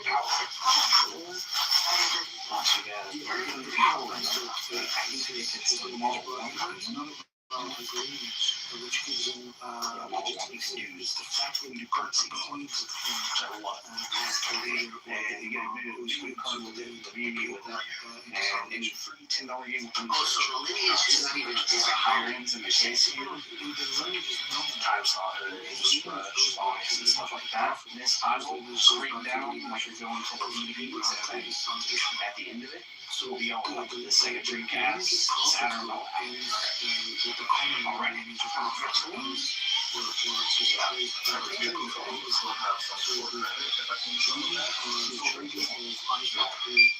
Had a son called Jacob, and his sons were the 12 tribes of Israel. Jacob was also known as Israel, basically. And Muhammad was from the lineage of Ismail, who was in Saudi Arabia by God commanded Abraham to take his wife Hagar and Ishmael to that land and to leave them there. And Muhammad is from the lineage of Ishmael.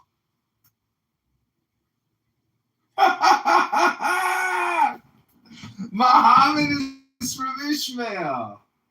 And it's interesting because Mahdi is from the lineage of Prophet Muhammad, but his mother was a Christian princess, interestingly. So his father married a Christian princess who converted into the religion of Prophet Muhammad, and his father married her. And Mahdi was born when he was 5 years, and his birth was very much similar to the birth of Moses, because Moses was prophesied as the prophet who will overthrow the throne of Pharaoh, who was a tyrant. And Mahdi was also prophesied to be the throne of the tyrants of the time. So he was very much anticipated by the rulers of his time, and they were waiting for him to be born so they can kill him. And when his mother was pregnant, no one can see by miracle. No one can see the signs of pregnancy in his mother. So he was born in secret. And Yeah, much like Jesus, right? Yeah, much like Jesus. Much like Jesus. Now, can you tell my friends, the Christian princess who gave birth to the Mahdi, who was from Rome? What's her name, Amir? Her name was Nargis, or Narcissus, or Nargis. Israel Exactly. and it could weaken weaken the country itself, at least in their opinion. And so, I mean, there's Nargis is to Mahdi. Virgin Mary is Jesus. Yeah. Thanks. Oh, What up? thank you. Interestingly, What up, Brody? Nice shit. Doing a lot of reading here on the side while you guys are talking.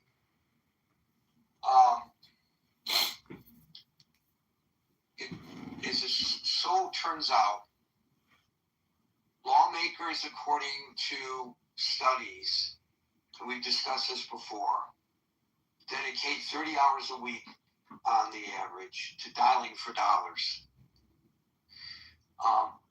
There's a study by Ohio State University, you can look it up, which says that members of Congress are unaware of what they're voting for because of the volume of bills that are presented, the length of the bills, and the fact that they're dialing for dollars. I added that part. It's not part of the Ohio State study.